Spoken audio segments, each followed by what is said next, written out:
Lin Chen, what are you yelling about? I know it was your birthday yesterday, but I said I was busy. How do you know I went out with Zhao Jun? Are you stalking me? Even if I did go to a hotel with Zhao Jun, so what? We're just friends. You're being way too controlling. Listening to Zhang Yan's words, Lin Chuan's face turned ashen.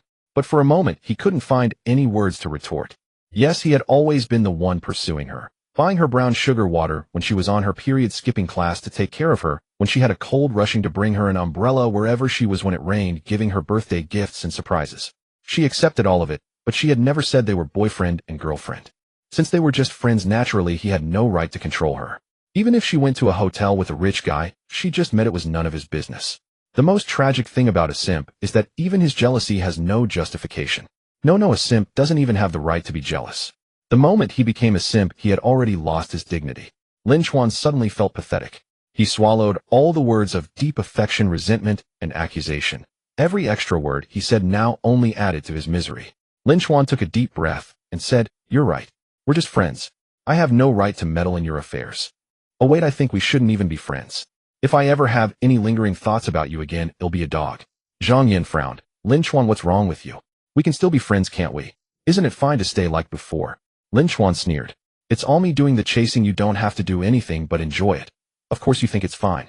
Now that you've gone to a hotel with a rich guy, you still want me to keep chasing you. How can a person be so shameless?" At that moment, Lin Chuan suddenly let go because he felt that the girl he had pursued for 3 years was already rotten. Or rather, she had always been like this. He was just kept in the dark, and now he finally saw clearly. Lin Chuan took one last look at Zhang Yan, wanting to kindly remind her that the rich guy Zhao Jun wasn't a good person, but he thought better of it, and said nothing more, turning around and walking away. Zhang Yan called out to him twice, but he ignored her. Zhang Yan's roommate Lu Ting curled her lips and said, "This Lin Chuan actually acts all high and mighty, now daring to compare himself to Zhao Jun. Zhao Jun drives a BMW 7 Series. What does a poor country bumpkin like him have to compare? But he's just throwing a tantrum to get your attention. I don't believe he can really leave you.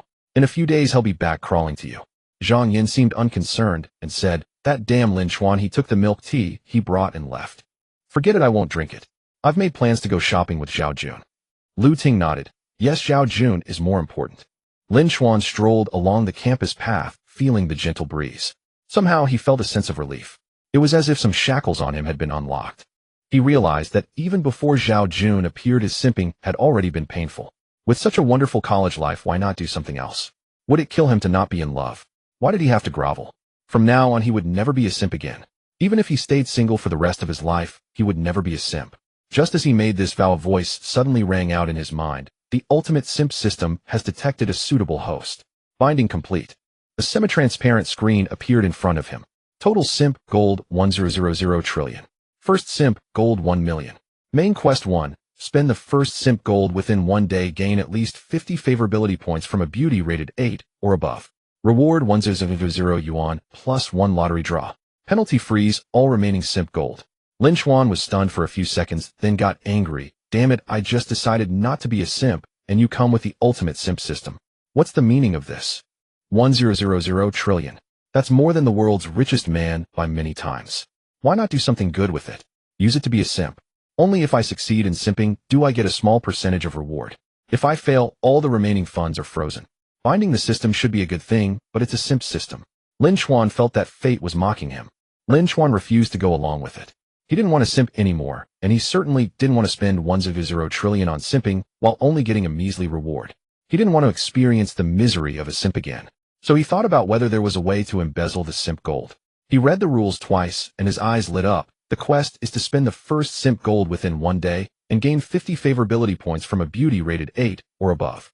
The system's intention is clear. Let the host use simp gold to please the beauties, and only when they are satisfied can enough favorability be gained. But it doesn't explicitly say that the simp gold must be spent on the beauties. That means as long as the favorability is high enough, the quest can be completed. Then the remaining simp gold could be embezzled, right?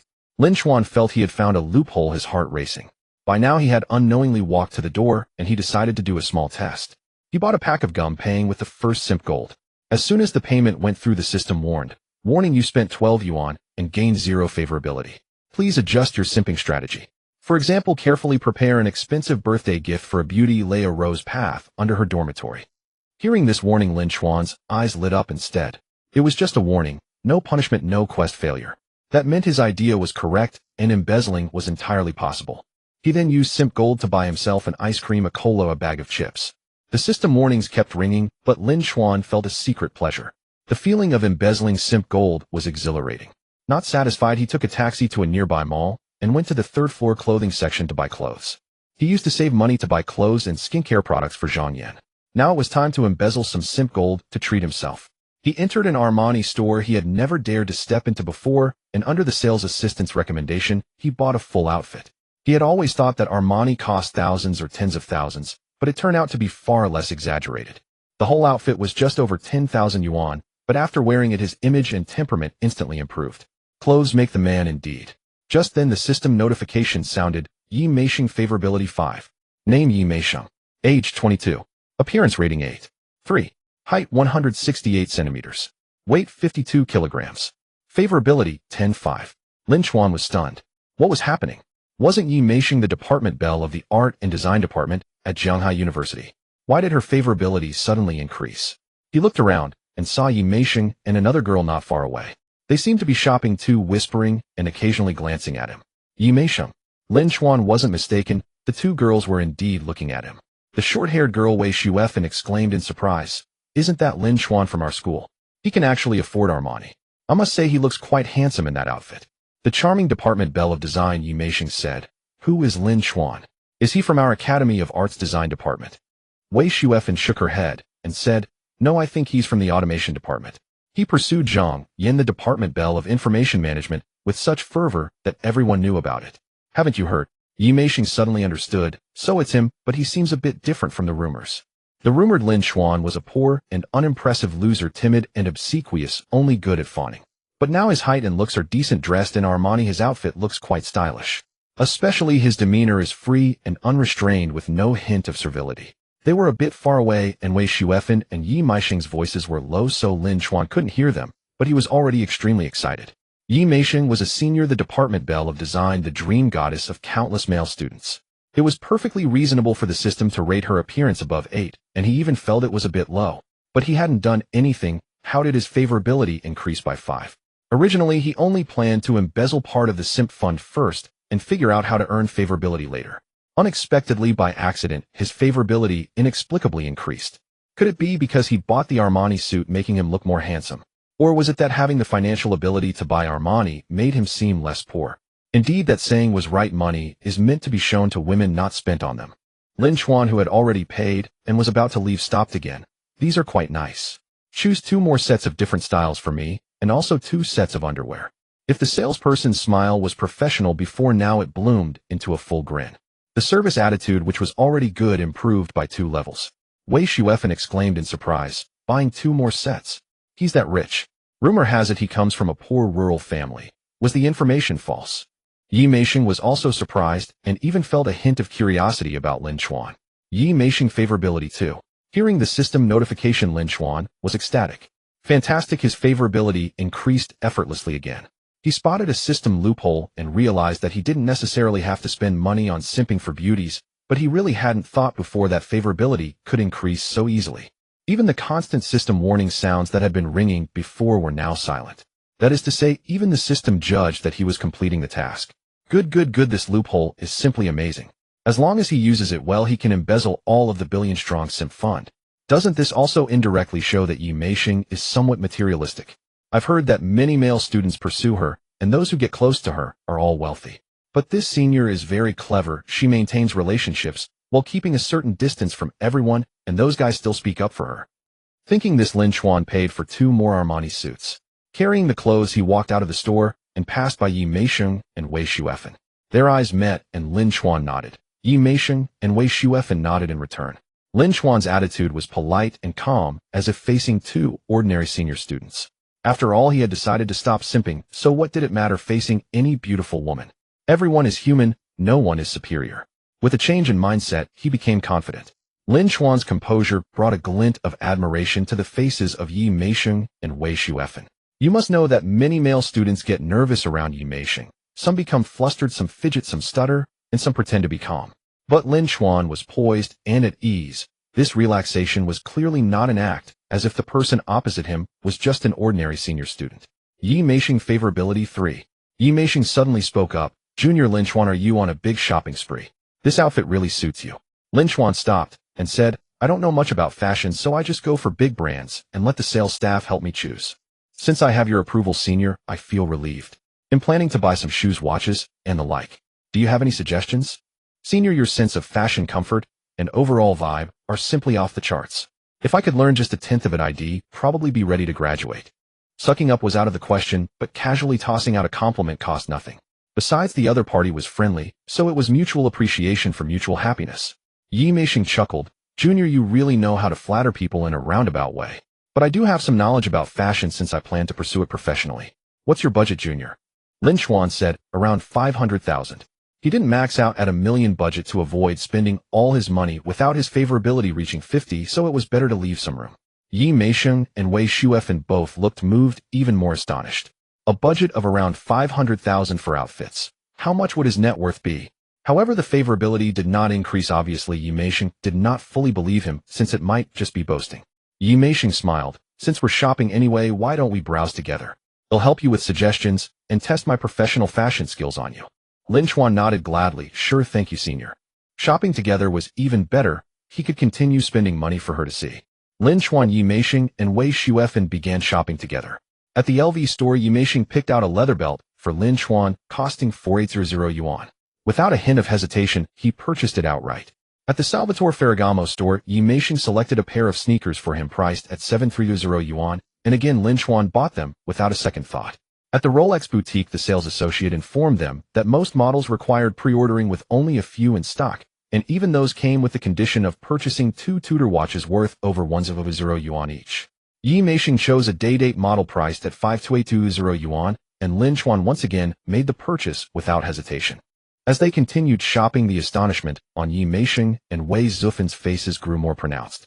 By the time he bought the Rolex, any doubt about his financial standing had vanished. Generally, someone who can afford a 5,000 yuan watch possesses greater wealth than someone who can afford a car of the same price. After all, people are more inclined to spend on cars, while watches are a luxury for those with surplus cash. Hence the saying, the poor play with cars, the rich with watches. Yi Meisheng affection 5. In total, her affection had already increased by 15 points. Without spending a single cent on women, he was already nearly a third of the way through the first task. Truly, money isn't meant to be spent on women, but to be displayed before them. As they strolled along, Lin Chen suddenly heard a voice that was both familiar and foreign. Jungu, this LV bag is so beautiful. The voice was familiar because he had heard it countless times before, yet foreign because of the tone she used. Then came a male voice. Yin, I've been spending too much lately, and my dad has been limiting my expenses. Let's skip it for today. In 2 months, when he lifts the restrictions, he'll definitely buy it for you. Turning to look, it was indeed Zhang Yan and Zhao Jun. Lin Chuan's face darkened by 3 shades. What rotten luck. Zhang Yan spotted Lin Chuan at the same moment and furrowed her brows. Seemingly to distance herself from him in Zhao Jun's presence, she said, Lin Chuan, why are you following me? Didn't I say we'd just be friends? What's with the stalking? Lin Chuan sneered disdainfully. Who gave you the nerve? Do you think I'd follow you? Is this mall your family's private property, open only to you? Zhang Yan assumed he was just putting up a front, and Zhao Jun was about to hurl some taunts as well. But just then Yi Meisheng and Wei Shuefen walked over to stand beside Lin Chuan. Zhang Yan was stunned at the sight.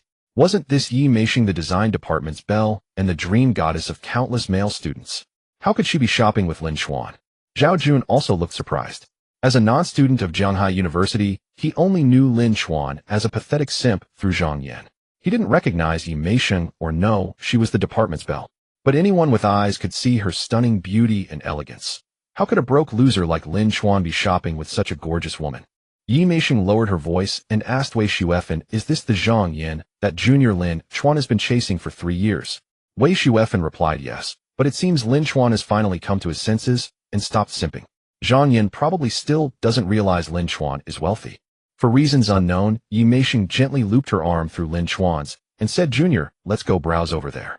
The gesture wasn't overly intimate, maintaining some physical distance, yet it carried an inexplicable hint of closeness. Lin Chuan was momentarily taken aback, but quickly regained his composure. Yi Meisheng likely wasn't genuinely interested in him, given her low affection score. She seemed to be deliberately boosting his image in front of Zhang Yan. He had to admit the gesture was quite pleasing. Lin Chuan nodded. Let's go. There's a hair salon and beauty spa over there. Would you 2 seniors like to get some beauty treatments? As thanks for helping me with my outfit today, I'll cover the costs. Lin Chen had decided to stop being a simp, but that didn't mean he had to become a miser. Yi Meisheng had helped him with his outfit for free and even saved his face just now. A token of gratitude was only fitting. Besides, he could get a haircut and a facial to improve his skin. His facial features were undeniably handsome, but his neglect of skincare left his complexion looking unclean. In the past, he had always saved his money for Zhang Yan, letting himself look shabby while she shone. Now he understood that improving himself was far more important. Sure, we won't stand on ceremony, then Yi Meisheng and Wei Shuefen said, having witnessed his financial prowess. As they walked away, Zhang Yan and Zhao Jun stood frozen, unable to process what they had just seen. Only then did Zhang Yan notice Lin Chuan's transformed appearance. His branded outfit elevated his image and aura by 2 notches. And on his wrist was that a Rolex. If Lin Chuan had been with a middle-aged woman, she would have assumed he was selling himself. But with Yi Meisheng, that possibility was out of the question. So how could Lin Chuan afford all those luxury items? They must have cost at least 5 or 600,000 yuan, right? Isn't that Lin Chuan supposed to be a poor kid from the countryside? Zhao Jun was also uncertain. Shopping with a beauty like Yi Meisheng and spending 5 to 600,000 on an outfit, was that the mark of a poor man? That's what he told me. His monthly allowance was only 1 or 2,000 yuan. No, I have to go see. Zhang Yan felt an inexplicable panic. Though she had only ever seen Lin Chuan as a backup, she couldn't stand the thought of him being with another woman, especially one who for some unknown reason seemed to have become wealthy. Zhang Yan followed them, and Zhao Jun, curious, tagged along. They saw Lin Chuan paying at the hair salon and beauty spa, buying the 1,280 yuan La Mer skincare package for Yi Meisheng and Wei Shuefen. The package included a small scoop of La Mer cream toner cleanser and a massage. Lin Chuan even bought one for himself. In truth, he could have afforded something pricier, but since they weren't his girlfriends, spending over 1,000 was more than generous. Zhang Yan was dumbfounded. Lin Chuan paid as casually as if money meant nothing, and it confirmed that his Rolex was real. Had Lin Chuan really become rich? Zhang Yan, affection 5. Name Zhang Yan. Age 21. Appearance 810. Height 164 centimeters. Weight 48 kilograms. Affection 49. Lin Chuan, about to get a haircut and facial, was startled by the notification. Well. In the past I groveled at your feet, and you couldn't care less. After 3 years of simping, your affection was a pathetic 4. Now that I couldn't care less, it jumps by 5. So it's not just me who's pathetic, women are too. Or is pathetic just human nature? Truth be told, Lin Chuan no longer cared about Zhang Yan's affection. But if he could gain it without doing anything for her, and use her as a tool to complete his tasks, that was fine too. Seeing Lin Chuan sporting a Rolex and treating Yi Meisheng and her best friend to a 1,280 yuan beauty package, Zhang Yan looked at him with newfound respect, yet a tinge of jealousy crept in. Some people always think the world revolves around them. Even though she already had Zhao Jun, she still wanted to bask in Lin Chuan's goodwill, and it irked her when his money was spent on other girls. Jun, I want to do beauty treatments too, Zhang Yan said, unwilling to be outdone by Yi Meisheng, seeking to regain her superiority through Zhao Jun.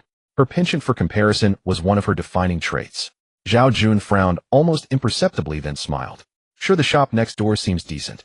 They entered the adjacent beauty salon, where Zhao Jun purchased a package worth over 1,000 yuan, finally bringing a smile to Zhang Yan's face. Meanwhile, at the recommendation of Yi Meisheng and the hairdresser, Lin Chuan spent 2,000 yuan on an American forward spike haircut, with a perm, discovering that the style suited him perfectly, instantly enhancing his looks. The importance of a hairstyle can even surpass that of attire. Subsequently, Lin Chuan joined Yi Meisheng and Wei Shuefen for beauty treatments, the entire package lasting 2 hours. Yi Meisheng and Wei Shuefen, evidently regulars in skincare, showed little visible change afterward. Lin Chuan's face underwent a dramatic transformation as dirt, oil, dead skin, and blackheads were thoroughly cleansed. Combined with hydration and moisturizing, his dry and dehydrated skin condition improved, leaving his complexion finer, smoother, and more radiant. With his outfit, hairstyle, and skin fully enhanced, Lin Chuan reached the peak of his attractiveness. Already blessed with a good foundation, he transformed into a strikingly handsome man. Yi Meisheng and Wei Shuefen couldn't help but steal extra glances. Yi Meisheng's affection increased by 5. Just then Zhang Yan and Zhao Jun emerged from next door, Zhang Yan tilting her chin up slightly, as if to flaunt to Lin Chuan that Zhao Jun could buy her a beauty package too. But upon glancing at Lin Chuan, she was momentarily stunned. Wait, how could Lin Chuan be this handsome? She had always known he wasn't bad-looking, or else he wouldn't have qualified to be a devoted admirer. Yet she never imagined he could clean up to such an extent. It turned out his looks had been held back by his casual attire and unkempt hairstyle all along. Of course, at that moment, Zhang Yan failed to realize that Lin Chuan had previously saved every penny to spend on her scrimping on his own living expenses, leaving him no money to groom himself, even if he wanted to. Zhang Yan's affection increased by 5. Zhao Jun, seeing Lin Chuan's transformed appearance and catching Zhang Yan's gaze, furrowed his brows slightly.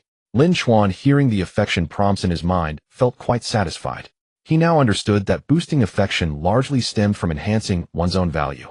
For instance, spending money showcased one's purchasing power, while dressing well, styling hair and skincare improved looks. Even setting aside personal feelings purely for affection points, it was better to improve oneself than to be a sycophant. And considering personal satisfaction, the contrast was even starker. One groveled for affection, the other earned it standing tall. With that in mind, Lin Chuan decided to step it up. It's almost 7, you must be hungry. I hear the seafood at Qianchao family feast upstairs is excellent. Shall we go for dinner? Yi Meisheng replied. Qianchao family feast. That costs 1,000 to 2,000 per person. Maybe we should try another place. You paid for the beauty treatments while covered dinner. Lin Chuan chuckled. Let's stick with this one. I'm treating today. I've been craving this place for a while. I hear the food is divine. The small lobsters and leopard coral grouper are said to be exceptional. A sycophant buys whatever a woman wants. Now Lin Chuan bought whatever he desired to enjoy.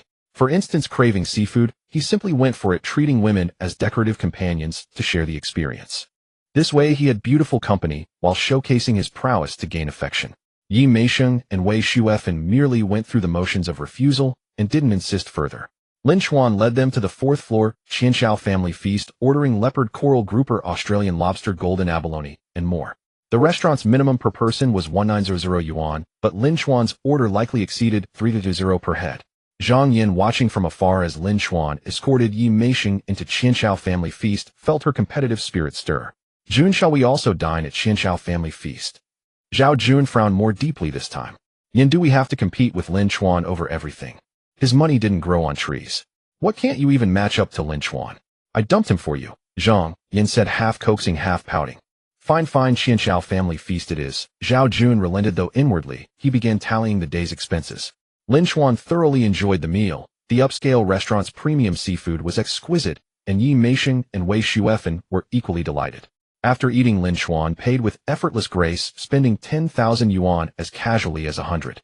This lavish indulgence left Yi Meisheng and Wei Shuefen somewhat intoxicated. Yi Meisheng's affection increased by 5. They continued shopping, and at a bicycle store Lin Chuan casually purchased a Trek Madun SLR 9P1 carbon fiber wireless electronic shifting race-grade aero road bike in sparkling axonite gold black. Price, 133706 yuan. He also bought top-tier helmet, cycling suits, bike computers, and full gear totaling 60 to 70,000 yuan. Considering outdoor activities, he added 2 Arc'teryx shell jackets at 1700 yuan, each, buying 2 sets. Yi Meisheng and Wei Shuefen were even more astonished by Lin Chuan's lavish spending. Yi Meisheng's affection increased by 3. Not far away, Zhang Yan watched the scene in shock. If she had doubted whether Lin Chuan might be wealthy, this all but confirmed it. Zhang Yan's affection increased by 5. Gazing at Lin Chuan, handsome, suave, and affluent, a flicker of hesitation stirred within her. Lin Chuan was far better looking than Zhao Jun, and his meticulous care for her was something Zhao Jun could never match. His only shortcoming had been poverty, but that flaw had vanished. Moreover, after winning her over, Zhao Jun seemed less attentive than before. He used to be generous with gifts, but now he made excuses. Earlier that day, he hadn't been willing to buy that bag. If it were Lin Chuan, he would have bought it without hesitation, provided he had the money. Zhang Yan's affection increased by 10. Zhao Jun, noticing Zhang Yan's gaze fixed on Lin Chuan, said darkly, "Yin, it's getting late. Let's go to a private cinema." Zhang Yan replied, "Jun, I'm tired today. I don't want to watch a movie. I'd rather go back to school." "What do you mean? You want to go back after spending the whole day's money?" Zhao Jun frowned. Zhang Yan was taken aback, not expecting Zhao Jun to say that. Though going out indeed implied the possibility of a hotel, his tone felt somewhat insulting. Still unsure of Lin Chuan's true financial standing, Zhang Yan didn't want to offend Zhao Jun outright. She placated him. "Jun, I'm really exhausted today." Fine, then go back on your own."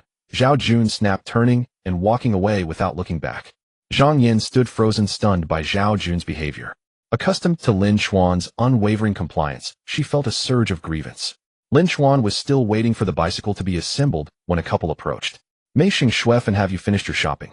We've already seen the movie. Shall we head back together?" "Sure, we were just about to leave." Yi Meisheng and Wei Shuefen replied warmly. Then Yi Meisheng turned to Lin Chuan. "Junior Lin Chuan, we'll be going now. You should head back soon too. Add me on WeChat, let's keep in touch. I'm having a birthday party in a couple of days. Come join us if you're free. If any male student from Shanghai University had witnessed this, they would surely be green with envy.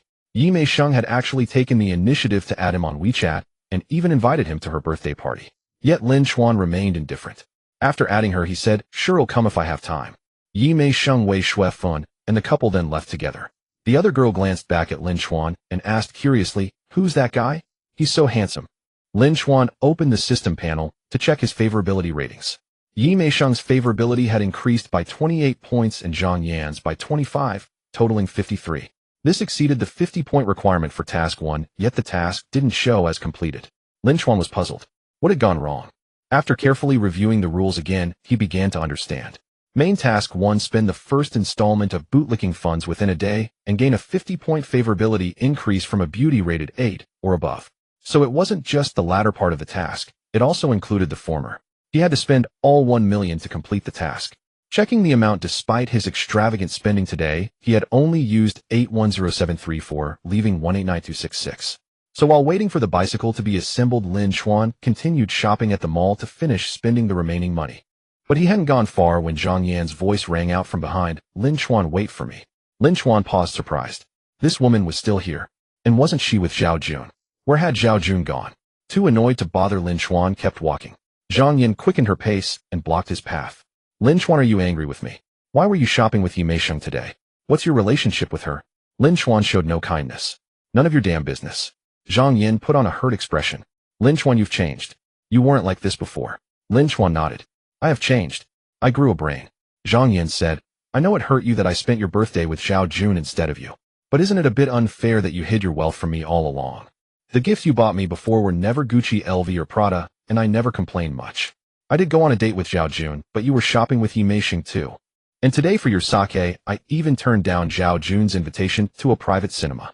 Let's both take a step back, forgive each other, and make up okay. If you treat me as well as before, I'll seriously consider being your girlfriend." Lin Chen was almost amused into anger.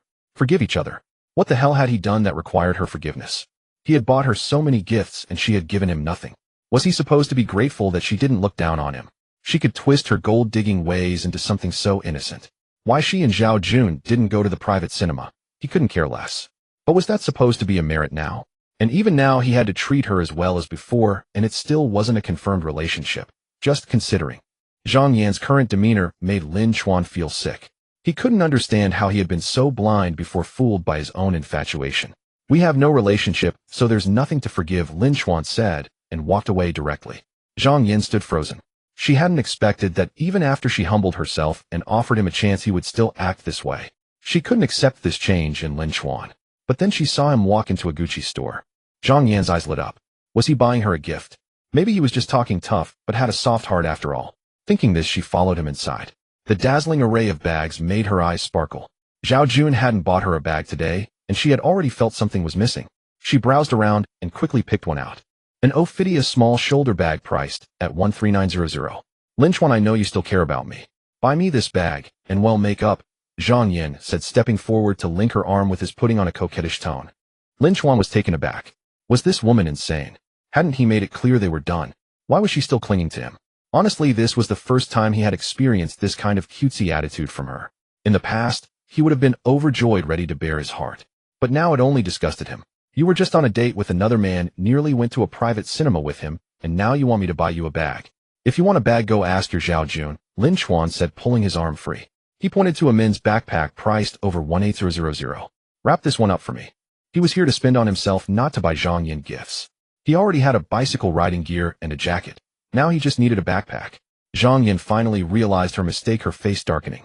"You buy yourself an 18000 bag, but won't get me a 13001. Lin Chen replied, "What's the problem with that? What makes you think you're entitled to a gift from me?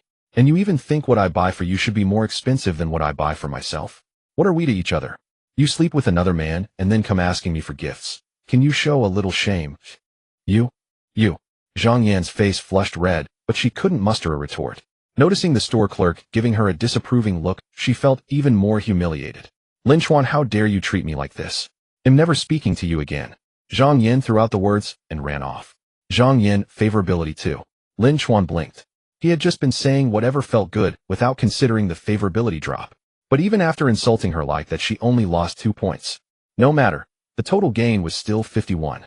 To avoid falling below 50 and failing the task, he made quick purchases of foldable Huawei phone worth over 200, an Apple iPad for over 100, an Alienware laptop for over 500, skincare products, sportswear, sneakers. The system warnings kept blaring, but Lin Chen paid them no mind. Stupid system still groveling. He had already exceeded the task requirements. He could spend the remaining money however he pleased. Soon Lin Chen had spent all 1 million of the bootlicking funds. The system notification chimed, "Congratulations on completing main task 1. You have received 1,000 yuan and 1 lottery draw." Lin Chen opened the system to check his rewards. First, 100,000 yuan had been transferred to his bank account. He planned to save it carefully, spending only the simpering funds he had embezzled. Next was a draw. He tapped the lottery button. The wheel spun, and various prizes flashed by. Lin Chen stared intently at the wheel, noticing prizes such as skill books, Heart-Echo talismans, precognition talismans, beauty pills, and body-tempering pills. His heartbeat quickened. So many extraordinary items. Yet when the wheel stopped, it landed on the 5 attribute point slot. A touch disappointed, he realized attribute points might not be so bad after all. Opening the system, he viewed his current stats: Constitution 11, Strength 9, Agility 11, Spirit 12. Lin Chen pondered and added 2 points to Constitution, as physical health was paramount. The remaining 3 points were allocated to Strength, Agility, and Spirit. A subtle ease and lightness suffused his body, though no drastic change was evident. 5 attribute points might be too few for a notable effect. But as I keep completing tasks and drawing, couldn't I become a superhuman? Lin Chen's heart swelled with anticipation. Just then the system refreshed with a new task: second simpering fund 10 million. Main mission 2, spend the second simpering fund within 3 days and gain a 100-point favorability boost from an 8 beauty. Completion reward 200,000 yuan plus 2 draws.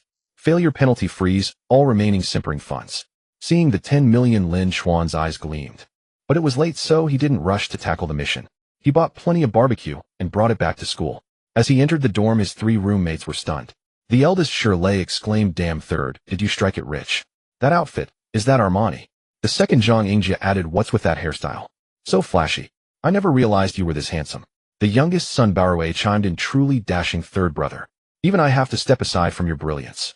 Lin Chen lied, claiming his family had received millions from a demolition compensation. He wasn't wearing the Rolex watch now. That would be too absurd. A few million from demolition wouldn't justify a 500,000 watch. The 3 roommates were insanely envious, hardly believing such fortune could befall their own. Zhang Yingjia said, "Third with money now, Zhang, Yin might see you in a new light." Lin Chen waved his hand dismissively. "That's all in the past. I'm done simpering from now on. Zhang Yin and I have nothing to do with each other anymore. Rather than grovel to that woman, I'd rather hang with my bros. Come on, I bought you all barbecue and beer." With that, he slapped a large foil-wrapped bundle of barbecue onto the table, and the 3 roommates erupted in cheers. They were good people who had treated him before. Treating them to a feast was no big deal. Besides, if you strike it rich without any gesture, roommates might grow jealous. Not because they're bad, but that's human nature. A feast at such a time could resolve that. If you're willing to treat occasionally, your roommates would welcome your wealth. Just then a message came from Zhang Yin. "Lin Chen, I'll give you one more chance. Apologize for this evening, and I might forgive you."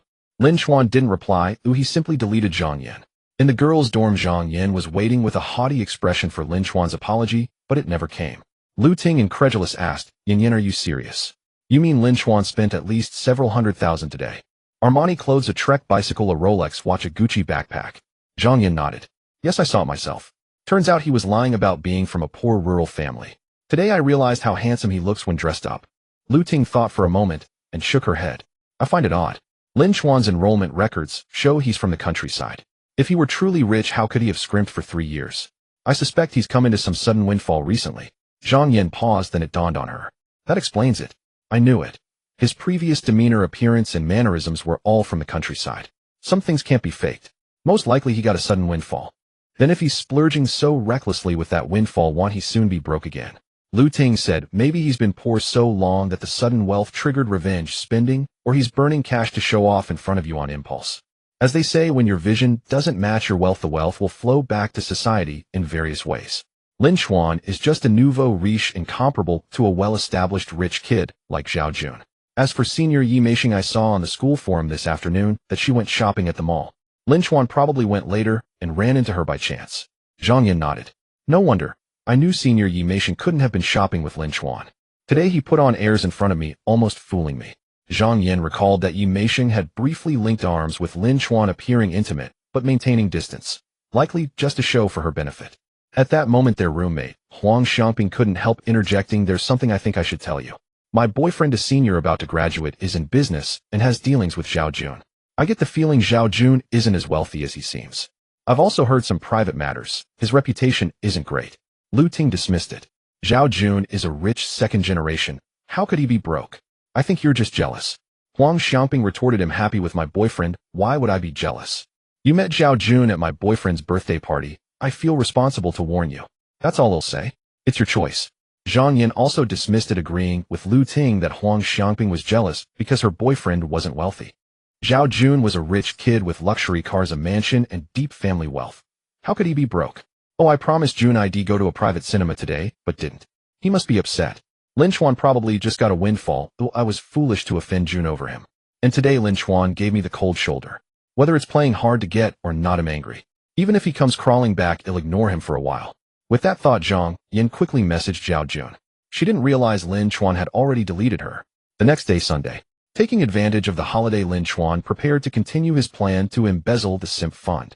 His focus was on the 5 department beauties. However, he had no intention of actively raising Zhang Yan's affection, so he skipped her entirely.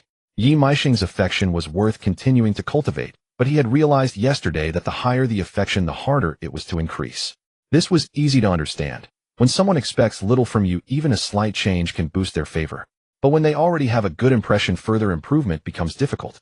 Thus, Lin Chen decided to set Yi Meisheng's affection aside for now, like leaving a tough question for later in an exam, while tackling the simpler ones of the other 3 department beauties.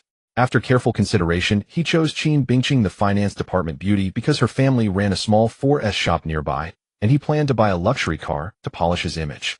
He donned an Armani suit, slung a Gucci backpack over his shoulder, and rode a Trek bicycle to the Qin family's 4S shop. At the Yufeng Benchi 4S store, Qin Bingqing was instructing the staff on various tasks. Her skin was fair and delicate like fine porcelain. Her gaze, as it shifted, held the gentleness of a Jiangnan woman and the clarity of a chivalrous maiden. Her roommate, Su Tsuei, of average looks, but exquisitely dressed, tugged at her hand and said, "Bingqing, let's go have some fun. Look, there are hardly any customers in the shop. You don't need to be here."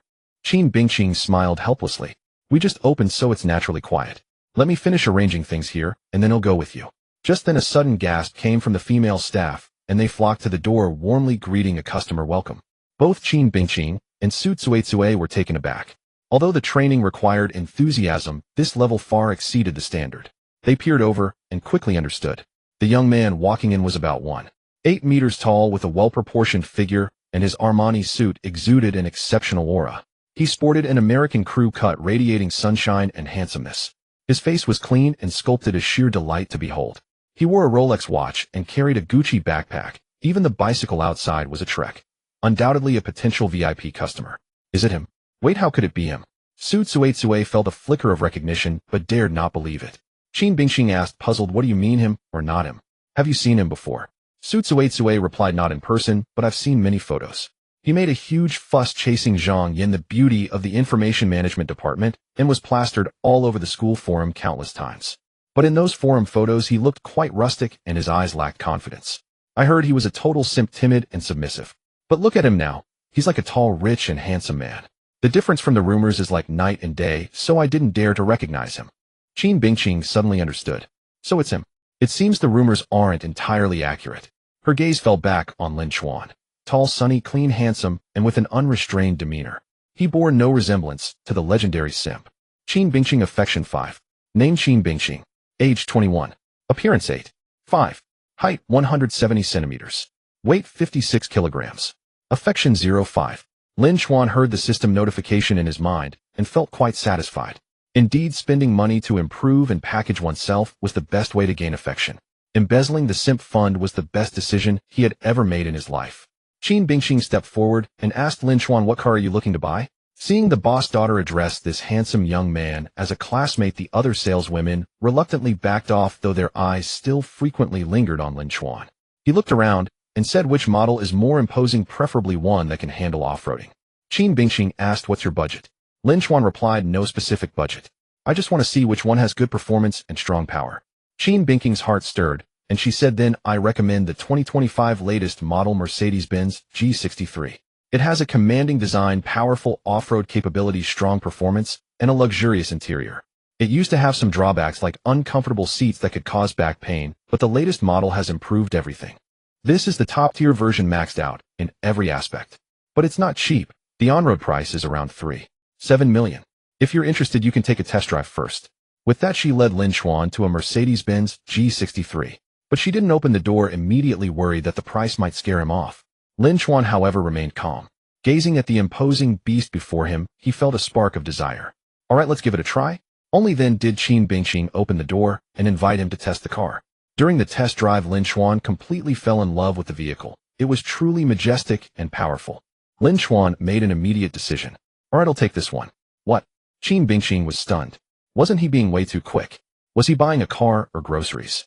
This wasn't 370 yuan, it was 3.7 million. Lin Chen said, what are you standing there for? Let's sign the contract. Chen Bingqing was still dazed, hardly believing it. Are you planning to finance or pay in full? The 4S shop preferred customers to finance as they could get kickbacks from the bank. Thus, the price for financing was usually lower. But when interest was factored in, the total cost for the customer was still higher. For those with limited funds, financing had its benefits. For those with ample money, paying in full was generally preferred.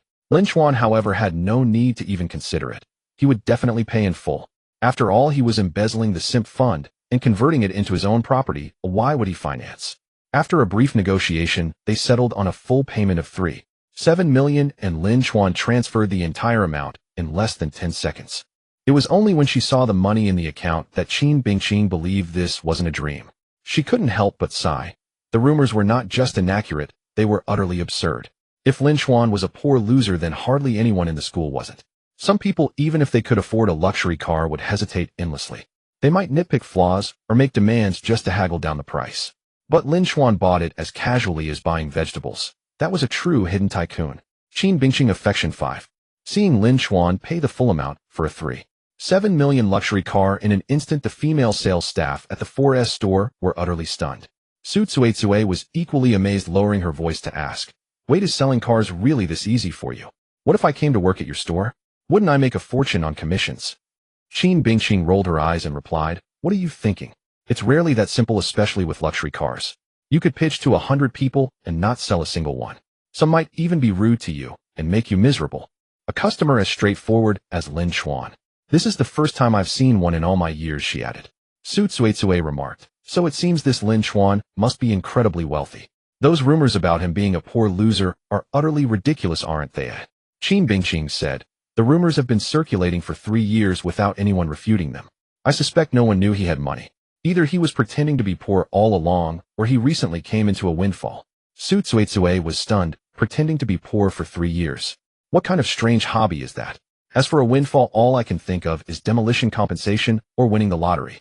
But even those usually don't make someone rich enough to casually buy a 3.7 million luxury car. Chen Bingqing said, I was just speculating. Let's not jump to conclusions or gossip about people. Over the next half-day, Chen Bingqing efficiently handled the inspection, insurance, and temporary license plate procedures. By noon, Lin Chen was ready to drive the car away. Chen Bingqing said the official license plate should arrive in a few days. Let's add each other on WeChat for future contact. After exchanging WeChat, Lin Chen asked, the trunk of the Mercedes G63 is quite spacious. It should fit a bicycle, right?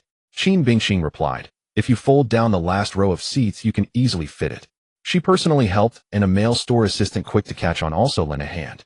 Soon the bicycle was securely placed. Lin Chen then asked, I haven't driven since I got my license. I'm a bit nervous as a newbie on the road. Do you offer an escort service?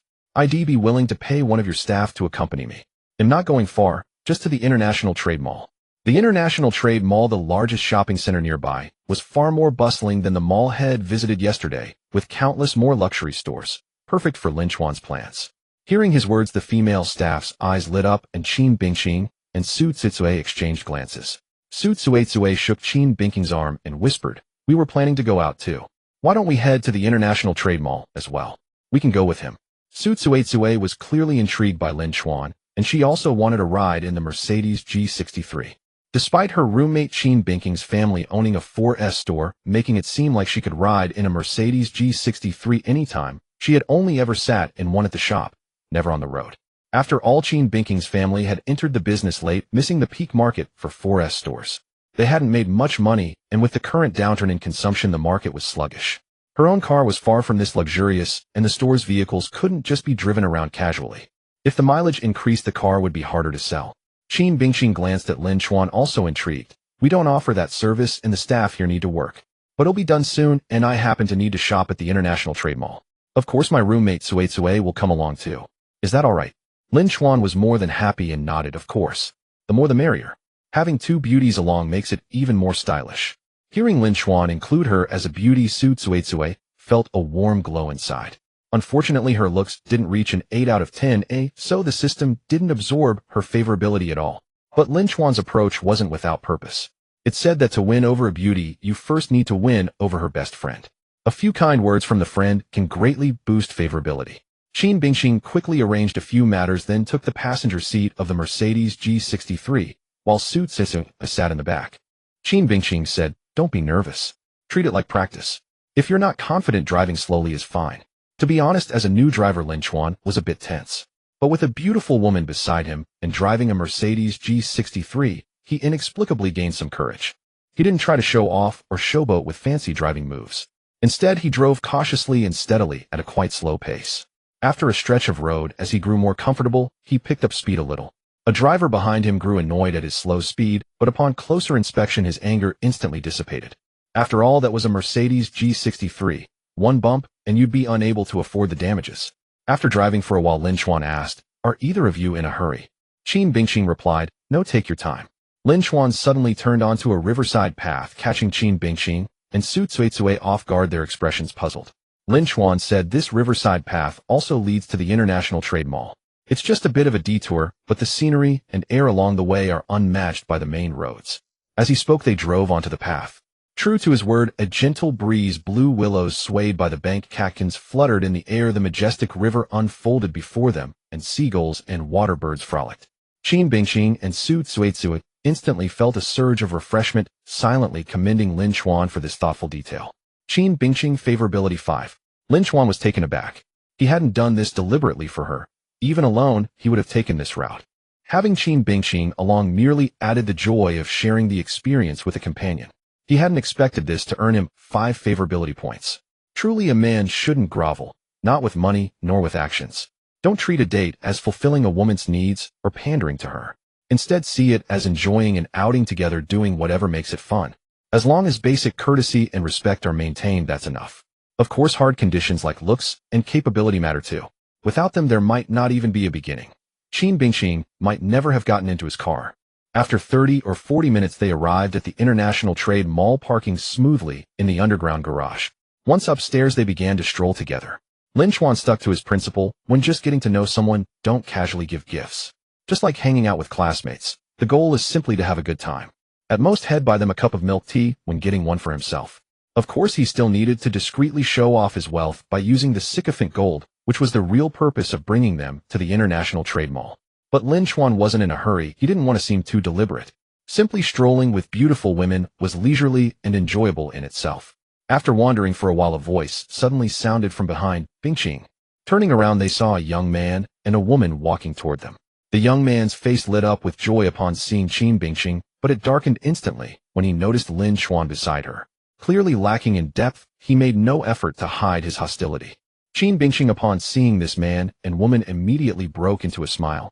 "Xingya's sister Xingyao, you're out shopping too." However, she also noticed the look of hostility and rivalry in Lu Xingyi's eyes as he stared at Lin Chen, and she cast an apologetic glance toward Lin Chen. Yet Lin Chen remained perfectly composed, seemingly unfazed. Instead, he returned her a smile, exuding an air of calmness, thoughtfulness, and steadiness. Qin Bingqing blinked, thinking to herself how emotionally stable this young man was. Qin Bingqing affection for Lin Chen was naturally at ease. After all, he had only just met Qin Bingqing. At this point, he wouldn't easily spread his tail feathers like a peacock, nurturing unwarranted possessiveness. Spending time with Qin Bingqing was pleasant enough, and he could even pocket the simpering funds to boost her affection. Everything else was of little concern. Lu Xingyao also noticed her brother Lu Xingyi's expression and tugged at his sleeve to get his attention. Then she said, "Yeah, just wandering around out of boredom. You're out shopping too. And who is this?" Lu Xingyao looked toward Lin Chen, clearly asking on behalf of her brother. After all, she knew well that her brother had feelings for Qin Bingqing. Qin Bingqing introduced him saying, "This is my college classmate Lin Chen. He came to my family shop today to buy a car. He's a new driver and not very skilled, so we accompanied him for a drive. We were planning to go shopping anyway, so we came to Guimao Mall together." Upon hearing this, Lu Xingyao visibly relaxed. Lu Xingyao said, "I see. You haven't had lunch yet, have you? We were about to have lunch. How about joining us?" Lu Xingyao eagerly chimed in. "Yeah, there's a great Western restaurant upstairs. I promised to treat you to a meal last time, but you've been busy lately. This is a perfect chance." As he spoke, Lu Xingyao shot Lin Chen a defiant glance like a dog marking its territory. Qin Bingqing noticed Lu Xingy's look toward Lin Chen and politely declined. "Thanks, but I'm here with my classmate. It wouldn't be convenient. Maybe next time." In truth, she was fairly familiar with Lu Xingyao and Lu Xingyao, as both families ran 4S dealerships and their parents often interacted, so they had met many times. However, she found little common ground with Lu Xingyao, and his intense jealousy and possessiveness despite their lack of a real relationship made her feel quite uncomfortable. Now that she was with Lin Chen and Lu Xingyao harbored such hostility toward him, it seemed that if she went to this meal, she would have to leave Lin Chen aside. Even if Lu Xingyao reluctantly included Lin Chen, it would likely lead to an unpleasant atmosphere. At the rejection, Lu Xingy's face stiffened. Lu Xingyao, however, quickly discerned Qin Bingqing's hesitation and said, "What's the issue? Of course we should invite Lin Chen to join us. Don't be shy, Lin Chen. You're Bingqing's classmate, and that makes you Xingy's classmate too."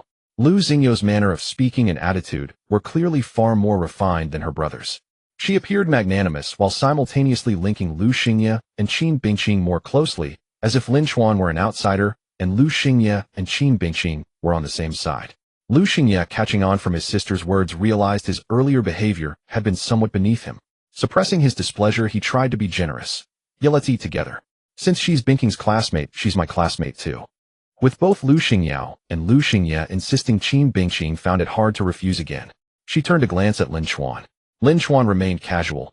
"Thanks, then I'll treat you all next time." He held no regard for Lu Xingy's hostility, so he was perfectly at ease. Upstairs at the Western restaurant, Lu Xingyao ordered many expensive dishes, partly to show off in front of Qin Bingqing and partly to overshadow Lin Chen. He had recognized that Lin Chen was wearing Armani and had heard Qin Bingqing mention that Lin Chen was buying a car. But he didn't think Lin Chen could compare to him.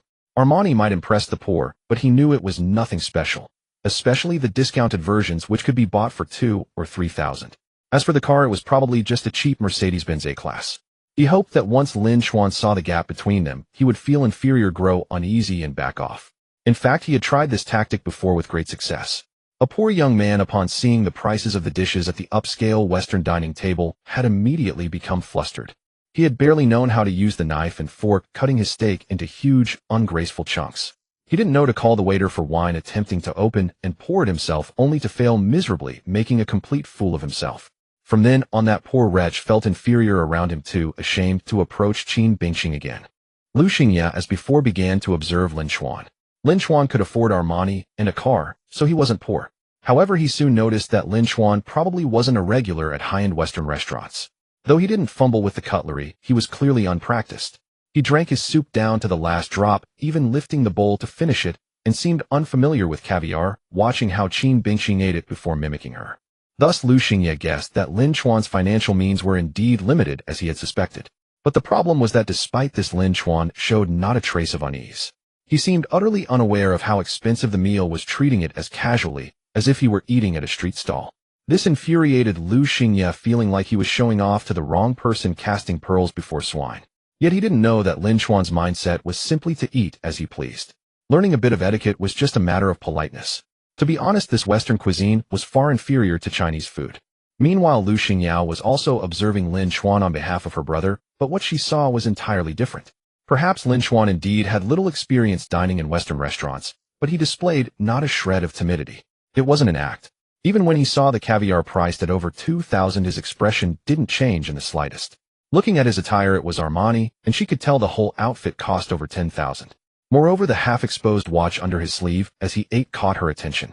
It appeared to be a Rolex. Though she hadn't seen it clearly enough to determine its exact value, any Rolex would be nothing cheap. It could only be said that Lu Xingyou's eye for detail was far keener than her brother's. She saw correctly Lin Chen was genuinely calm from the heart, without any fear. Money is a man's courage, and Lin Chen was now brimming with it. Though this meal was expensive, he could easily afford many such meals. He could even buy this entire restaurant. Even though Lu Xingye was treating Lin Chen didn't need to feel beholden, because he could easily pick up the tab himself. This was the benefit of not being a sycophant and pocketing the simpering funds. Otherwise, as a groveler, he would have to spend the money on women and remain timid, finding it hard to be confident as before. Lu Xingyao couldn't help but ask, Lin Chuan, what car did you buy at Binking's family's 4S shop? My family also runs a 4S shop. If you're interested next time, feel free to come to me. Lin Chuan replied, just an ordinary commuter car. I don't plan to buy another one anytime soon. Su Tsui, who was eating beef, almost spat it out. A 7 million yuan Mercedes-Benz G63, and you call that a commuter car? Upon hearing commuter car, Lu Xingye smirked slightly. But Lu Xingyao wasn't convinced and instead became even more cautious in her assessment. Because the aura Lin Chuan exuded from head to toe was too calm. She tugged at Lu Xingye's sleeve, signaling him to tone down his expression, but he misinterpreted it, thinking his sister was telling him not to be too overbearing. Lu Xingye misinterpreted Lu Xingye's glance, failing to realize she wasn't telling him not to bully others, but warning him that the boy across from them was not as simple as he appeared. Moreover, his sense of superiority had kicked in, and he couldn't resist showing off. Still in college, but a commuter car will do. My ride costs only about 800,000. Lin Chuan, having been modest, didn't expect Lu Xingye to start bragging, so he didn't respond. Lu Xingye continued, but for a man, in the end you need a luxury car to save face. What do you plan to do after graduation? How about coming to my family's company? I'll arrange a position for you, and after a few years of hard work, you might be able to buy a luxury car. Lin Chuan's expression turned odd as he replied, no need for that trouble. I plan to start my own business. Su Tsui and Qin Bingxing also wore strange looks, feeling embarrassed for Lu Xingye. After all, Lin Chuan drove a 2025 latest model Mercedes-Benz G63 worth 7 million. But since Lu Xingye had already blurted out his boast, it was awkward to correct him now. Doing so would not be a reminder, but a direct slap to his face. Su Tsui leaned close to Qin Bingxing's ear and whispered, Bingxing, I feel like Lu Xingye is both tense and showy. In comparison, I prefer Lin Chuan's ease. The goodwill from Lin Chuan's earlier compliment now came into play. Of course, she spoke the truth. Being with Lu Xingye was always tense, while with Lin Chuan, everything felt natural. Don't make casual judgments, just eat your steak. Qin Bingxing felt it was inappropriate to critique while he was treating them to a meal. Lu Xingye wanted to say more, but Lu Xingye interrupted. Mealtime should be joyful, why talk business? You're still students, savor your school days. She then shot Lu Xingye another glance, but he still didn't grasp his sister's meaning, though this time, he obediently fell silent. After finishing the Western meal, Lu Xingye called the waiter to settle the bill, glancing at Lin Chuan, who hadn't even moved from his seat, and couldn't help but curl his lip. He generously paid, deliberately repeating the total of 588 yuan to the waiter. Yet his showy act seemed to go unnoticed by everyone. As they walked out of the restaurant, Lin Chuan said, Xingyao Jie, there's a great SBA place upstairs. Would you, Bingxing and Tsui, like to try it? I'd like to go too, but it feels odd for a man to go alone. How about you join me? Lu Xingyao paused, realizing Lin Chuan was repaying the meal invitation. The SBA place upstairs was very upscale, using top-tier massage creams, cleansing gels, and perfumes, with the cheapest package costing over 1,000 yuan, enough to match his dinner expense. That SBA is quite expensive, it might not be appropriate, Qin Bingxing said, now aware that Lin Chuan intended to return the favor. Lin Chuan smiled. It's not that pricey, and there's nothing wrong with it. If you don't go, it'll be awkward for me alone. Qin Bingxing thought for a moment, then nodded with a smile. Then we want stand on ceremony. Xingyao Jie, let's go together. Lu Xingyao hesitated, reluctant to go along with Lin Chuan, but refusing would seem petty, so she nodded and smiled. Thank you. What about you? Want to join? Lin Chuan turned to Lu Xingye and asked. He'll pass, a man doesn't do SBA. Lu Xingye said disdainfully. Lin Chuan had only asked casually and was glad he declined. Seeing his refusal, Lin Chuan nodded in satisfaction. He led the three women upstairs to the SBA, where they were separated during the massage. It was a legitimate high-end and time-consuming establishment, leaving Lu Xingye waiting outside in misery. The wait stretched to 2 hours, and Lu Xingye grew increasingly uncomfortable and restless. Recalling Lin Chuan's smile upon hearing his refusal, he wondered if the guy had done it on purpose. Rage simmered within him, but he was powerless. When they finally emerged, the women were glowing, and Lin Chuan looked refreshed and even more handsome. In contrast, Lu Xingye appeared haggard. His resentment festered, leaving him pent up with nowhere to vent. Seeing her brother's state, Lu Xingye realized he hadn't done the SBA and had waited outside. She whispered in exasperation, Xingye, he was returning the favor. It shows he's not one to freeload, and his means aren't as simple as they seem. Lu Xingye scoffed, just a SBA, can that really pay back the meal? Lu Xingyao said, our meal cost 5800 and his share was just over 1,000. The cheapest package here is over 1,000, so it fully covers it. And he chose top-tier packages for us, not the cheap ones. He's composed and poised. Don't rush to show off UITLL, make you look inferior. Bingqing isn't naive, you'll leave a bad impression. Lu Xingye usually heeded his sister's advice, but he still felt unconvinced. Just then Lin Chen approached the counter to pay. The receptionist smiled respectfully and said, Sir, 4 top-tier luxury packages back massage using Guerlain's spa-exclusive massage cream scent ceremony, with Guerlain's 1853 Imperial Perfume Facial Cleansing, with Orchid Range Cleanser, followed by Orchid Essence Water for hydration and intensive serum. Each package is 1,000 yuan, totaling 4,000 yuan. Hearing this, Su Zitsue and Qin Bingqing, who had been marveling at their skin's softness, widened their eyes in disbelief. What? 1,000 per person? Su Zitsue exclaimed. Oh my god, so expensive. 1,000. Isn't this the kind of SBA package celebrities use? I never thought I'd get to do it too. No wonder it works so well. I'm not washing my face or showering tonight. Celebrities might pay even more, but Su Zitsue didn't know the details. Qin Bingqing was also stunned, touching her softer than usual skin, as she too decided not to wash her face tonight. Qin Bingqing Affection 3. Lu Xingyao was also taken aback. She had sensed the packages were luxurious, but hadn't expected them to be the most premium. She had never even tried such a package herself. Her family was moderately well off, slightly better than Qin Bingqing's, but they hadn't made a fortune in the 4S shop business either. A 1,000 yuan SBA was something they couldn't bring themselves to afford. After all, skincare requires consistency, a one-time splurge yields limited results, and a wash with water in 2 days would wash it all away. Lu Xingye, who had been inwardly defiant, was now utterly stunned. His dinner for 5 had cost only 588 yuan. Lin Chuan's SBA was 1,000 per person. This was more than just returning the favor. It far exceeded it.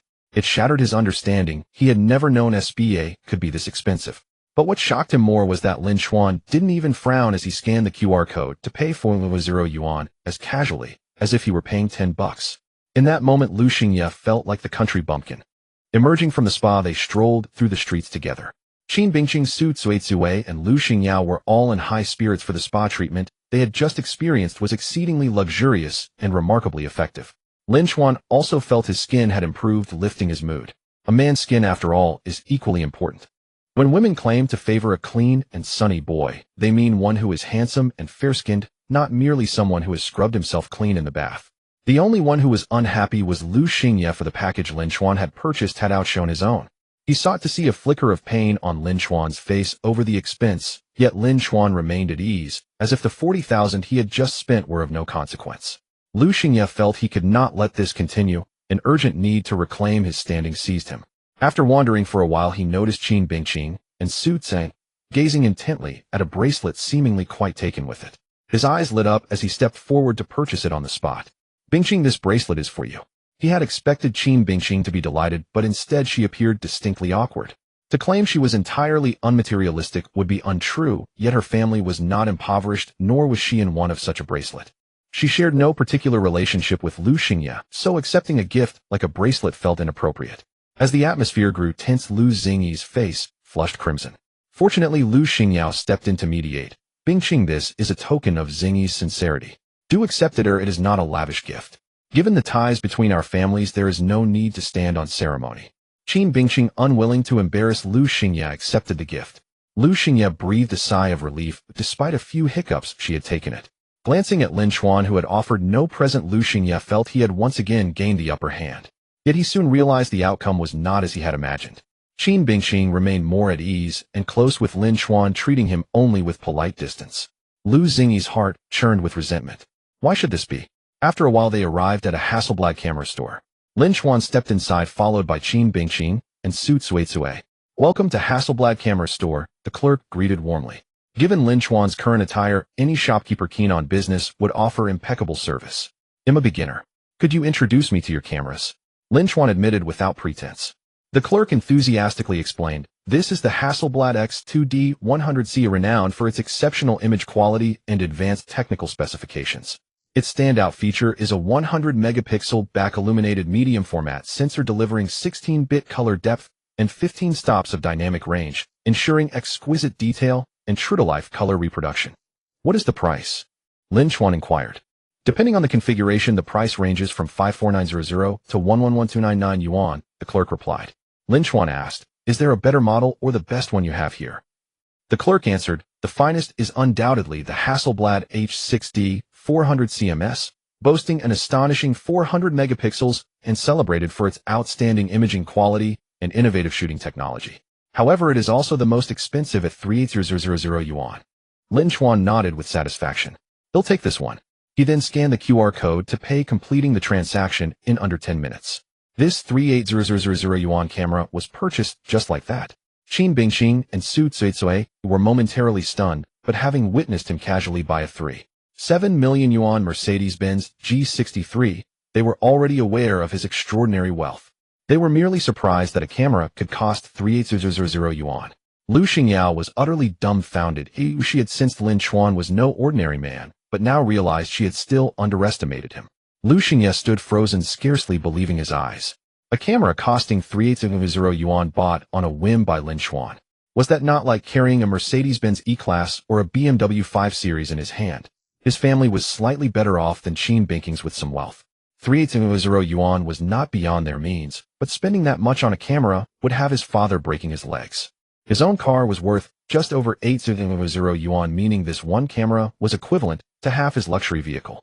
Did this not imply that Lin Chen's wealth likely surpassed his own? No wonder he had spent 40,000 on treats without a pang of regret. It truly was nothing to him. Recalling how he had put on airs, uttering condescending words, and even suggesting Lin Chen come work at his family's 4S store after graduation, Lu Xingyi's face burned with shame. Just then Lu Xingyao could not help asking, Bingqing, what car did Lin Chen buy at your 4S store?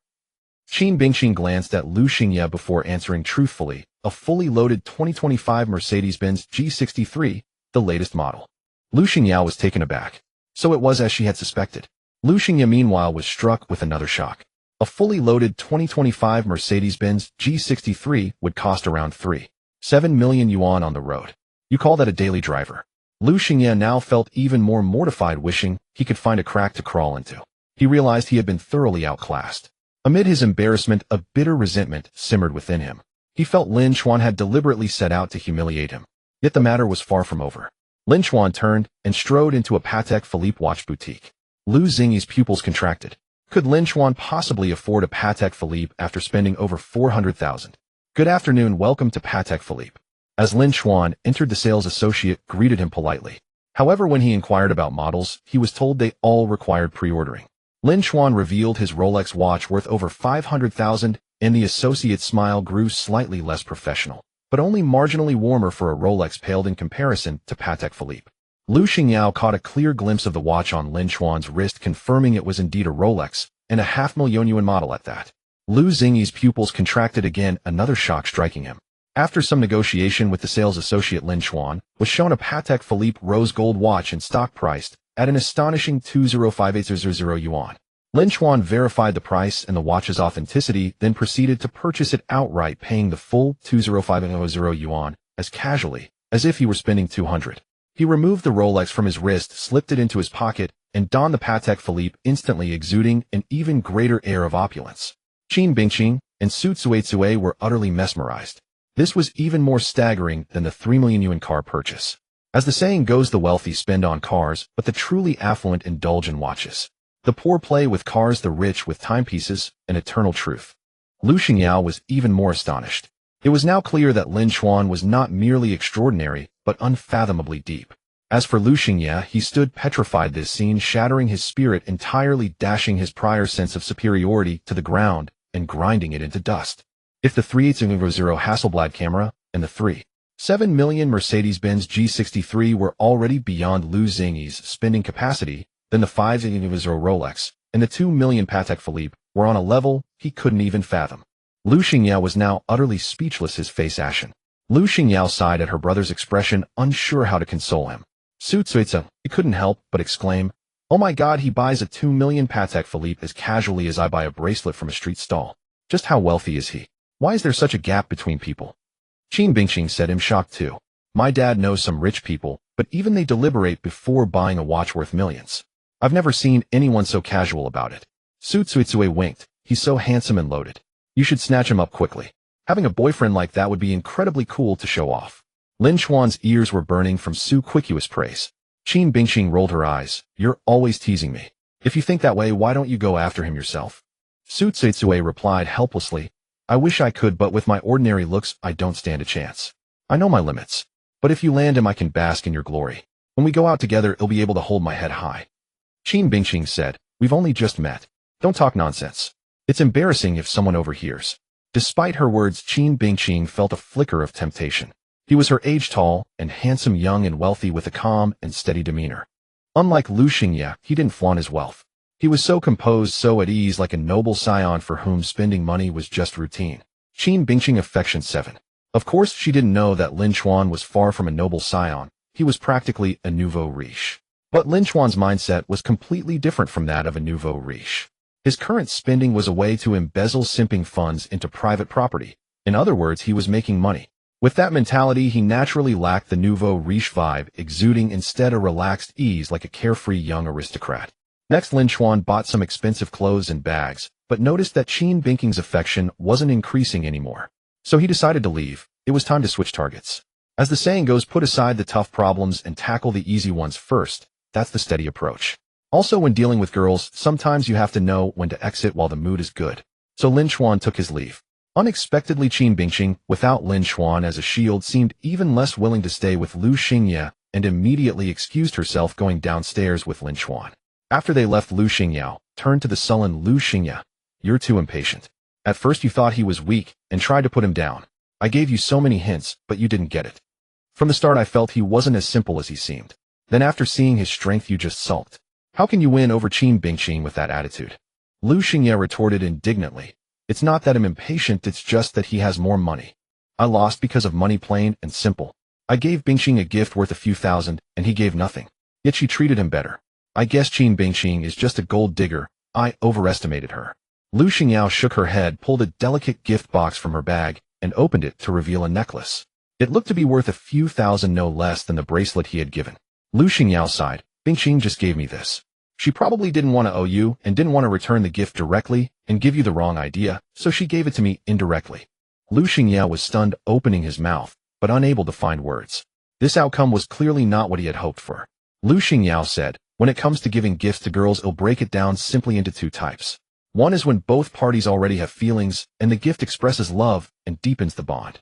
The other is when there's no affection and you just try to buy your way in with gifts and money. You and Bingqing clearly don't fall into the first category. She didn't even want to accept your gift, it just made things awkward. And if it's the second type, is a small gift like that enough? If she were a gold digger from a poor background, who'd never seen anything maybe. But Bingqing's family, even if slightly less wealthy than ours, isn't far off. She looks down on a few yuan gift. Her monthly allowance is more than that. Her dad's birthday gifts for her are worth tens of thousands at least. So your gift was even less effective than Lin Chuan not giving any gift, but just showing off his immense wealth. Just seeing his financial power is enough to make a girl's heart flutter, because she can imagine the lavish material life she'd have with him. If you call Bingqing a gold digger, then is there anyone in this world who doesn't care about material things? I know Bingqing is she's actually decent. If someone doesn't meet her standards, she just doesn't see them as a potential partner, but she doesn't look down on them. She just wants a strong man like a prince. Handsome and wealthy are must-haves. It's not just about material wealth, she also wants someone strong in mindset. Showing your neediness too early only makes you look weak. When she's with you, it's just awkward. Look at Lin Chuan, calm and composed. In Bingqing's eyes, he might even be someone she admires. Lu Xingye thought his sister had a point, but he didn't want to admit it. When she mentioned Lin Chuan again, he grew irritated and stopped listening. Meanwhile, as Qin Bingqing walked downstairs, she said apologetically, Sorry, I didn't expect to run into Lu Xingye here, and that he'd be so hostile toward you. I also made you treat us to the SBA. Lin Chuan feigned realization, hostility. So that's it. I thought he kept staring at me because he was gay. Qin Bingqing and Su Tsuitsue were stunned by the absurd comment, then burst into laughter. Lin Chuan clearly didn't take Lu Xingye seriously, using a joke to defuse the tension. This magnanimity and ease made him even more appealing. Handsome, wealthy, and with a great personality. Qin Bingqing affection too. As the elevator neared the first floor, Lin Chuan asked, Where are you headed? I'll give you a ride back. Qin Bingqing smiled. Didn't you say you had things to do? Go ahead. We'll just take a cab back to school. By the way, there's a car show in a couple of days with lots of luxury cars, even some limited editions. My family's 4S dealership will be there. Are you interested? If so, I'll save you a ticket. Lin Chuan's interest was piqued. Of course I am. Please save me a ticket. Sure, Qin Bingqing agreed readily. Soon the ride-hailing car arrived.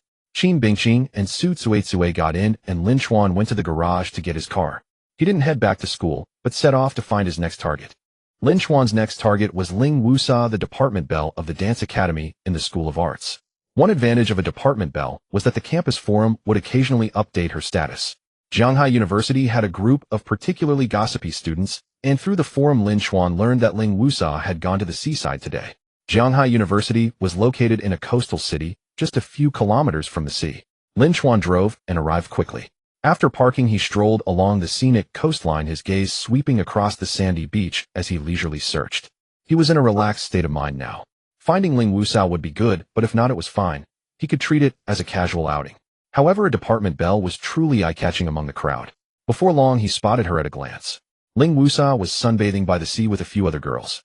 The sun was mild that day, its rays soft and gentle. Clad in a swimsuit, her figure was nothing short of perfection. If Yi Meishing embodied allure and Qin Bingqing radiated brilliance, then Ling Wusa exuded a cool, athletic charm. She was not the delicate type, or a hint of abdominal muscles could be seen. Her shoulders were perfectly straight, and her form was curvaceous and well-proportioned. The other girls around her were not lacking in figure, but her presence turned them into mere foils. Not far away, a group of boys kept casting glances at Ling Wusa, yet none dared to approach her. Wang Qinyang remarked with a sigh, "I noticed her great figure when watching her dance before, but in a swimsuit it's beyond good. She's not just slim, she's got curves." Lu Junhui added, "Indeed, she's stunning and has that cool vibe. I've heard many girls are into her." Zhang Yuan said, "Actually, I prefer the slightly fuller type, but I have to admit she's incredibly attractive." Wang Qinyang said, "We'll be riding jet skis in pairs later. Do you think I should invite her to ride with me? If I do, would she agree?" Lu Junhui sneered, "How do you dare?" Zhang Yuan said, "If you dare, I'll treat you to a feast." What's there to fear? Fortune favors the bold. Wang Qinyang took a deep breath, mustered his courage, and walked toward them. But halfway there he made a detour, as if taking a casual stroll, and slunk back in defeat. Lu Junhui and Zhang Yuan burst into laughter at the sight. However, after laughing, Zhang Yuan let out a self-deprecating chuckle. He too lacked the nerve, and was equally cowardly. With other girls he might not have been so timid, but Ling Wusa's aura was simply too overwhelming. Lu Junhui, on the other hand, laughed freely, for he had a girlfriend, the fair-skinned girl to the left of Ling Wusa. He dared not harbor any thoughts about Ling Wusa. Just then a young man in swim trunks with an American-style spiky haircut walked straight up to Ling Wusa and said naturally, "Hello, Ling Wusa. I'm also a student at Jianghai University. I came alone and am not good at jet skis. I heard you're skilled at it. Could you teach me later?" Wang Qinyang, Lu Junhui, and Zhang Yuan stared wide-eyed at this scene. "What right did you have? We know how to ride jet skis, but we're too shy to offer to take her, yet you, who can't even ride, want her to teach you." Wang Qinyang and Zhang Yuan grew tense, fearing that Ling Wusa might agree. They wouldn't mind if Ling Wusa rode with another girl, but if she rode with another guy, it would be worse than death. Wang Qinyang muttered, "Wait, he looks familiar." Zhang Yuan said, "He said he's also from Jianghai University. Maybe we've seen him around. But he's shameless to ask her to teach him. Given her personality, she'll surely reject him, right?" Despite saying this, they remained anxious. After all, the guy was quite handsome. What if Ling Wusa agreed? Fortunately, their worry didn't come to pass. Ling Wusa glanced at Lin Chuan and said with a smile, "There are instructors, you can ask them to teach you. Besides, many people are riding jet skis today. You need to book in queue.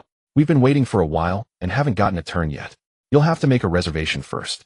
The girls nearby whispered and giggled, finding it rare for a guy to be bold enough to approach Ling Wusa.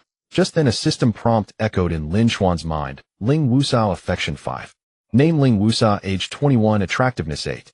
4, height 168 centimeters, weight 52 kilograms, affection toward current identity 05, affection toward Lin Chuan, identity 25. Note, when she learns your true identity, the two affection values will merge. Lin Chuan was taken aback. What was this? After a moment's thought, he understood. Ling Wusa must have heard about his past as a hopeless romantic, so her affection toward his true identity was a dismal 25. Yet she clearly hadn't recognized him, now seeing him only as an unfamiliar classmate. Thus the affection was split into two categories. Once she knew who he was, they would merge. Lin Chuan didn't mind, as long as affection increased it was fine. The rise in affection also indicated that despite her polite refusal, she didn't actually resent the approach. Lin Chuan said a reservation is needed. The staff seemed easygoing. Maybe I can talk to them and get priority. Seeing his confident demeanor, Ling Wusa grew intrigued. If you can get us priority, then he'll teach you. Deal. Lin Chen nodded and headed toward the jet ski rental area. But instead of talking to the beachside vendor, he walked directly into a jet ski shop. As soon as he left, the girls began chatting. That guy is so handsome and daring. Yeah, I noticed Wang Qinyang and Zhang Yuan wanted to ride with Wusa, but hesitated forever to speak up. Wang Qinyang even walked over and slunk back. We had to pretend not to see it to spare his embarrassment. He looks familiar. Do you know him? I think so too, but I can't place him. He must be from our school, oh, we've probably seen him somewhere. After a short while, Lin Chen reappeared by the seaside waving and calling out. The boss was really kind.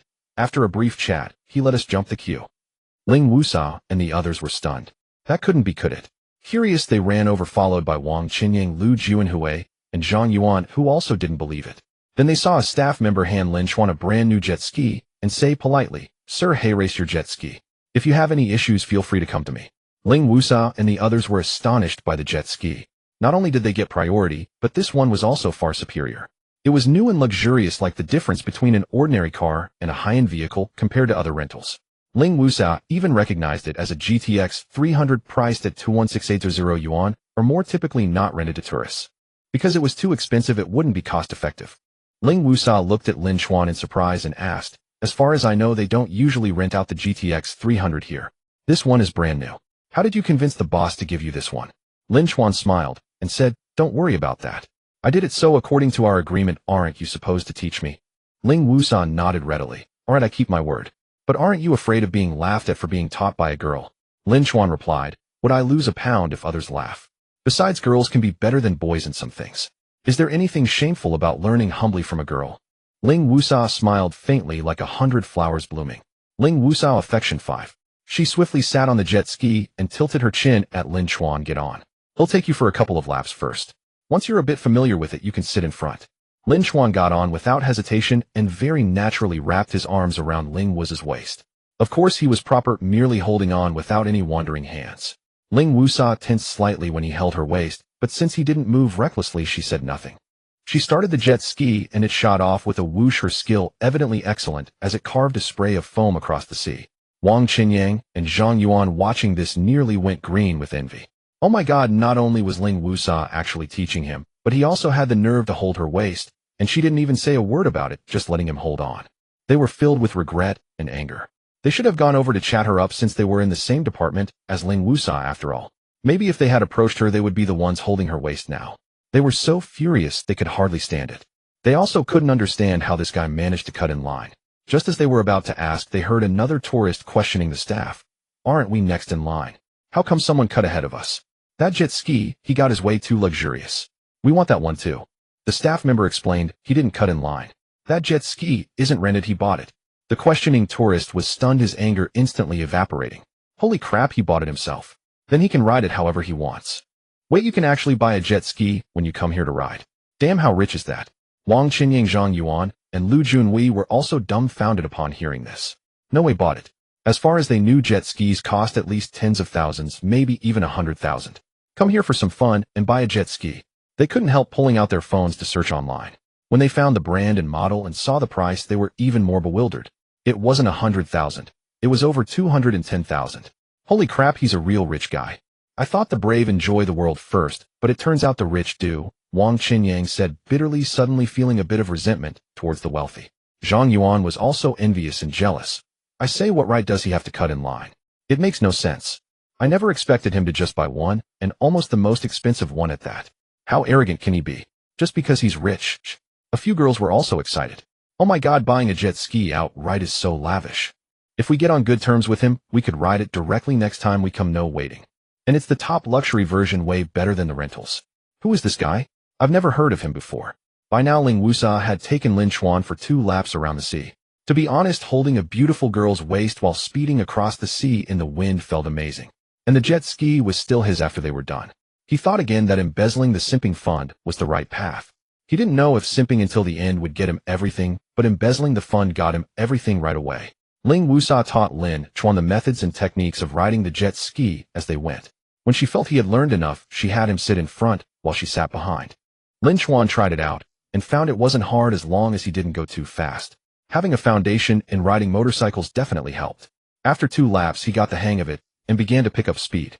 After all, a jet ski is more fun when it's faster. Ling Wusa asked, how long did you rent this jet ski for? Can you rent it for longer? That way you can enjoy it more. My classmates are still waiting and we can't just play by ourselves. Lin Chen said, I rented it for a long time. You could say forever. Forever. Ling Wusa paused for a moment before realizing, did you buy this jet ski? She suddenly understood. No wonder he got priority and could rent a brand new GTX 300. He bought it. Who even buys a jet ski when coming to the seaside? Ling Wusa shot Lin Chen a glare. So this is what you meant by the boss is easy to talk to. Of course he's easy to talk to when you buy a luxury jet ski. I was fooled by you. I really thought you had some trick to get the boss to prioritize you. Since it's your vehicle, you can ride it as long as you want. Can my roommates have a turn later? Lin Chen said, of course your classmates are my classmates too. After we're done they can ride it however they like. Ling Wusa affection 10. Handsome, wealthy, carefree, easygoing, and pleasant to talk to. Rich without the vulgarity of a nouveau riche, like a noble young master. That was Ling Wusa's current impression of Lin Chen. They took turns riding, having a blast. Ling Wusa had always rented jet skis before having to return them after a while. This was the first time she enjoyed herself so thoroughly.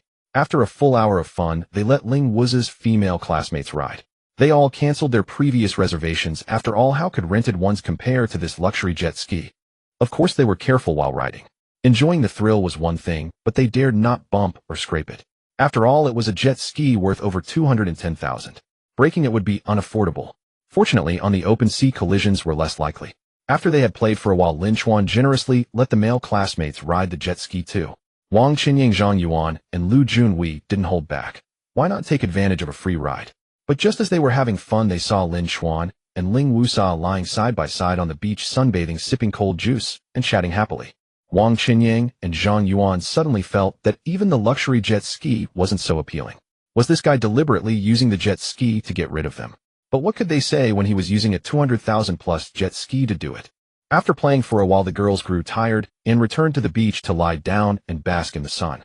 They were all filled with curiosity about Lin Chen, their gazes frequently drifting toward him as they chatted.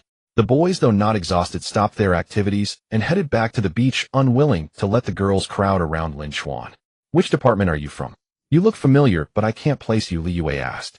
Ling Wusa also looked at Lin Chen with curiosity, as she had felt a sense of familiarity earlier, but hadn't asked. Lin Chen answered honestly, my name is Lin Chen from the automation department. If I seem familiar, perhaps we've met somewhere. Everyone paused, finding the name oddly familiar. Just then Wang Qinyang suddenly exclaimed, Lin Chen, the simp who chased Zhang Yin, the beauty of the information management department, for 3 years. No sooner had the words left his mouth than he realized it was inappropriate to say such a thing in front of others. Although Wang Qinyang was irritated that Lin Chen had ridden a jet ski with Ling Wusa his arm around her waist, he had no grievance against Lin Chen, who had even let him use the expensive jet ski for a while.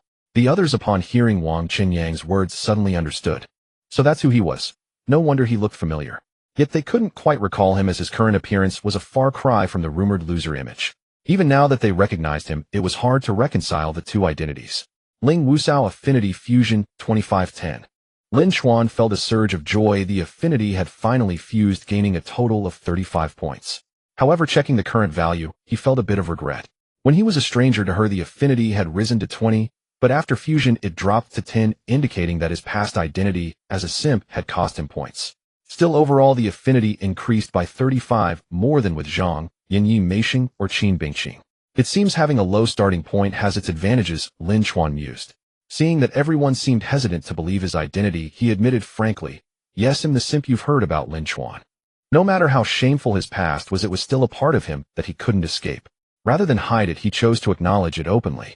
Everyone was taken aback, expecting him to deny it, make excuses, or at least embellish the truth, especially since he had just established a wealthy persona. They hadn't anticipated such a straightforward admission. Li Yue asked curiously, you're so different from the rumors. Are you still pursuing Zhang Yin? As for why Lin Chen had gone from a poor loser to a rich man, that was a question too awkward to ask. Lin Chen shook his head. That's all in the past. I've moved on. I came to the beach to clear my mind and wanted to try jet skiing, but didn't know how. I remembered from the forums that Ling Wusa was skilled at it, so I asked her for help. He didn't lament his disastrous romantic history, nor did he criticize Zhang Yin or flaunt anything to save face. He simply glossed over the past with an air of detachment.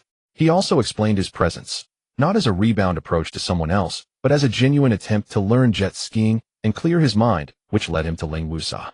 A flicker of admiration passed through Ling Wu's eyes. Ling Wusao Affinity 5. Li Yue laughed heartily. A 3-year chase with no success. It's about time you let go. I think you're handsome and wealthy, Lin Chen. You'll have no trouble finding a girlfriend. The other girls chimed in with praise, not holding back. Partly they genuinely meant it, and partly having just enjoyed a free ride on his jet ski, they felt obliged. Wang Qinyang, Zhang Yuan, and Lu Junhui were stunned to see that Lin Chuan's admission of his past hadn't hurt him. Instead, the girls grew even more enthusiastic. Could sincerity really be a trump card?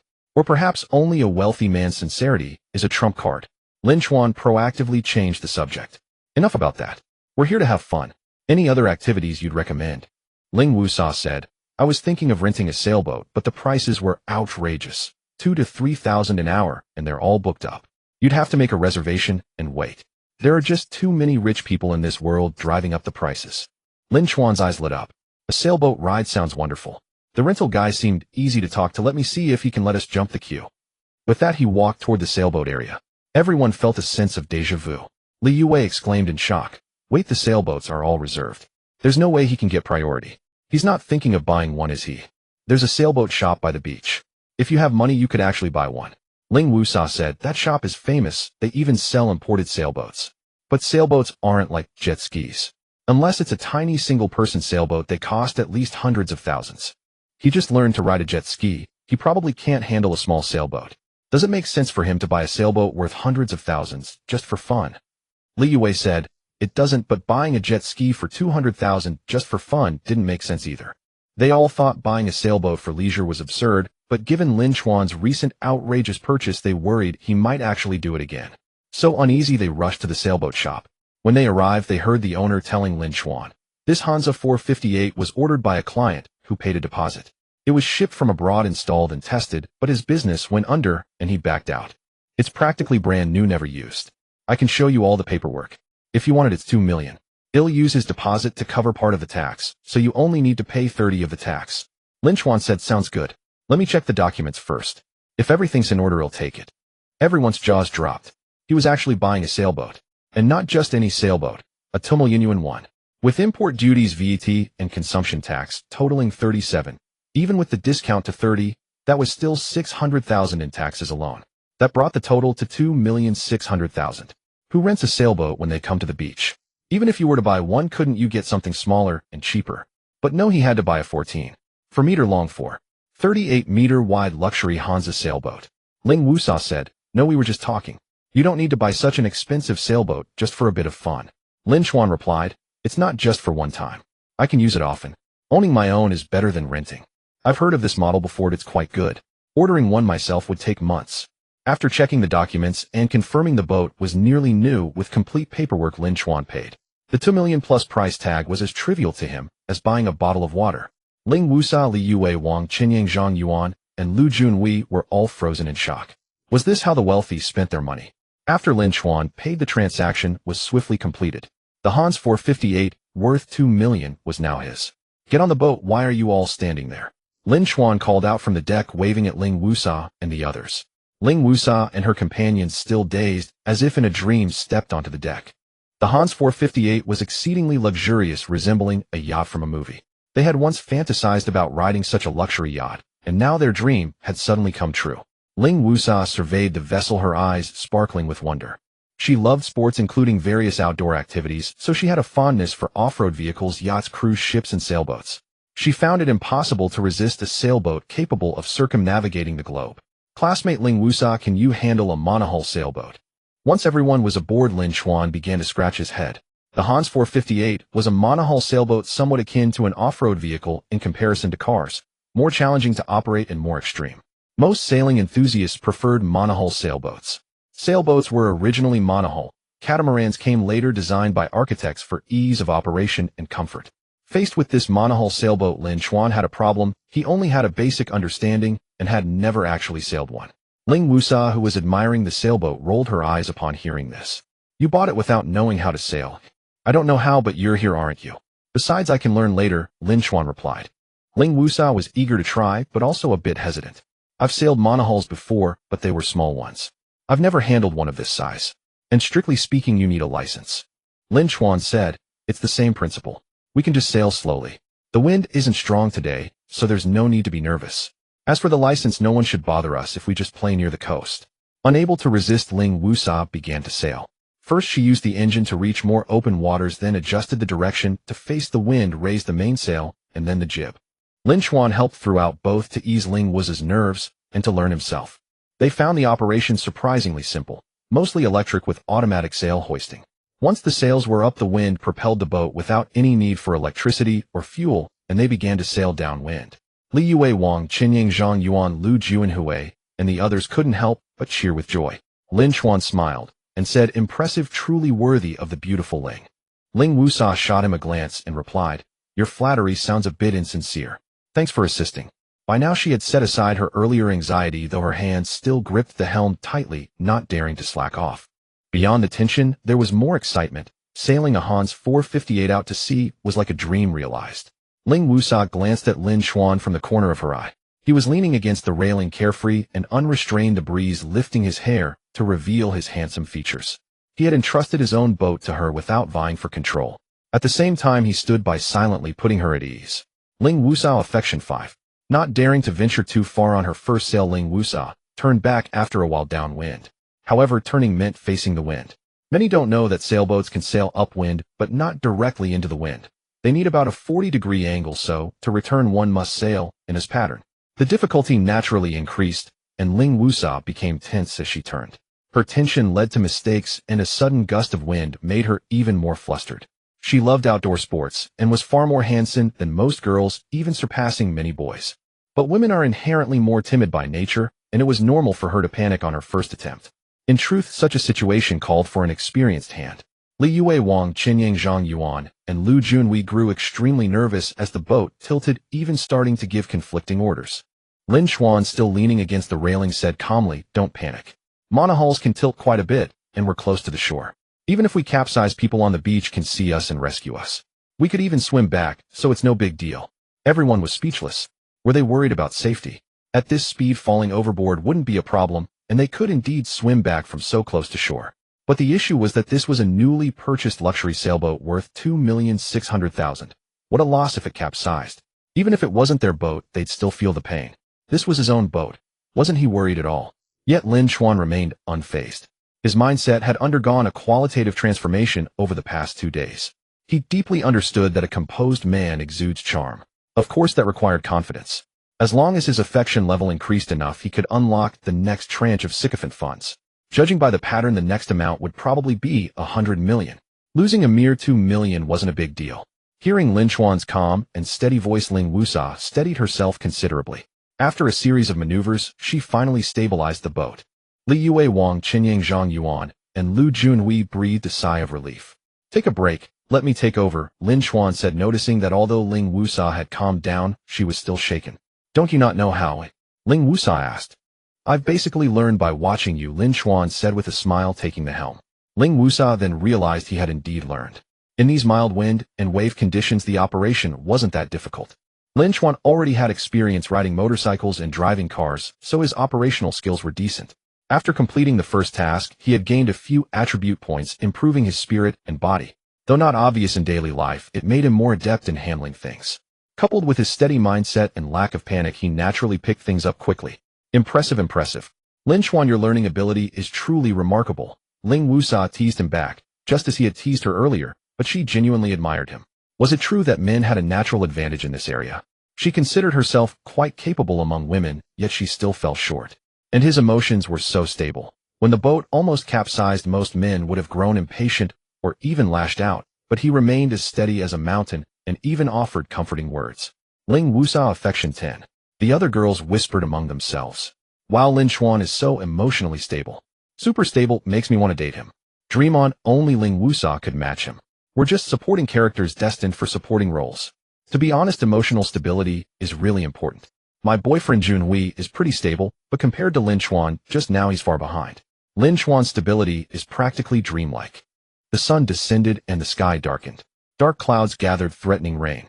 Lin Chen, Ling Wusa, and the others thus concluded their day's outing. Lin Chen docked the jet ski and sailboat in their berths. Naturally, the berth fee was unavoidable. He mused that once he had more money, he would buy a house by the sea. close to the university and perfect for enjoying jet skis and sailboats at any time. Do you have a ride? I drove and want to head back to school together. Lin Chen asked. Ling Wusa hesitated for a moment before replying. No, your car can't fit all of us. We'll take the campus bus. Drive safely. Indeed, there were too many of them for a single car. Since some had come in Lin Chuan's car and others in different vehicles, it felt awkward to split up. Taking the campus bus together was more convenient. Lin Chuan didn't insist and casually said, let's exchange WeChat. We can hang out again next time. We might go to a hot spring resort next weekend. He'll let you know if we do, Ling Wusa said, pulling out her phone and naturally adding Lin Chuan on WeChat. This sight stirred envy and jealousy in Wang Qinyang and Zhang Yuan, yet also a grudging respect. After the afternoon together, they found Lin Chuan genuinely likable, not just wealthy, but also easygoing. His calm composure when the boat nearly capsized was a lesson in poise they could learn from for a lifetime. After parting, Lin Chuan strolled leisurely toward the garage, opening the system panel to check. Today, Qin Binking's affection had risen by 31 and Ling Wu's starting from a lower base had increased by 55. Together, they totaled 86, quite rapid progress. At this rate, he could complete the second task ahead of schedule in less than 3 days. He put on his Patek Philippe, got into his Mercedes-Benz G-Class, and drove back to campus in high spirits. Not far along, a system notification chimed, Zhang Yin Affection 5. Lin Chuan was taken aback. What was happening? He wondered if Zhang Yin had thought of him or spotted him somewhere. He shrugged it off, deciding not to bother. He had no interest in actively seeking her affection, but free gains were welcome. Unbeknownst to Lin Chuan, on the second floor of a seaside restaurant, Zhang Yin and Zhao Jun were dining by the window. Zhang Yin had come out today to appease Zhao Jun after standing him up for the hotel the previous day. Yet she found him even stingier than before. He seemed eager to grab a quick meal and head straight to a hotel, which made her deeply uncomfortable. Distracted, she gazed out at the sea. Then she caught sight of a luxury car stopped at a traffic light directly below. To her astonishment, the driver was Lin Chuan. The car was a Mercedes-Benz G-Class, and the watch on Lin Chuan's wrist wasn't the Rolex from yesterday. Zooming in with her phone camera, she was shocked to recognize it as a legendary Patek Philippe. Zhang Yan was stunned. Hadn't Lin Chuan just come into some minor fortune? Was yesterday's spending just revenge shopping or a desperate attempt to show off in front of her? How could he now afford a Mercedes G-Class and a Patek Philippe? Could it be that Lin Chuan hadn't just struck it rich, but had truly become wealthy? Thus, Zhang Yan's affection inexplicably rose by 5. Even though Lin Chuan hadn't seen her. Following her gaze, Zhao Jun also spotted Lin Chuan. His face showed even greater shock. He was more knowledgeable than Zhang Yin and recognized that this wasn't just any G-Class, but the latest 2025 Mercedes G63, worth at least 3 million. And that Patek Philippe was likely around 2 million. A shadow of gloom crossed Zhao Jun's face as he glanced at Zhang Yin. Wiping his mouth, he said, "Are you full? Let's go then." "Where to?" Zhang Yin asked, distracted. Zhao Jun's indifference contrasted with Lin Chuan's Mercedes and Patek Philippe, stirred doubt in her heart. "To the hotel, where else?" Zhao Jun said matter-of-factly. Reluctantly, Zhang Yin got into his car, her discontent evident. She sulked, hoping Zhao Jun would coax her, but he acted as if he didn't notice. Growing more upset, she searched online and discovered that Zhao Jun's BMW cost only 7 or 800,000, while a Mercedes G-Class was at least over 1 million. So Lin Chuan's car was a step above. At that moment, she recalled her roommate Huang Xiangping's words, that her boyfriend had noticed Zhao Jun wasn't as wealthy as he seemed. She had dismissed it as jealousy, but comparing their cars and Zhao Jun's increasing stinginess, she couldn't help but wonder if it was true. With these thoughts, Zhang Yin grew even more reluctant. "Jun, I don't want to go to the hotel today. I'd rather return to school." With a screech, Zhao Jun abruptly stopped the car and yelled, "What do you mean? Are you messing with me?" The sudden halt jolted Zhang Yin forward, the seatbelt pressing painfully into her chest. Zhao Jun's roaring voice made her ears ring. Yesterday, she had accused Lin Chuan of shouting when he was merely urgent, but now she truly understood what shouting meant. Zhang Yin was frightened by Zhao Jun's ferocious demeanor, feeling as if she didn't recognize him anymore. Initially, he had been so gentle, witty, and generous. But after getting what he wanted, he had become increasingly stingy and impatient, though still polite. This brutal face was something she had never seen before. Zhang Yin quickly explained, "Jun, I'm not messing with you. I did hang out with you today, didn't I, eh?" Zhao Jun cursed angrily. "If you'd said no to the hotel earlier, why would I bother coming out? I spent money on you 2 days in a row, and you stood me up. Do you have any professional ethics? If you're not coming to the hotel today, then get lost and stay out of my sight." Zhang Yin was stunned, never expecting such words from Zhao Jun. She had spent the first half of the date trying to please him, even making amends for yesterday's stand-up. But she had stopped when she noticed his stinginess. And now just because she refused the hotel, he cursed her like this. She remembered Huang Xiangping's words again, whether someone is sincere is shown by whether they only want to take you to a hotel. Zhao Jun's words made it all too clear. He was practically saying he saw her as nothing more than a commodity. Yesterday he had said something similar in anger, but not so bluntly, and Zhang Yan had excused it as a momentary outburst. But now it was evidently his true feelings. Zhao Jun, you're too much. How can you say that? In your eyes, am I just a whore? Zhang Yan's chest heaved with fury. She couldn't help but think of Lin Chuan's kindness. He would never be angry over her refusal to go to a hotel. In fact, he had been good to her for 3 years without ever receiving anything in return. Just being with him made him happy. Zhang Yan affection 3. Zhao Jun sneered, oh really? Isn't it true? You're after me because I'm a rich kid, right? Spending my money and sleeping with me. That's what you do. Now you want to play the saint. And you can't even deliver after I've paid. Seeing Lin Chuan's money, you want to run back to him, don't you? I don't mind you going back to him, but at least finish what you owe me for these 2 days. Zhang Yan trembled with rage, tears of grievance streaming down her face. Zhang Yan was both furious and aggrieved, wiping her tears as she spoke. Zhao Jun, you bastard, we're breaking up. Fine by me, I've had my fun anyway. College girls are just a novelty, they're not even as good as the nightclub girls. Why are you still in my car? Get out. Are you expecting me to drive you back to school after breaking up? Zhao Jun said contemptuously. Zhang Yan was furious at the first half of his words, but the second half left her incredulous. This is a main road, there aren't many taxis around here, and it's about to rain. You want me to get off here? What else? You think I'd still be nice to you after we've split? Get lost. Oh, and give me back the necklace and bracelet I gave you. Zhao Jun said, reaching out to grab them. Zhang Yan, flustered, shielded them. How can you do this? Once a gift is given, it's given. Lin Chuan never asked for anything back, even when he had little money. That's because he's an idiot, not like me. You think everyone will indulge you. Zhao Jun yanked her hands away and tore off the necklace and bracelet with brute force. His roughness made her cry out in pain, and in the struggle her hair was left in a tangled mess. Zhao Jun, you bastard. You bastard. Zhang Yan sobbed, whether from pain or humiliation. Yet Zhao Jun showed no mercy, opening the door and pushing her out. Get lost, slut. With that he sped off. Standing on the street with disheveled hair, Zhang Yan felt utterly helpless. Her parents had always cherished her like a precious gem. For 3 years in college, Lin Chuan had spoiled her endlessly. Never had she endured such humiliation. She crouched down, burying her face in her knees, and wept bitterly. But heaven didn't grant her time to cry. A rain began to pour without warning. Zhang Yan pulled out her phone to hail a taxi, but it showed that few vehicles were in the area, and she'd have to wait. Finally, she couldn't hold back and opened Lin Chuan's WeChat to send a voice call. At that moment, memories of Lin Chuan's kindness flooded her mind like a tide. She imagined him driving up in his brand new Mercedes G-Class, and she would throw herself into his arms for a good cry. Then she would make amends and forget about that bastard Zhao Jun. But a message popped up, you are not friends with this contact. Zhang Yan froze. Had Lin Chuan actually deleted her? Panic set in. Was he serious about not even being friends anymore? Was he truly done with her? Recalling how good he had been to her, she couldn't accept it, and tears streamed down uncontrollably. Unable to reach Lin Chuan, she ran to a nearby tree to shelter from the rain while waiting for a taxi. The rain grew heavier, and she was soon drenched. After 4 or 5 minutes, a ride arrived. Seeing her soaked, the driver frowned, but handed her a towel. Instead of telling her not to wet the seat, he said tactfully, wipe yourself down, miss, don't catch a cold. What's the crying for? A breakup. Your boyfriend's a real jerk to leave you out in the rain like this. Hearing that, Zhang Yan cried even harder. The driver stopped talking and focused on driving. Arriving at Shanghai University, she had to run through the rain to her dorm. Once again, she thought of how Lin Chuan would always bring her an umbrella no matter where he was whenever she forgot hers. Zhang Yan ran back to the dorm, and her roommate Lu Ting was startled by her appearance. Rushing over, Lu Ting asked with concern, Yin, what happened? Weren't you on a date with Zhao Jun? Zhang Yan burst into tears. Zhao Jun is a monster. He left me out in the pouring rain. How could he do that? That's too much. Lu Ting wrapped a towel around her, fuming. The other 2 roommates exchanged glances, unsure what to say. Honestly, they found Zhang Yan's behavior questionable. They had seen how well Lin Chuan treated her. If she had no feelings for him, she should have made it clear instead of stringing him along for 3 years.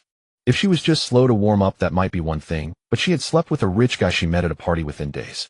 Still seeing her like this, they felt some sympathy. Huang Xiangping hesitated, then said, I told you yesterday, my boyfriend found out Zhao Jun isn't as wealthy as he seems. He's barely a rich second generation. His family runs a small construction company. They made some money once, which seems rich to ordinary folks, but they're nowhere near aristocracy. And with the real estate market the way it is these days, his family's business has been struggling.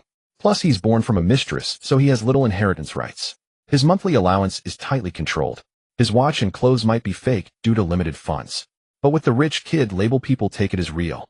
The car he drives belongs to the family company. Buying it helps with tax deductions. If profits are high 1 year, a luxury car can be counted as a fixed asset. If the company's cash flow falters, he might have to sell it anytime. So he doesn't have much control over his own car. And he's always at nightclubs using that rich kid title to attract girls hoping to marry into wealth.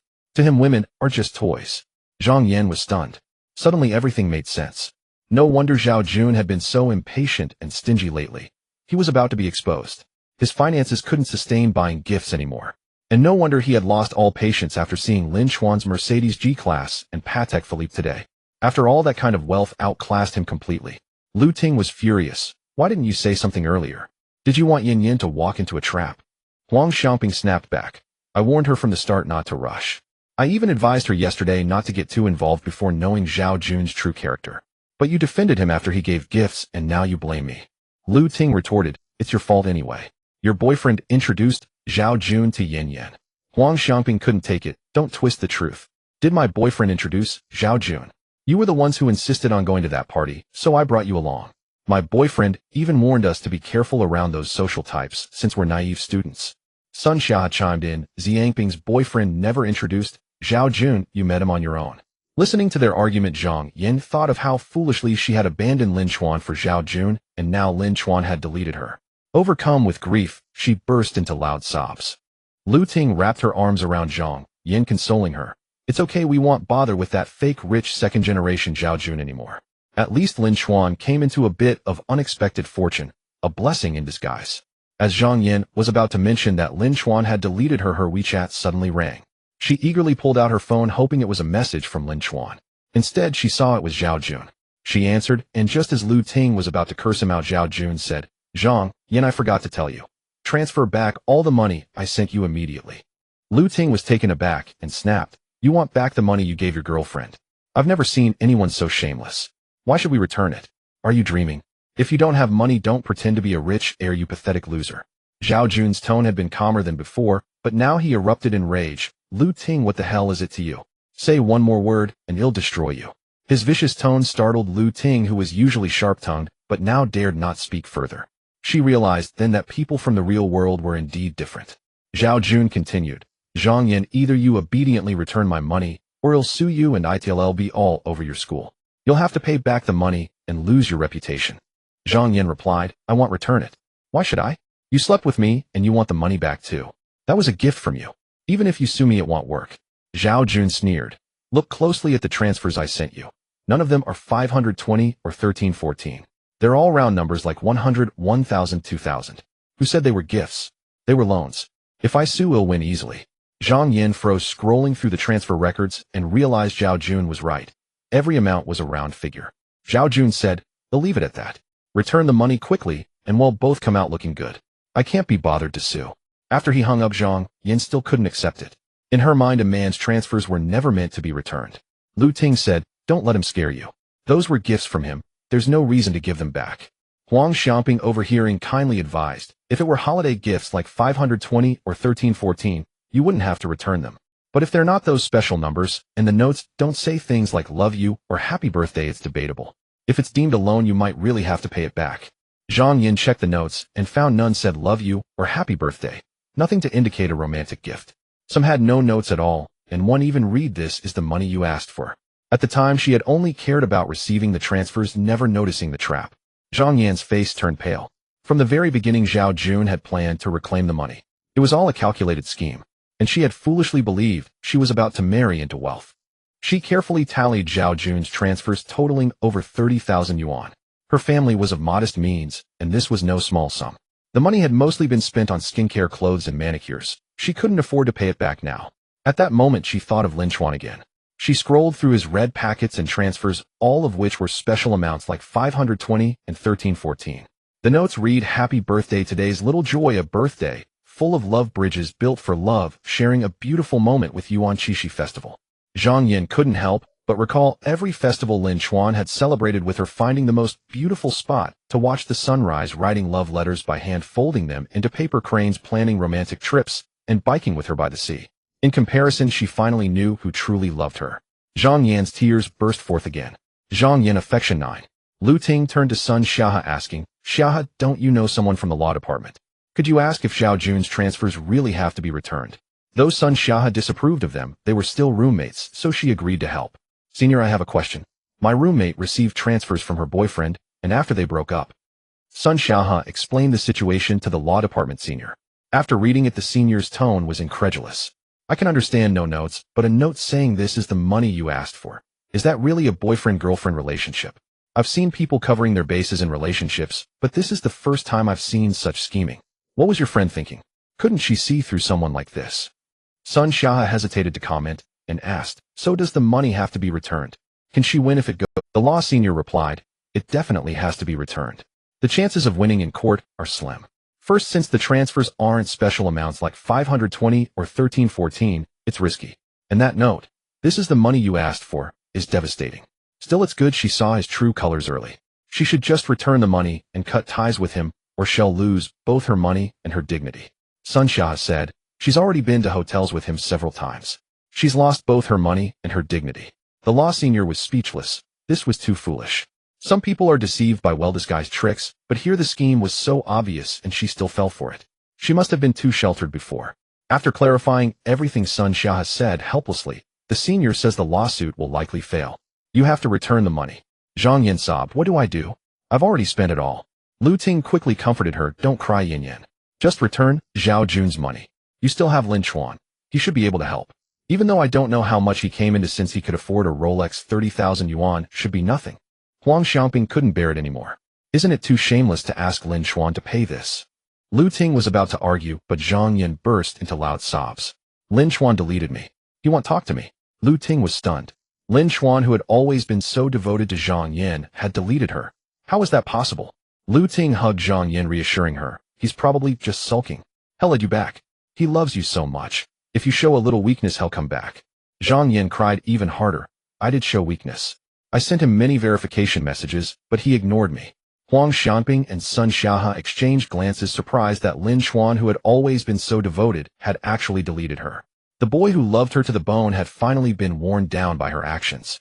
If Zhang Yan had been victimized by Xiao Jun, they might have felt some sympathy. But for her to be deleted by Lin Chen, they felt no pity at all. They only thought she deserved it. Seeing Zhang Yan crying so sorrowfully, Lu Ting said angrily, how could Lin Chen be like this? Didn't he once promise to always be good to you? Now that you're in trouble, he refuses to step up. She opened Lin Chuan's WeChat and saw that he hadn't deleted her. It seems he hasn't blocked me. He'll ask him. So Lu Ting sent Lin Chuan a message. Lin Chuan, I need to tell you something. Yin Yan broke up with Xiao Jun, and now Xiao Jun wants her to return the over 30,000 yuan he transferred to her. Yin Yan doesn't have the money. Why don't you cover it? After this, Yin Yan will realize you're better, and if you pay it, she'll surely become your girlfriend. After a moment, Lin Chuan replied, what does it have to do with me? She hooked up with someone else, and you want me to be the fool. Lu Ting said, you can't say that. Over 30,000 is nothing to you now. After this, Yin Yan will love you even more. In a way, it's not a bad thing. You'll be together happily, isn't that great? And how could you delete Yin Yan? She's heartbroken over it. Lin Chuan said, if 30,000 is nothing, then she can handle it herself. Let me reiterate, I have nothing to do with Zhang Yan anymore. Don't come to me with this nonsense again. I shouldn't have just deleted Zhang Yan. I forgot to delete you, you fool. How dare you speak like that? Do you have any decency? Just because you have a little money, don't think you can look down on everyone. Lu Ting's message didn't go through, showing you are not friends with this user. Lu Ting fumed. He blocked me too. How could he do this? It's just 30,000 yuan, nothing to him. Now that he's rich, he's become stingy. Huang Xiaoping and Sun Xiahe, who were nearby, couldn't help but roll their eyes. Even if someone has money, why should they give you 30,000? But Lin Chen finally woke up. In the past, he would have eagerly handed it over. Zhang Yan sobbed again. How could he be like this? He wasn't like this before. Huang Xiaoping couldn't help but retort. He pursued you for 3 years, deeply devoted. Yet you went and hooked up with a fake rich kid. What more do you want? He chased you for 3 years without success, and you expect him to wait forever. Now you owe that fake rich kid money, and you come to Lin Chen. How do you think he sees you? I think you should either ask your parents or earn the money yourself. That way you might redeem yourself, and Lin Chen might look up to you. Zhang Yan said, I know I was wrong, but can I change? He doesn't have a girlfriend now. If he gets together with me, wouldn't that fulfill his 3-year wish?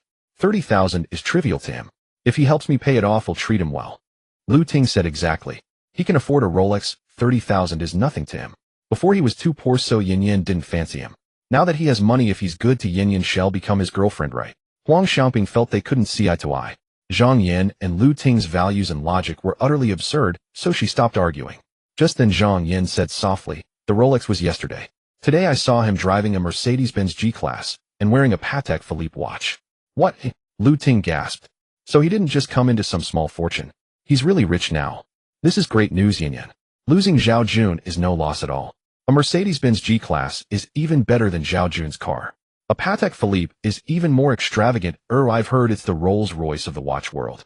Which model of Mercedes G-Class does he drive, and which Patek Philippe? How much do they cost? I'm not an expert, so I'm not sure, Zhang Yin said, pulling out her phone to search. She first looked up the Mercedes-Benz G-Class and quickly found the G500, since that's the common model. But comparing the standard, special, and collector's editions, none matched the design. Scrolling down, she suddenly saw the 2025 latest Mercedes-Benz G63. Looking closely, it was exactly the model Lin Chen drove. Lin Chen's car is this one, Zhang Yin said, glancing at the price below. Then she was stunned. Although prices vary by location and configuration, it cost at least over 3 million yuan. She had greatly underestimated it before. Lu Ting was shocked. 3 million. My God, that's not just better than Zhao Jun's car, it's several levels above. Zhang Yin was also incredulous, frozen for a while before snapping out of it. She began searching for the watch. Having always loved luxury goods, she had some knowledge of watches and remembered the style she saw on Lin Chen's wrist. Comparing online, she found it. The Patek Philippe rose gold watch was priced at an astonishing 205,800 yuan. Zhang Yin gasped. Although this Patek Philippe was cheaper than the Mercedes G63, anyone with basic knowledge knew it was even more luxurious. Luxury cars have practical uses, but a watch is just an accessory. The poor play with cars, the rich with watches. That's the saying. Zhang Yan's affection for Lin Chen increased by 10 points. Lu Ting was again amazed. A watch worth over 2 million. How rich is Lin Chen now? If he just had a small windfall, he couldn't spin like this for 2 days straight. No, was he really from the countryside? Could he have been pretending to be poor all these 3 years? Lu Ting, who also valued wealth over virtue, immediately saw Lin Chen in a new light once she realized he was truly rich. I can't figure it out, but no matter what, it's clear Lin Chen is really rich now. I have to make up with him as soon as possible. Zhang Yin, abandoning all pretense, searched through her contacts. She found a group chat she shared with Lin Chen. To please her, he had joined all her groups, so even after deleting her, he couldn't clean them all out at once. She had him saying she wanted to meet and talk things out. But the next moment Lin Chen left the group. Huang Xiaoping and Sun Xiahe exchanged glances, both in disbelief. They couldn't believe Lin Chen had become so wealthy. A car worth over 3 million, a watch worth over 2 million. Such extravagance was beyond their imagination. So Zhang Yin gave up a handsome, devoted, and wealthy suitor for a fake rich kid. She was determined to marry money, not realizing that money and love were right beside her all along. But she threw it away. How ironic. Now she regrets it, but Lin Chen has completely given up. He left the group the moment she ed him, showing how much he wants to avoid her. As before, Huang Xiaoping and Sun Xiahe felt no sympathy, only that she deserved it. During dinner time, Lin Chen went to the cafeteria with his roommates. Just because he had come into some money, he didn't look down on the cafeteria. In his view, there were 2 kinds of wealthy individuals: those who scorn the poor, and those who could be gracious to all. He had always despised the former. Thus he resolved that even if he were to secretly keep the vast sum of simpering gold in the future, he would strive to be the second kind of rich man. On campus, he refrained from wearing expensive watches as it would be too ostentatious and create a distance from his peers. As Shirley queued up while playing on his phone, he couldn't help but mention, "Third bro Zhang Yin is looking for you in the group chat. Why didn't you reply and just left the group? You've been chasing Zhang Yin for years, and it finally seems to be working out. Why are you playing hard to get now?" Zhang Yingjia and Sun Barwei also looked at Lin Chen with confusion. Lin Chen said, "Didn't I tell you? From now on I have nothing to do with her." Zhang Yingjia said, "When you said that earlier, I thought you had been rejected and had to give up. But now it seems Zhang Yin is interested in you. Can you really remain indifferent?" Lin Chen replied, "Even if she were to chase after me, I wouldn't look back." "You're just bragging." Shirley, Zhang Yingjia, and Sun Barwei all scoffed in disbelief. How could he give up after 3 years of pursuit? And Zhang Yin was genuinely beautiful. Any man would find it hard to refuse her. Lin Chen didn't bother to explain. He opened the system panel. His own attributes hadn't changed, so there was nothing interesting there. His main focus was on the affection levels. Yi Meisheng's affection 18. Qin Bingqing's affection 031. Ling Wu's affection 2530. Zhang Yan's affection 2757. Today Yi Meisheng's affection hadn't moved. Qin Bingqing's had increased by 31 and Ling Wu's had surged by 55. He had thought it would take until at least tomorrow for the affection to reach 100. Unexpectedly, Zhang Yan's affection had risen by 30. Though he didn't want to bother with her, the free boost was still satisfying. Lu Ting had messaged on WeChat saying Zhang Yan had broken up with Zhao Jun and had even returned the money had transferred. Lin Chen figured that was why she was now remembering his good qualities. As she deserved it. With this, the total affection gained today was 116. As long as he spent the remaining 1 million, he could complete the second task. However, Lin Chen noticed a problem yesterday. He had gained 51 points of affection. Logically, that was 1 point more than the 50 required for the task, but that extra point hadn't been counted toward the second task. So every time the task refreshes, the leftover affection from before just resets. That means the extra 16 points today are all wasted. I might have overdone it today, Lin Chen mused. On the way, Lu Ting, Zhang, Yan Huang Xiangping, and Sun Xiahe were jogging toward the cafeteria. Lu Ting seemed even more anxious than Zhang Yan, urging, Yan, hurry up. I just heard from a classmate that Lin Chen is in the cafeteria. I think he's just sulking. He doesn't really not love you. A girl as pretty as you. How could he truly forget you? Just walk up to him, and maybe you won't even need to apologize before he can't contain his feelings. Zhang Yan agreed, exactly. He's wanted me to be his girlfriend for 3 years. If I say yes now, I don't believe he could refuse. Huang Xiangping and Sun Xiahe silently rolled their eyes, but didn't bother to argue. They had come to have dinner anyway, and watching the drama was just a bonus. Entering the cafeteria, they soon spotted Lin Chen queuing for food with his roommates. His height of 1.8 meters combined with his designer clothes made him stand out. When Lu Ting, Huang Xiangping, and Sun Xiahe saw Lin Chen's current appearance, they were momentarily stunned. Though his facial features were largely unchanged, his style, hairstyle, skin, and aura were worlds apart. Truly a scholar who has been away for 3 days must be looked at with new eyes. Just as Zhang Yan was about to step forward, a charming and graceful figure, having gotten her meal, paused beside Lin Chen on her way to a table. She gave him a radiant smile and greeted him. Zhang Yan froze. Wasn't that Yi Meisheng, the department belle of design? Seeing Lin Chen, she instinctively smiled at him. Hadn't Yi Meisheng and Zhang Yan run into each other at the mall yesterday by chance? And hadn't she taken Lin Chen's arm just to put on a show for Zhang Yan? But now they seemed to be on such good terms. Lu Ting, Huang Xiangping, and Sun Xiahe were also taken aback. Yi Meisheng was always gentle with everyone, so smiling at a classmate was normal. But that smile she gave Lin Chen was noticeably sweeter. Just then Lin Chen had gotten his food and was heading to a table. Zhang Yan was about to compose herself and approach when another radiant figure walked by. She had clearly finished eating and was about to leave. Seeing Lin Chen, she waved and flashed a bright smile. Zhang Yan was dumbfounded again. Wasn't that Qin Bingqing, the department belle of finance? How did she know Lin Chen too, and why was she smiling at him? Lu Ting, Huang Xiangping, and Sun Xiahe were also bewildered. When had Lin Chen become so popular with the ladies? But the surprises weren't over yet. As Lin Chen sat down, a cool-spirited girl at a nearby table waved in his direction. When he noticed her, she too broke into a smile. The other girls at her table also waved at Lin Chen. Zhang Yan, Lu Ting, Huang Xiangping, and Sun Xiahe were all left speechless. Wasn't that Ling Wusa, the department belle of dance? Even that aloof girl knew Lin Chen. Huang Xiangping exclaimed in disbelief, "What's going on? Yi Meisheng, Qin Bingqing, and Ling Wusa all know Lin Chen."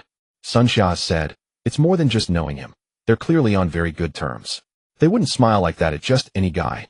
Lu Ting grew anxious. How did he become so popular with women? Zhang Yan was even more panicked. Her heart was starting to race. She had always thought Lin Chen only had eyes for her, and since she was so beautiful, he naturally had to pamper her.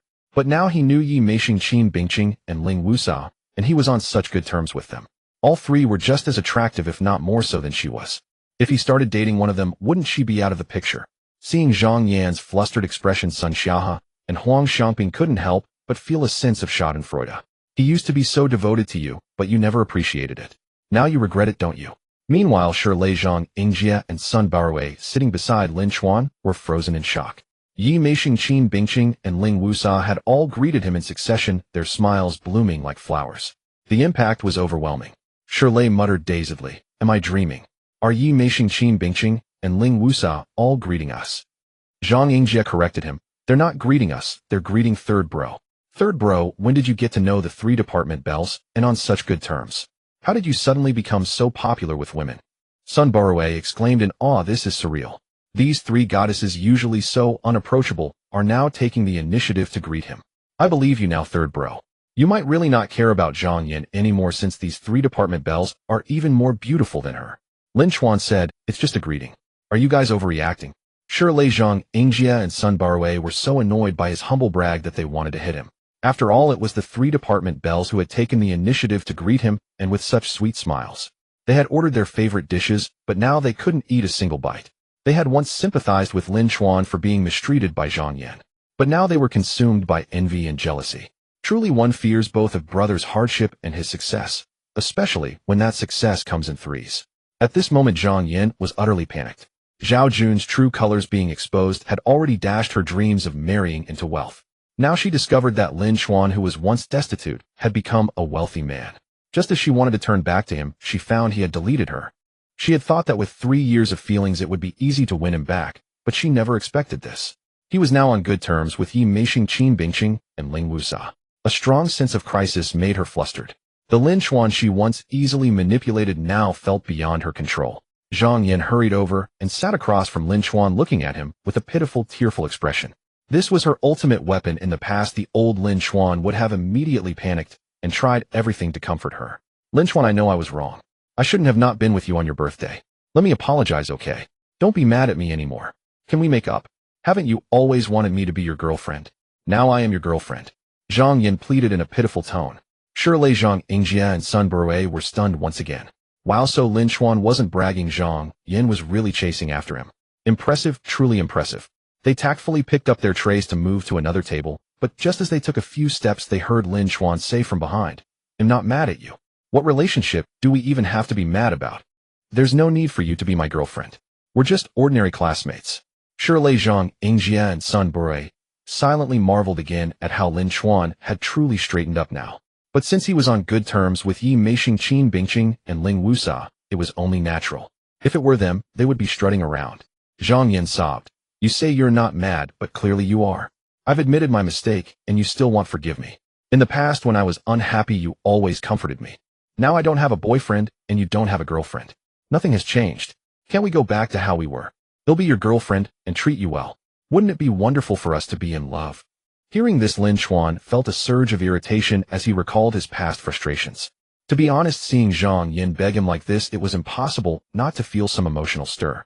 After all, she was the girl he had pursued for 3 years and once dreamed of spending his life with. But the fact that she had easily given herself to a rich second-generation heir had filled him with disgust. And with that, everything about her past now seemed repulsive. How could he now, clear-headed, ever go back? Can a rotten fruit ever become good again? Moreover, he had seen Zhang Yan's true character. Even if he forgave her and reconciled if he didn't have enough money in the future, or if he became poor, or even just had a slight shortfall, or if someone richer appeared, she would definitely change her mind. Don't be fooled by her current appearance of remorse. It's all based on seeing his wealth. A dog can't change its nature. Her true self hasn't changed.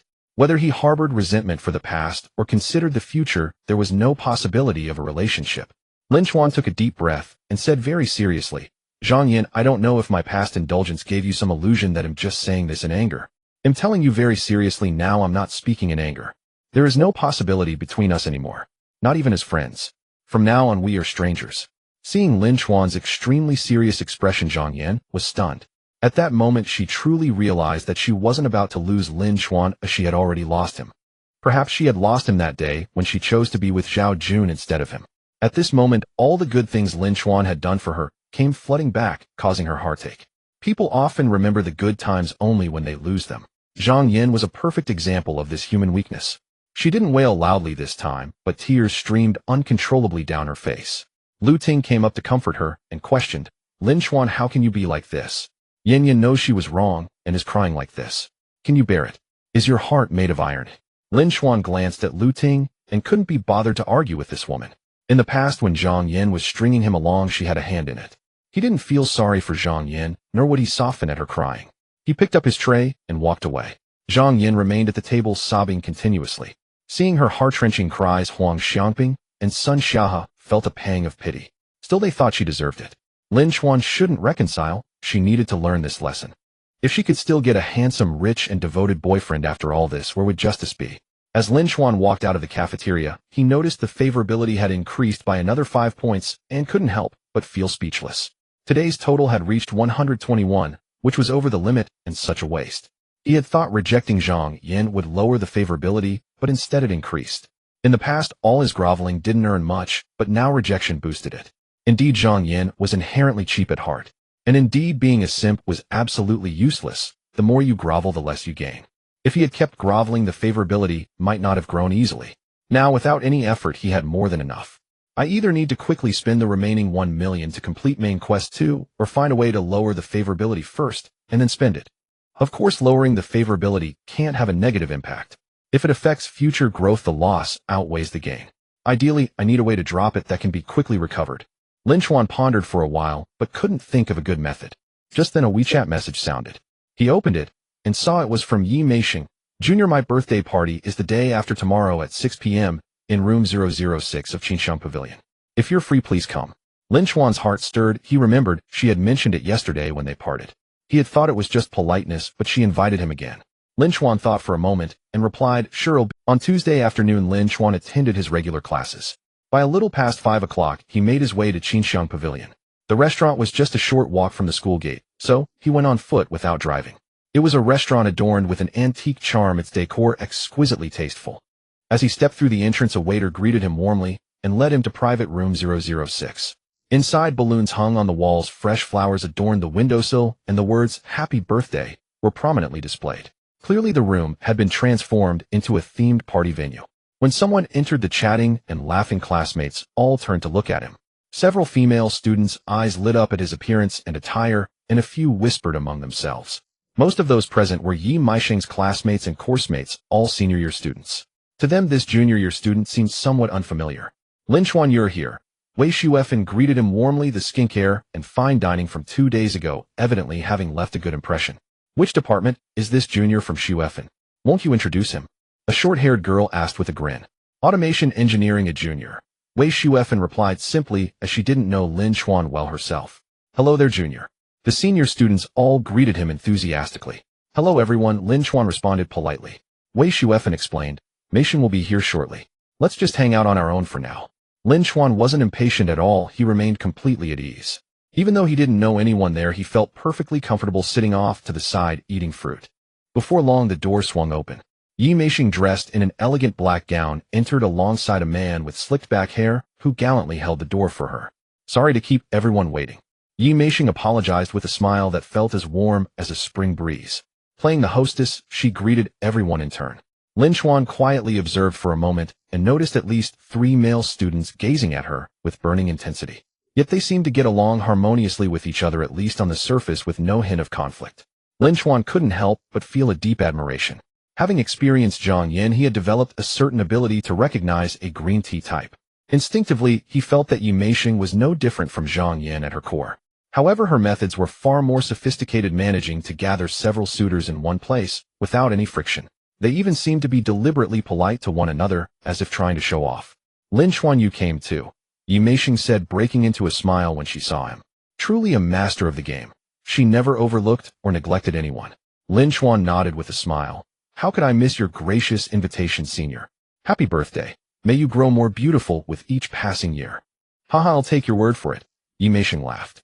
The male students, who clearly harbored feelings for her, immediately flashed a hint of wariness in their eyes. They gave Lin Chuan another glance, but quickly masked their emotions, becoming even more attentive to Yi Meishing. Lin Chuan, however, made no effort to ingratiate himself. Instead, he leisurely ate his fruit, observing everything like a mere bystander. He had long decided not to be a simp, so naturally, he wouldn't fawn over Yi Meishing. His goal was clear: to secretly pocket the simping funds and boost his favorability. If Yi Meishing's favorability stopped rising, he would simply move on to someone else. He recalled a saying: men don't actually dislike green tea types. But in his view, this saying was both true and false. It was true in the sense that if a man wasn't genuinely infatuated with a green tea girl and merely appreciated her from a distance, then indeed, he wouldn't dislike her. After all, she was beautiful, gentle, and considerate. What was not to like? Just like that day with Zhang Yin, when Yi Meishing lightly linked her arm with a simple gesture that saved his face. Such warmth and thoughtfulness were rare among ordinary girls. But if a man truly fell in love with this green tea girl, even developing possessiveness, then seeing her get close to other men would cause him immense pain. He would be tormented by suspicion, wondering if they were together, and this agony would persist endlessly. The birthday party then officially began. Dinner, the singing of happy birthday, cutting the cake, a pond full of fish coexisting in perfect harmony. Next came the gift-giving segment. Several male students had carefully prepared presents, none of which were particularly expensive. When one of them offered a costly necklace, Yi Meisheng declined it. "This gift is too valuable, it's not appropriate," Yi Meisheng said with a smile. "Didn't I say I only accept small gifts?" Watching this, Lin Chen was inwardly impressed. No wonder she kept so many fish in her pond without conflict. This single tactic alone would take Zhang Yin a year to learn.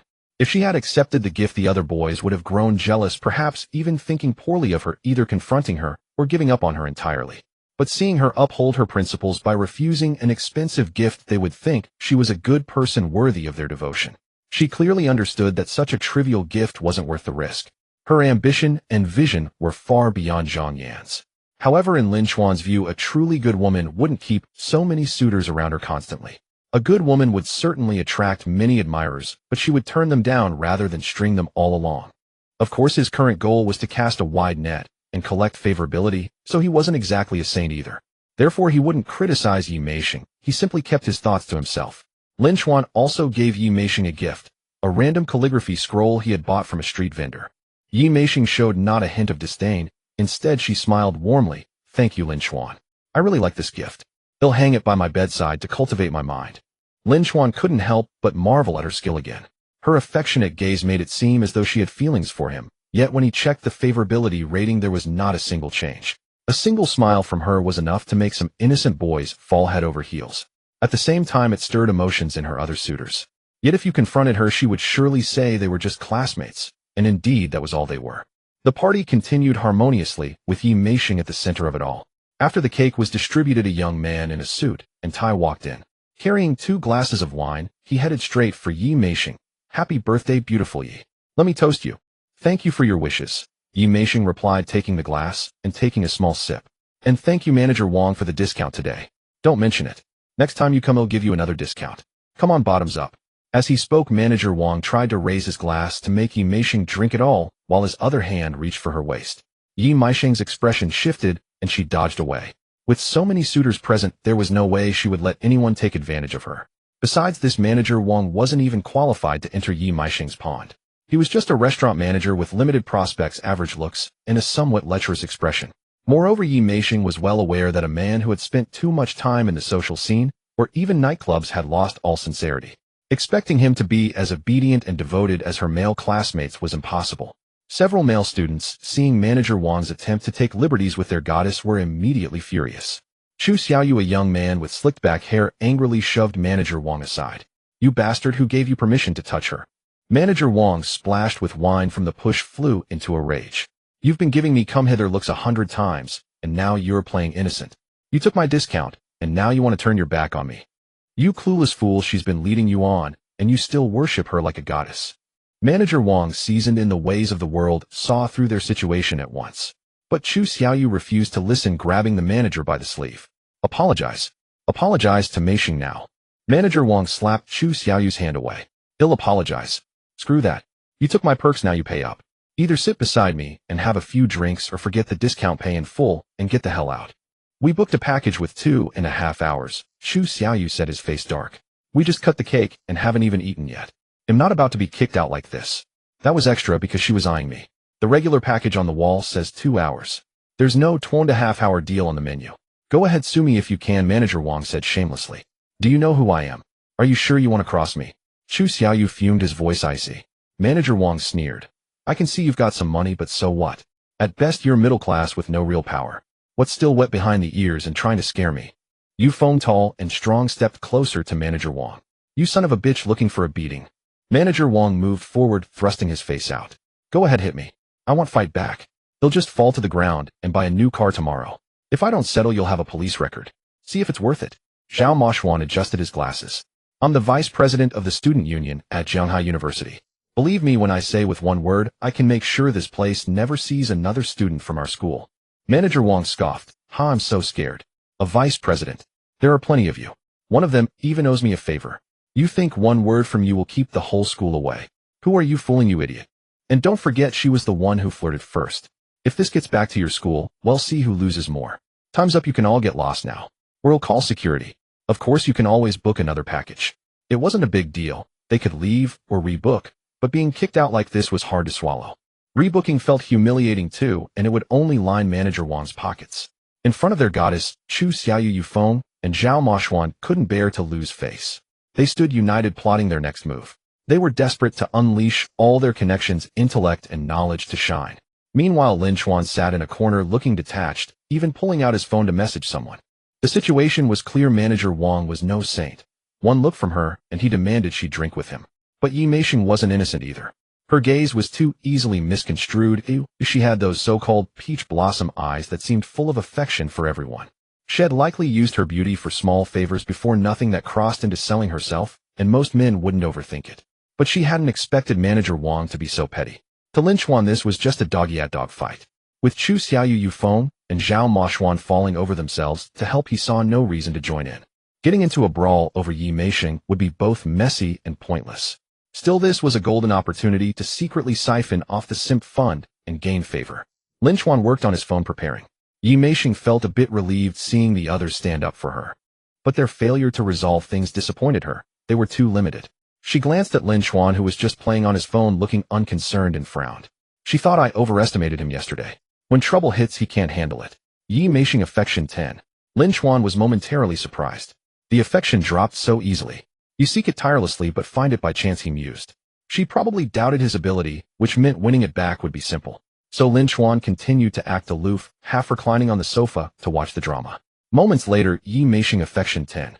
Total affection is down to 101. I can't let it fall further. Lin Chen knew it was time to act. His first move was to quickly spend the remaining 1 million. Had already picked his targets. Now, with a few online payments, the million was gone. As he spent, the system's warning alerts kept sounding, and Lin Chen silently cursed the clueless system. He had completed the second main quest, and the leftover money was his to use freely. Moreover, this spending was preparing for the third main quest. Once the million was fully spent, the system chimed congratulations on completing main quest 2. Reward 200 yuan and 2 lottery draws. With more pressing matters at hand, Lin Chen set the lottery aside. Such things were best done when he had time to wash his hands and relax. Then the system refreshed. Third simp fund 100 million. Main quest 3, spend the entire 100 million within 7 days and gain 200 affection points from a beauty rated 8 or above. Reward for completion 300 yuan and 3 lottery draws. Penalty for failure, freeze all remaining simp funds. Just as I thought, the third stage is indeed 100 million. Good, it's time to execute my plan to secretly siphon the third fund. Lin Chen thought, then suddenly waved at Manager Wang. His tone was calm, but brooked no refusal. Come here. He was wearing long sleeves, so had hidden his Patek Philippe watch. Not intentionally, but he didn't flaunt it. He found constantly showing off a watch very low class. Showing it when needed was enough. Manager Wang was about to snap back, but his sharp eyes caught the Patek Philippe on Lin Chen's wrist. Recognizing it as worth over 2 million, he gasped, inwardly startled. Taking in Lin Chen's demeanor and attire, he grew cautious. He dared not be careless. He was arrogant, but knew when to back down. Someone like Chu Xiaoyu from a middle-class family didn't scare him. They had money but no real power. But a man wearing a 2 million yuan Patek Philippe was different.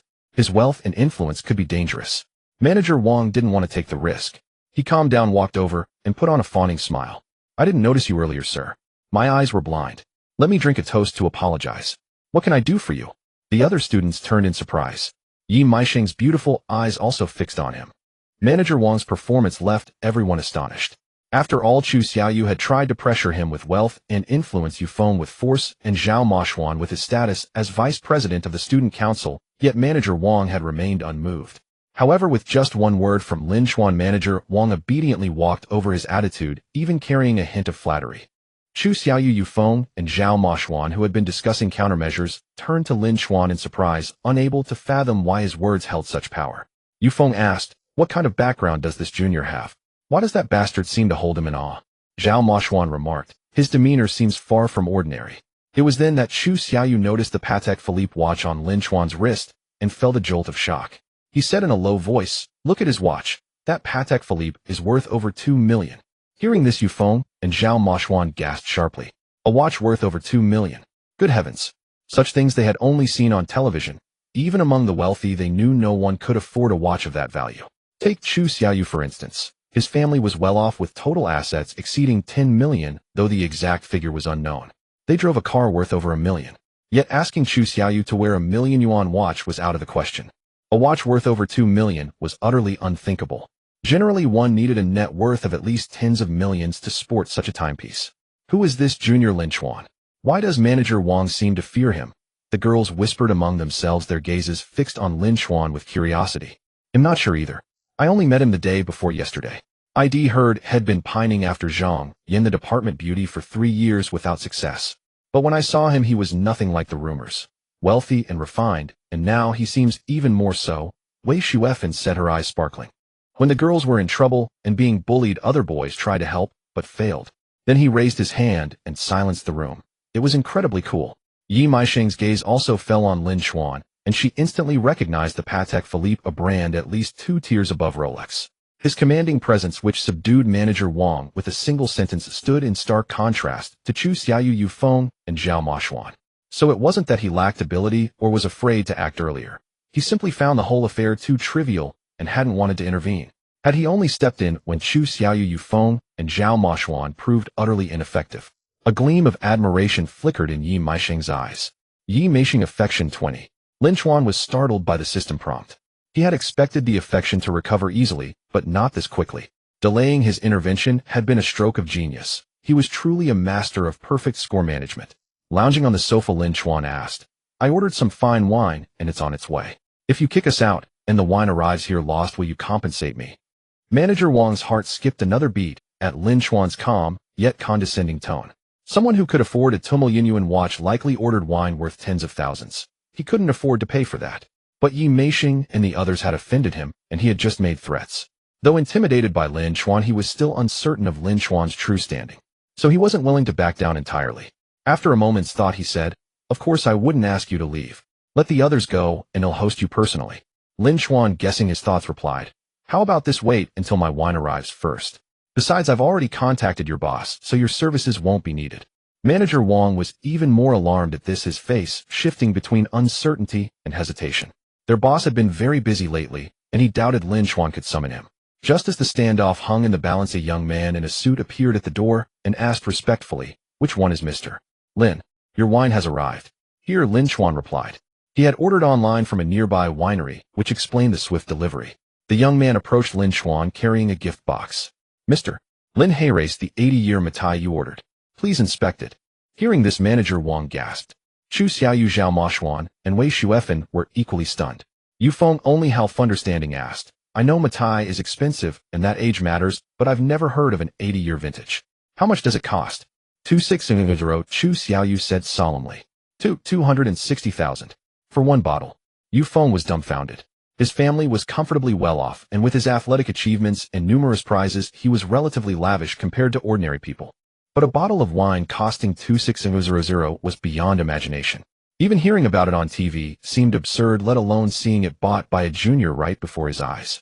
A bottle for 260,000, that's insane. And this junior had actually bought one.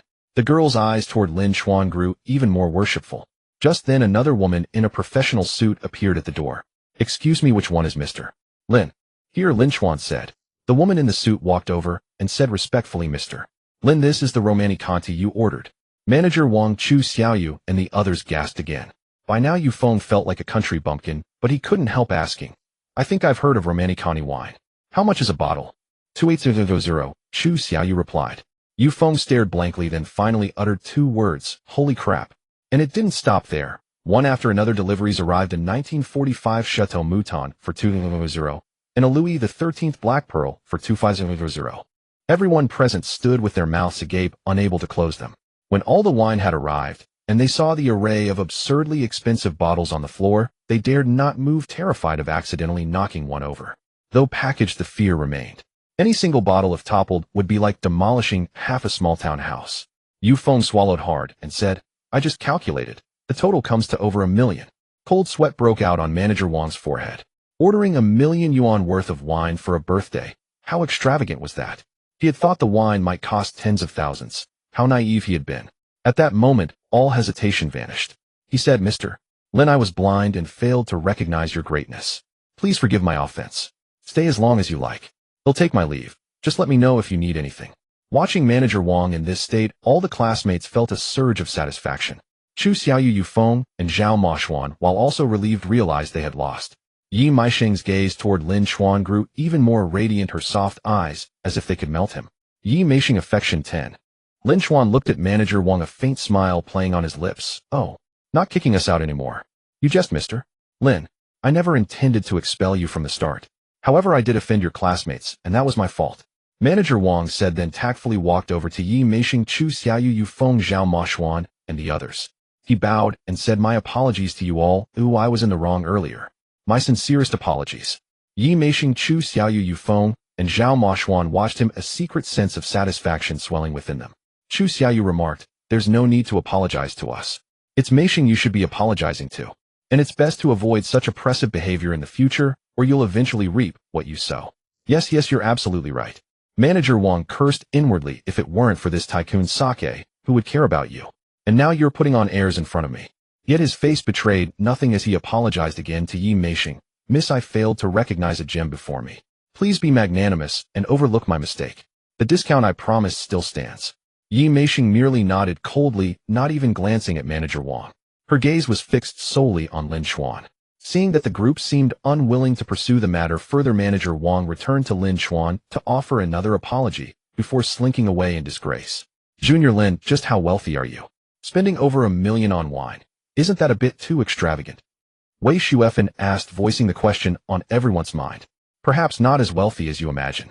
I've spent all my savings, Lin Chuan said with a laugh. He wasn't lying. He had exhausted the remaining funds from the second simp fund. But the third installment of the simp fund had already arrived, 100 million. Junior, you must be joking. That's just your pocket money, isn't it? No one believed him. Who would spend their entire savings on wine? His nonchalant demeanor suggested it was merely his allowance. Thank you. If it weren't for you, we'd probably have left in humiliation, Yi Meisheng said, approaching him with a radiant smile. Lin Chuan replied, you're welcome. I didn't do much. Yi Meisheng turned to Chu Xiaoyu Yufeng and Zhao Maoxuan. Thank you as well for standing up for me. Chu Xiaoyu Yufeng and Zhao Maoxuan all said it was nothing, feeling that the gratitude was undeserved. After all, it was clear to everyone that the credit belonged to Lin Chuan. Feel free to open a couple of bottles, whatever you'd like to drink, Lin Chuan said. His purchase of so much wine served two purposes: to spend the million and to show off. Now that he had made his point, he could treat them to a bottle or two. The rest could be stored away. Although he wasn't much of a drinker, they would serve well as decoration. How could we possibly? The group was naturally tempted to try the legendary wines, but they felt too embarrassed. Such expensive wine, they dared not touch it. No one dared to step forward and open a bottle. Lin Chuan thought for a moment and decided to open 2 bottles of red wine. Since there were more women present, red wine seemed more appropriate. Furthermore, high-proof spirits aged better and could be stored for a long time. So he opened a 1945 Chateau Mouton Rothschild and a Romanée-Conti, then called a waitress over to decant and pour the wine. Upon learning the price of the 2 bottles, the waitress became visibly nervous. Don't worry. Even if you break them, you won't have to pay, Lin Chuan said with a gentle smile. His carefree attitude made it seem as if these weren't bottles of wine worth over 200,000 yuan, but cheap beer costing just a few yuan. The waitress visibly relaxed her hands, steadying. The women present were deeply impressed by Lin Chuan's demeanor. Some wealthy people treat service staff with utter disdain. Lin Chuan, however, was the opposite, showing them great kindness. He didn't even care about wine worth over 200,000 yuan. How effortlessly cool. In a way, arrogant rich folks seemed like nouveau riche, while Lin Chuan embodied the grace of an aristocrat. Chu Xiaoyu Yufeng and Zhao Maoxuan once again felt the immense gap. If they owned such a bottle of wine, they would save it to entertain the most important people who could shape their future. If anyone broke it, they'd fight them to the death. Yet Lin Chuan was so unconcerned that he even said the waitress wouldn't have to pay if she broke it. Yi Meisheng's gaze toward Lin Chuan grew even more enchanting. Yi Meisheng affection 5. The waitress poured a glass for each person, naturally not filling it to the brim, just enough to cover the bottom. Everyone treated the wine like a precious treasure, carefully lifting their glasses to take small sips. Some present who didn't usually drink couldn't resist trying it. Who wouldn't want to taste wine worth over 200,000 yuan? As for the flavor, Yi Meisheng and Chu Xiaoyu couldn't help but praise it after just one sip. Wei Shuefen and others who weren't wine connoisseurs savored every drop, perhaps enhanced by the price tag. Lin Chuan, however, drank casually. The wine was good, but in his opinion not worth that much. Still, since he was embezzling the simp fund, it was meant for enjoying life, and luxury was something to be experienced. Having tasted it, he would no longer feel intimidated when discussing luxury items with others. Before the 2 bottles of red wine were finished, the door opened again. Manager Wang entered accompanied by a slightly balding middle-aged man. Manager Wang introduced Lin Chen. Boss, this is Mr. Lin. Mr. Lin, this is our restaurant's owner. Manager Wang had previously doubted whether Lin Chen could truly summon the busy boss, but after the million-yuan wine purchase, he was no longer surprised. Hello, Mr. Lin. I am Zhao Fuhai. The slightly balding middle-aged man said amiably, his face wreathed in smiles. Hello, boss Zhao. Thank you for going out of your way, Lin Chen replied with equal courtesy. Zhao Fuhai glanced at the expensive wines scattered across the floor, his smile deepening. It's no trouble at all. Shall we sit down and talk? There's a private room next door, quieter there.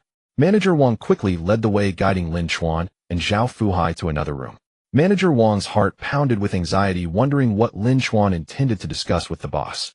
But the fact that the boss treated Lin Chen with such respect spoke volumes about Lin Chen's stature. Although he hadn't directly offended Lin Chen and had been quick to react, he had still insulted Lin Chen's classmates. Would Lin Chen hold a grudge? Chu Xiaoyu Yufeng and Zhao Maoxuan watched as even the restaurant owner treated Lin Chen with deference, while a mere manager had nearly humiliated them. Once again, they felt the vast chasm between people. Seated in the adjacent private room, Manager Wang intended to stay and serve tea while eavesdropping on the conversation, but Zhao Fuhai waved him out, ordering him not to disturb. Zhao Fuhai, with a genial smile, said, When I first heard that a Shanghai University student wanted to take over my restaurant, I was rather inclined to ignore it. I thought you were just fooling around. I had no intention of playing games with a college student. But after seeing your watch and those bottles of wine, I realized you're no ordinary man. Lin Chen replied, I wouldn't dare claim to be extraordinary, but I do happen to have a bit of money on hand. Zhao Fuhai said, Having money is good. It means we can have a proper talk. You're a Shanghai University student, so you must have heard of this restaurant. You can see for yourself how exquisite the decor is and how thriving the business is. Even if business isn't as booming as before, the annual net profit still exceeds 1.5 million. If it weren't for the liquidity issues with my other ventures, I would never consider transferring it. So the transfer fee is 5 million, not a penny less. This is a corner property, the best location in this commercial community, so the rent is 20% higher than neighboring shops, 500,000 a year. Lin Chen didn't haggle, but asked with a smile, I've heard this restaurant space is also yours, and now you're setting the rent yourself? Seems the rumors were true. Since Boss Zhao is in need of funds, why not sell me this commercial property directly? Did Lin Chen know the restaurant business? He did not. Even if the place was well established, handing it over to him might still result in losses. With a transfer fee of 5 million and monthly rent of nearly 50,000, it could be a liability rather than an asset. But if he bought the commercial property outright, that was a different story. It was real estate, an asset that would hold its value no matter how much prices dropped. Lin Chen's goal was to embezzle the simp funds to gain favor. Flashy luxury cars and watches were worth buying, but occasionally investing in real estate would be a better store of value. Moreover, in this situation, purchasing the property would surely boost Yi Meisheng's favorability. Zhao Fuhai was taken aback by Lin Chen's words. Was it not already extravagant for a college student to take over the restaurant? Buying the property outright was simply audacious. Zhao Fuhai said, This commercial space is indeed mine, but it's a prime 300-plus square meter property nearby. Even if this restaurant closes, renting it out for 40 to 50,000 a month would be no problem. The purchase price would be 10 million. As Zhao Fuhai spoke, he studied Lin Chen's expression. Yet Lin Chen, upon hearing 10 million, remained unruffled. If it can truly be rented for 40 to 50,000 a month, it's indeed worth nearly 10 million. Of course, he'll need to do a bit of research on the exact price. I only ask Boss Zhao, if the price is right, would you be willing to sell? Zhao Fuhai was skeptical. If the price is right, of course I'd sell. It would solve a big chunk of my liquidity problem. But if you buy the property, you might as well take over the restaurant too, since I don't want to work for someone else. Of course, if you really don't want to manage the restaurant, that's fine, but we'd need to sign a contract for a monthly rent of 45,000 for at least 5 years. Lin Chen nodded. That's easy enough. Since him buying the property, taking over the restaurant is just a matter of convenience. From what he knew, the restaurant was indeed doing well, so taking it over seemed worth a try. Besides, owning the property meant no rent to pay, so he didn't have to worry much about losses. The risk resistance was strong. Zhao Fuhai was clearly keen on the deal and showed Lin Chen the detailed financial records of recent months, proving the profits were as high as he claimed. Lin Chen was quite satisfied, but still sent a WeChat message to Yi Meisheng. Asked the seniors if they can help investigate the average rent for nearby shops. Yi Meisheng was startled by the message. Was Lin Chuan going to take over the restaurant? Her eyes lit up, and she relayed Lin Chuan's request to her classmates. The students present were stunned. Awesome, looks like Lin Chuan is going to take over this restaurant. This place has great decor, good business, and many regulars. The transfer fee is probably several million. But for Lin Chuan, that's probably no big deal. I'm from the External Relations Department. We've collaborated with nearby shops before. They paid us to advertise at the school's welcome party. I still have contacts, so let me ask about the rent. I'm from the student union. I used to manage the part-time food delivery program. Let me ask them if they know anything. Why make it so complicated? They'll just go ask directly. I have the social skills for it. This restaurant is really good. It shouldn't be ruined by that manager Wang.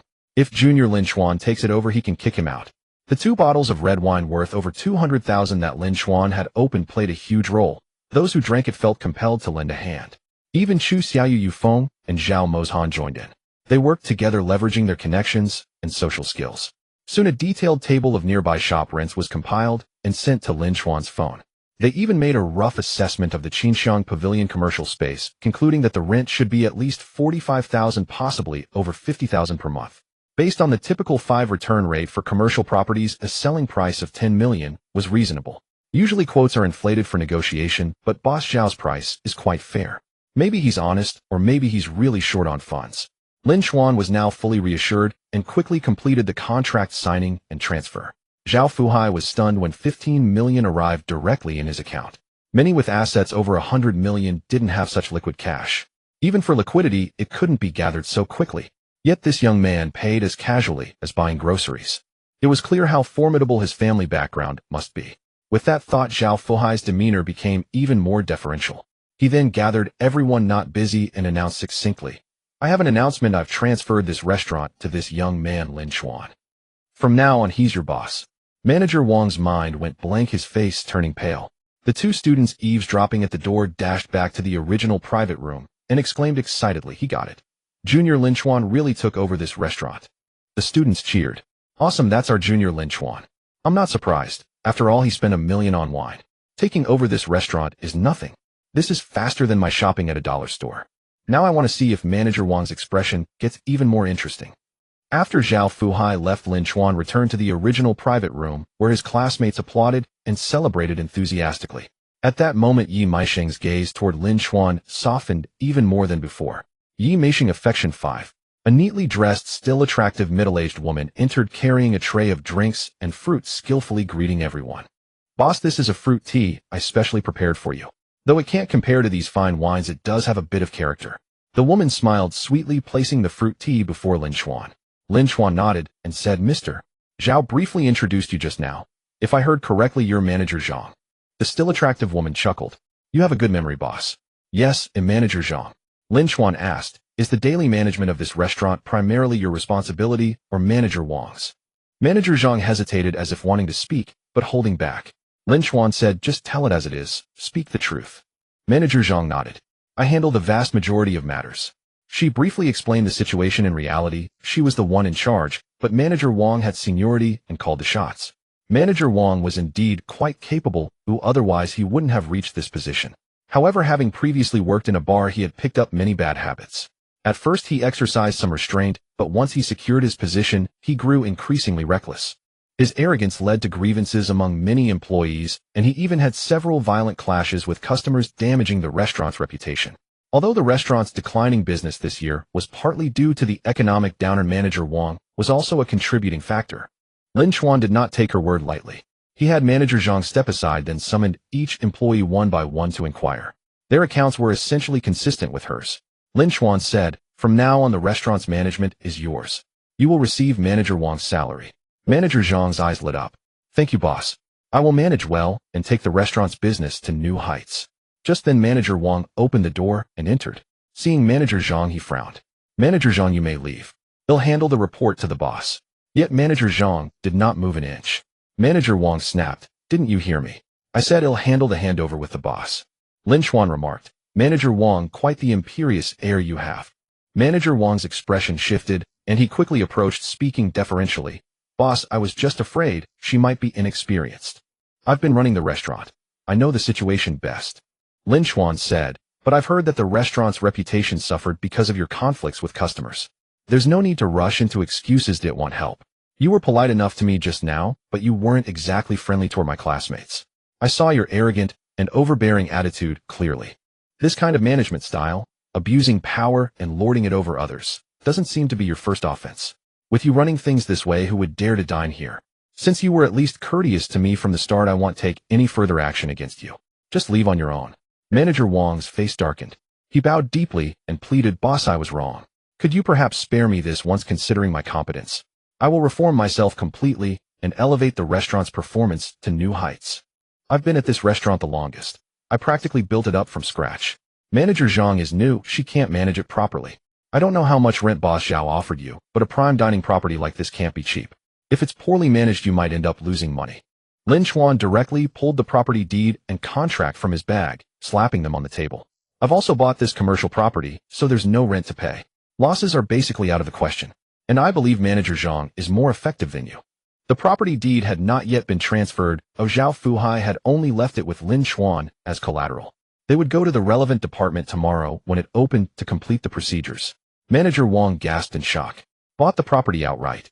This dining property was worth at least over 10 million.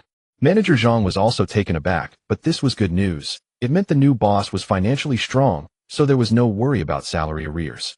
The classmates present stared at the property deed in collective disbelief. They had thought he was just taking over the restaurant, never imagining he would buy the entire property. The property's value was at least over 10 million. "We knew you were wealthy, but just how wealthy are you?" Yi Meisheng's eyes sparkled once more, making her even more enchanting. Yi Meisheng affection 15. Lin Chen was startled upon hearing the system prompt. Affection was harder to increase as it progressed. Wasn't this too much of a jump? Wait, could she think I spent over 10 million just to stand up for her? Seeing Lin Chuan's resolute attitude, Manager Wang had nothing more to say. Fearing that further argument would provoke worse consequences, he bowed and obediently withdrew. He was filled with regret. Why had he acted so arrogantly in front of his classmates today? But he failed to realize that his arrogance was not a one-time occurrence. It just happened that today he had crossed paths with Lin Chen. After Manager Wang left the room, remained dead silent for a few seconds before everyone snapped back to reality. Wei Shuefen couldn't believe it as she picked up the contract and property deed on the table, confirming that not only had the restaurant been transferred, but the shop had also been purchased. Total value 15 million. Wei Shuefen exclaimed, "A transaction worth tens of millions. I've only ever seen this on TV or in the news, but now it's happening right before my eyes." The other classmates gathered around. "I thought Junior Lin Chen was just taking over the restaurant, but he actually bought a property worth tens of millions. I never even dared to think about it.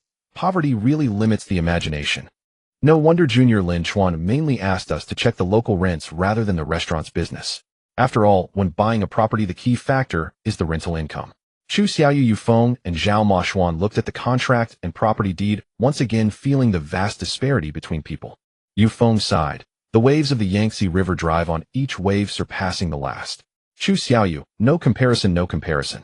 Zhao Moshuan's face grew darker as he lowered his voice. Have you considered something? This isn't just about buying a multi-million-dollar dining property. If he were already in this line of business, having money wouldn't be too surprising. But is Lin Chen here to do business? Obviously not. He just couldn't stand Manager Wang's attitude and wanted to stand up for Meisheng. Although he briefly looked into the shop's situation, his main goal was to defend Meisheng's honor. Spending over 10 million to vent for a girl. What does that even mean? Yufeng and Chu Xiaoyu finally grasped the key point and drew in a sharp breath. After a long silence, Yufeng uttered a single word, "Damn." But unfortunately, they had overthought it. Lin Chuan's main objective was to embezzle the simp funds. Now both the restaurant and the property had become his assets. If before Chu Xiaoyu Yufeng and Zhao Moshuan had already felt the disparity between individuals, now they felt they were not even on the same level as Lin Chen. Spending tens of millions just to vent on behalf of Yi Meisheng was simply too extravagant. Just how terrifying was his wealth? Yufeng sighed. Now we can only hope that Meisheng hasn't thought of this, then there might still be a chance. Chu Xiaoyu glanced at Yi Meisheng and shook his head. You all know how clever Meisheng is. That possibility simply doesn't exist. Just look at the way she's looking at Lin Chen. She's already thought of it. Damn it, being rich really makes a difference. If I were a girl, and some guy spent tens of millions to stand up for me, I'd probably fall for him on the spot. Zhao Moshuan said grimly. There's still one chance Lin Chen might be impatient. Spending over 10 million to stand up for a girl might make him eager to see a return. Once someone gets impatient, they make mistakes, and start to look as foolish as a lovesick fool. Yufeng and Chu Xiaoyu's eyes lit up at this thought. This reasoning was quite sound. If they had spent millions to defend a girl, they would certainly want to see immediate returns. Otherwise, if it all went down the drain, the heartache would be unbearable. But when they looked at Lin Chen, they were stunned. He was chatting calmly with Wei Xuefan and the others, not even glancing at Yi Meisheng, as if he hadn't just spent over 10 million, but merely 1,000. Just then a waitress asked Lin Chen sweetly, "Boss, how should we handle these 2 bottles of wine?" This waitress was the one Lin Chen had told earlier that even if she broke them, she wouldn't have to pay. That single remark had already earned his immense goodwill, and now that Lin Chen had suddenly become the new boss, she was overjoyed. She was now considering for her new boss how to deal with the remaining 2 bottles, each worth over 200,000. Lin Chen looked at the classmates. "Do you still want to drink?" The other classmates quickly shook their heads, not daring to drink anymore. Having consumed 2 bottles earlier, they already felt it might shorten their lives. Lin Chen said, "I saw a wine rack in the hall. Put them up there. They'll buy another million worth of wine later, and place it there too. These fine wines will serve as one of our restaurant's signatures. If no one orders them, they'll be decoration. If someone hosts a distinguished guest, we can sell them, and occasionally, when I bring friends, they'll come in handy." The waitresses were all taken aback. Bottles of wine worth 2 or 300,000 each just displayed on the restaurant's wine rack. And not just that he was going to buy another million worth of wine. The waitresses looked at him with admiration, obediently following his orders and carefully placing the 2 bottles on the wine rack. At that moment, they felt their new boss was handsome, wealthy, and decisive. Absolutely fantastic. He was even more worthy of admiration than those so-called celebrities. Moreover, with a rich boss, there was generally less worry about the timeliness of salary payments. The classmates witnessing this were shocked again. Hadn't he just spent over 10 million? Shouldn't he be more frugal? Chu Xiaoyu, Yufeng, and Zhao Moxuan were left dumbfounded. At that moment, they felt like complete fools. They had judged a gentleman's heart with a petty mind, assuming Lin Chen would be eager for returns, only to realize he hadn't even taken that 10 million seriously. He then turned around and bought another million worth of wine just to fill that wine rack. Although they had spoken quietly, unheard by others, they were now so embarrassed they wished they could dig a hole and crawl into it. Just then Yi Meisheng whispered something to a waitress, and after a moment the waitress went out and brought back a piece of cake. It was evident that this piece had been cut from the larger cake earlier. Yi Meisheng had somehow asked the waitress to keep it in the fridge. This attention to detail was telling. Yi Meisheng gracefully walked up to Lin Chen, her smile blooming like a flower as she handed him the cake. "While you were discussing business, we had already eaten the cake. This piece was specially saved for you." Seeing this, Chu Xiaoyu, Yufeng, and Zhao Moxuan felt a pang of jealousy, but there was nothing they could do. "Thank you," Lin Chen said, taking the cake and taking a couple of bites. Then as he chatted with everyone, he set the cake down on the table. "This is the birthday cake I specially saved for you, and you only take 2 bites." Yi Meisheng pouted, her coquettish demeanor enough to melt one's bones. "I had a bit too much dinner just now, and the cake is a little rich," Lin Chen said with a smile. "Just this small piece, how rich can it be?" Yi Meisheng said, picking up the cake plate, scooping a spoonful, and bringing it to Lin Chen's lips. "Take a couple more bites." It was hard to refuse a beautiful woman's feeding. Smiling, Lin Chen opened his mouth, and Yi Meisheng fed him the cake. Wei Xuefan and the other girls started to tease them, but they didn't find it inappropriate. After all, Lin Chen had just spent a fortune on Yi Meisheng's behalf. A few bites of cake were only fitting. In their place, some might even have offered themselves to him. A generous and bold young man like that, bagging him would be a win. Chu Xiaoyu, Yufeng, and Zhao Moxuan, however, watched the scene with eyes wide with fury and disbelief. Yi Meisheng had always known her limits, never getting overly intimate with any one of her many suitors in front of the others. But this time she broke the rule. Was she unaware that this would make Chu Xiaoyu, Yufeng, and Zhao Moxuan uncomfortable? Of course not. She was sacrificing their feelings for Lin Chen's sake. Or rather, compared to Lin Chen, Chu Xiaoyu, Yufeng, and Zhao Moxuan had lost much of their value now. Fortunately, Yi Meisheng only fed him a couple more bites before stopping. A few spoonfuls could create a sense of intimacy, but too many might come off as cloying. Yet the image of Yi Meisheng feeding Lin Chen was deeply etched into their minds, throwing their hearts into utter chaos. They could no longer hear what the classmates were saying. Lin Chen glanced at the 3 of them. Having once been a simp himself, he could well understand their feelings. But he felt no sympathy, because in his past no one had sympathized with him either.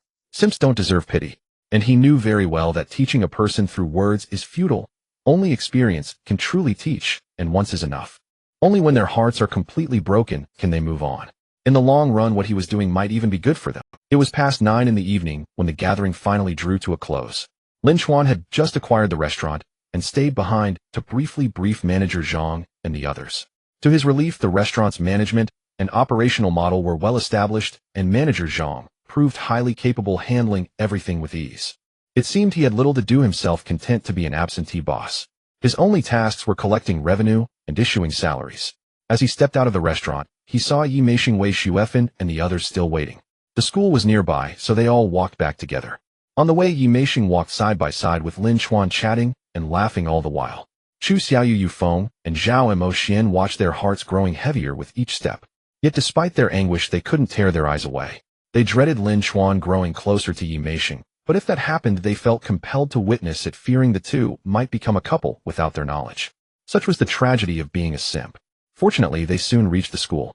Dormitories for different departments were in separate areas, so Lin Chen bid Yi Meishing a brief farewell, and they parted ways.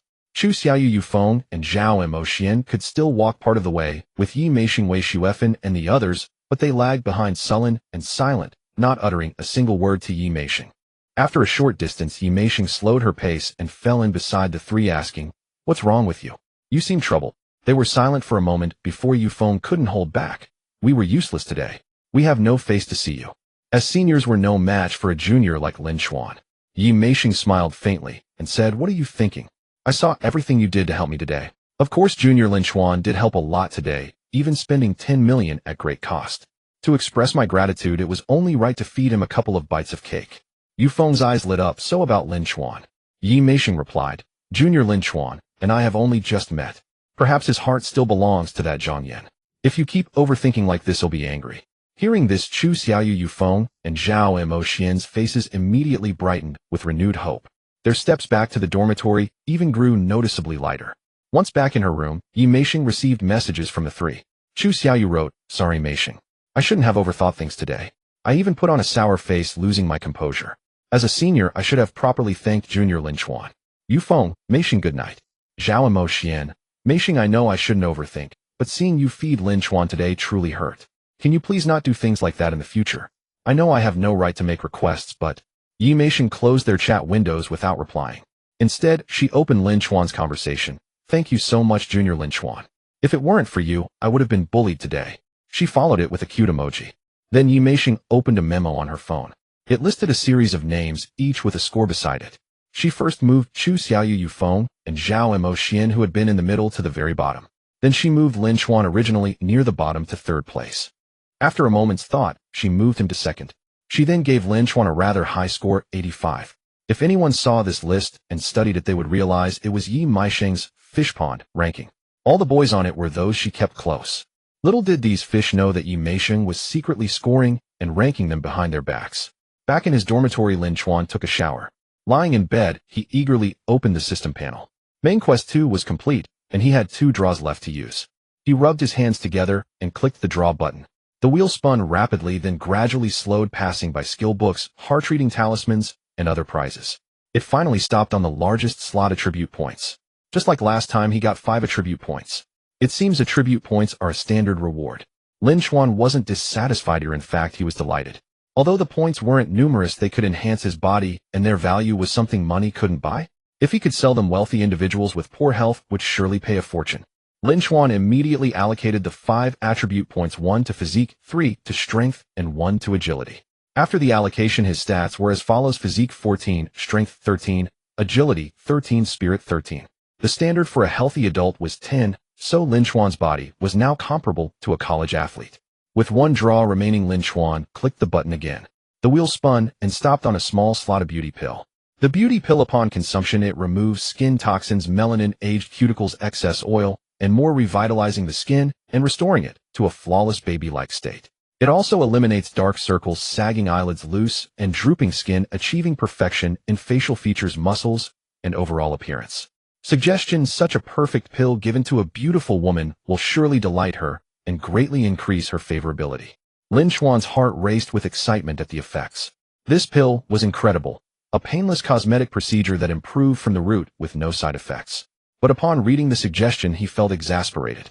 This had to be the ultimate simp system. Not only was money spent on pleasing women, but even the rewards from completing quests were meant for that purpose. Would Lin Chen follow the suggestion? Of course not. With only 1 beauty pill, giving it to a single woman would only boost her favorability. Moreover, after becoming more beautiful, she might think her value had increased, and seek to marry into true wealth looking down on him instead. But if he took it himself, it would increase his appeal to countless women. And his improved appearance would be his own, something no one could take away. He had already verified that a man's skin and looks mattered, or what women called clean, was essentially being handsome. Without a moment's hesitation, Lin Chen swallowed the beauty pill. However, the effects didn't seem to manifest immediately. He then checked WeChat and found 3 messages.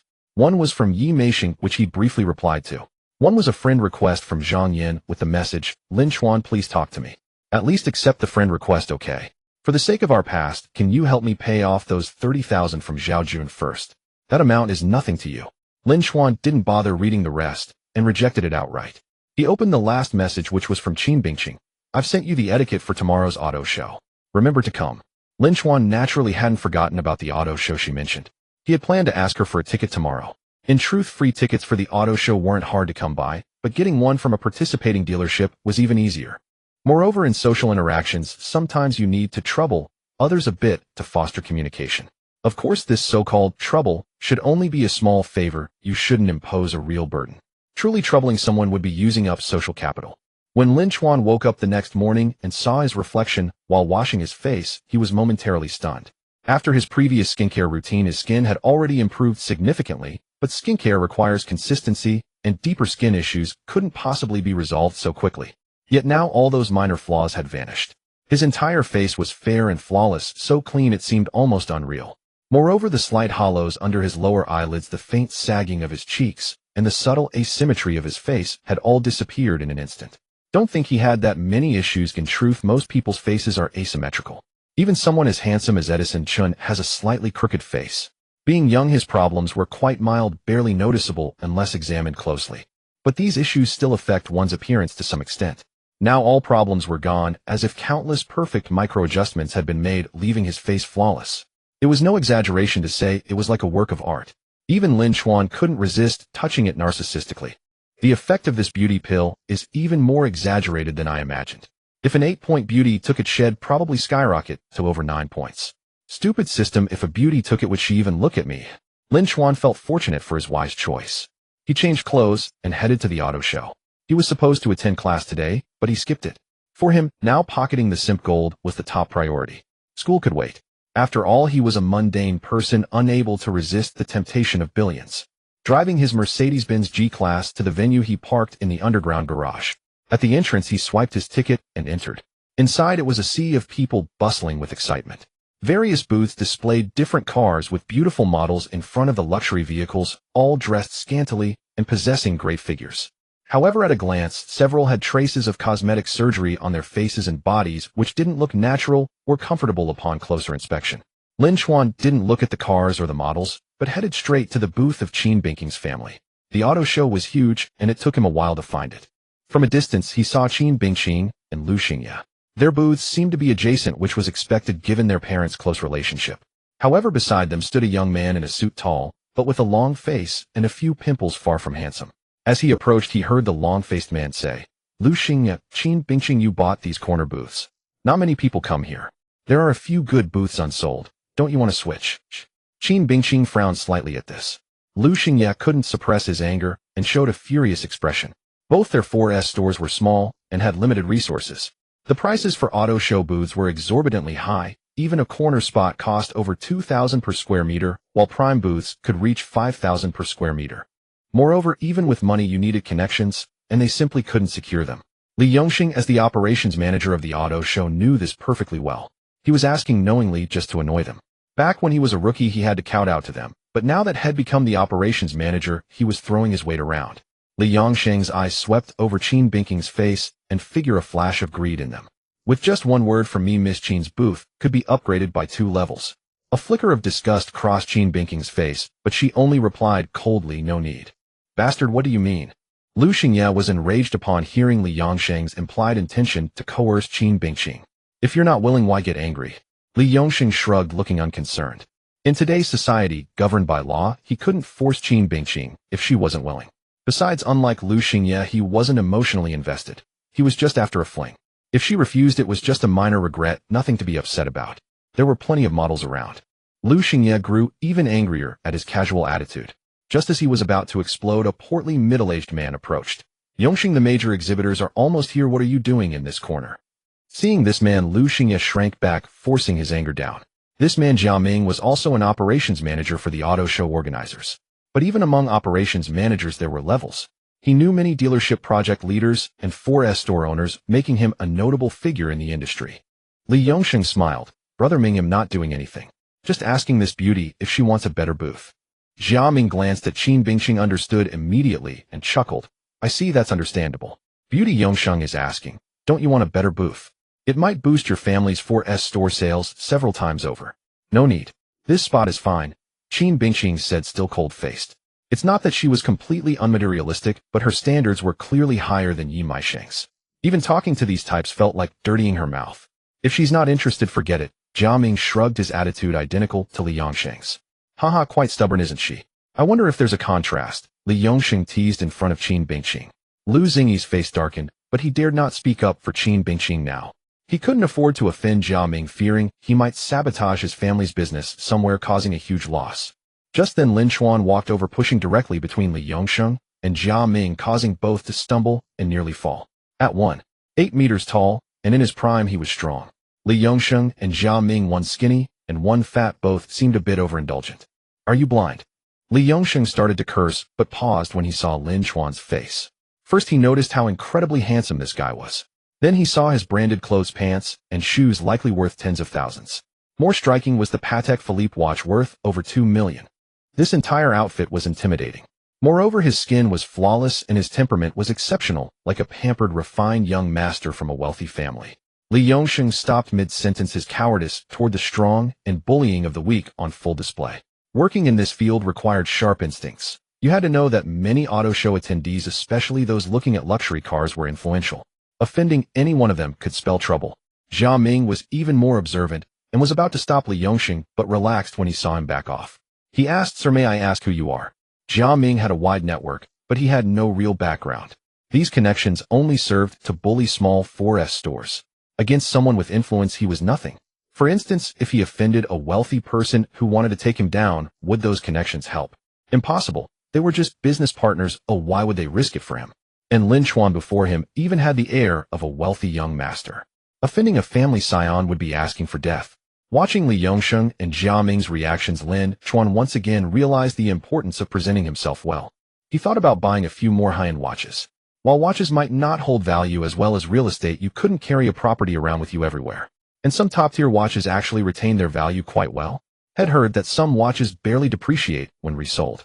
Ignoring Jia Ming and Li Yongxing entirely, he smiled at Qin Bingqing. They say models are beautiful, but walking through here, I find those models are not even 1% as stunning as you. Seeing Lin Chen effortlessly intimidate the two lechers and compliment her indirectly, Qin Bingqing couldn't help but laugh. Oh please. That only proves you've been staring at models the whole time. That one over there wearing very little. You didn't miss a good look, did you? Qin Bingqing, affection 5. But looking at Lin Chen's face, she was momentarily mesmerized. She had always thought he was handsome, but how had he become even more so in just 2 days? It was almost too much. His face was like a work of art, hard to look away from. Jia Ming and Li Yongxing, seeing that this mysterious young master was so familiar with Qin Bingqing, exchanged glances and quickly walked away, not daring to linger. Lin Chen smiled. I only glanced a few times. She has a good figure.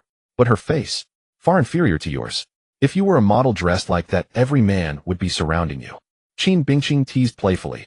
Men are all the same. But I never dressed like that. Don't even. Qin Bingqing wasn't truly angry. There was a flirtatious undertone. Lu Xingye watched from the side, his eyes burning with jealousy. But he had no face to say anything, having just acted like a coward. He couldn't even face Qin Bingqing and wished he could crawl into a hole. Yet Lin Chen had done nothing. Not even spoken a word to Li Yongxing and Jia Ming. And simply by chatting with Qin Bingqing had scared them off. At that moment he felt the gap between them more acutely than ever before. Lin Chen exchanged a few words with Qin Bingqing. Are you going to stay here and watch, or would you like to look around? My family's 4S dealership has an exhibition here, so I have to keep an eye on it. You go ahead and explore. The luxury cars are over there. Qin Bingqing smiled, pointing to the right. It was quite obvious. The more crowded the area, the more extravagant the cars. Many people, even if they couldn't afford it, still wanted to take a look. Lin Chen nodded and headed in that direction. Seeing Lin Chen leave, Lu Xingye hesitated for a long time before stammering. Bingqing, I'm sorry for earlier. I should have stood up for you, but It's okay, didn't you speak up for me? Besides, it might have affected your family's business, and you're not obligated to help me. Qin Bingqing's words put Lu Xingye at ease. However, when he looked up, he saw Qin Bingqing smiling at Lin Chuan's retreating figure. She had spoken earlier without even glancing at him. Lu Xingye's heart instantly sank like a stone into an icy abyss. He recalled his sister's words. Qin Bingqing admired powerful men like princes, both in strength and in demeanor.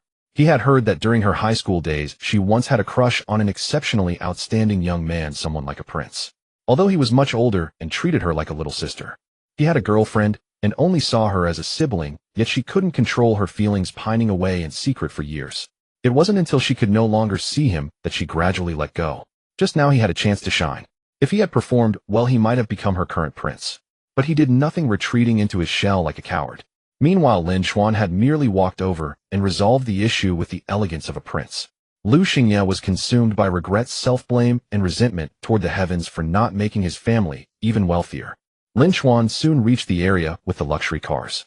As he walked along, he saw a range of brands: BMW, Mercedes-Benz, Porsche, Lamborghini. Everything was available. Usually at a 4S dealership, only one brand is offered, but at a car exhibition, the variety was excellent. Lin Chuan was a bit indecisive and didn't know how to choose at first until he spotted a sports car whose exterior alone made his eyes light up. He quickened his pace and walked over. "Hello, may I go inside for a look?" The luxury car was roped off, so entry required permission. "Sir, do you have an appointment?" The salesperson, noticing the Patek Philippe on Lin Chuan's wrist, was very polite. Upon seeing Lin Chuan's face and demeanor, he couldn't help but pause. "No, do I need one?" Lin Chuan asked. "Normally an appointment is required." The salesperson hesitated. According to protocol, an appointment was necessary. But this man was clearly a high-quality client. "This is the Revuelto, right? I'm quite interested in buying one," Lin Chuan said. "Sir, please come in." The salesperson's brief hesitation vanished instantly. Even if the man didn't actually buy, just having the intention was enough to warrant entry. That Patek Philippe worth over 2 million served as the ticket. One of the salespeople enthusiastically led Lin Chuan inside. The onlookers outside immediately protested. "Didn't you say an appointment was needed? He doesn't have one either. You're judging people by their wealth. How can you do this? This is outrageous. I'm never looking at your cars again." They had wanted to see the cars, but were turned away. If an appointment was the rule, they could understand. Yet this young man without an appointment was courteously invited in. Thus they felt their pride wounded and were furious. However, the salesperson still blocked their way politely, but firmly. The world was inherently unfair. Lin Chuan, hearing the complaints, felt a pang of emotion. In his past life, he too had been shut out. The salesperson enthusiastically introduced the car. "Sir, allow me to explain. This is the new Lamborghini Revuelto, the successor to the Aventador, an absolute pinnacle of design. It still features a 6.5-liter V12 naturally aspirated engine, but unlike the old model, it now incorporates an electric drive system, boosting horsepower to 100 and achieving 0-60 mph in just 2.5 seconds. Its debut marks the official start of Lamborghini's hybrid era. Many who ordered waited over 2 years to receive theirs. The first domestic batch is just beginning delivery, and this is one of the rare units available for immediate purchase." Lin Chuan's heart raced as he looked at the car. Its sleek, fierce exterior, like a cheetah, exuded wildness. Even someone completely ignorant of cars would be drawn to it. In Lin Chuan's eyes, the Lamborghini Aventador was the epitome of design, and this Revuelto perfectly inherited its stunning looks, arguably the best in its price range. Only models like the Reventon Veneno or Centenario could rival it. But those were still too expensive for Lin Chuan now. He could afford them, but spending nearly 100 million on one car wasn't wise. Besides, even with money, they weren't always available. For now, the most stylish car he could buy was the Revuelto. Lin Chuan circled it once, his admiration growing. "Damn, this is gorgeous," he thought. "Can I sit inside to check the interior and comfort?" "Of course, please go ahead." The salesperson opened the door and invited Lin Chuan in. He didn't enter himself. Salespeople rarely sit in cars of this caliber. After experiencing the interior, Lin Chuan made his decision. "Is this the actual car? What's the price?" The salesperson's eyes lit up. "Yes, this is a brand new car. You can drive it away after payment. The out-the-door price is 8.5 million. Lin Chuan immediately understood why this car was available, while others had to pre-order. It was marked up by 5.0 over the market price of 8 million. But Lin Chuan didn't hesitate at all. He couldn't afford to wait months. He had to spend 100 million in 7 days. Waiting months would be pointless. By then his funds would likely be in the billions. "Lin Chuan, if I buy it now, can I take it today?" "Yes." "Well, quickly handle the insurance, temporary plates, and all procedures. We've already arranged for it to be done swiftly." The salesperson was thrilled, afraid Lin Chen might change his mind. All right, I'll take it, Lin Chen said. Excellent, we'll get it done right away. The salesperson was overjoyed, practically floating. The other two salespeople were stunned, regretting that they hadn't personally attended to Lin Chen. The bystanders who heard the news were dumbfounded. Whoa, this guy just bought that Lamborghini Revuelto. Amazing. That's a luxury car worth over $8 million, and he bought it as casually as I'd buy an ice cream. This car is incredibly cool, but I wouldn't even dare dream of it. I couldn't afford it in 3 lifetimes. Yet he bought it after just over 10 minutes of looking. I spend more time choosing beef at the market. I was upset when the salesperson stopped me, but let him in. Now I'm completely convinced. In my next life, I want to be rich too. The news spread quickly, and soon a crowd gathered. Even at a car exhibition, the sale of a nearly 10 million yuan luxury car was rare. The Lamborghini Revuelto was the dream supercar for countless people. Hearing someone bought it naturally drew a crowd. Just then a voice echoed in Lin Chen's mind. Su Yueching, affection 10. Name Su Yueching, age 23, appearance 8. 2 height 171 centimeters, weight 56 kilograms, affection 010. Lin Chen was taken aback. Who are you? He looked around at the sea of people. Which one was Su Yueching? He had no way to tell. Given her height of 171 centimeters, she was likely a car model. But which one? He had no idea. Lin Chen encountered this awkward situation for the first time. Affection increased, yet he didn't know who it was. Whatever, as long as affection goes up, it's fine. There should be more than one car model with an appearance score above 8. Since that's the case, I might as well make a bigger splash. While the paperwork for the Lamborghini Revuelto was being processed, Lin Chen headed toward the Rolls-Royce exhibition stand. Lin Chen approached the Rolls-Royce exhibition stand, and the front desk salesperson immediately greeted him warmly. Mr. Lin, please come in. Without an appointment or a single extra word, the salesperson treated him like an honored guest with utmost respect. The news that Lin Chen had purchased a Lamborghini Revuelto spread like wildfire among the onlookers. Naturally, it spread even faster within the sales groups, for this was not just gossip, but a matter of performance. Now that they saw this wealthy patron arriving, how could they not be courteous? The surrounding crowd began to murmur. Who is he? Why are the salespeople so polite? Someone just bought a Lamborghini Revuelto worth nearly 10 million, and it's him. Damn, he's so young. I'm over 30, and even a car worth 500,000 makes my wallet ache, yet he around 20 buys a car worth tens of millions. Truly, comparisons drive one mad. The world is so unfair. In this world, effort can never match a fortunate birth. The Rolls-Royce models, as well as those from a neighboring stand, all cast their gazes toward Lin Chen. Each looked shimmering with brilliant light. A person who could afford a Lamborghini Revuelto was inherently worthy of their respectful stares. If they could sit in the passenger seat every day, they would gladly sacrifice a few years of their lives. Moreover, this owner was not a pot-bellied, balding, middle-aged man, but a handsome younger brother barely over 20. Mr. Lin, which model would you like to see? 2 salespeople surrounded Lin Chen, speaking with great enthusiasm. Which Cullinan has the most luxurious configuration and best performance? Lin Chen asked. Everyone had heard of the Cullinan and of Rolls-Royce, though some might not know that the Cullinan is one of Rolls-Royce's models. That would undoubtedly be the 2024 latest Black Badge edition. Mr. Lin, this way, please. The salesperson led Lin Chen to a black Cullinan and introduced it in detail. After inspecting it inside and out, Lin Chen was satisfied. What's the base price, and what's the total on-road price? This car was not actually expensive abroad, but it was hyped up in the domestic market, coupled with high taxes making it so costly. However, one had to admit it was perfect for showing off. Now, with a Mercedes-Benz G-Class off-roader, a Lamborghini supercar, and an SUV Cullinan, his collection was comprehensive. Upon hearing Lin Chen ask about the price, the salesperson grew even more enthusiastic. The base price is 745 million yuan. The purchase tax is 65120 yuan. Commercial insurance is about 9820 yuan. Compulsory insurance is 950 yuan. A license plate fee is 500 yuan. And vehicle and vessel tax is 4400 yuan. Combining all these costs, the total on-road price is around 8855,600 yuan. The salesperson did not gloss over or intentionally conceal any fees, but explained in detail, knowing that for the wealthy, they did not mind paying what was due. They valued the experience. What they needed was transparent pricing, a negotiated price settled in one go. If you thought yourself clever by being vague initially, and then raising the price at payment, it would only repel them, making them abandon the purchase even if they intended to buy. Sure enough, Lin Chen nodded after listening. Is there a car in stock? Can I pick it up today? The salesperson said. We'll handle the formalities right away. The car can definitely be picked up today.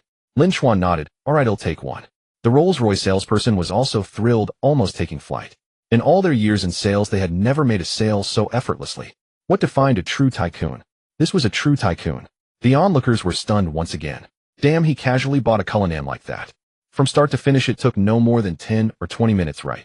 He just bought a Lamborghini Revuelto for over 8 million, and now he's bought a Cullinan for 8 or 9 million. Millions and tens of millions are no longer money in his eyes, are they? As I said, I don't even buy beef with such casualness. Just how wealthy is this young man's family? To spend money so casually, his assets must be over 100 million, right? If his assets were merely over 100 million, how could he spend 20 million on cars so nonchalantly? A fifth of his fortune wouldn't be so easygoing for a tycoon either. And have you ever seen a wealthy person spend a fifth of their assets on cars? I estimate his family's assets should be at least several hundred million or even billions. Just then 3 prompts sounded in Lin Chen's mind. Su Yueching affection 10. Yin Menglan affection 10. Lu Yin'er affection 10. Su Yueching was the beauty whose affection had increased after he bought the Lamborghini. The latter two were new additions. Name: Yin Menglan, age 22 years, appearance score 8. 1.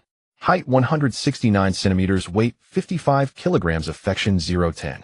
Name: Lu Yin'er, age 21 years, appearance score 8, height 167 centimeters, weight 48 kilograms, affection 0-10. Lin Chen did not know Su Yueching. He also did not know Yin Menglan and Lu Yin'er, but he glanced around. He saw one of the Rolls-Royce models smiling at him. A model from the neighboring stand was even blowing him kisses and sending flying kisses. These two models were likely Yin Menglan and Lu Yin'er. Lin Chen was amused. This over 10 million spent on cars is truly worth it. Embezzling simping funds to gain affection is so satisfying. Meanwhile, the organizers of the auto show were alerted. A situation where someone consecutively bought 2 super luxury cars was rare, even at the exhibition. Moreover, both were paid in full. Director He Jianping was somewhat surprised upon seeing the message from his subordinate, Lin Chen. Which young master from which family? Briefly check for me what background does this Mr. Lin have. By check, he naturally did not mean an in-depth investigation, as casually probing others could easily cause resentment. However, a simple background check was fine. Knowing the other party's identity and background would help determine the appropriate attitude. If he was just a suddenly famous and wealthy internet celebrity, a normal attitude would suffice. If he was a scion from some family, much more courtesy would be required. Soon the staff found the information, but it left them bewildered. Both parents are farmers, and the family income doesn't even reach the threshold for personal income tax. He's just a college student, not an internet celebrity or a businessman. Also, no records of demolition compensation or lottery winnings can be found. It's as if the money came out of nowhere. Several managers were baffled. What was going on? He Jianping was also puzzled, but after a moment of thought his expression changed slightly. A person who spends nearly 20 million as casually as 200 yuan cannot be the child of farmers. More likely his background is concealed. That further indicates that his identity and background are unfathomable. Several managers suddenly had a revelation. They had heard before that people without apparent identity and background were actually of 2 types. One was truly without background, and the other had a background so immense and mysterious that you could never uncover it no matter what. This Lin Chen was clearly not the first type, so he must be the second. He Jianping said, "There's nothing pressing now, I'll go entertain him personally. Also inform Jiao Ming to help process Lin Chen's paperwork as quickly as possible. We must ensure Lin Chen is satisfied. If he's pleased, he might do big business with us in the future." Soon someone notified Jiao Ming. Jiao Ming had already heard of Lin Chen's reputation in the group and was about to head over. The reason he had such a wide network was that he knew whom to flatter. At that moment, receiving the director's instructions further confirmed his thoughts. This Lin Chen was not simple. Thus, he quickened his pace with his subordinates toward the Rolls-Royce exhibition area.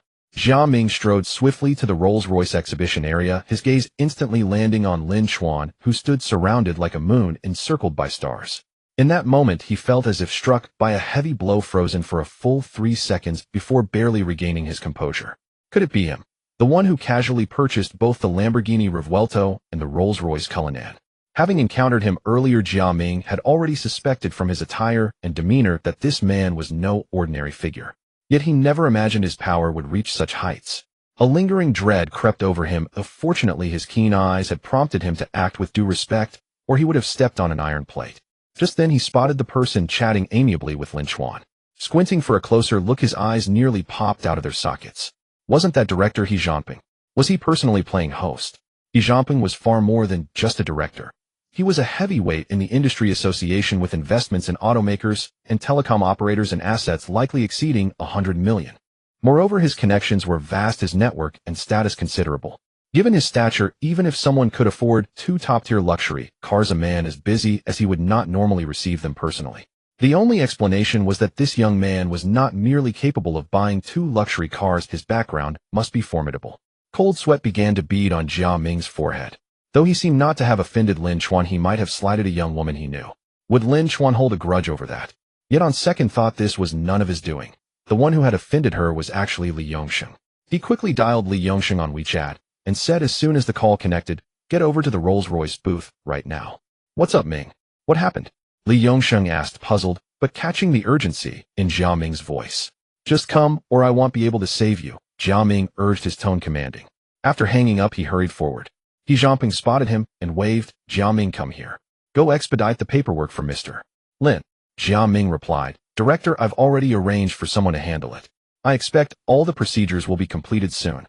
Turning to Lin Chen, he said with deference, "I happened to run into Mr. Lin earlier and sensed you were a dragon among men. Now it seems my instincts are as sharp as ever."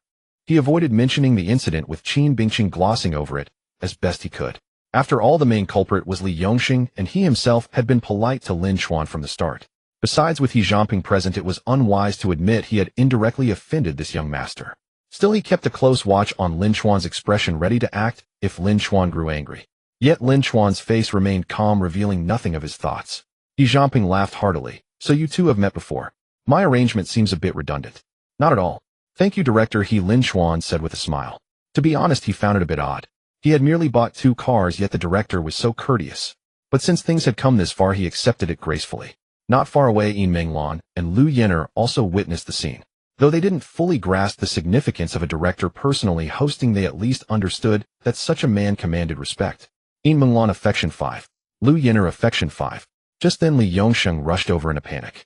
Though Jia Ming's words had been vague, he had caught the tension in his voice. If even Jia Ming was flustered, how could he not be? As he arrived, he saw Lin Chen, then froze. Next, he noticed Director He Jiangping personally attending to Lin Chen. And then he saw Jia Ming signaling him with his eyes. Having navigated this industry for years, Li Yongsheng had sharp instincts. In less than a second, he pieced together the situation, cold sweat visibly beading on his forehead. At that moment, he regretted his actions deeply. Why had he provoked Qin Bingqing? There were so many models here, many without connections. He could easily seduce them with a bit of money and some job perks. But instead of pursuing a model, he had to cross the woman of a wealthy young master. Li Yongsheng quickly stepped forward. With the director present, he couldn't admit to indirectly offending Lin Chen, so he played the role of an errand boy, offering water tissues and opening doors, hoping to dispel any lingering displeasure Lin Chen might hold. Though he hadn't finished cursing when Lin Chen bumped into him, even uttering half a curse was risky. Worse, he had disrespected Qin Bingqing, whom Lin Chen knew. This alone could invite merciless retribution. If someone could command the director's personal attention, a single word from him could cost Li Yongsheng his job. Yet Lin Chen acted as if he didn't recognize Jia Ming or Li Yongsheng, continuing to chat cheerfully with He Jiangping. As the exhibition director, He Jiangping had many duties, so after attending to Lin Chen, he took his leave. Once He Jiangping was gone, Li Yongsheng bowed deeply before Lin Chen. "Mr. Lin, I didn't know Miss Qin was your friend. I was blind and disrespectful. Please be magnanimous and overlook my offense." Jia Ming also stepped forward to apologize. "I was complicit in that wrongdoing. I was wrong." In his apology, he deftly distanced himself, framing himself as an accomplice to Li Yongsheng, the true culprit. Lin Chen glanced at them and said, "The ones you should apologize to are not me." Li Yongsheng caught on and nodded quickly. "Yes, I owe my deepest apology to Miss Qin. He'll go apologize to her right away." Jia Ming nodded. "I was also rude earlier. He'll apologize to Miss Qin too." The fact that an apology could resolve this was a relief to them. They had long learned the principle of a man bending when necessary. After Jia Ming and Li Yongsheng hurried off, they headed toward Qin Bingqing's booth. But halfway there, Li Yongsheng grabbed Jia Ming's arm. "Ming, are we just going like this?" Jia Ming's face darkened. "What? You don't want to apologize? Before you mess with someone, can't you figure out who they are? I was almost ruined by you. Luckily, no major harm was done, and they seem willing to give you a chance to make amends. Are you seriously going to blow it?" Li Yongsheng quickly clarified. No, I'm not that clueless. I mean, going empty-handed seems insincere. Didn't some good booths open up? Why don't we arrange a better one for Qin Bingqing? Jia Ming's expression softened. "I knew you weren't that blind to the situation. That's a great idea. Now that's a sincere apology. We can handle this minor matter ourselves, and if we inform the director, he'll surely have no objections." If he were trying to pull strings for a friend, he wouldn't tell the director quietly, using his authority for a small favor which the director usually ignored. But upgrading Qin Binking's booth didn't require secrecy. Since the director had personally hosted Lin Chen, he surely wanted to build a good connection with him. All they had to do was clarify the relationship between Lin Chen and Qin Bingqing. So Jia Ming messaged He Jianping to explain the situation. He emphasized that even Lin Chuan's ticket had been given by Qin Bingqing. As expected, He Jianping immediately approved and even praised them for their good judgment. Emboldened, Li Yongsheng and Jia Ming quickly arranged the booth, then went to find Qin Bingqing to offer their humble apologies. Jia Ming and Li Yongsheng hastened to the booth where Qin Bingqing was stationed. Upon seeing them, Qin Bingqing frowned. Lu Xingye, on the other hand, instinctively cowered again. Even though he had regretted his earlier hesitation, thinking he could perhaps become Qin Bingqing's prince, he now faltered once more. When the moment of truth arrived, he shrank back again.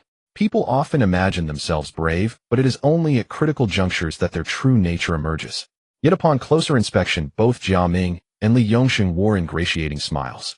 Li Yongsheng spoke first. Miss Qin, I was insolent and looked down on you earlier. I sincerely apologize and beg for your forgiveness. As a token of our sincerity, we have upgraded you to a central booth worth 50 per square meter free of charge. Jia Ming added, Miss Qin, Li Yongsheng has a loose tongue. If you're still upset, you can kick him a few times to vent. Of course, if you'd rather not dirty your shoes, I can do the kicking for you. We humbly apologize, hoping only to lift your spirits. With that, Jia Ming delivered 2 forceful kicks to Li Yongsheng, who endured them without a word. Clearly, they had conspired beforehand. These were real kicks. If a few bruises could settle the matter, it would be a blessing for him.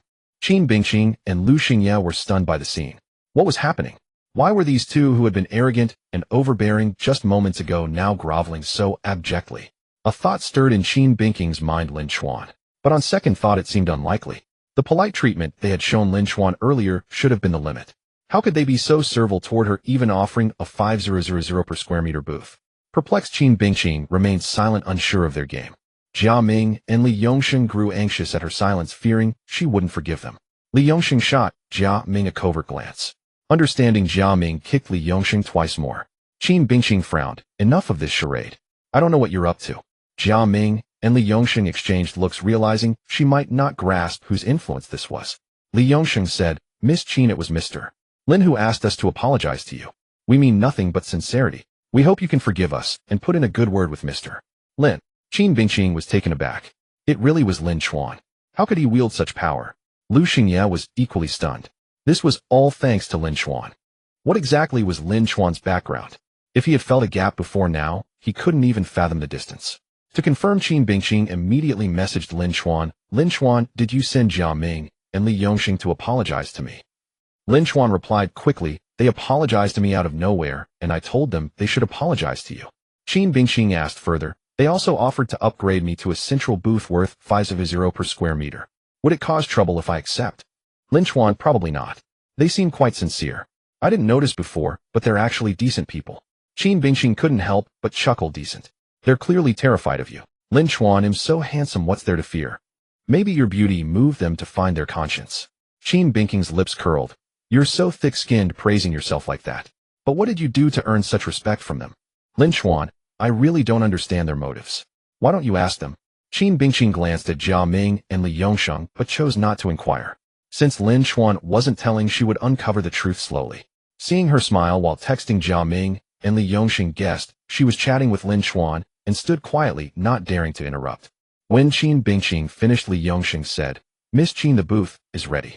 Shall we move you now? She nodded, accepting without ceremony. Li Yongsheng's earlier rudeness had truly disgusted her, so letting them make amends was only fair. With Lin Chuan backing her, their fear seemed genuine, and she had no concerns about future retaliation.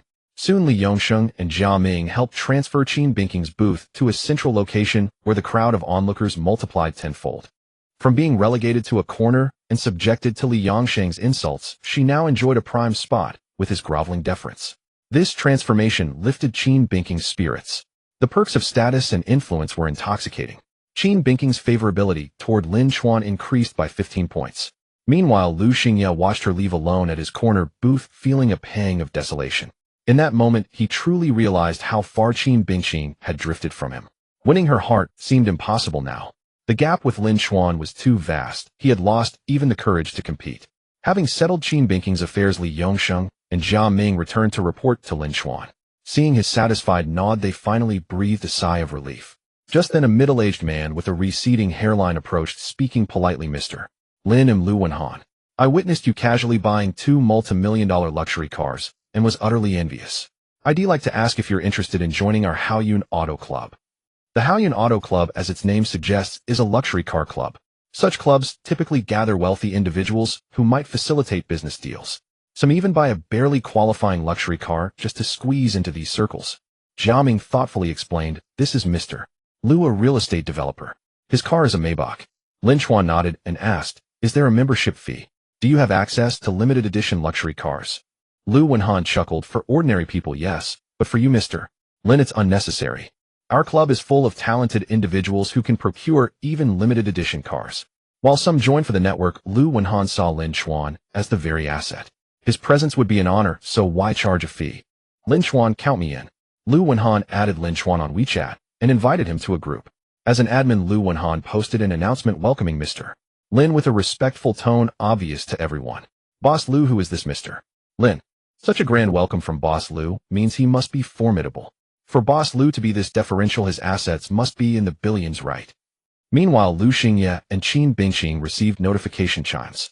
They opened their phones to see the Haoyun Auto Club's group announcement. Announcements usually signal important events, so they clicked to read. They had only joined the club through their father's extensive connections and the 4S shop's utility barely squeezing in. In this group of magnates, they were mere underlings. Upon opening it, they were astonished. It was Lu Wenhan welcoming Lin Chen. Who was Lu Wenhan? And he was greeting Lin Chen with such courtesy. Qin Bingqing and Lu Xingye were both stunned for a few seconds. The attitudes of Jia Ming and Li Yongsheng had already surprised them, but Lu Wenhan's demeanor was even more unbelievable. After all, Lu Wenhan was the owner of a real estate development company. Although the company was not particularly large and often required joint ventures for projects, his total assets were still at least over 100 million. Urged on by the group members, Lu Wenhan explained, I'm not sure of young Master Lin's identity either. Let him introduce himself. But what you need to know is that less than half an hour ago he paid in full for a Lamborghini Revuelto and a Rolls-Royce Cullinan. The entire Haoyun Auto Club erupted into chaos. The threshold for this club was luxury cars worth over 3 million, and the majority of its members owned vehicles in the 3 to 4 million range. Even for this club, a 10 million level car was considered extravagantly luxurious. And it wasn't just one car, it was two.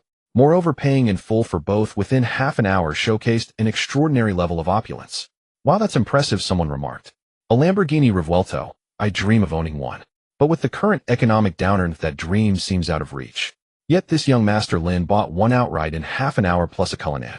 What boldness! Which family does this young Master Lin belong to? Qin Bingqing and Lu Xingye were dumbfounded. Lin Chen had only been gone for a short while, and he had already paid in full for a Lamborghini Revuelto and a Rolls-Royce Cullinan. Both were luxury cars costing nearly 10 million each, purchased so casually, and he bought two at once. Just then a group member exclaimed, wow, it's the young Master Lin who just bought two luxury cars in full. I witnessed him purchasing the Revuelto and the Cullinan myself. The sheer audacity of casually flinging out 20 million was breathtaking. And director He Jianping personally attended to him, which is no small honor. I was thinking of striking up a conversation, but Boss Lu brought him into the group first. Boss Lu, where are you all now? He'll come over to join. With that, he even sent a photo showing Lin Chen sitting inside the Lamborghini Revuelto, looking dashing and carefree. Damn, he's that young, someone gasped. Wow, he's incredibly handsome, another added. Boss Lu called him young Master Lin, so I guessed he must be young, but I thought he'd be in his 20s or 30s. Who knew he's only around 20? Judging by his looks, he might not even be out of college yet. He Jianping holds a high status. Having him personally attend to someone is no trivial matter, someone noted. I'm even more curious now. Which family is he from? Qin Bingqing and Lu Xingye were taken aback once more. He Jianping's personal reception was an honor beyond measure. Suddenly they understood why Li Yongsheng and Jia Ming had been so deferential. A man who could buy two 10 million level luxury cars in cash and receive the director's personal attention. How could they dare to be anything but respectful? Lu Xingyi's sense of defeat reached its peak at that moment, and the last shred of his competitive spirit completely crumbled. Qin Bingqing's admiration only grew stronger, and her curiosity about Lin Chen deepened. Qin Bingqing Affection 5. In the afternoon, all the formalities were finally completed. Lin Chen paid in full and secured both luxury cars. I drove one car here, and now I've bought two more. I can't drive 3 cars by myself. Do you have any chauffeurs who can drive the other two back for me? Lin Chen looked at Li Yongsheng. Li Yongsheng replied respectfully, we don't normally offer chauffeur services, but we can make an exception for you. As he spoke, he picked up his walkie-talkie to arrange for someone. Just then a female model trotted over and said, if you need a driver, I can drive one. She was one of the more attractive models. They're nearly 1.7 meters tall with long legs, a charming smile, and a lively personality. Her most noticeable flaw was her lack of fullness. Lin Chen guessed that she was likely one of the 3 unfamiliar women whose affection had increased earlier. Based on her height, he concluded she must be Lu Yenner. Lin Chen found the experience of recognizing people through system prompts to be quite novel and amusing. Li Yongsheng was momentarily stunned by Lu Yenner's proactive offer. Although he had dabbled with models in the past, they were of lower to mid-tier quality, and even then it required spending money and leveraging his position. But Lu Yenner was top tier, someone he couldn't obtain even with money or authority. Yet here she was volunteering to be Lin Chen's chauffeur. The contrast filled him with an overwhelming sense of defeat. However, instead of seeing her as gold-digging, he viewed it as a sign of her shrewdness. Currying favor with a wealthy man like Lin Chen was a smart move. If she succeeded, she would soar to great heights far better than standing around all day as a model. Li Yongsheng composed himself and said, Mr. Lin, how about letting Lu Yenner drive for you? She's a well-known model and doesn't usually go out with just anyone. As long as she can drive well, that's fine, Lin Chen replied. I can. I'm an excellent driver, Lu Yenner said eagerly, even going so far as to hook her arm through Lin Chen's. All right, I'll arrange it, Li Yongsheng said. Just then another model walked over. She was slightly taller and had a very voluptuous figure. Her personality was less lively, leaning more toward gentleness.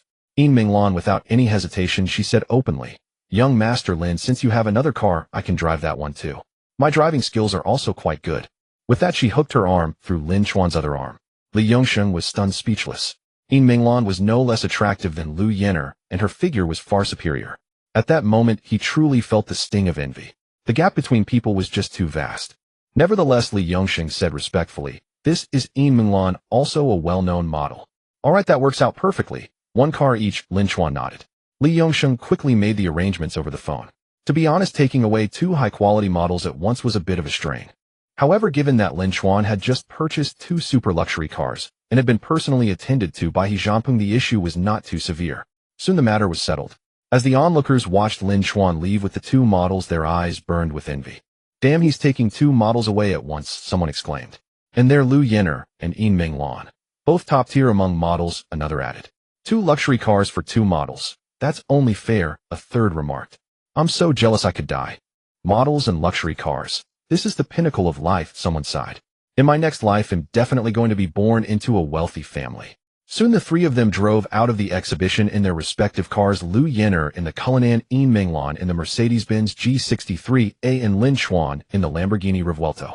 It wasn't ideal for Yin Minglan to drive the Mercedes G-Class, but Lin Chen was too eager to try the Lamborghini Revuelto.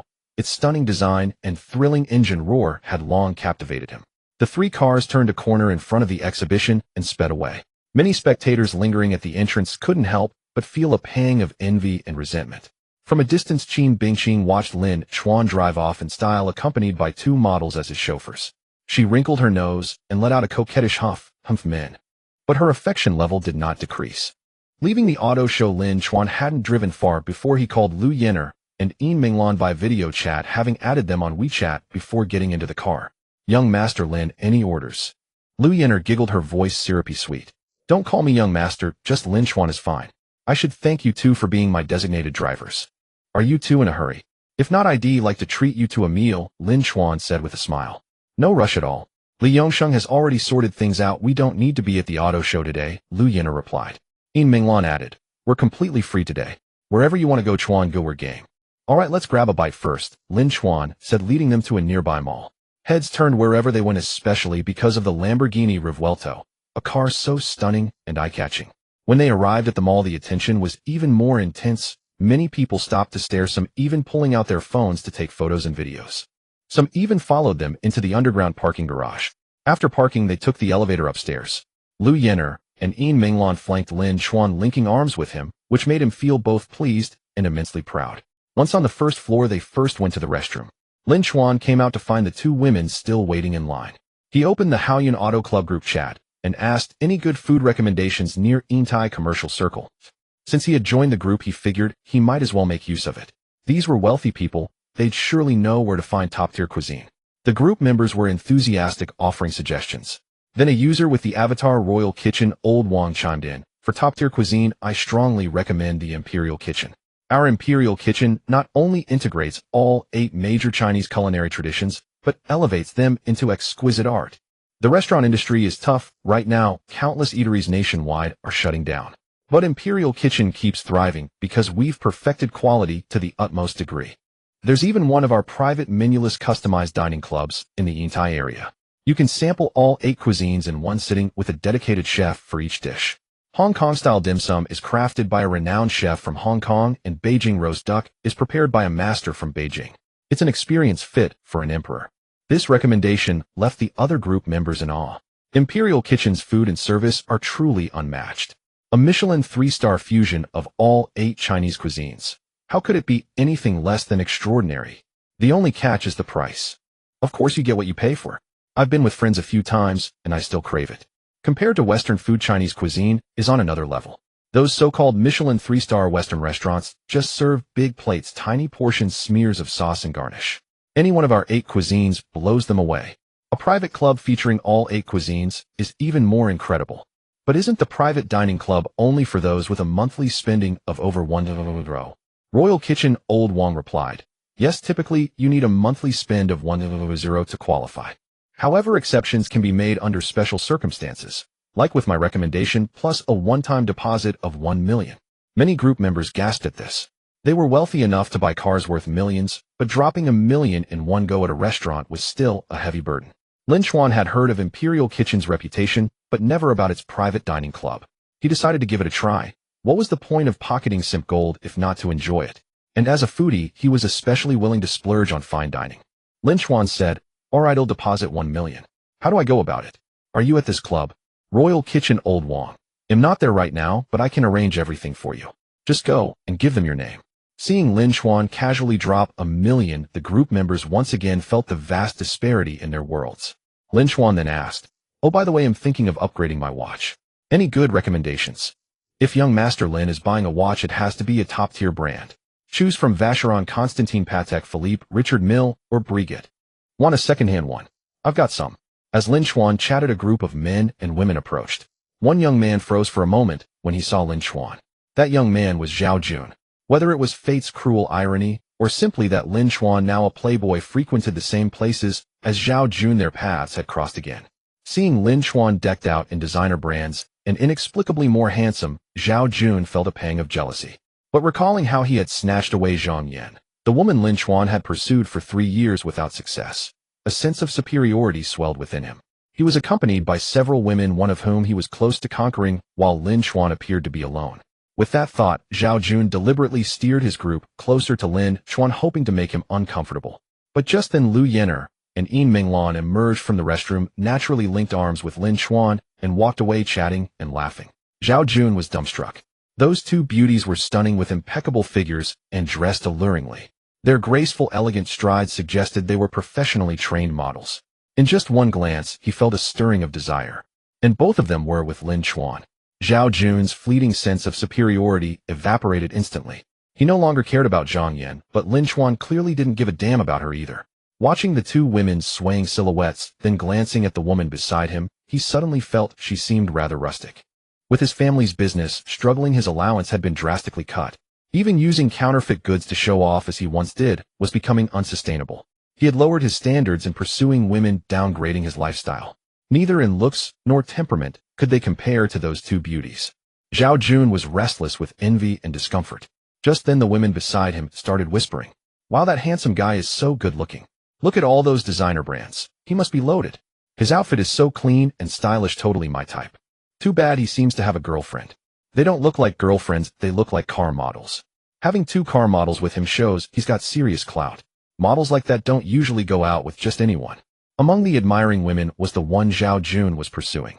This only deepened his irritation. The other young men were equally displeased. No man likes hearing the woman he's chasing praise another guy. Then they saw Lin Chen leading the two beauties into a restaurant called Imperial Kitchen. One woman gasped, "Imperial Kitchen? That's not a place just anyone can afford." The others looked on with admiration. Zhao Jun and the other young men couldn't stand it anymore. Exchanging glances, they silently agreed on a plan. Zhao Jun feigned nonchalance, saying, "It's just Imperial Kitchen.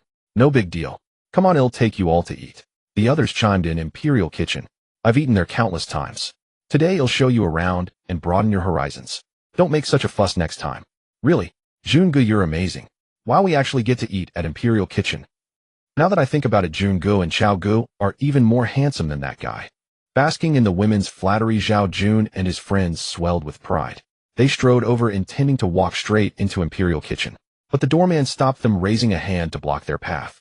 On the second floor of the Imperial Cuisine Mansion, within a lavish private room, the attendant seated Lin Chen, Lu Yenner, and Yin Minglan before taking their orders. Downstairs, one must order from the menu, but upstairs in the private club, any dish from the 8 great cuisines could be requested. Even a complete Han Imperial feast could be prepared. Lin Chen, Lu Yenner, and Yin Minglan ordered stir-fried yellow beef Peking duck, golden belt fish segments, flour glue, yellow croaker soup, braised pomfret, and chicken head rice, with scallion braised sea cucumber. As the first dish, the golden belt fish segments, arrived, they took a bite, and were immediately filled with praise. Lu Yenner exclaimed in awe, "Wow, this is absolutely delicious." Yin Minglan, though more refined in her eating manner, couldn't help but admire. Crispy on the outside, tender within, the original flavor perfectly preserved. The moisture and freshness are just right. Truly exquisite. Lin Chen, too, was deeply moved, realizing that the high price indeed had its reasons. Unlike some Western cuisine, which is both costly and unappetizing, each subsequent dish was equally delightful, elevating the 8 great cuisines into culinary masterpieces. The service was impeccable. With every course, the tableware was replaced, and if the interval between dishes stretched, even slightly, complimentary appetizers and snacks were promptly served. Should you so much as clear your throat, the attendant would immediately refill your water. If your hands or lips became soiled, a warm damp towel would be handed to you at once. Old Wang of the Imperial Cuisine Mansion had not exaggerated. This was truly an imperial experience. Lu Yenner's affection increased by 5 points, as did Yin Minglan's. Both had dined with the wealthy before, but such a level of indulgence was a first for them. Meanwhile, the situation at the entrance for Zhao Jun and his group stood in stark contrast to their leisurely enjoyment. The attendant blocked them, adamantly refusing entry. Zhao Jun, feeling his pride wounded, snapped, "What's this? Does your restaurant not welcome guests?" "I apologize, but do you have a reservation?" the attendant asked with a smile, though the blocking gesture remained firm. Zhao Jun replied, "No reservation, but how did those 3 get in without one?" The attendant patiently explained, "Our restaurant has 2 floors. The first floor serves regular guests and requires a reservation, but it's fully booked for today and the next 7 days. There are no seats available. The second floor is a private club open only to members with a monthly spending of over 100,000 or a one-time recharge of 1 million. The 3 just now are VIPs on the second floor and thus need no reservation. You may become a member or book for another time." Zhao Jun's face flushed crimson. Having just boasted, he was now trapped between entering and retreating. As Zhang Yan's roommate Huang Xiangping had said, he was a fake rich second generation, born to a mistress with little real power. His monthly allowance was a mere 20 to 30,000, tightly controlled. An ordinary meal at the Imperial Cuisine Mansion might have been manageable with some sacrifice, but now it was fully booked. To enter, he needed the private club, but a 1 million recharge was beyond his means. Yet to slink away now would be a blow to his pride. How could he face the girls without losing face? The other young men, also born to mistresses, formed a clique with him. Their families were even less prominent than Zhao Jun's, so their allowances were even smaller. Now they felt as if they were being roasted over a fire. The difficulty of membership, monthly spending of 100,000 or a 1 million recharge, far beyond their reach. The girls, seeing this, couldn't hide their disappointment. One even curled her lip in discontent. In truth, not being able to afford it was no issue, and they wouldn't have minded. But boasting about it while unable to pay was simply degrading. They had claimed to have dined there countless times, yet now it seemed impossible, otherwise they would have known the rules. This made the girls begin to doubt whether their rich kid personas were also fabricated. They had seemed wealthy before, but compared to that handsome man they now appeared like country bumpkins. "Brother Jun, what do we do?" the other youths asked, anxiously, unwilling to lose face. Zhao Jun, equally unwilling to be humiliated, pulled out his phone and contacted a friend who was also a family business partner. That friend, who ran a high-end restaurant, might know the person in charge of the Imperial Cuisine Mansion. Soon the friend replied with a recommendation. Zhao Jun's eyes lit up, and he quickly added the contact. He introduced himself and his purpose, attempting to use his Zhao family background to secure a membership. However, the person in charge showed no favor. "Master Zhao, I'm sorry, but I cannot make an exception for you. To become a private club member, you first need a recommendation from a premium member. then you must spend 100,000 monthly or recharge 1 million in one go. These are the rules, and they cannot be broken. Once broken, the status of all members is devalued. Do you realize that among our members are magnates worth tens or even hundreds of billions? Breaking the rules for you would tarnish their prestige, and neither of us could bear that responsibility.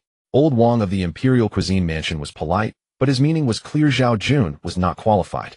Zhao Jun, unwilling to give up, tried to plead further, but the friend who had helped him earlier contacted him directly. His tone was harsh. You asked me about the Imperial Cuisine Mansion membership, and I thought you had earned enough to afford it. Instead, you're just putting on a show. The members there include business tycoons earning billions annually. Even your father might not get special treatment, let alone you. If you're not qualified, don't force your way into the circle, lest you embarrass both your family and me. Zhao Jun's face grew even more ashen. He had long felt that many people didn't regard him as a true young master of the Zhao family, only respecting his legitimate elder brother and treating him as an illegitimate son. This time that feeling was even stronger. Many unpleasant memories surged back. Not only had he failed to gain the membership and salvage his pride, but he also felt even more stifled. He couldn't understand how Lin Chen, who seemed to have no family backing, had obtained a membership when he with his family name could not. Zhao Jun pretended indifference, stubbornly saying, a 1 million recharge. Who do they think they're fooling? Even a Michelin 3-star restaurant wouldn't cost a tenth of that. Do they think everyone is stupid with money? Let's go to another restaurant. The other youths, realizing Zhao Jun was out of options, suppressed their shame and echoed, exactly 1 million recharge is totally not worth it. Let's go somewhere else. There's a nice Western restaurant next door. The girls saw through it all, but didn't want to embarrass them further. They pretended not to notice their inability to pay and followed them to the Western restaurant. But in their hearts, they had already deducted many points for this behavior. Not exposing them was already generous, so naturally, they wouldn't offer any more emotional validation. Zhao Jun and his companions tried their best to avoid mentioning the Imperial Kitchen, hoping to let the matter fade from memory.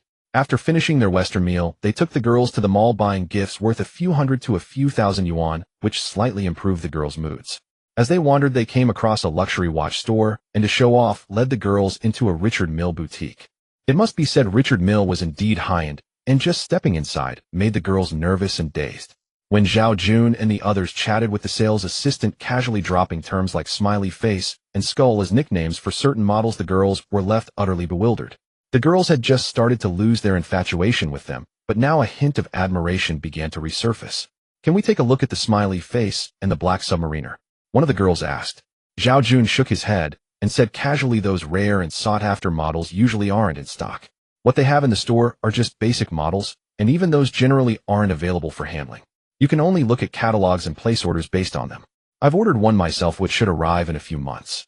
Whether he had actually placed an order was known only to him. But as he spoke, the girls' eyes lit up. Just then the crisp sound of high heels echoed from the entrance. They turned to see Lin Chen, Lu Yenner, and Yin Minglan walking in. The girls' eyes brightened at the sight of Lin Chen, while the young men frowned deeply. They noticed that Lin Chen had subtly rolled up his sleeve, revealing a Patek Philippe watch. The sales assistant's gaze also swept over Lin Chen's wrist, and her smile now was noticeably warmer and more genuine than the professional courtesy shown earlier. Welcome to Richard Mille, she said. Lin Chen cut straight to the point. Do you have anything in stock that's better than the one I'm wearing? Yes, I'll take you to the VIP room, the assistant said, bending slightly to lead the way. Under the stunned gaze of the others, the assistant escorted Lin Chen, Lu Yenner, and Yin Minglan into the VIP room. Zhao Jun and the other young men's faces darkened. The disparity in treatment was as vast as it had been at the Imperial Kitchen. The girls looked at Zhao Jun and his friends, and the admiration that had barely begun to return had now vanished, replaced by a glimmer of disdain and silent questioning. It was as if they were saying, didn't you claim that the rare and exclusive models were never in stock, and that even the basic ones couldn't be handled and could only be viewed in catalogs? You made me believe that was the only way. But look at him. He gets invited into the VIP room the moment he walks in. Compared to that, standing out here like idiots looking at catalogs makes us feel like country bumpkins. In an instant, the girls became even more clear-headed, seriously doubting whether these young men were actually. This time, Zhao Jun and his group didn't dare to confront the assistant or pull any strings, even if it meant losing face. This was Richard Mille after all, and they weren't even qualified to be here. Inside the VIP room, the gloved assistant took out a watch from a hidden cabinet. It was completely black, exuding understated luxury. The hands and markers showcased a mechanical aesthetic.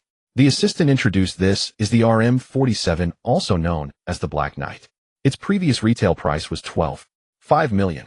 Now at a market low, it's the perfect time to buy. It's currently priced at just 9417000.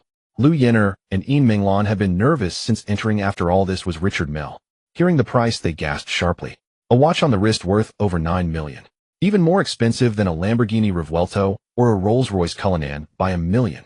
To them, a luxury car worth nearly 10 million was already extravagant, but a watch worth nearly 10 million was simply absurd.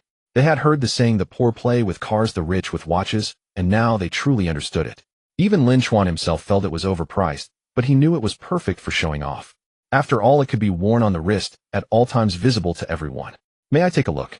Lin Chen asked. Of course, please put on these gloves, the assistant replied. She helped him put on the gloves and Lin Chen took the watch, examined it for a moment, and tried it on. He was quite satisfied. Overall, he preferred the aesthetics of Patek Philippe over Richard Mille. But he already owned a Patek Philippe and lacked a Richard Mille. And this particular Richard Mille's design appealed to him. Lin Chen nodded. He'll take this watch. The assistant's eyes lit up. Certainly. Shall I wrap it for you, or will you wear it? He'll wear it. Please wrap the Patek Philippe for me, Lin Chen said, and paid on the spot. He spent the 9 million plus as casually as if it were a few dozen yuan. Liu Yin'er and Yin Minglan watched, once again gasping in awe. This was far more extravagant than spending 8 or 9 million on a Lamborghini or Rolls-Royce. Simply put, someone who could spend over 9 million on a Richard Mille could almost certainly afford a Lamborghini and a Rolls-Royce. But the reverse wasn't necessarily true. They had seen many wealthy individuals with cars worth millions, but watches worth only a few $100,000.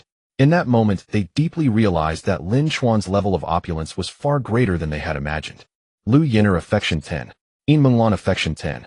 I'd like to pre-order a few watches. Contact me as soon as they arrive, Lin Chen said. Of course, I'll help you with the pre-orders right away. He'll upgrade you to VIP membership now and prioritize you at the top of the list. The assistant was exceptionally enthusiastic. Some people might pre-order and still have to wait years for stock, with priority given to the big spenders. But that wouldn't be the case for Lin Chen now. He had become one of those top-tier clients. While the registration was being processed, Lin Chen took a photo of the watch and sent it to the Haoyan Car Alliance group. Thanks for the recommendations, I bought it. His intention was clear: to show off. The more these people valued him, the more useful these connections would become. The wealthy members of the group were stunned once again. Holy shit, the Richard Mille Black Knight. Even with the price drop, it's still nearly 10 million. Such incredible extravagance. Master Lin's wealth is truly beyond our reach. I was just thinking of selling my used watch, but now I can't even bring myself to show it. After all, mine is only worth 1 or 2 million. After the registration was complete, Lin Chen walked out wearing the Richard Mille. Liu Yin'er and Yin Minglan linked arms with him even more intimately, almost pressing half their bodies against his. Seeing Lin Chen come out so quickly, the young men sneered, thinking he might have just been browsing. But then Zhao Jun and one of his friends noticed the watch on Lin Chen's wrist had changed. Taking a closer look at the model, their eyes nearly popped out of their sockets. Several girls focused their gaze on Lin Chen, also noticing his watch had changed. His watch seems different. Is that a Richard Mille? He bought one that quickly. Which model is that watch and how much does it cost? Isn't there a catalog? Let's check and find out. They quickly located it using the catalog. It's this model, the RM47, also called the Black Knight. Let's see the price. 10,000, 10,000. Oh my, did I count wrong? 10,000, 10,000. Over 9 million. Let me count: 10,000, 10,000, 100,000 million. Good heavens, it really is over 9 million. A watch worth over 9 million. That's absurd. Poverty truly limits my imagination. Just how wealthy is this handsome guy? Stars twinkled in the eyes of the several girls. The young men who had not noticed Lin Chen's watch change earlier were stunned by these words. In disbelief, they turned to Zhao Jun, hoping to hear denial from the knowledgeable Zhao Jun that a watch could not possibly be worth over 9 million. However, they saw Zhao Jun's face full of shock. Without a word, his expression said it all. They swallowed hard, their faces grim. The earlier competitive spirit against Lin Chen instantly vanished. What was the point of competing with someone who could spend over 9 million on a watch? After all, even their fathers could not afford a watch worth over 9 million. Their entire family businesses might be worth just 1 or 200 million, with liquid assets barely reaching 10 million. Spending nearly 10 million in liquid assets on a watch would quickly drive the family to bankruptcy. Such is human nature. Envy arises when someone is slightly better, but when that person surpasses you by an insurmountable margin, jealousy dissipates. Zhao Jun finally understood why Lin Chen could obtain a membership that even he, relying on his family, could not get. Lin Chen's personal wealth seemed to exceed his entire family's. His face darkened, weighed down by troubled thoughts. The several girls with an attitude of admiring a tycoon followed Lin Chen out. The young men, no longer daring to compete, also followed to pay their respects, while Zhao Jun trailed behind with a grim expression. Lin Chen, accompanied by 2 car models, visited luxury watch boutiques like Patek Philippe, Vacheron Constantin Breguet, and Glacier Original. Although he did not make any further purchases, the sales staff were exceedingly enthusiastic. Next, they strolled into the Chanel store. Lu Yin'er hugged Lin Chuan's arm and coaxed, "Chuan-gu, I really want a Chanel bag. Could you buy me one?" Yin Minglan did not speak directly, but tightened her grip on Lin Chuan's arm, her arm sinking into his. Lin Chuan was quite pleased. He casually bought each of them a bag worth over 40,000 yuan. Both women adored the bags, ecstatically planting kisses on Lin Chuan's left and right cheeks. Lu Yin'er affection 5. Yin Minglan affection 5. The several girls grew even more envious at this sight, feeling that the gifts from Zhao Jun and others were no longer appealing. The young men had no mood for jealousy, they simply could not compete. After buying the bag, Lu Yin'er tugged at Lin Chuan to purchase more, her tone both coquettish and demanding, as if Lin Chuan's wealth obligated him to spend. It was predictable that going out with her would entail endless shopping. She was the type whose affection ceased once gifts stopped. Yin Minglan, in contrast, knew restraint. After buying the bag, she made no further demands. Even when Lu Yin'er began to overstep, she quickly said, "Chuan-gu has been at the auto show all day, and now we've been shopping for a while. He still has to drive back to school, so let's call it a day." Lu Yin'er was somewhat unsatisfied and reluctantly said, "Chuan-gu is tired. All right, let's stop here for today." Lin Chuan observed both their behaviors, then said calmly, "Let's go. Time to head back." Lu Yin'er still felt unwilling, while Yin Minglan continued to hold Lin Chuan's arm affectionately. After walking a distance, Lu Yin'er finally composed herself and came over to hold Lin Chuan's arm as well. The several girls saw them heading downstairs as if about to leave and grew curious about what car Lin Chuan drove. "What do you think his car is?" "I reckon it must be worth at least a few million. Let's follow them down and see." Zhao Jun said, "No need to look. It's a Mercedes-Benz G-Class." But the girls ignored him and went downstairs anyway. The other young men also followed. They had already realized they were outmatched, but now they had a masochistic urge to see just how vast the gap was. Down in the underground garage, they saw Lin Chuan, Lu Yin'er, and Yin Minglan each unlock a car, a Lamborghini Revuelto, a Rolls-Royce Cullinan, and a Mercedes-Benz G63. Everyone's eyes widened. They had guessed it would be luxury cars, but not 3 of them. They did not believe the 2 beauties could afford such vehicles, so it was highly likely all 3 belonged to Lin Chuan. Zhao Jun's eyes also bulged. He had been correct about the Mercedes-Benz G-Class, but he had not expected 2 additional cars worth tens of millions. "Oh my, 3 cars. And each one is worth millions. Is that the Lamborghini Revuelto? I heard the first batch just arrived domestically, and he's already got one. Isn't that the legendary Cullinan? I dream of sitting in a Cullinan." They all have temporary plates, obviously bought recently. Stars began to shimmer in the eyes of the several girls. How they wished they were the ones sitting in those cars right now. Even if the guy were average-looking, they would still be thrilled. Not to mention that the guy was incredibly handsome. The young men were further shaken. Which wealthy family's scion was this? Zhao Jun's face grew even darker, his mind more troubled. The increasingly formidable power Lin Chuan displayed instilled a sense of fear in him. Just a few days ago, even though he felt his spending power might not match Lin Chuan's, he hadn't taken it too seriously. After all, he had the Zhao family behind him. What could Lin Chuan do to him? So when they first met today, he even felt a sense of superiority. But now he wished he had never snatched Zhang Yin away from Lin Chuan.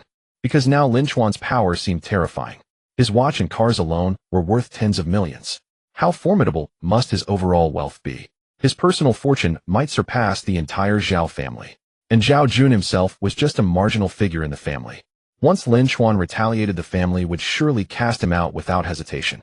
His fate would be nothing short of miserable. He now regretted provoking Zhang Yin. All this trouble for a woman was utterly not worth it. That idiot Zhang Yin had a tycoon right beside her and didn't even realize it, even calling him a poor loser, leading me to believe it too. Zhao Jun could only pray now that Lin Chuan, surrounded by beauties, had already forgotten about Zhang Yin and would thus spare him from revenge. Lin Chuan, Lu Yin'er, and Yin Minglan drove back to the school, parking at a public lot near the gate. Lu Yin'er and Yin Minglan had to take taxis back. Lu Yin'er, who hadn't received many gifts that day and now had to hail a ride, deliberately pouted, expecting Lin Chuan to coax her. But Lin Chuan pretended not to notice and simply shoved her into the ride-hailing car. Yin Minglan, however, was much more tactful. Before leaving, she warmly said, "Bro Chuan, bye-bye. He'll be at the auto show again tomorrow. Come see me if you have time." Lin Chuan nodded with a smile. "Sure, I will if I can." Lin Chuan took off his watch and returned to the dormitory. Shortly after he left, a Magotan pulled into the campus parking lot. A couple got out. As they were about to leave, they caught a glimpse of a nearby Lamborghini, their eyes widening and breaths quickening. The girl exclaimed, "Oh my God, a Lamborghini." The boy gasped, "Damn, it's the latest Revuelto. This model just arrived in the country, and I can't believe I'm seeing one in real life so soon." The girl asked, "How much does this car cost?" The boy replied, "Around 8 million on the road." The girl drew a sharp breath. "Oh my God, that's insane. I have to take a photo with it." "Come on, I'll take it for you," the boy said, adjusting the angle to snap a picture of his girlfriend. Just then the girl suddenly spotted another car not far away. She was startled again and ran over. "Am I seeing things? Is that a legendary Cullinan?" The boy exclaimed, "It really is. How can there be two super luxury cars at our school gate?" They took photos and posted them on the school forum. The news spread quickly, causing a small sensation across the campus. Even many students came out specifically to see and photograph the cars. When Lin Chen returned to the dormitory, he found his 3 roommates staring at him with strange expressions. Shirley said, "Third brother, where did you go today? Zhang Yan came to the dorm looking for you. She didn't believe you weren't here and waited downstairs for half an hour." The whole building's guys were mad with jealousy. The 3 roommates had once genuinely sympathized with Lin Chen, hoping his romantic life wouldn't be too tragic. But now he had become too carefree, stirring their envy and resentment. Lin Chen's mood remained undisturbed. "I went out to have fun. Just ignore her." She had never waited for him downstairs before. What was the point of doing it now? He took a shower, lay down on the bed, and opened the system panel. Yi Meisheng's affection 1853. Qin Binking's affection 3156. Ling Wu's affection 30. Zhang Yan's affection 62. Su Yucheng's affection 020. Yin Minglin's affection 035. Lu Yenner's affection 035. Yi Meisheng's affection had first dropped by 20 before rising again, a net increase of 55. Qin Binking's had increased by 25, while Yin Minglan and Lu Yenner both rose by 35. Even Su Yuecheng, whom he only knew by name, had increased by 20. Main Quest 3 Progress 170200. Only 30 more affection points to complete Quest 3. I've already charmed 4 of the 5 department beauties. Should I go for the last one? Or maybe I could start working on the campus belle's affection. With this thought, Lin Chen decided to check the forum. He opened his phone and found 3 messages. One was a friend request from Zhang Yan. That woman was annoyingly persistent. He had already blocked her, but she kept using countless alternate accounts to add him. Another was from Qin Bingqing. So how was it hanging out with the 2 models? Have fun. Lin Chen thought for a moment and replied it was both fun and not so fun. Qin Bingqing asked, "What do you mean?" Lin Chen answered the fun part was that the car models were indeed pleasant to look at. The not so fun part was that neither of them is as beautiful as you. 2 of them can't match you alone. You've raised my standards. How are you going to compensate for that? Qin Bingqing replied, "How do you think I believe your sweet talk?" Her words denied it yet. Qin Bingqing affection 2. Lin Chen chuckled. A woman of contradictions. There was also a message from Ling Wusa Lin Chen about the weekend hot spring resort we mentioned earlier. It's on. Are you interested in coming along? Lin Chen had been planning to charm the last department belle and the campus belle, but his eyes lit up at this message. Sure. Who's going? Would it be inconvenient for me to join? He could continue building affection with Ling Wusa, and a hot spring trip sounded great. Soaking in the springs while gaining affection points. Perfect. Ling Wusa replied, "My roommate Li Yue and her boyfriend Lu Juanhui, you met them last time. Another roommate Chu Mei and her boyfriend Ma Bin plus a few other classmates. They're all in pairs, so I'm already the third wheel. There's no inconvenience. If you come, I can hitch a ride in your car. There's one person who's a bit pretentious and I don't want to ride with him." Lin Chen replied, "Alright, I'll go." Ling Wusa said, "Meet at the school gate at 5 p.m. tomorrow. See you there." On Friday, Lin Chen attended classes as usual and headed to the school gate after class. From a few dozen meters away, he could see a crowd gathered at the entrance. Ling Wusa spotted Lin Chen and waved from a distance. She wore loose pants and a black jacket left unzipped, revealing a white tank top underneath. Her flat stomach had not an ounce of fat, and her collarbones and shoulders were strikingly elegant. She looked both cool and beautiful. Lin Chen quickened his pace. When he got closer, and they saw his face, clearly Ling Wusa, Li Yue, and Lu Junhui, who had met him before, were all momentarily stunned, feeling that Lin Chen seemed to have become more handsome. He had been good-looking before, but now he was extraordinarily handsome. Although Ling Wusa valued physique more than facial features, she couldn't help stealing a few extra glances at Lin Chen. The others who hadn't met him murmured among themselves, asking who this incredibly handsome guy was. Ling Wusa introduced the other 2 roommates, Ku Jimin and Chu Mei, along with the latter's boyfriend Ma Bin. They were all polite enough, but Ma Bin's expression seemed to carry a hint of disdain. Lin Chen responded with mere courtesy, unwilling to waste a word. His only focus was Ling Wusa and the hot springs, everything else was negligible. Just after the introductions, 3 SUVs drove up, a Fangchengbao Bao 5, a Jeep Wrangler, and a Tank 700. The trio of off-road vehicles made an impressive scene, immediately drawing the attention of passers-by. Even Ling Wusa cast a glance their way. However, she quickly averted her gaze and continued chatting with Lin Chen. The vehicle stopped and a young man stepped out from each driver's seat, all wearing slightly cocky expressions. Ma Bin hurried over, flattering the slick-back-haired youth in the Tank 700. Bro Xiao, you're here. These rides are really cool. The difference between his expression toward Lin Chen and his current sycophantic demeanor was like night and, faced with Ma Bin's fawning, Xiaobo merely nodded, indifferently scanning the crowd. His eyes lit up upon noticing that Jimin, Chu Mei, and a few other girls had impressive figures. After all, they were from the dance department. How could they be anything less? When his gaze fell on Ling Wusao, a gleam flashed in his eyes. He was about to nod approvingly when he noticed Lin Chen standing beside her, their positions a bit too close for comfort. Xiaobo frowned slightly and lowered his voice to ask, "Who's that girl? Is that her boyfriend next to her?" "Good eye, Brother Xiao. That's Ling Wusa, the department beauty. The guy next to her isn't her boyfriend. Just a loser who chased after a girl for 3 years without success." A trace of disdain flickered across Ma Bin's face as he spoke. Relieved, Xiaobo waved at the young man in the driver's seat of the Fangchengbao behind him. "Alu, let Xiao Bin drive your car. You ride in a Kai's car." Alu was clearly reluctant, but lacking any say in the matter, could only get out helplessly. Ma Bin gleefully moved to get into the car, but was stopped by Xiaobo. "Hold on, what's the rush? Let's first decide who rides in which car. You know how to handle it." Ma Bin understood and turned to address the others. "Everyone gather around. We need to sort out the seating arrangements." Perhaps emboldened by the off-road vehicle, his tone carried an unwarranted air of authority. It might have been the nature of bullying the weak and fawning on the strong. Having just flattered Xiaobo, he sought to reclaim his dignity by lording over others, unconsciously adopting a domineering attitude. Li Yue, Lu Juanhui, and the others felt a vague discomfort, but being students didn't overthink it and stepped forward. Lin Chen and Ling Wusa, standing a bit farther away, did not approach. Lin Chen looked at Ling Wusa and smiled. "I understand now what you meant about someone being a bit pretentious, making you not want to ride in his car." Ling Wusa shrugged. "Actually, I've never met him. He's from the neighboring Jianhai Medical University, but Chu Mai's boyfriend had bragged about him before. Just hearing about him gave off that vibe. So your coming here isn't inconvenient at all. It actually solves a problem for me. By the way, I forgot to ask last time, what car do you drive?" "Just an ordinary commuter car." "Want a ride?" Lin Chen said. "An ordinary car is better than an uncomfortable one." Ling Wu's words were heartfelt. Her personality was a bit like a wild horse, playful and carefree. To say she didn't value material things would be untrue. After all, having fun costs money, especially with off-road vehicles, jet skis, yachts, and the like. But her appreciation was rooted in enjoyment and freedom. If those conditions were missing, she'd rather do without. Simply put, her materialism wasn't as vulgar as Zhang Yan's. Ling Wusa changed the subject with a smile. "But someone who buys a jet ski and a sailboat just for a seaside trip can't possibly drive an ordinary car. What car do you really have? Can I take it for a spin?" "We've only met twice, and you already want to drive my car." "That seems a bit much," Lin Chen said with a grin. Ling Wusa paused, then shot him a look. "I'm talking about a proper car. What are you thinking?" She recalled from their last meeting that Lin Chen was handsome, wealthy, good-natured, and emotionally stable. Now she discovered he had a mischievous side too. The contrast with the once-rumored, timid, groveling admirer was growing starker. Ling Wusa said, "Let's go." "Where's your car?" Lin Chen didn't prolong the banter, knowing when to stop. "Follow me, it's in the parking lot nearby." Lin Chen and Ling Wusa completely ignored the gathering and headed toward the parking lot.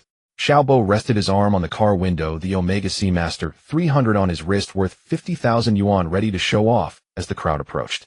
But out of the corner of his eye, he saw the most beautiful girl not coming over. She was walking away with that guy. His brow furrowed. Ma Bin, sharp at reading the room, immediately shouted, "What's wrong with you two? Brother Xiao told you to come over. Don't you want to ride to have fun?" Chu Mei frowned at that. "We're all classmates, show some respect." Ma Bin backed off a bit, but grumbled. "Brother Xiao said to sort out the seats, and they're just being rude." Lin Chen couldn't be bothered, and Ling Wusa didn't care about Ma Bin or Xiaobo.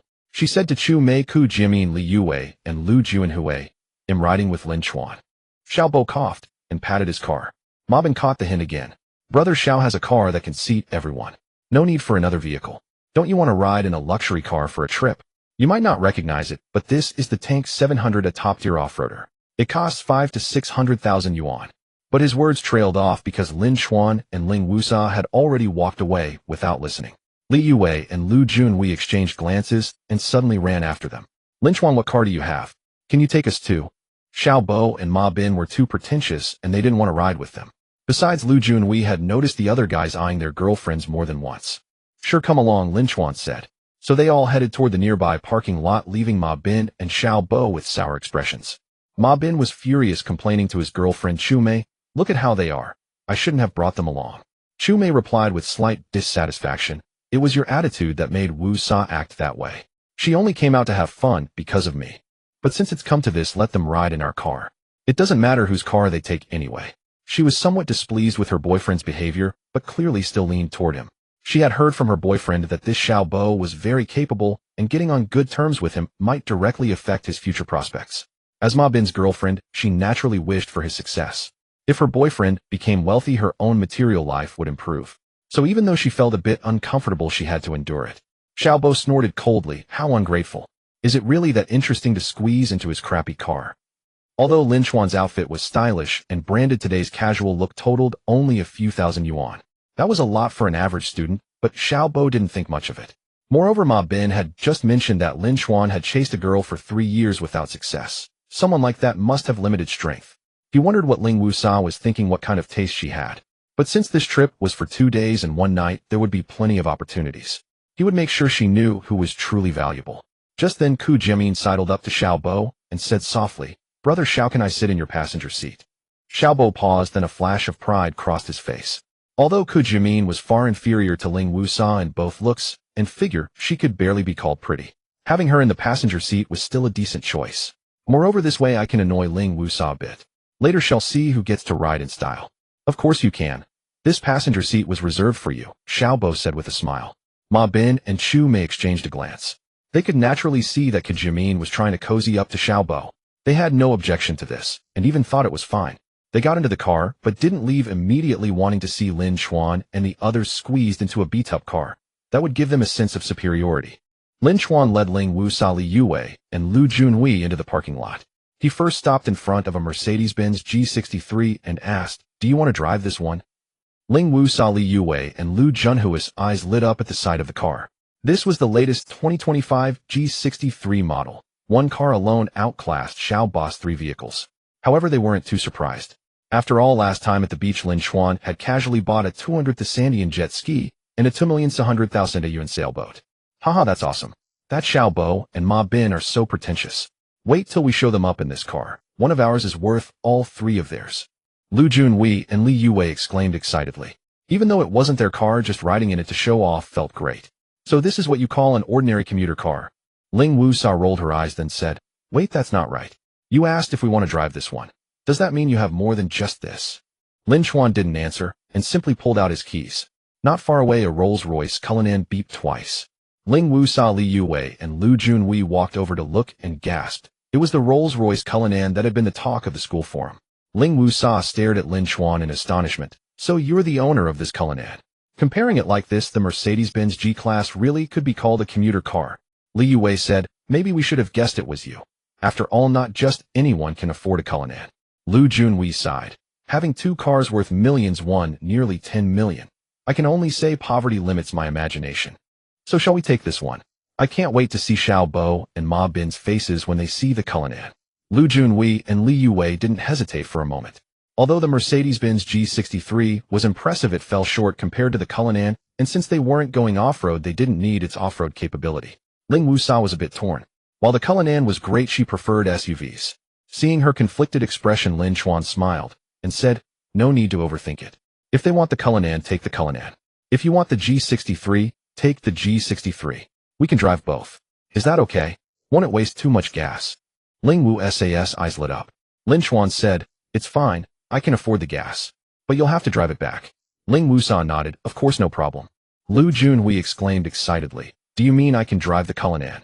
If you let me, I won't let you down. I'm a good driver. I'll be your excellent chauffeur." Lin Chuan said, "You can drive it if you have a license. But you don't need to be my chauffeur. Just be a good driver for your girlfriend. As for me, I'll take the other one." Lin Chuan pulled out another set of keys. Not far away, a Lamborghini Revuelto beeped twice. Ling Wusa, Li Yue, and Lu Junhui froze when they heard he was taking another car, then stared in shock at the brand new Lamborghini Revuelto. The school forum had been buzzing about more than just the Cullinan. This Lamborghini Revuelto was even more discussed because it was so stunning. So not only was the Cullinan yours, but the Lamborghini Revuelto was also yours. How could one person own both of these legendary cars at the same time? Normally, a Mercedes-Benz G63 would be considered a luxury car, but placed between these two, it became a mere backdrop. It might truly be his commuter car. Li Yue and Lu Junhui stood dumbfounded at a loss for words. They had seen Lin Chuan's extravagance before and thought they were used to it, but now they realized their imagination was still too limited. Lin Chuan, just how wealthy are you? Ling Wusa couldn't help but ask in awe. Although she wasn't one to flaunt, she wasn't completely immune to comparison. Just now she had turned down riding in the Tank 700, preferring even a commuter car, but later she would have to face Xiao Bo and Ma Bin's smug faces.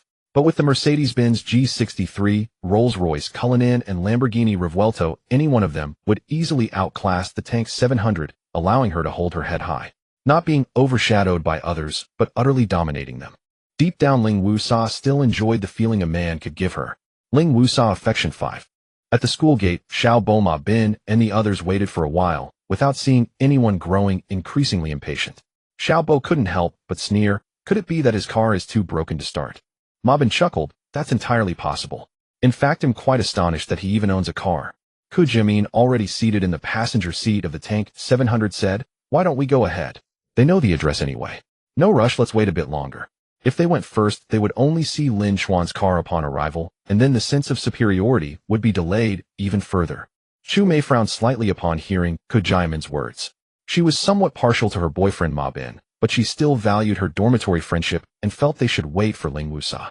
Ku Jimin, who hadn't even officially started dating Xiao Bo, was already disregarding her roommate.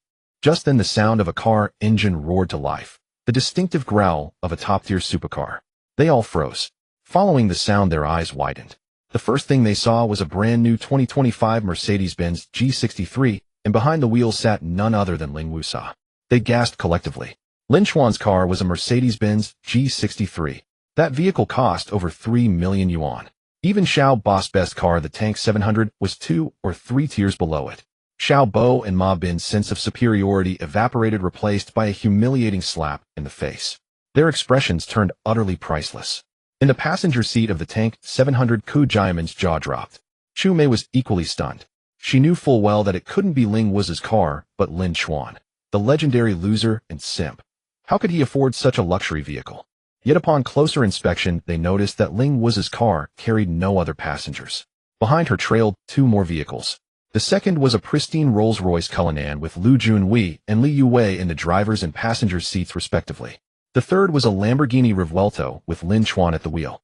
The thunderous, pleasing roar they had heard earlier clearly came from this car. Ma Bin, Chu Mei, and Ku Jimin were dumbfounded. Weren't the Rolls-Royce Cullinan and the Lamborghini Revuelto the legendary cars being discussed on the school forum? So both cars belonged to Lin Chuan.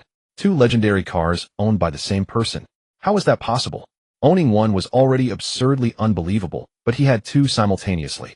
Even the 3 million yuan Mercedes-Benz G63 had become mere decoration. They heard the Cullinan cost over 8 million yuan on the road, and the Lamborghini Revuelto was also over 8 million. Add the Mercedes-Benz G63 at over 3 million. That totaled 20 million yuan. Just as vehicles were worth over 20 million. What did that even mean? Xiao Bo was utterly flabbergasted. He loved luxury cars and understood perfectly what the Cullinan and Revuelto represented.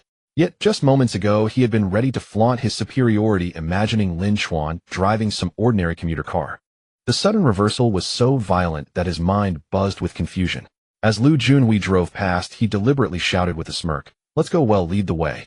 Watching the 3 cars glide by and disappear into the distance, they stood frozen for a long time, unable to snap out of it. After a long silence, Xiao Bo gritted his teeth and asked, "Didn't you say he had been chasing a girl for 3 years without success?" Ma Bin replied, "Yes, I didn't lie. Ask Ku Jimin or anyone at school. Everyone knows. Heaven knows where he got those luxury cars." Xiao Bo turned to Ku Jimin, but found no answer from her. Ku Jimin was staring blankly at the receding taillights of the 3 cars, her mind elsewhere. Xiao Bo's failed attempt to show off had already soured his mood. Seeing Ku Jimin, the passenger, so distracted only made it worse. But he couldn't kick her out now, so he fumed in silence. Ma Bin tried to comfort him. Maybe Lin Chuan just rented them. How could he possibly afford all 3? Xiao Bo considered this and found it plausible. After all, the total value of those 3 cars was over 20 million yuan. Even a family with assets exceeding 100 million wouldn't buy 3 luxury cars for a child still in school. That level of wealth belonged to the scions of wealthy families, didn't it? If he were truly a wealthy heir, word would have spread across the university town long ago. How could he remain unknown until now? How could he chase a girl for 3 years without success? Idiot, renting cars of this caliber to show off. If you so much as scratch one, you'll be ruined, Xiao Bo muttered as he started the engine. The other 2 cars quickly followed. Unlike the oppressive atmosphere here, the occupants of the 3 leading cars were relaxed and cheerful. The hot spring resort was nearby, just 14 or 15 kilometers away, and they arrived in no time. The resort consisted of standalone villas, more like guest house-style properties, mostly rented out, so the decoration wasn't particularly luxurious. Each villa had a parking space in front, but with so many cars there wasn't enough room. Maybe we should park in the nearby lot. It's not far, Ling Wusa suggested. No need for that. We'll just rent an extra villa, Lin Chen said. Ling Wusa, Lu Jianhui, and Li Yue were taken aback, then somewhat speechless. The mindset of the wealthy was truly different. But reservations are required here. There might not be any vacant villas left, Lu Junhui added. Offer an extra 5,000, and someone will give up theirs, Lin Chen replied. The trio was stunned once more. Damn, they simply couldn't keep up with this filthy rich guy's thinking. In truth, Lin Chen's motive wasn't just parking. He also found Ma Bin and Xiao Bo's attitudes insufferable and didn't want to stay in the villa they had rented. Renting an extra one meant he wouldn't have to be beholden to them. Soon Ma Bin, Xiao Bo, and the others arrived. Ma Bin, trying to borrow authority, immediately began ordering people around. Everyone stay in the yard and living room. Don't go into the rooms and cause trouble. The top floor master bedroom is Brother Xiao's. Rooms are limited, the rest of you might have to share. Before he could finish, they saw a family emerging from the neighboring villa carrying suitcases, beaming at Lin Chen. Mr. Lin, we've moved everything out. The sheets haven't even been slept in, but if you're not comfortable, the landlord can change them. We'll head to a nearby hotel. Maybe we'll see you at the hot springs tonight. The landlord also smiled. Don't worry about that. I've already called a cleaner. Ma Bin, Xiao Bo, Ku Jimin, and Xu Mei were stunned once more. They had rented the villa next door, and hadn't that family already rented it? Why were they so happy to give it up? Xu Mei couldn't help but ask, why did you rent another villa, and how did they agree to give it up? Li Yue said, Lin Chen thought there weren't enough parking spaces and worried about insufficient rooms, so he rented another villa and paid an extra 5,000, which is why they were willing to vacate. Xu Mei and Ku Jimin were momentarily stunned upon hearing this. The daily rent for a villa was only 2,000 to 3,000 yuan, yet he paid an extra 5,000 just to secure it. No wonder the family was so willing. After all, it was a free 5,000. There was a hotel nearby, so it wasn't inconvenient. Was this the mindset of the wealthy? So extravagant and carefree. Ku Jimin, Xu Mei, and several other girls lingered their gaze on Lin Chen's face for several seconds, reluctant to look away. Xiao Bo and Ma Bin, seeing Lin Chen steal the spotlight again, and the girls gazing at him with admiration, wore even darker expressions. With 2 villas, room distribution became simple. 1 room per person with plenty to spare.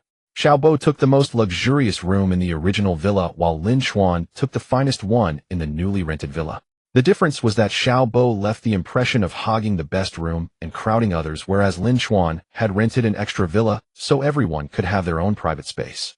Lin Chen dominated the spotlight, yet no one resented him. In private conversations, they were all amazed and astonished. Xiao Bo felt his entire plan had been disrupted. According to his scheme, the girls should have been revolving around him. He took several deep breaths to calm himself. I don't believe he can actually afford a Mercedes-Benz G63, a Lamborghini Revuelto, and a Rolls-Royce Cullinan. Either he rented them or borrowed them. He's really going all out to show off and pick up girls. But in terms of real strength, I'm still ahead. Once they spend more time with me, they'll be able to tell who's truly wealthy from our words and actions.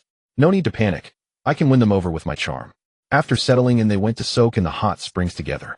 Everyone bought their own tickets, entered the changing rooms, and put on their swimsuits. They regrouped at the entrance of the changing rooms. The girls' swimsuits naturally caught the boys' attention. The dance department girls all had great figures, but upon comparison, it was clear that Ling Wu's physique was far superior. Her skin was fair, her curves were perfectly proportioned from head to toe, flawless. This made Xiao Bo's gaze grow increasingly fervent. Just as he was about to approach her, Ling Wusa walked straight over to Lin Chen, looked him up and down, and smiled. I didn't notice last time, but you have a pretty good build. Lin Chen had always been in decent shape. He didn't exercise much, but he was lean with good proportions. After completing the first task and gaining 5 attribute points, his physique improved slightly, though not noticeably. After completing the second task and gaining another 5 attribute points, the effect on his physique became more apparent. He still wasn't muscular, but he had developed a hint of abdominal and chest muscles, barely enough to be considered lean. Ling Wusao Affection 5. I've been working out lately, so I've got a bit of muscle. But your figure is truly perfect, Lin Chen said, leaning close to Ling Wu's ear and lowering his voice. I noticed some people can't take their eyes off you. Ling Wusa glanced sidelong at Xiao Bo and smiled. Then you can shield me. With that, she moved to Lin Chuan's side, appearing delicate and reliant. Their skin briefly touched, smooth and soft, stirring a flicker of distraction in Lin Chuan's mind. Seeing this, Xiao Bo's face flushed with jealousy. Not only was Ling Wusa being so intimate with Lin Chuan, but she was also using him to block his view, an act that felt like an outright humiliation. Yet he had no claim over Ling Wusa. She hadn't ridden in his car or stayed in his villa. He could do nothing but stew in his anger. What made it worse was that even his backup, Jimin, seemed to have her eyes fixed on Lin Chuan. Looking down at his own physique, he had a slight paunch, not particularly unattractive, but far from impressive. Compared to Lin Chuan's handsome face and faint abdominal muscles, he fell far short. Just a pretty boy. These women are so shallow, Xiao Bo thought bitterly. After gathering, they headed to the hot springs, which were all public pools, but divided into many sections. The pools were scattered across the hillside, surrounded by stonework that mimicked nature. Different pools had different temperatures, allowing guests to choose according to their preferences. With such a large group, they commandeered a big pool. Lin Chuan and Ling Wusa sat close together in a corner, separated from the others. They chatted and laughed, occasionally leaning in to whisper. This left Xiao Bo with no chance to approach. After about 10 minutes of soaking, a middle-aged man with thick body hair walked over, glancing around, as if searching for a pool he liked. Spotting the man, Xiao Bo scrambled out of the pool and hurried over, his tone sycophantic. Manager Li, what brings you here? Manager Li seemed to think for a moment before recalling Xiao Bo. Xiao. Fancy meeting you again. I'm finding a good pool for Boss Peng. Let's catch up later. No need to look. Our pool is perfect, Xiao Bo said, becoming even more obsequious at the mention of Boss Peng. Manager Li glanced at the pool and said, with so many of you, it would be a bit cramped if Boss Peng's family joins. Not at all. We can make room, Xiao Bo insisted. Pulling Manager Li along, Xiao Bo addressed his classmates matter-of-factly. Let me introduce everyone. This is Manager Li of Zunyu Property, who oversees many of the nearby villas. And Boss Peng is a tycoon worth over 100 million. Please do me a favor and make some space. You can squeeze into another pool. It's the same. Ma Bin had already stood up and chimed in eagerly. Yes, let's make room for Manager Li. Chu Meiku, Jimin, Li Yue, and Lu Junwei were all reluctant. But upon hearing about the wealthy boss, they reluctantly got up and left the pool. Part of them feared offending the tycoon if they refused. Part of them thought that yielding might leave a slightly favorable impression on the big shot. Many shared this mindset, seeking advantage while avoiding harm. Ling Wusa, however, didn't move. She glanced at Lin Chuan, who was lounging against the poolside, completely at ease with no intention of budging. Xiao Bo frowned. Lin Chuan, what's your problem? Give way to Manager Li and build a good connection. It won't hurt you. Lin Chuan replied. So we suffer a loss, just so you can curry favor. Sorry, we're not that close. Xiao Bo was about to retort, but Manager Li stopped him. Clearly not one to bully others, Manager Li said. You were here first, so you have every right to stay. There's no reason to force you to give way. Xiao Bo was unwilling to let it go. He shot Lin Chuan a disdainful glance. Doesn't understand basic social graces. Someone like that will never amount to anything. Exactly, just a reckless fool, Ma Bin echoed. Just then a slightly plump middle-aged man, an elegant woman, and a boy walked toward them. Manager Li immediately went to greet them. Xiao Bo's eyes lit up, and he stepped forward, hoping to ingratiate himself. But knowing he wasn't qualified, he didn't introduce himself rashly, instead waiting for an opportunity to be useful. Manager Li was about to lead Boss Peng and his family to another pool when Boss Peng glanced at the girls in the pool. After all, even middle-aged men enjoy looking at beautiful women. As his gaze passed over Ling Wusa, it fell on Lin Chuan beside her. He froze in place, then immediately changed direction and walked to the edge of the pool. Young Master Lin, you're here too. Witnessing Boss Peng's actions, Butler Li was taken aback. Xiao Bo, Ma Bin, Chu Meiku, Jimin, Li Yue, Lu Junwei, and the others were even more dumbfounded. Wait, what was happening? Was the young Master Lin that Boss Peng mentioned actually Lin Chuan? Wasn't Boss Peng a tycoon worth over 100 million? Why was he being so courteous to Lin Chuan? No, it seemed almost reverent. Lin Chuan didn't rise and asked in confusion. Boss Peng, have we met somewhere before? No. But I'm also a member of the Haoyun Auto Club. When you were asking about which watch to buy, I even recommended my own second-hand watch. Of course, I later realized you would never settle for that. Afterwards, when I had dinner with Lu Wenhan, he mentioned you as well. I've long admired your reputation, young Master Lin. What a coincidence to meet you here, haha. Peng Zhe laughed. Oh, so you're old Peng from the group. I've heard of your formidable strength, Boss Peng. I've also admired you for a long time. Lin Chuan suddenly understood and shook hands with Peng Zhe. Not at all compared to you, young Master Lin. Nothing. Peng Zhe humbled himself greatly. Boss Peng, this pool is quite spacious. Care to join us? Lin Chen invited. Then he'll gladly accept. The pool is indeed very spacious, not crowded at all. Peng Zhe gleefully led his wife and son into the pool, briefly introducing them to Lin Chen. Originally, Peng Zhe had intended to glance at the beauties as long as his wife didn't catch him. But now he didn't even dare to cast a sidelong glance at Ling Wusa beside Lin Chen. Beautiful women were plentiful. Not looking at the woman of someone formidable was basic common sense. Peng Zhe called Butler Li over and introduced him. Butler Li, let me introduce you. This is young Master Lin. He's the tycoon I told you about who bought a Rolls-Royce Cullinan and a Lamborghini Revuelto in half an hour with full payment. Butler Li was startled and said with great respect, "Greetings, young Master Lin. I've long heard of your esteemed name." Finally, he understood why Boss Peng was so deferential. Boss Peng's total net worth was at least over 100 million, but a large portion of it was invested in real estate. Moreover, most of it was mortgaged, even leveraged.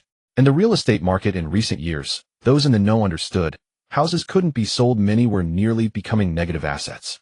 So even with a net worth over 100 million, his liquid assets were pitifully small. In fact, it wasn't just him, many billionaires had little liquid capital. But this young Master Lin bought 2 supercars in full within half an hour. Generally, such a person's true financial strength was far greater. And he was just a student, which made it even more astonishing. It suggested that the money he spent was likely just his allowance. He had also heard that after buying the 2 cars, Lin Chen topped up $1 million at the Yushan mansion. He also spent nearly 10 million in full on a Richard Mille watch. What did that mean? Thus, Butler Li was now extremely respectful, even more so than towards Boss Peng. Ling Wusa beside Lin Chen and Chu Mei Ku Jimin, Li Yue, Lu Junhui, who were still standing by the pool, listened to Boss Peng's words and observed Butler Li's attitude, utterly speechless and exchanging stunned glances. So he had bought that Cullinan and that Lamborghini Revuelto in full in just half an hour. Damn, that was 20 million, not 2,000. Then how exaggerated was his true strength? Ling Wusa's gaze towards Lin Chen shimmered with a new light. She was a wild horse, and only a powerful man could tame her. The status Lin Chen now displayed gave her a sense of security. Ling Wusa affection 10. Ku Jiamin's regret and remorse reached its peak. Choosing Xiao Bo initially had been so short-sighted. Not only was she inferior to Ling Wusa in looks and figure, but she had also failed in judgment. Although Lin Chen had Ling Wusa by his side, they weren't boyfriend and girlfriend. If she had chosen Lin Chen from the start, there might have been a chance. Even a sliver of a chance was 1,000,000 times better than Xiao Bo. Xiao Bo and Ma Bin stood frozen like 2 statues. Though the weather wasn't cold, the wind blowing on their wet clothes made them shiver. But at that moment they felt nothing. The scene before them was too shocking. That Cullinan and that Lamborghini Revuelto were really his and paid in full. If Lin Chen had said it himself, they would have thought he was bragging. If an ordinary person had said it, they would have suspected it was a paid actor. But this came from Boss Peng himself. And Boss Peng's attitude was so deferential. Butler Li's demeanor was even more servile. So there was no doubt about it. Thinking about how they had tried to please Butler Li by making Lin Chen vacate the pool made them look like utter clowns. Xiao Bo's face felt as if it was being ground into the dirt. He saw the strange looks from the other classmates and grew even more humiliated. But he knew that face wasn't the most important thing now. Ma Bin couldn't understand. What's going on? Wasn't the whole school spreading that Lin Chen had been chasing Zhang Yan for 3 years without success, and that his family was poor, so Zhang Yan looked down on him? But now he doesn't seem poor at all. He's practically a tycoon. Chu Mei thought of something and her expression changed. Ma Bin go apologized to Lin Chen later. Ma Bin was stunned, his expression conflicted. Chu Mei had felt Ma Bin's attitude was off earlier, but she had endured it to stay in Xiao Bo's good graces. But now compared to Lin Chen, Xiao Bo was nothing. So there was no need to care about Xiao Bo anymore. The problem was that her boyfriend's earlier attitude might have offended Lin Chen. Chu Mei said, "Your attitude was terrible just now. An apology is only right." He'll plead with Wusa. Maybe out of consideration for her, he won't make things difficult for you. Ma Bin, being someone who knew how to ingratiate himself, also understood how to read the situation. So ignoring Xiao Bo's feelings, he nodded and said, "You're right. He'll apologize right away." He walked towards the pool, organizing his words. But just then a gust of wind swept by. Xiao Bo had overtaken him, crouching by the pool, almost on one knee. "Classmate Lin Chen, I was out of line just now. I apologize for my rude words." His attitude was sincere without a hint of excuse. Even the greedy glances he had occasionally cast at Ling Wusa were now completely restrained. He looked straight ahead, not even glancing at her. Ma Bin, seeing this, was dumbfounded. "How the hell could you cave faster than me?" Ma Bin hesitated for a moment before stepping forward as well. He crouched beside Xiao Bo, nearly kneeling as he said, "Lin Chen, I was also rather offensive earlier. I hereby offer you my sincere apology. Lin Chen did not even spare them a glance, acting as if he had not seen them. He had come to the hot spring villa solely for the hot springs and Ling Wusa. Previously Ma Bin and Xiao Bo had been jumping around all over the place, but he could not be bothered to pay them any attention. Now the same indifference prevailed. Peng Zhe, witnessing the situation, roughly understood what was happening and also ignored Ma Bin and Xiao Bo, continuing his conversation with Lin Chen. Even Steward Li deliberately pretended not to notice Xiao Bo. This left Ma Bin and Xiao Bo crouching on the side, utterly embarrassed. They could neither stand up nor continue squatting. Yet they dared not complain, for they had indeed been disrespectful earlier. Even Steward Li was someone they could not afford to offend, let alone Lin Chen, whom both Steward Li and Boss Peng treated with such courtesy. After crouching for a long time to the point of numbness, Lin Chen and Peng Zhe were still deep in conversation, seemingly having forgotten about them. Li Yue, Lu Juanhui, and the others naturally would not plead for them, as they had indeed gone too far earlier, and this served as a fitting lesson. Chu Mei, still loyal to her boyfriend Ma Bin, waited for a while until she saw his legs beginning to cramp. Only then did she approach Ling Wusa. Wusa, could you ask Lin Chen to let this go? Ma Bin was indeed rude earlier, and I have already scolded him thoroughly. Ling Wusa felt that the fault lay entirely with Ma Bin and Xiao Bo and held no grudge against Chu Mei.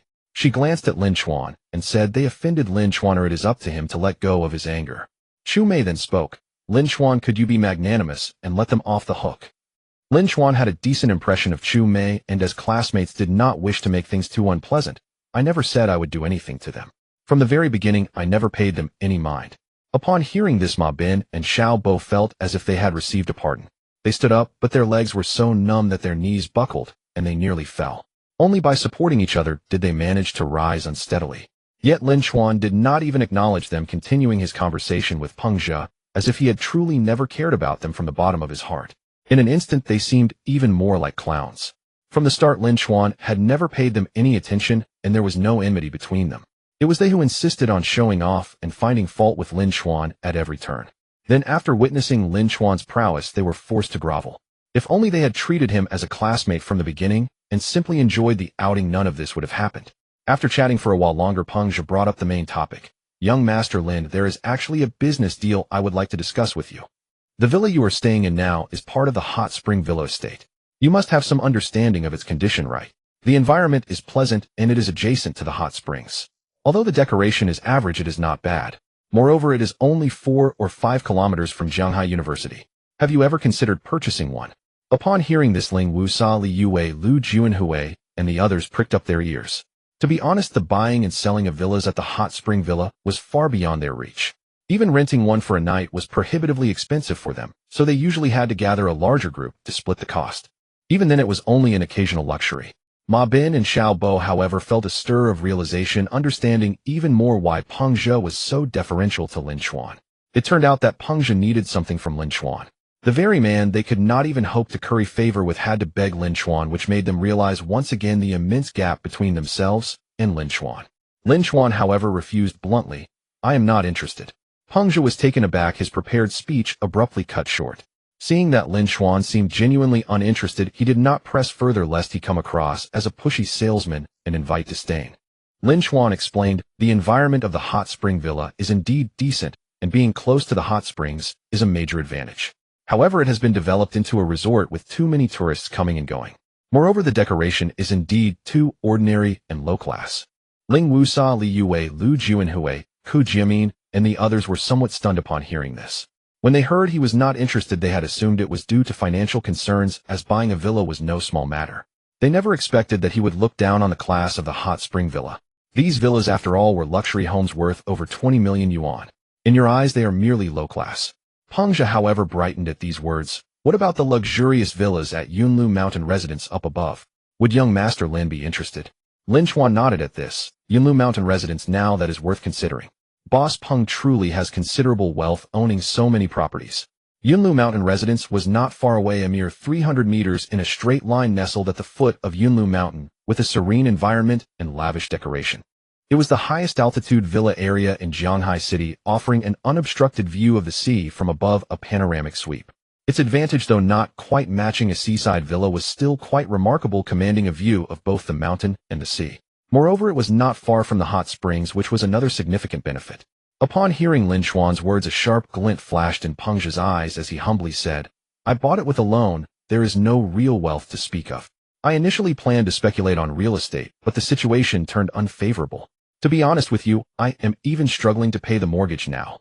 I own a villa at Yunlu Mountain Residence with a built-up area of 500 square meters and a courtyard covering 4 mo. Even among the properties at Yunlu Mountain Residence, it is undoubtedly the top-tier one. The total price is over 60 million yuan. After we finish our hot spring bath, young Master Lin, would you like to take a look? Upon hearing this, Ling Wusa, Li Yue, Lu Juanhui, Ku Jiamin, and the others gasped sharply. They had heard of the villas at Yunlu Mountain Residence and knew they were top-tier luxury properties. Their opulence was something they could only admire from afar. They had been mentally prepared for the price, but hearing 60 million yuan still left them in shock. A price like that was something one only saw while scrolling through Douyin. How could one ever encounter it in real life? Lin Chen, however, remained very composed. The price is a bit high. I recall that housing prices in Shanghai City have dropped somewhat recently, but it is negotiable. Let's go take a look later. The crowd was astonished.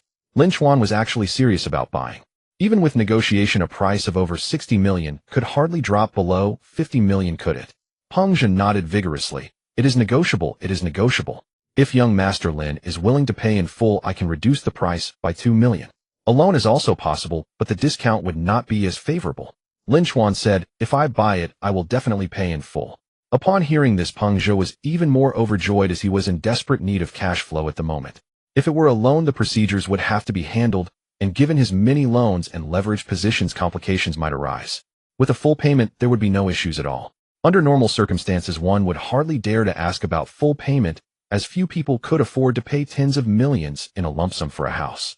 Even those with sufficient means were often unwilling, as business people preferred to have cash on hand for other investments. However, having heard of Lin Chen's immense wealth, he tentatively asked, and to his surprise, Lin Chen chose full payment without the slightest hesitation. This young Master Lin was truly a tycoon. Ling Wusa, Li Yue, Lu Juanhui, Ku Jiamin, and the others were once again dumbfounded. Not only was Lin Chen genuinely interested, but he also wanted to pay in full. If he paid 50 million in full, how much money did he have in his pocket? Peng Zhe was in a hurry, hoping to take Lin Chen to see the house right after the hot spring. However, Lin Chen felt that an evening viewing was unfavorable and postponed it to the next day. That night, he gathered with Ling Wusa and the others at the hot spring villa, enjoying barbecue, chatting, and playing games. Xiao Bo and Ma Bin no longer flaunted their arrogance at every turn. Instead, they became reasonable and even attentive in buying barbecue and beer, making the evening quite enjoyable.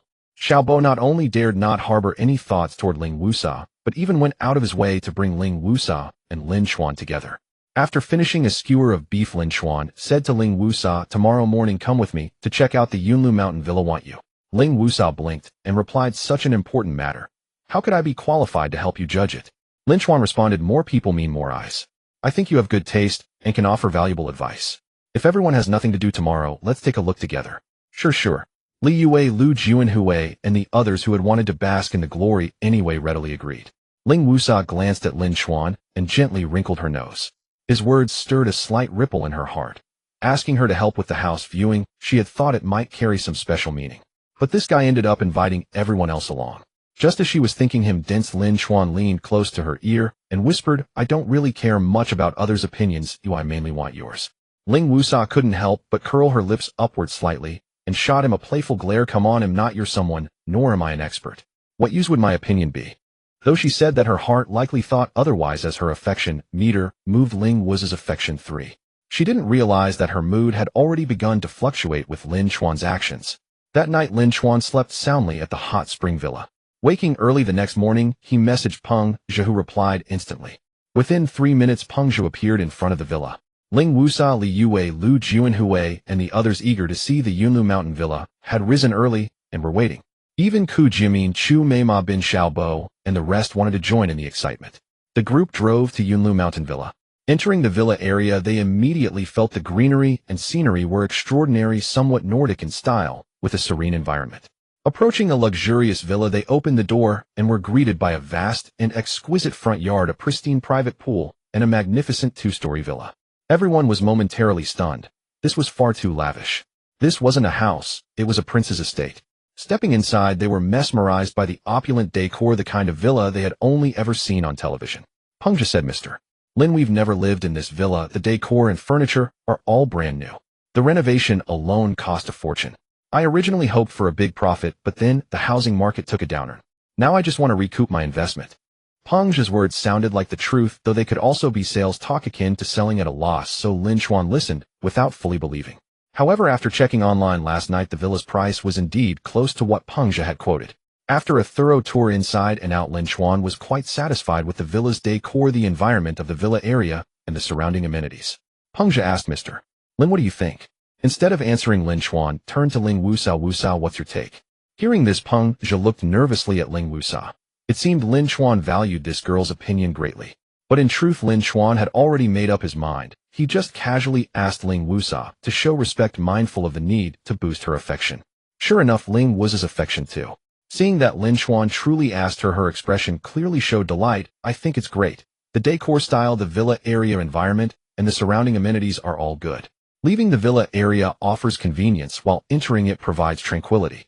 Moreover, from the entrance you have a panoramic view of the sea. Though it's not directly seaside, you can still enjoy the ocean vista. Lin Chen nodded. Alright, I think so too.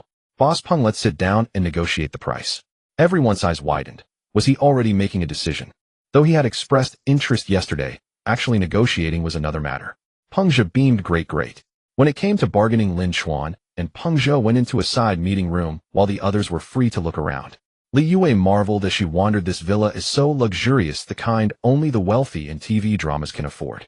If I could live in a villa like this, my life would be totally worth it. Lu Junhui said helplessly. Yue, are you hinting at me? No matter how much you hint, I couldn't afford it, even if I worked myself to death.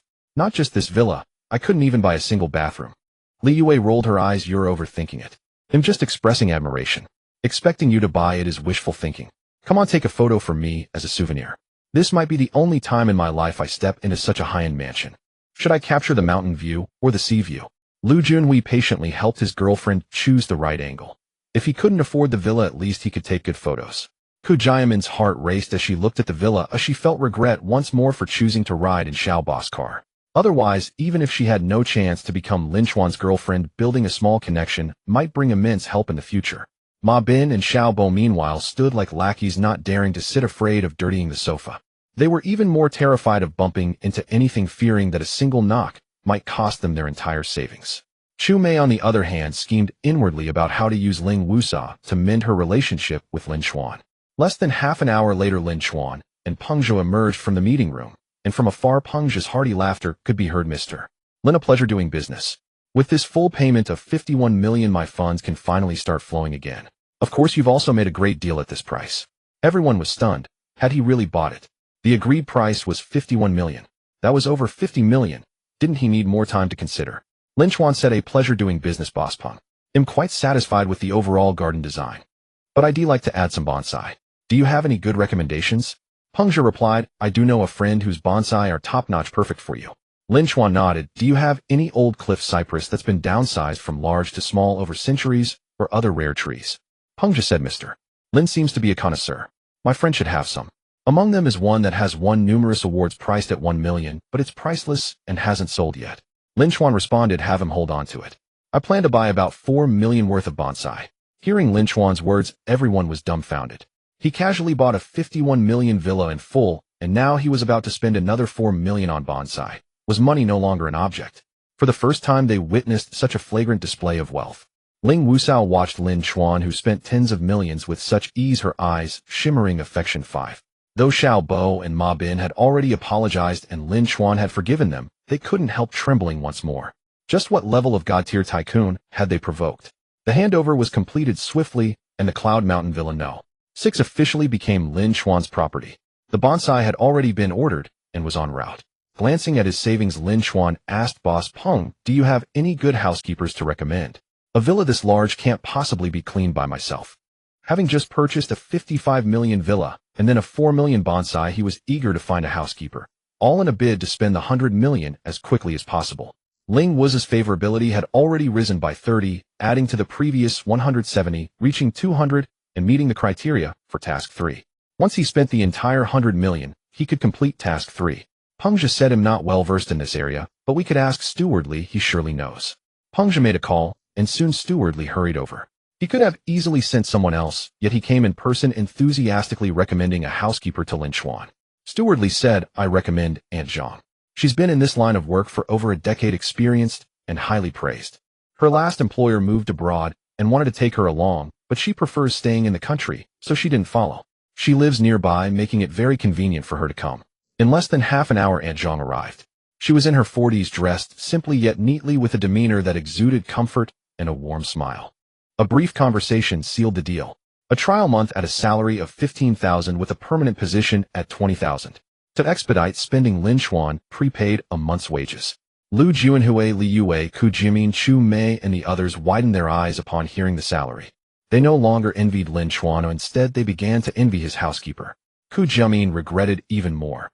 If she had maintained a good relationship with Lin Chen, becoming his girlfriend, or even his housekeeper, would have been a dream. Ma Bin and Xiao Bo continued to stand like lackeys, giving the impression of two household servants to anyone watching.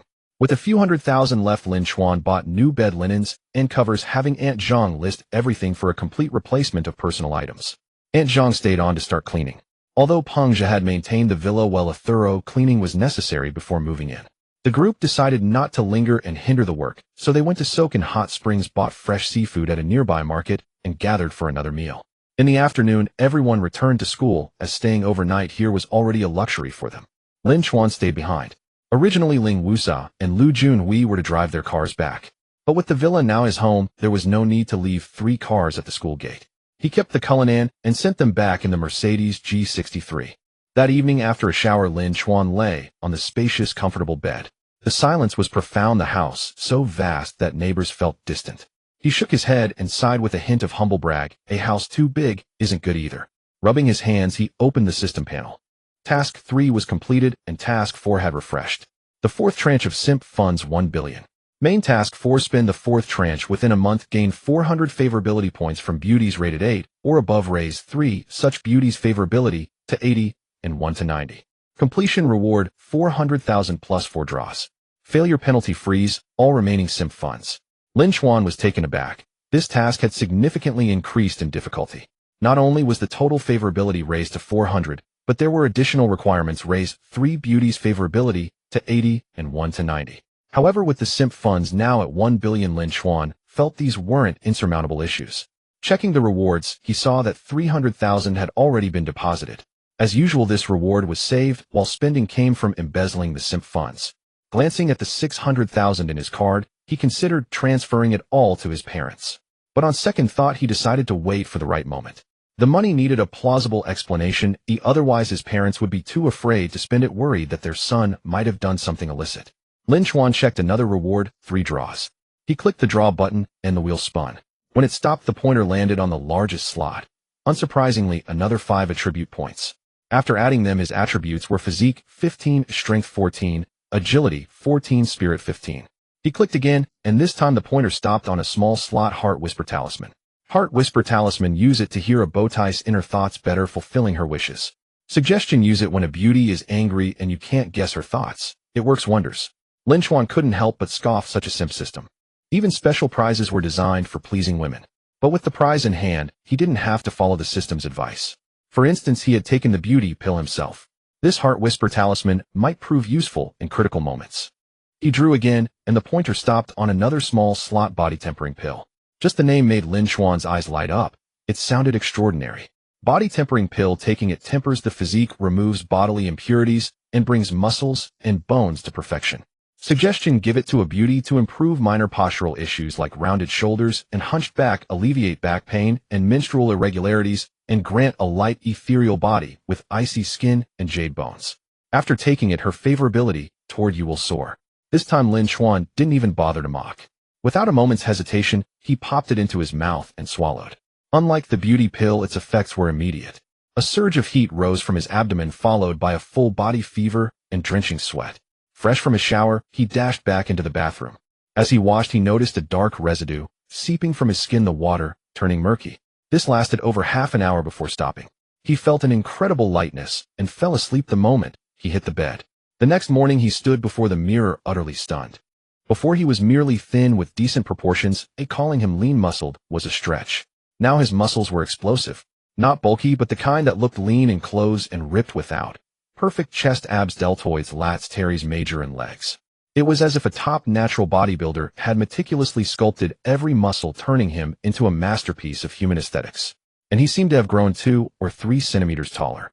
Lin Chen recalled that the pill's effects included comprehensive body refinement, granting beauty's icy skin and jade bones. He guessed the effects might differ for men, but this was beyond expectation. Checking his attributes, he was even more shocked. Physique 19, strength 17, agility 17, spirit 15. His total attribute points had surged by 10 overnight. Incredible. This body tempering pill is far more powerful than I imagined. If I gave it to a beauty instead of taking it myself, I'd be a fool. Lin Chen exclaimed, his joy at embezzlement reaching its peak. After washing up and finishing breakfast, Lin Chen drove his Lamborghini Revuelto away from Villa No. 6 at Yunji and headed back to school. The feeling was exhilarating. Dressed in well-fitted clothes, he appeared slim when clothed, yet his shoulders were broader than before, and his physique had transformed from good to flawless. His overall aura had been elevated imperceptibly. As luck would have it, just as he returned to campus, a message from Ling Wusa arrived. Back at school. Lin Chen replied, just got back. Ling Wusa, how about lunch at the cafeteria then? They'll return your car keys. I'm a bit afraid of losing them while carrying them around. Lin Chen, sure, see you at the cafeteria at noon. At noon, his 3 roommates also went to the cafeteria, so he joined them. As soon as they entered, they saw Ling Wusa waving. Why are you so late? I've already gotten your meal. The surrounding male students widened their eyes at the sight. Shirley Zhang, Ingjia, and Sun Barwei were also dumbfounded. Their gazes at Lin Chen seemed as if they wanted to stab him. Shirley exclaimed excitedly, bro, didn't you say last time it was just a greeting? Now look, Ling Wusa actually got you a meal. What's your relationship? When did you get so close? Zhang Ingjia added with envy and jealousy, that's Ling Wusa, the coolest and most charismatic among the 5 department beauties in my opinion. She actually got you a meal, and my world has collapsed. Sun Barwei looked at Lin Chen. Bro, have you been attending some kind of enhancement class lately? Can you take me along? It's just a meal. Are you guys that worked up? I want Q with you. Go ahead on your own. After saying that, Lin Chen walked over to Ling Wusa. Hearing his humble brag, Shirley Zhang, Ingjia, and Sun Barwei felt like hitting him. They suddenly missed the days when Lin Chen was tormented by Zhang Yan. Lin Chen sat down beside Ling Wusa. She looked at him in surprise. How come your figure seems even better after just one night? Did you use shoulder pads? She said, pinching his shoulder. But she found no padding, only solid muscle. You're imagining things. My physique has always been this good. Lin Chen thought that given Ling Wusa's personality, she probably valued physique more than face. If he took off his clothes now, his favorability would likely skyrocket. But changing so drastically overnight was too shocking. He decided to wait a while before finding a chance to show off. Ling Wusa was skeptical. She returned the car keys to Lin Chen and pushed a meal tray in front of him, smiling. I noticed you liked beef during the gathering, so I got you beef. Of course, for balanced nutrition, I didn't skimp on dietary fiber, vitamins, or carbs. This sounded like something a fitness enthusiast would say. Lin Chen smiled. Thanks, these are all my favorites. They sat side by side and began eating together. Many male students around couldn't help stealing glances their way. Whispers and murmurs circulated about who this male student was. In less than 3 minutes, a radiant figure approached. Qin Bingqing was about to greet Lin Chen when she saw Ling Wusa beside him and paused. Her smile froze for a moment. At that moment, both Lin Chen and Ling Wusa looked at her. After hesitating for a second, Qin Bingqing still walked over and placed a bottle of soy milk in front of Lin Chen, saying with a smile, I accidentally ordered an extra serving of soy milk. This one's for you. The surrounding male students were stunned with fury. Damn, what did you do to deserve this? Ling Wusa gets you a meal and eats with you, and now Qin Bingqing gives you soy milk. Are you seriously two-timing department beauties? However, the air seemed to crackle with tension. Though both Ling Wusa and Qin Bingqing smiled, and even nodded politely at each other, their gazes clashed like sparks. The male students around secretly gloated, hoping he'd crash and burn for two-timing. They expected Lin Chen to panic and explain, but instead, he said generously, Thanks, have you finished eating? Why don't you sit down and join us? Why should Lin Chen be nervous? They weren't in a relationship. The surrounding male students widened their eyes in disbelief. Two-timing, and still so brazen. Even if not yet boyfriend and girlfriend, shouldn't he explain himself? Wasn't he afraid they'd misunderstand? Qin Bingqing tilted her head and looked at Lin Chen as if trying to gauge the relationships among the three. Just then, Yi Meishing, who had just gotten her meal nearby, also walked toward Lin Chen. But she quickly sensed the strange atmosphere with everyone's gaze focused on one spot.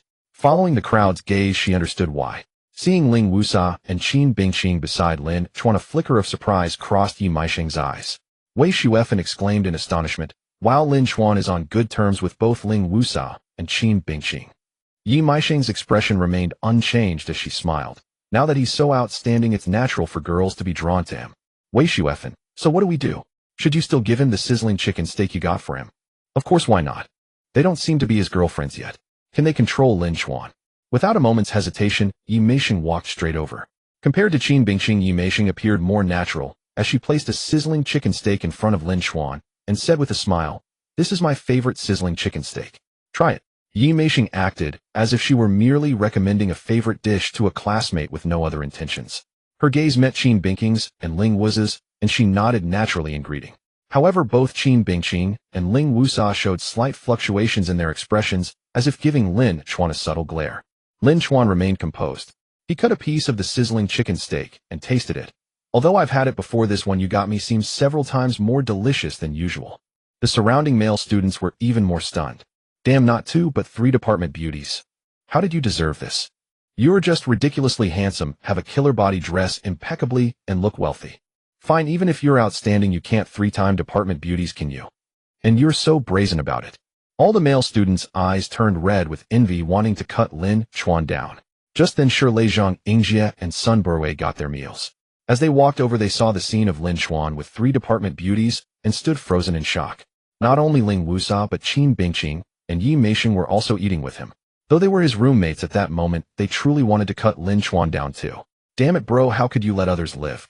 If looks could kill, Lin Chen would have died 100 times over." The glares from the surrounding boys were enough to tear him apart. "Who is that guy and what gives him the right?" "No idea, but he's decent looking, I suppose. Seems like Lin Chen from the automation department, the one who chased Zhang Yin, the belle of the information management department, for 3 years." "Impossible. Ling Wusa, Qin Bingqing, and Yi Meisheng, the three departmental belles, are dining with him, and you call him a simp. And he's not the one fawning over them. Look closely, they're the ones getting him food." The news spread swiftly, soon reaching every corner of the cafeteria. Someone even posted it on the school forum, and replies quickly exceeded 100. In the girls' dormitory of the information management department, Zhang Yin took a deep breath, her nerves taut, as she opened WeChat, hoping to see Lin Chen accept her friend request. This was the last spare account she could manage. If he refused again, she feared she'd never be able to add him. This anxious feeling was something she had never experienced before, since Lin Chen used to reply to her messages instantly. Yet when she opened the message, it showed that he had declined her request. Not only that, but he had also blocked this account. A wave of disappointment surged over her. Just then some classmates passed by in the corridor chatting, three belles dining with one guy. What a spectacle. I caught a glimpse from afar. That Lin Chen is really handsome, and his build and style are my type too. Too bad he's got the three belles by his side. Ooh, I don't stand a chance. I heard Lin Chen used to simp for our department's Zhang Yin for 3 years without success. Is that true? Absolutely. You guys don't hang around the dorm often, so you missed how devoted he was. Once on a freezing winter night, he waited downstairs for over an hour shivering, just to create a romantic moment for her. But Zhang Yin didn't have anything important to do. She just stayed in bed, too lazy to come down, deliberately keeping him waiting. Word is Lin Chen was broke back then, so she looked down on him and fell for a fake rich kid instead. Now that she's been duped and has to pay back the money, she's realized Lin Chen has become both handsome and wealthy, so she's crawling back. But he's not interested anymore. Haha, that's karma at its finest. Zhang Yin suddenly rushed out and flung open the door, glaring at the gossiping girls. Startled, they recognized her and quickened their pace to leave. But Zhang Yin charged forward and blocked their path. What did you say? The three belles are dining with Lin Chen. The girls felt a twinge of guilt for gossiping behind her back, but they were also somewhat annoyed by Zhang Yin's attitude, so they replied coldly, "Yes, we're stating facts." "Impossible, you're lying." Zhang Yin had seen the three belles greet Lin Chen before, but she refused to believe they were dining with him. Wouldn't that mean their relationship had deepened? And then she would truly lose Lin Chen. One of the girls directly opened the school forum and showed it to Zhang Yin. Someone posted about it. "See for yourself if you don't believe me." Zhang Yin froze as she saw the photo in the post. It was true. The three belles were at the same table as Lin Chen. And she noticed that Lin Chen looked even more handsome now. His face and physique had become downright godlike. The girls, unwilling to bicker with Zhang Yin, left directly. Zhang Yin stood rooted to the spot, stunned for several seconds. Even though Lin Chen had made things crystal clear last time, she still clung to illusions. The Lin Chen of the past loved her so deeply, he might still change his mind. That's why over these past few days, she kept adding him and sending messages. But the sight before her shattered her fantasies once again. She couldn't accept it. Lin Chen was supposed to be hers. Now that he was handsome and rich, why should anyone else take him away? Huang Xiangping and Sun Xiahe poked their heads out, saw the commotion, and opened the school forum in disbelief. Huang Xiangping exclaimed in surprise, "It seems Lin Chuan's relationship with the three bells goes far beyond just greetings." Sun Xia sighed, "And compared to last time, how has he gotten even more handsome?" Though they had no romantic interest in him, they couldn't help but take a second look. He was truly stunning. At that moment, Zhang Yin suddenly dashed toward the stairwell, clattering down the steps, leaving Huang Xiangping and Sun Xiahe exchanging bewildered glances. At almost full speed, she ran to the second cafeteria. As she ran, she thought of Lin Chuan, once so devoted, now handsome and rich. With the three bells and her heart ached, tears quickly blurring her vision. By the time she reached the second cafeteria, tears had wet her cheeks. But as she looked around, she didn't see Lin Chuan. The spot where the forum photo was taken was now occupied by someone else. Someone recognized Zhang Yin and kindly said, "You're looking for Lin Chuan, right? He's already eaten and left." Others who didn't know Zhang Yin whispered among themselves. Once they learned the full story, the boys grew furious again. "Damn, not only do you have three bells dining with you, but now a fourth bell is crying and coming after you." And that wasn't all. Zhang Yin immediately turned and ran toward the boys' dormitory. At the entrance, she looked up and shouted, "Lin Chuan, please forgive me, okay? I know I was wrong. He'll treat you well from now on. Don't ignore me." Many boys heard her voice and stepped onto their balconies to look down. Seeing Zhang Yin sobbing pitifully, their hearts nearly melted. Damn, who made such a pretty girl cry? What a scumbag. If I had a girl this beautiful paying attention to me, I'd cherish her in the palm of my hand, not make her cry. Who's Lin Chuan? Get out here and comfort her. Lin Chuan. That name sounds familiar. Oh, isn't he the bastard who had lunch with the three bells? Damn, is he juggling four girls? Which dorm is he in? I'm going to kill him. Don't jump to conclusions without knowing the facts. Lin Chuan simped for this Zhang Yin for 3 years, and she never agreed. She then went off with a fake rich kid, got scammed, and now she's back to Lin Chuan. Or maybe she's just panicking because she saw him getting close to the three bells. So that's it. She deserves it. Even so, seeing her cry so pitifully, if it were me, I might have softened. Which dorm is Lin Chuan in? Three bells dining with him, and another bell crying for him. I want to see what makes him so special. In room 307, Usher Lei Zhang, Yingjie, and Sun Bre peeked out from the balcony and glanced down. Seeing Zhang Yin crying so pitifully, they remarked, "Third brother, you're really heartless." Zhang Yingjie said, "She's crying like a pear blossom in the rain. If it were me, I might have given in." Sun Bre added, "Third brother, are you really not going down?" But Lin Chuan shook his head without a moment's hesitation. Any hint of softness would only be degrading himself. He had simped for 3 years, long enough. Had she ever softened? Don't be fooled by how hard she's crying now. Oh, if he lost his money, or someone richer showed interest in her, she'd leave without a second thought. This kind of woman isn't worth paying attention to. Zhang Yin had waited downstairs for over 20 minutes, yet Lin Chuan still hadn't shown himself. Only now did she realize how agonizing it was to wait for someone downstairs. In the past, she had always made Lin Chuan wait. Just then Lu Ting rushed over hurriedly. "Yin, since Lin Chuan doesn't cherish you, we don't need to cherish him either. There are plenty of wealthy men in this world besides him." Zhang Yin remained unmoved by the consolation, her expression still dejected. Indeed, there were many rich men in this world. For instance, rumors had been circulating recently about a young man who spent 10 million to buy the Qinxiang Pavilion just to vent his anger for Yi Meixing. Moreover, a Lamborghini worth over 8 million and a Cullinan worth over 8 million were parked at the entrance, presumably belonging to students, as teachers wouldn't be so ostentatious. These wealthy individuals seemed even richer than Lin Chuan. After all, Lin Chuan's car was only worth over 3 million. If she could secure one of these men, losing Lin Chuan wouldn't matter. But the problem was after the incident with Zhao Jun, even she, foolish as she was, had learned a lesson: wealthy people don't necessarily treat you well. Forget about being as devoted as Lin Chuan, they might not even take you seriously, using you and then discarding you.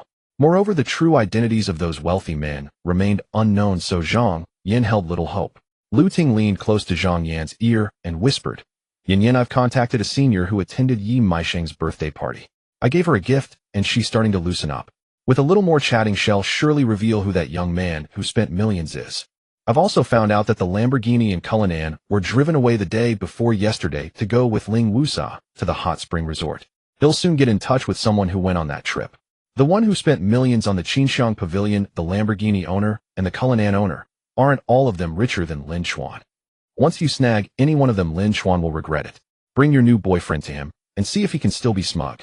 Hearing this, a glimmer of light finally returned to Zhang Yan's eyes. She stopped waiting, and pulling Lu Ting along, returned to the girls' dormitory. Back in the dormitory, Lu Ting diligently continued her inquiries.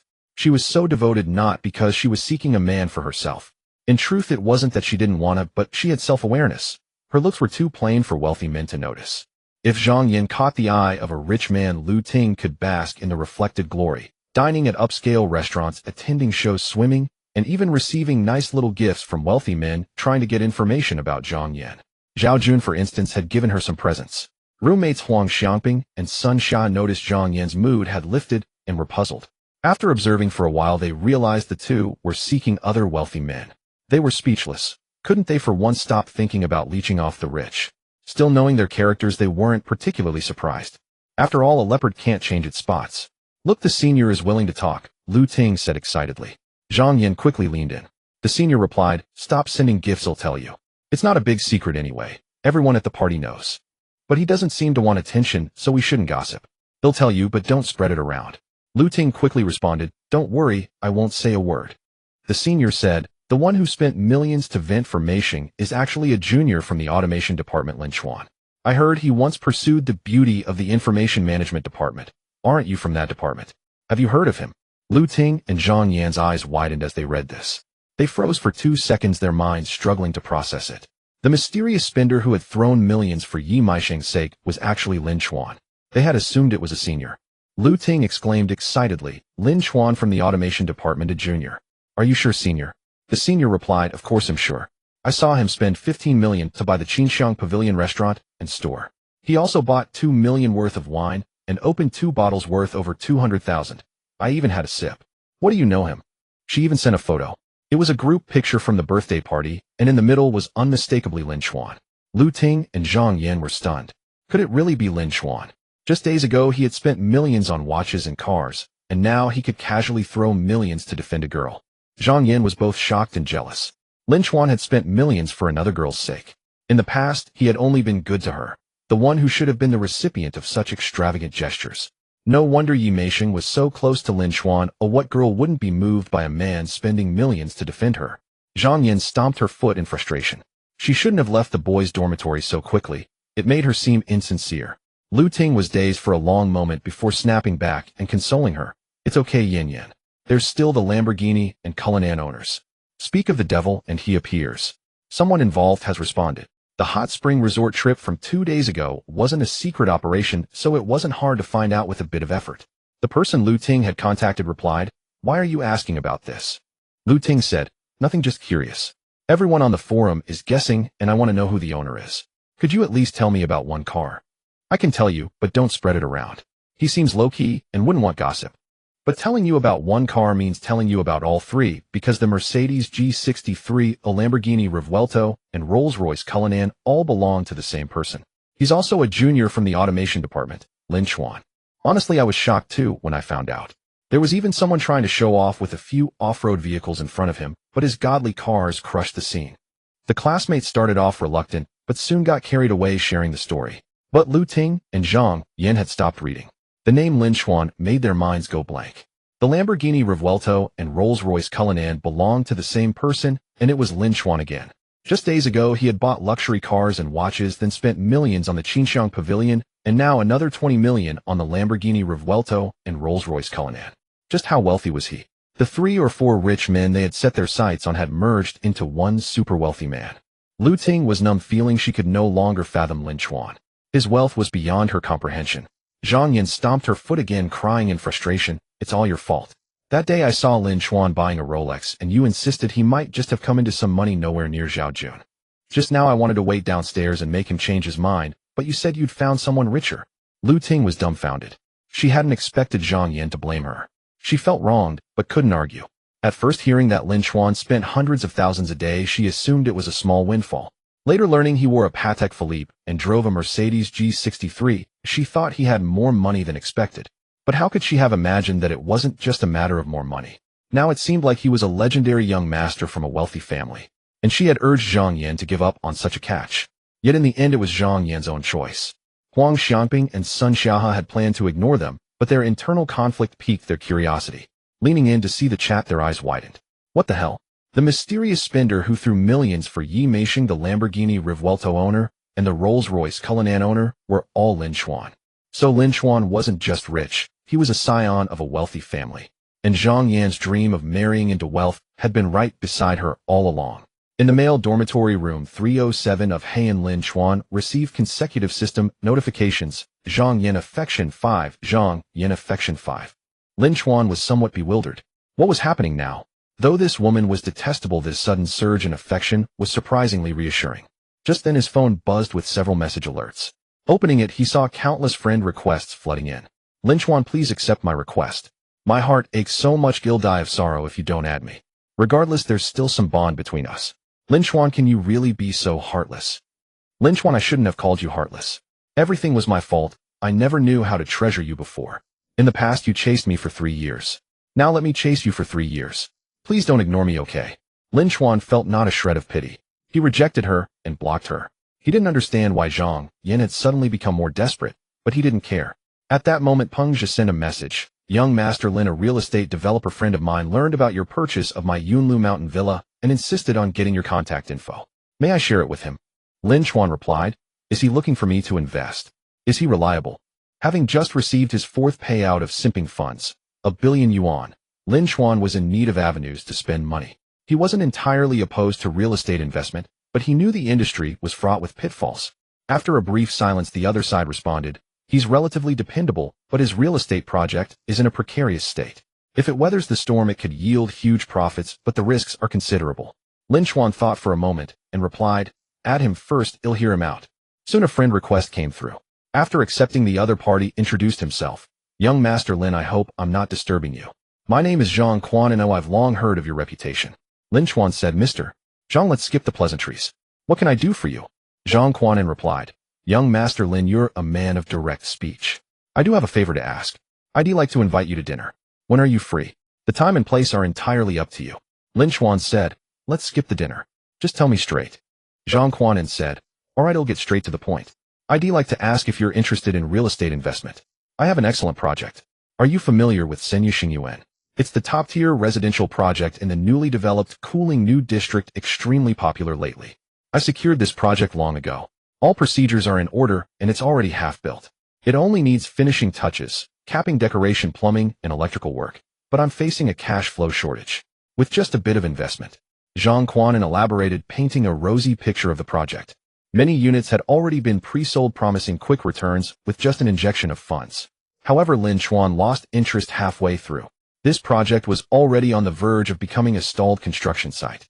Many people believe that stalled projects are simply due to a temporary lack of funds, and that investment can quickly resolve the issue. But in reality, the complexity of such projects is beyond imagination, otherwise there wouldn't be so many stalled buildings. If a mere infusion of cash could solve the problem, banks would readily lend the money. Properties that become stalled inevitably carry a mountain of bad debts with numerous creditors and an extremely tangled debt structure. The same property might have been repeatedly mortgaged, frozen by banks over a dozen times. The only way to untangle a stalled project is a sharp rise in housing prices, but given the current market, how likely is that? Even as a businessman, Lin Chen had no desire to take on such a mess. Besides, his goal was simply to convert simping funds into personal assets while casually boosting affection scores. Simple purchases sufficed.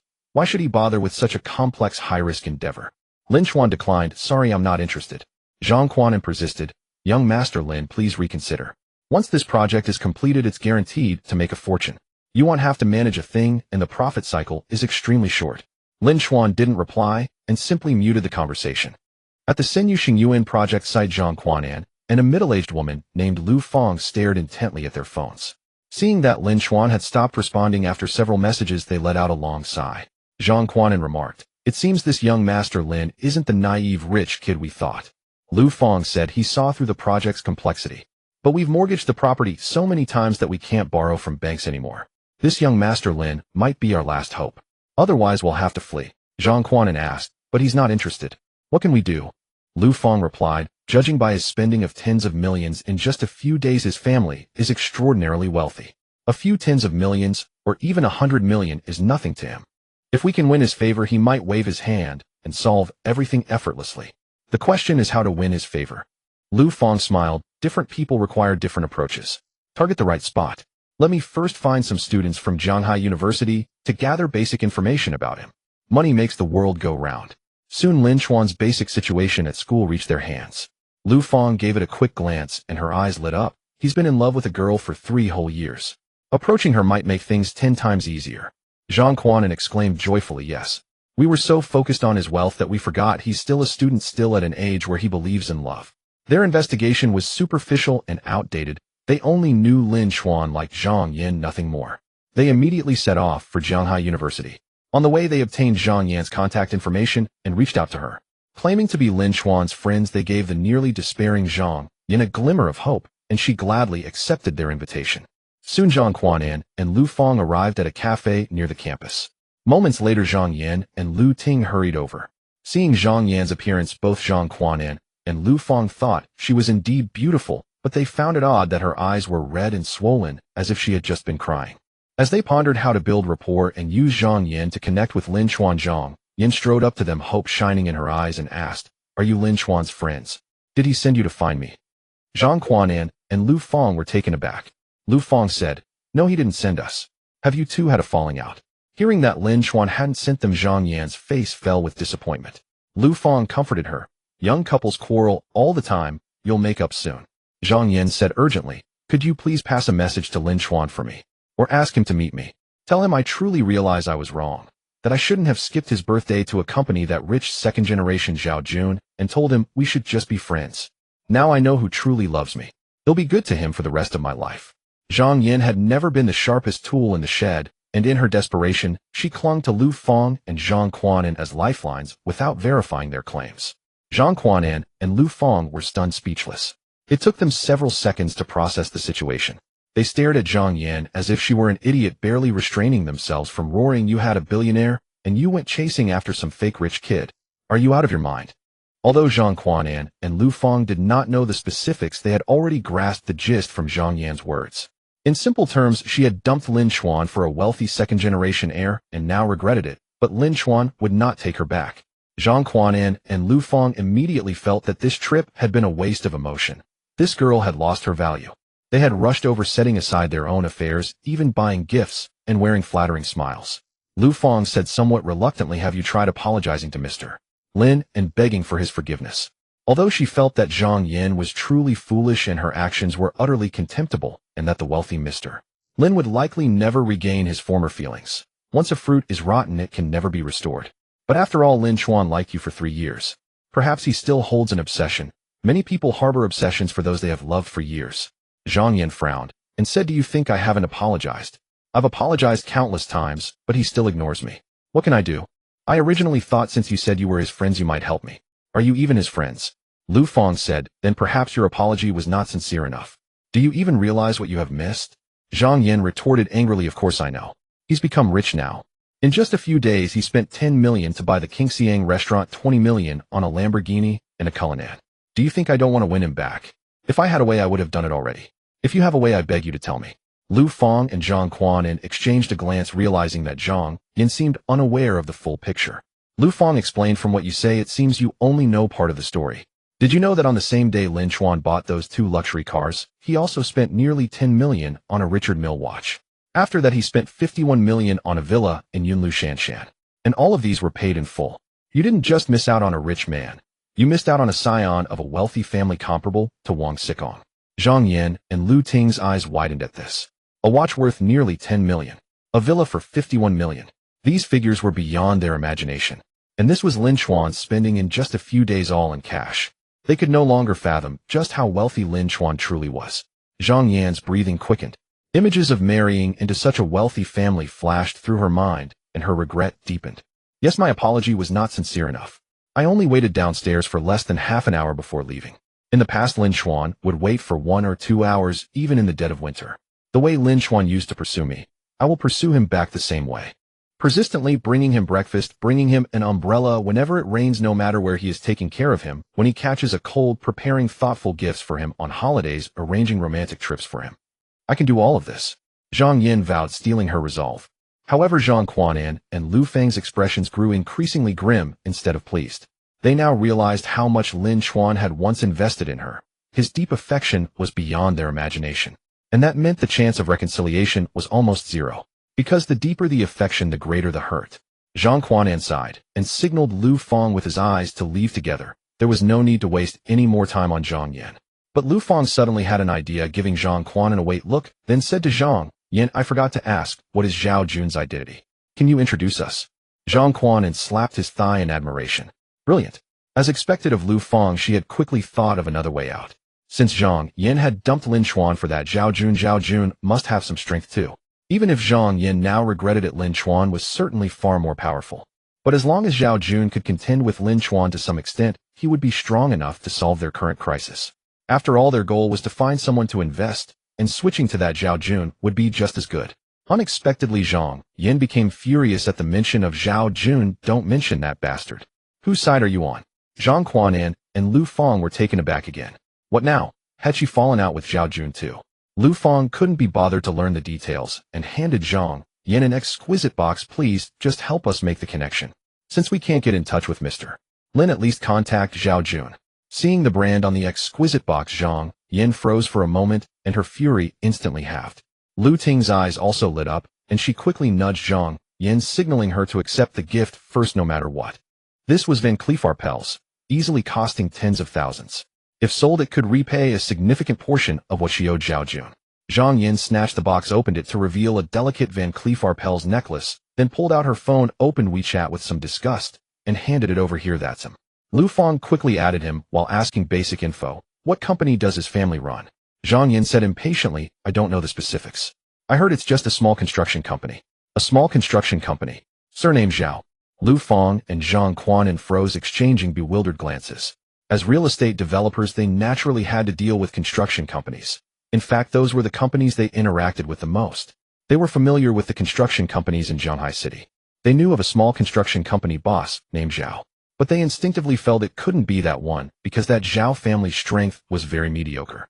They might have made some money in the past, but as the market shrank, that Zhao family had been declining, now struggling, and as a subcontractor, they even had to beg for business. How could Zhang Yan have dumped the wealthy Mr. Lin for the son of such a Zhao family? With this thought, they checked and compared the information they found with what Zhang Yan had given about Zhao Jun. They were stunned. It really was that Zhao family, and this Zhao Jun wasn't even the eldest son. He was the son of the third mistress and illegitimate child. Zhang Quan and Lu Fang were dumbfounded, now looking at Zhang Yan as if she were a fool. To dump a wealthy scion comparable to Wang Sikong for the illegitimate son of a third mistress from a tiny Zhao family. What an idiot. The contact information for Zhao Jun they had just obtained instantly became worthless because that Zhao family had no strength to help. If anything, they would be the ones helping the Zhao family if they had a good project. Zhang Quan and Lu Fang were momentarily speechless, feeling that Zhang Yan must truly have a problem with her brain. Lu Fang was somewhat angry, feeling this was a complete waste of time and effort. She snatched back the necklace, grabbed Zhang Quan and hurried away. Hey, how can you do that? You gave me the contact, you can't take back the necklace. Zhang Yan and Lu Ting fumed. Keep the contact for yourself, we don't want it anymore. Zhang Quan and Lu Fang got into the car and drove off without looking back. Hearing the system prompt that Zhang Yan's favorability had increased by another 5 points, Lin Chen felt a surge of delight. The fourth main quest not only required a total favorability increase of 400, but also demanded raising the favorability of 3 8-point beauties to 80 and 1 beauty above 8 points to 90. Today, Zhang Yan's favorability had already risen by 15 points, reaching 77, just a step away from 80. Of course, Lin Chen still had no intention of actively boosting Zhang Yan's favorability. She would naturally increase it on her own. Just then a knock came at the door, and the class monitor, Su Qiming, strode in. As he spoke, Lin Chen, did you offend someone in the student council? Lin Chen looked puzzled. I don't think so. Why do you ask? Su Qiming replied, I just got a notice from the student council. The day after tomorrow, there's a meeting to discuss expelling some members with poor performance or low academic grades, and you're at the top of the list. Although you haven't stood out much and have skipped some classes recently, it's far from grounds for expulsion under normal circumstances. This meeting seems to be targeting you. That's why I asked if you've offended someone, probably someone high up in the student council. Lin Chen rubbed his chin. I've always been friendly and low-key. How could I have offended anyone? His 3 roommates couldn't help rolling their eyes. Now that 4 department beauties were circling around you call that low-key? Sun Barwei said, third brother, could it be suitors of Qin Bingqing Ling Wuxia or Yi Meixing? There are too many people who like them, and quite a few are in the student council. At this, Su Qiming felt both agreement and envy. That's very possible. You were a simp before, how did you suddenly turn things around? And once you turned, you started flirting with 3 or 4. If I weren't close to you, I'd want to punch you. No, even now I want to punch you. Shirley asked Monitor if someone really kicks Lin Chen out for this isn't that abusing power for personal revenge. Su Qiming nodded it is, but they won't say it openly. They'll help you find out, and see if I can plead for leniency. Lin Chen, you need to think of a way too, and perform well. But honestly, it's not a big deal. At worst, you'll leave the student council. Lin Chen nodded, thanks Monitor. I can handle this myself. In truth, staying in the student council didn't matter much, but he couldn't accept being kicked out through underhanded tactics. After Su Qiming left, Shirley, Zhang Yingjie and Sun Brue began discussing. Though they were indeed jealous of the current Lin Chen, they instinctively wanted to help when he faced trouble. Lin Chen also pondered whether it might be Zhao Maoxuan, the vice president of the student council he had met at Yi Meisheng's birthday party. But from that day's impression, he didn't seem like a petty person. But it doesn't matter who it is, what matters is that a mere student council officer can make me uncomfortable. This time it's expulsion from the council, next time it might be losing my degree due to absences. Though it's not hard to solve, my time shouldn't be wasted on entanglements with such petty people. My money hasn't been converted into power, so even in this small territory, I can be tripped up. In the future in society, I might also be manipulated by those with authority. In many places, power trumps money. At that moment, Lin Chen conceived the idea of converting money into power. This thought set the tone for future development. For the first step, he would practice in this small campus domain, dealing with the student council, and such would be a simple task. Lin Chen opened QQ and quickly found the contact information of Zhang Jing, the finance department head, through some student council connections. He could have gone directly to the school office, but deliberately sought out Zhang Jing instead, because one of her roommates was a department beauty, allowing him to boost favorability on the side. He sent a friend request, which was soon accepted. Lin Chen got straight to the point. Hello, Minister Zhang. I'm Lin Chen from the academic department. Hello, is there something you need? Zhang Jing was a bit puzzled as Lin Chen was from the academic department and had no connection to her. Even if there were work to transfer, it would be the academic department head contacting her. Lin Chen asked, I heard that our school's poverty grants for needy students aren't very sufficient. Zhang Jing, you could say that. Some needy students can't get the grants. Actually, it's not just our school, most schools are like this. With only a fixed number of slots, some are inevitably screened out. Speaking of this gives me a headache. Have you heard of Jiang Jinhua, the department beauty of engineering? Her family situation isn't good, and she should qualify for the grant. But she's applied several times, and the slots are insufficient. She might be dropped. Lin Chen, I heard there are also some shortages in funds for the library, dormitory air conditioning, and so on. Zhang Jing, that seems to be the case. Our tuition and dorm fees are quite low, so the conditions are just passable. There's talk of improvements, but funds are always lacking. But these are major matters handled by the school's finance office. Our student council finance department can't manage them. The student council finance department only handled minor issues, usually internal finances. At most, they conducted preliminary reviews of poverty grants, but the final decision wasn't in their hands. Lin Chen, could you help me contact the school's finance director? I want to make a donation. Zhang Jing was clearly stunned for a moment. Donating to the school as a student was something usually done after graduation and career success. Who donates while still enrolled? Zhang Jing, how much do you want to donate? You can just report it to me. Lin Chen, starting from $1 million, but the exact amount depends on the situation. I need to ensure every penny is properly allocated. Zhang Jing gasped. Starting from $1 million. That amount was beyond her authority to accept, so she quickly replied, all right, I'll contact the school finance office immediately. Clearly Lin Chen planned to spend his way through. After all, he wasn't very skilled at navigating social intricacies that would require constant observation and effort, wasting time. So why not just spend money? Right now he had no shortage of cash. By donating a few million, his status at school would soar, and expulsion from the student council. That would be a joke.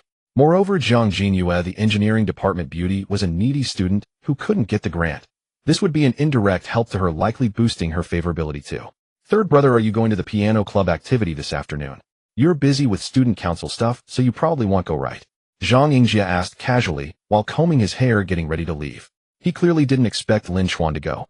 The two had signed up together, both aiming to pick up girls. But the difference was that Zhang Yingjie had no fixed target, while Lin Chen's goal was Zhang Yin, because she said men who played the piano were handsome. The piano club had many beauties, and the talented school belle, Su Qinyu, occasionally showed up. When she did, it was a treat for both eyes and ears, so Zhang Yingjie easily stuck with it. Lin Chen later discovered that Zhang Yin had only been acting on a whim and wasn't really interested in the piano, so he lost motivation and gradually stopped going. Thus Zhang Yingjie thought Lin Chen wouldn't go this time either. He usually didn't, especially now when he was about to be expelled from the student council. But to his surprise, Lin Chen jumped out of bed. Of course he'll go. Why not? The petty student council matter would be resolved naturally once he donated, so there was no need to worry about it. Why not take the chance while still in the piano club to boost the school bell's favorability? On the way to the piano room, Zhang Yingjie turned to Lin Chen with a skeptical look. How long has it been since you last went to the piano association? What's with the sudden change of heart? And the student council is considering kicking you out. Aren't you the least bit worried? Lin Chen shrugged. The student council's petty troubles are easy to deal with. As for the piano, I used to learn it for Zhang Yan. But now I learn it for myself. It's a way to acquire a skill and cultivate my character. Of course, he didn't mention the ulterior motive of trying to win the school bell's favor. Soon they arrived at the piano room, where quite a few people had already gathered. The piano association was originally a niche club, but thanks to the school bell, it was nearly full. No sooner had Lin Chen arrived than he spotted a vaguely familiar face. The other person hesitated for a moment upon seeing him, then reluctantly greeted him, "Hello, Lin Chen." Lin Chen thought for a moment before recalling that he had met this person during the seaside outing that day. His surname seemed to be Wang. Lin Chen nodded. "Hello, old Wang." Wang Qinyang's breath caught, and his face darkened. "Geez, calling me old Wang. He probably forgot my name, didn't he?"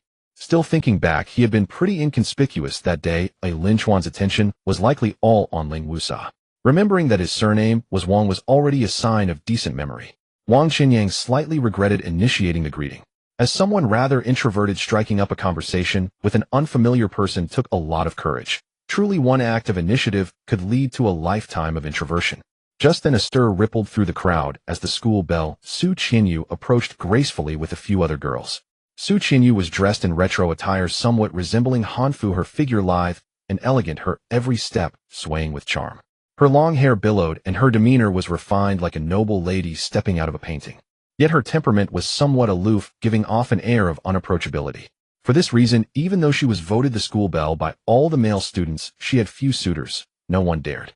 The president of the piano association also arrived, and after a brief speech, she instructed everyone to practice on their own and discuss with one another.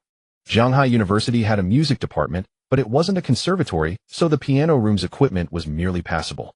There was only one high-quality traditional piano while the rest were electronic keyboards. That high-quality piano naturally belonged to Su Qinyu, leaving Lin Chen, Zhang Yingjie, Wang Qinyang, and others to share an electronic keyboard among several people. Over the course of one session, they barely got to play a few notes. Yet everyone who joined the piano association had an interest in it, and soon the room filled with murmurs of discussion and scattered piano notes. At that moment, a cascade of piano notes as exquisite as pearls falling onto a jade platter rose above the chaotic noise, compelling everyone present to pause. Su Qinyu sat poised at the piano, her fair slender fingers dancing across the keys. Her profile was pure and delicate, like an ethereal fairy untouched by worldly affairs. Zhang Yingjie, Wang Qinyang, and the other boys were utterly captivated, and even Lin Chen couldn't help but admire her as a truly gifted school belle. Lin Chen whispered to Zhang Yingjie and Wang Qinyang, "I want to ask, does the school belle teach piano? Her skill is top-notch. Having her as a private tutor would definitely yield twice the results with half the effort." Zhang Yingjie and Wang Qinyang looked at Lin Chen in astonishment. Getting the school belle as a private tutor? You sure dare to dream. And whether you genuinely want to learn piano, or just get close to the school belle, we're too embarrassed to call you out, said Zhang Yingjie. You really dare to think it, but it's just wishful thinking. The school belle is so aloof, she doesn't even have patience when guys ask for pointers. A private tutor? How could that be possible? In this world, nothing is impossible, Lin Chen said with a smile. Zhang Yingjie retorted, it is impossible. Even if you've been having a lucky streak with women lately, it's impossible. This is the aloof school belle, not just anyone. And you already have 3 department beauties around you. Trying to get close to the school belle too, isn't that too greedy? If you keep this up, you'll be struck by divine retribution. Wang Qinyang remained silent, but fully agreed with Zhang Yingjie. At the same time, he couldn't help but admire Lin Chuan's confidence. He himself wouldn't even dare to think of such a thing. He felt that perhaps he should learn from Lin Chuan's self-assurance. Undeterred by Zhang Yingjie's discouragement, Lin Chuan spoke to a girl nearby. If he remembered correctly, this girl was in the same class as the school belle. Upon hearing Lin Chuan's words, the girl's eyes widened in surprise. Nevertheless, she agreed to deliver a message to the school belle. The girls around the school belle evidently heard it too, whispering and giggling as they glanced at Lin Chuan. Soon the messenger returned and said, the school belle refused. Asking her to be your private tutor? You've got guts. Zhang Yingjie and Wang Qinyang looked at Lin Chuan, their expressions as if to say, see, didn't we tell you? Lin Chuan just smiled unfazed. Zhang Yingjie and Wang Qinyang both assumed that after this failure Lin Chuan would surely give up. It wasn't until the piano room's supervising teacher, Miss AI came by that Lin Chen waited until she was about to leave, and then got up to catch up with her. Teacher AI, there's something I'd like to discuss with you. Teacher AI smiled warmly. What is it, student? Lin Chen said, I think the electronic keyboards have poor sound quality and there aren't enough pianos. I'd like to buy a piano and place it in the piano room. Of course, by place Lin Chen meant temporarily. He could move it away whenever he graduated or no longer wanted it there. Teacher AI hesitated for a moment before saying, but the piano room is only this big, adding another piano would take up quite a bit of space. If you buy a piano and put it here, can other students use it? Lin Chen replied, naturally, when I'm not using it, other students can too. Just be careful not to damage it. Oh, and I'm planning to buy a Steinway piano. At the mention of Steinway, a gleam of light flashed in Teacher AI's eyes. Did I hear that right? You said Steinway. Teacher AI exclaimed, both excited and incredulous. Steinway pianos are the absolute pinnacle among piano brands. Think of them as the Rolls-Royce of pianos. Many renowned pianists use Steinway naturally because the quality is truly top tier. But Shanghai University couldn't afford one. As a music teacher, Teacher AI had only been fortunate enough to touch one a few times. Lin Chen nodded. Yes, Steinway it is. I placed the order long ago. The piano shop isn't far, and since it's shipped now, it should arrive by evening. If it can be placed in this piano room, that's perfect. Otherwise, I'll have to go in my villa. Teacher AI quickly said, Yes, of course it can be placed here. Not only that, I'll do my best to take care of it for you. Lin Chen, all right, then I'll have it delivered here. Teacher AI, then I'll clear a spot for you right away. Let me know as soon as it arrives. Back in the piano room, Zhang Yingjie asked curiously, what did you say to Teacher AI to get her so excited? Lin Chen smiled. I said our piano room should get another good piano, and she readily agreed. Zhang Yingjie didn't understand. Why would such a simple agreement cause so much excitement? And was Lin Chen really that wealthy, casually getting another piano? Just then the president announced the end of the Piano Association event, and Zhang Yingjie interrupted, didn't dwell on it. In the evening, Lin Chen received a call about the delivery. He contacted Teacher AI immediately, only to find she was already waiting in the piano room. As the truck pulled up and the delivery workers carefully unloaded the piano, removing the packaging to reveal its full form, Teacher AI gasped, D274. Even among Steinway pianos there are different tiers. Teacher AI had initially expected a mid to low-end Steinway, perhaps even a relatively small and affordable upright piano. Never in her wildest dreams did she imagine it would be a D274 Concert Grand, a piano that starts at 2 million yuan. Teacher AI said excitedly, Student Lin Chen, on behalf of the entire music department, I thank you. Just thinking about using this piano for teaching and playing it regularly made her heart race. And the students would surely be thrilled to see it, their enthusiasm for learning skyrocketing. On a grander scale, the musical level of all Shanghai University students might even rise a notch. Don't mention it, Teacher AI. They'll be seeking your guidance on piano in the future. They'll leave this to you and head off for dinner.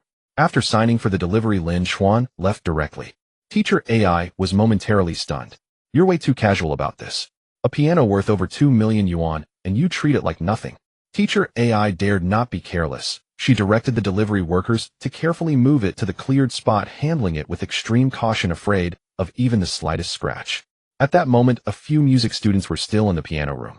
Upon seeing the piano, their eyes widened as they crowded around. Whoa, a Steinway. And it's AD274. Teacher AI, is this piano for us? Wow, since when did our school get so generous? Gazing at the piano, the music students' fingers itched. They were already tired from practice, but with this piano they could go for another hour. It was like going to driving school and finding a Rolls-Royce waiting for you. Wouldn't you want to drive a little longer? Word quickly spread through the music department, and many students came to see it, soon packing the piano room. Before long, campus beauty Su Qinyu also arrived. When she saw the Steinway D274, a flicker of excitement crossed her usually cool face. But after the excitement, confusion set in. Teacher AI, didn't the school say there was no budget for a new piano? How did they not only approve it, but get a Steinway D274? The only traditional high-end piano in the room was already old, its sound quality merely passable. Average students might not notice, but she did. Moreover, with just one piano and the rest being electronic keyboards, the room was often crowded with so many students. She had long applied for another piano, but each request was denied due to insufficient funds. And now suddenly a Steinway D274 appeared. This wasn't a lack of funds, it was sheer abundance. Even a music school might not have a piano of this caliber. Teacher AI chuckled. It wasn't approved by the school. Student Lin Chen bought it himself. Su Qinyu was stunned. Lin Chen, the guy who asked me for guidance this afternoon. The other students were equally shocked. Not from the school. He bought it himself. Whoa, that's insanely generous for a personal purchase. Does that mean we can't use it? Teacher AI said. Student Lin Chen said everyone can use it when he's not, as long as you take good care of it. Hearing this, the music students burst into cheers. Suddenly, they all felt a surge of goodwill toward Lin Chen, whom most had never even met. Qinyu, why don't you test the sound? Teacher AI said to Su Qinyu. She chose Su Qinyu because her skill was on par with her own, and also because of her perfect pitch. Su Qinyu sat at the piano and played a simple piece. The tuning is fine, no adjustment needed. Teacher AI nodded affectionately. Qinyu, from now on you can use this piano for your playing. Su Qinyu caressed the piano, unable to part with it. But recalling how she had refused to teach Lin Chen that afternoon, she felt conflicted. Refusing to teach him, yet using his piano. She wasn't that thick-skinned. Yet she couldn't bring herself to reject this instrument. So Su Qinyu pulled out her phone, opened the Piano Association group chat, and found Lin Chen to send a friend request. After a moment with no response, she directly him in the group. Student Lin Chen, I can teach you piano. This message was a bombshell, and the group chat exploded. Holy crap, what am I seeing? The campus beauty is willing to teach piano, and she's taking the initiative. Who is this Lin Chen, and what makes him so special? He asked her for guidance this afternoon and got rejected. I thought that was the end of it, but now there's a twist. I thought he was embarrassing himself back then, but it turns out I was the clown. I'm so jealous. If only ID had the guts to ask her for lessons too. Wang Qinyang, walking on the road, saw the group message and froze in place. He just stood there dumbfounded right in the middle of the path. Zhang Yingjia, having dinner in the cafeteria, suddenly stopped, chewing his eyes wide as he turned to look at Lin Chen with a mix of shocked disbelief and a murderous glare. Wang Qinyang stood in the middle of the road for 3 or 4 seconds, still unable to snap out of his daze. He couldn't accept that the campus belle had taken the initiative to teach Lin Chen. If Ling Wusa was someone he didn't want anyone else to touch, then Su Qinyu was even more sacred and inviolable. Lin Chen had already laid his hands on Ling Wusa, and now getting close to the campus belle was worse than death for him. More importantly, hadn't the campus belle already rejected him? Why then did she turn around and offer to teach him piano? Wang Qinyang made some inquiries. Since he was part of the Piano Association, it wasn't difficult to find out. When he learned the truth, he was stunned. A Steinway D274. Worth over 2 million. This guy bought a piano worth over 2 million just to get the campus belle to teach him. But on second thought, it wasn't all that surprising when it came to Lin Chen. After all, he had done this sort of thing before. That day at the beach, he bought a jet ski worth over 200,000 just to get Ling Wusa to teach him how to ride it. Then to learn sailing, he bought a yacht worth over 2.6 million. Now he was just pulling the same trick again, though his twisted logic hadn't occurred to him at first. If he had bought a Steinway D274 piano, then it made sense for the campus belle to teach him willingly. After all, no piano enthusiast could resist such an instrument, and the campus belle was no exception. Damn it, can money really let you do whatever you want? I thought I could learn to be confident like him, but it turns out what I need to learn is to be rich. But can that even be learned? Wang Qinyang was feeling a bit envious of the rich again. In the second cafeteria, Zhang Yingjia stared at Lin Chen. Third brother, what exactly did you do? Didn't the campus belle reject you? Why is she now taking the initiative to teach you piano? He couldn't wrap his head around it. All 4 department beauties were revolving around Lin Chen, and the sacred, inviolable campus belle was almost the last bastion. Yet Lin Chen was about to taint that too, and it seemed he had succeeded. Shirley and Sun Borue hadn't joined the Piano Association, so they naturally hadn't seen the group chat messages. Hearing Zhang Yingji's words, their eyes widened. How had Lin Chen gotten involved with the campus belle? Lin Chen chuckled and said, I didn't do anything. Maybe it's because I'm handsome. In the past, Zhang Yingjia would have mocked him for that, even if Lin Chen was good-looking. He couldn't stand such narcissism. But now he couldn't help but wonder, was it really because of his looks? Otherwise, there was no explanation. Lin Chen accepted Su Qianyu's friend request, exchanged a few brief words, finished the last few bites of his meal, and stood up. The campus belle invited me to play the piano. I'm off now. Zhang Yingjia, Shirley, and Sun Baoray nearly spat blood at his words. It was infuriating. Lin Chen arrived at the piano room, where a few music department students looked at him and whispered among themselves, not in a pointing fingers way, but with curiosity and gratitude. Su Qinyu was already waiting in front of the Steinway piano. Her gaze toward Lin Chen remained cold, and her favorability hadn't changed in the slightest. It seems even a Steinway piano can only get Su Qinyu to teach, not earn her favorability. She's too aloof. Her favorability is probably very hard to raise. I won't force it. Let's just treat it as having a free, beautiful tutor. Lin Chen adjusted his mindset. He had long decided not to grovel even for the campus belle. Since she was so cold, he wouldn't warm her with his enthusiasm. He would just be himself. If her favorability went up, fine. If not, so be it. He could always give up on this optional challenge. Su Qinyu spoke in a flat, cool tone. Let's begin. Where are you in your studies? Lin Chen said, "I never studied before joining the Piano Association, and I haven't been in it long. So I only know the basics, that there are black and white keys on a piano, and I think there are 88 keys in total." Su Qinyu frowned slightly, clearly not expecting Lin Chen to have such a weak foundation. But for the sake of the Steinway piano, she patiently said, "Then I'll start by teaching you the distribution of scales and the numbered musical notation. Let's begin." Su Qianyu's teaching skills were only average. It wasn't that she lacked skill, but she didn't know how to see things from a beginner's perspective. High proficiency and high teaching ability weren't the same. Fortunately, Lin Chen found that after his mental attributes were boosted, his concentration and memory had significantly improved. The boost in agility made his fingers more nimble. With his calm mindset, he treated Su Qinyu merely as a tutor and focused on learning, quickly getting into the zone. As she taught, Su Qianyu's face gradually showed surprise. Honestly, she had suspected that Lin Chen was doing all this just to get close to her, but now he seemed genuinely serious, and his talent was exceptional. Su Qinyu favorability 5. Name Su Qinyu, age 21, appearance 8'9", height 166 centimeters, weight 51 kilograms, favorability 0.5. Lin Chen was stunned. How had her favorability gone up? It felt like a case of planting flowers with care, yet none bloom, casually planting a willow, and it gives shade. He decided not to dwell on it, and continued to focus on learning. Time flew by, and 2 hours passed in no time.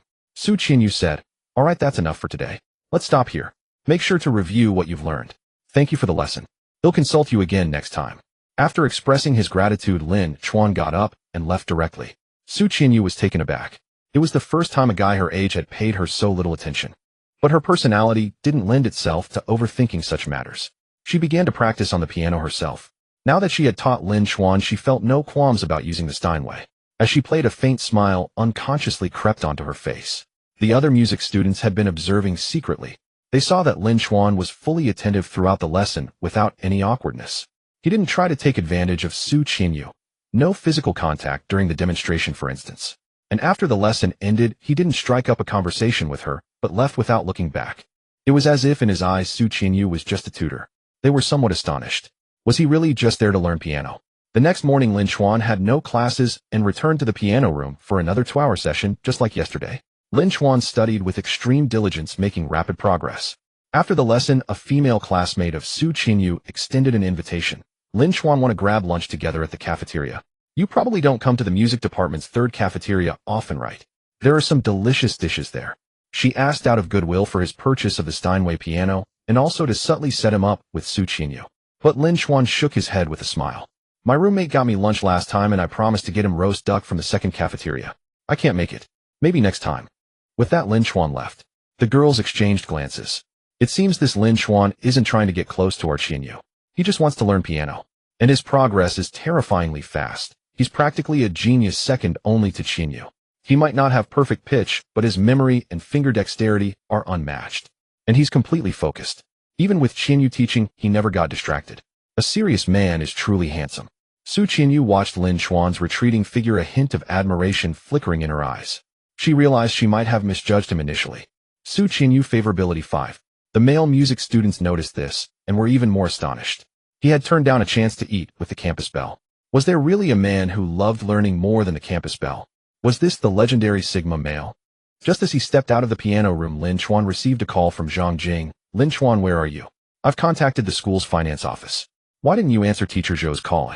Lin Chen recalled that he had just ignored an unfamiliar number and replied, I was practicing the piano. I usually don't answer calls from strangers. It came as no surprise to Lin Chen that Zhang Jing had only now managed to reach the finance office. After all, the heads of various university departments held the rank of division chief. A senior accountant within the finance office was typically a senior professional title holder, and even an assistant accountant was a junior professional, essentially a civil servant. The student council, on the other hand, was merely a makeshift organization. Even the student council president had to be courteous to an assistant accountant. As the finance minister of the student council, Zhang Jing was nothing more than a small fry, even less significant than an intern, and carried no influence at all. Zhang Jing urged, that wasn't a stranger, that was Teacher Zhou. You should call him back right away. Now that he knew who it was, Lin Chen naturally returned the call out of politeness. The call was quickly answered. Teacher Zhou's tone was remarkably courteous. Lin Chen, were you studying earlier? I hope my call didn't disturb you. If Zhang Jing had heard this tone, she would surely have been astonished. Although teacher Zhou wasn't particularly stern, he always maintained an authoritative demeanor even toward the student council president.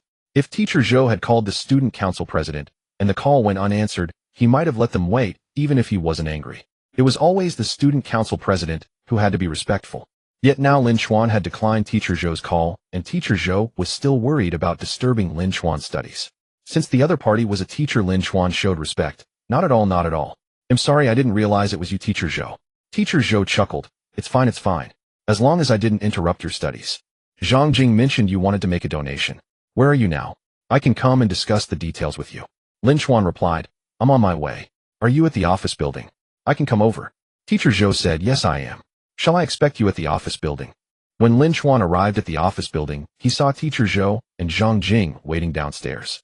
Zhang Jing was stunned. She had never expected teacher Zhou to come down in person to greet him. Although she was the finance minister of the student council, she hadn't fully shed her student mindset. She found it utterly absurd that teacher Zhou, a senior professional title holder and a faculty member, would come to welcome a student. Lin Chen was just a student. How could he command such respect? She had yet to grasp the principle that money reigns supreme. Even within a university, this truth held sway. Lin Chen, you truly are a fine young man. So handsome. Teacher Zhou praised, maintaining the demeanor of an elder rather than a subordinate. Lin Chen smiled. You flatter me, teacher Zhou. I think you are the one who is dignified and righteous.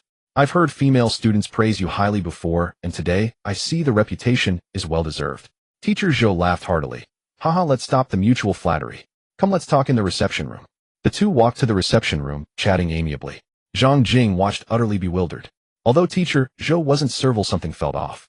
He didn't seem to be meeting a student, but rather the son of some high-ranking official.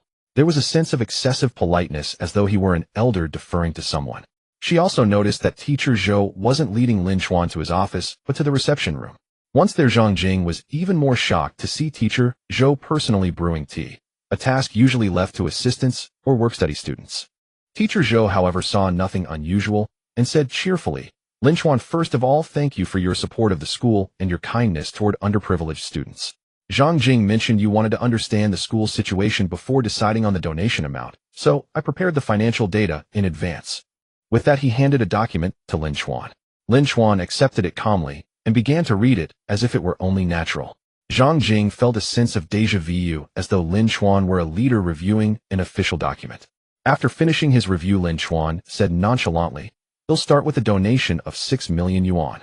2 million will go toward establishing a financial aid fund, and a scholarship 2 million for improving student living facilities, and 2 million for technological innovation and research. If nothing unexpected occurs, I will continue to donate 6 million yuan annually for the next 10 years. Upon hearing this amount, teacher Zhou's pupils constricted slightly. Zhang Jing's eyes widened, and she was left speechless. 10 consecutive years of 6 million annually. That was 60 million yuan. Shanghai University, unlike some top-tier institutions, had never seen many alumni donations. 60 million yuan would rank among the highest in the university's entire history of alumni contributions. Teacher Zhou struggled to compose his expression, but the excitement and awe on his face were impossible to hide. Lin Chen, on behalf of all students, I thank you. Lin Chen replied, Teacher Zhou, please don't be so formal. I'm just doing my small part for my alma mater. This isn't entirely my idea, it's also my elder's wish. Teacher Zhou's eyes flickered, and his expression grew more serious. When Zhang Jing had first mentioned that Lin Chen planned to donate at least 1 million yuan, he had naturally checked Lin Chen's enrollment records. He discovered that Lin Chen came from a very ordinary family. But he didn't dismiss it, because a quick look at Lin Chen's recent spending habits revealed that this was far from ordinary. It was the consumption level of a wealthy dynasty. With such wealth, yet a hidden background, Lin Chen's elder must be someone extraordinary. Lin Chen, please wait a moment.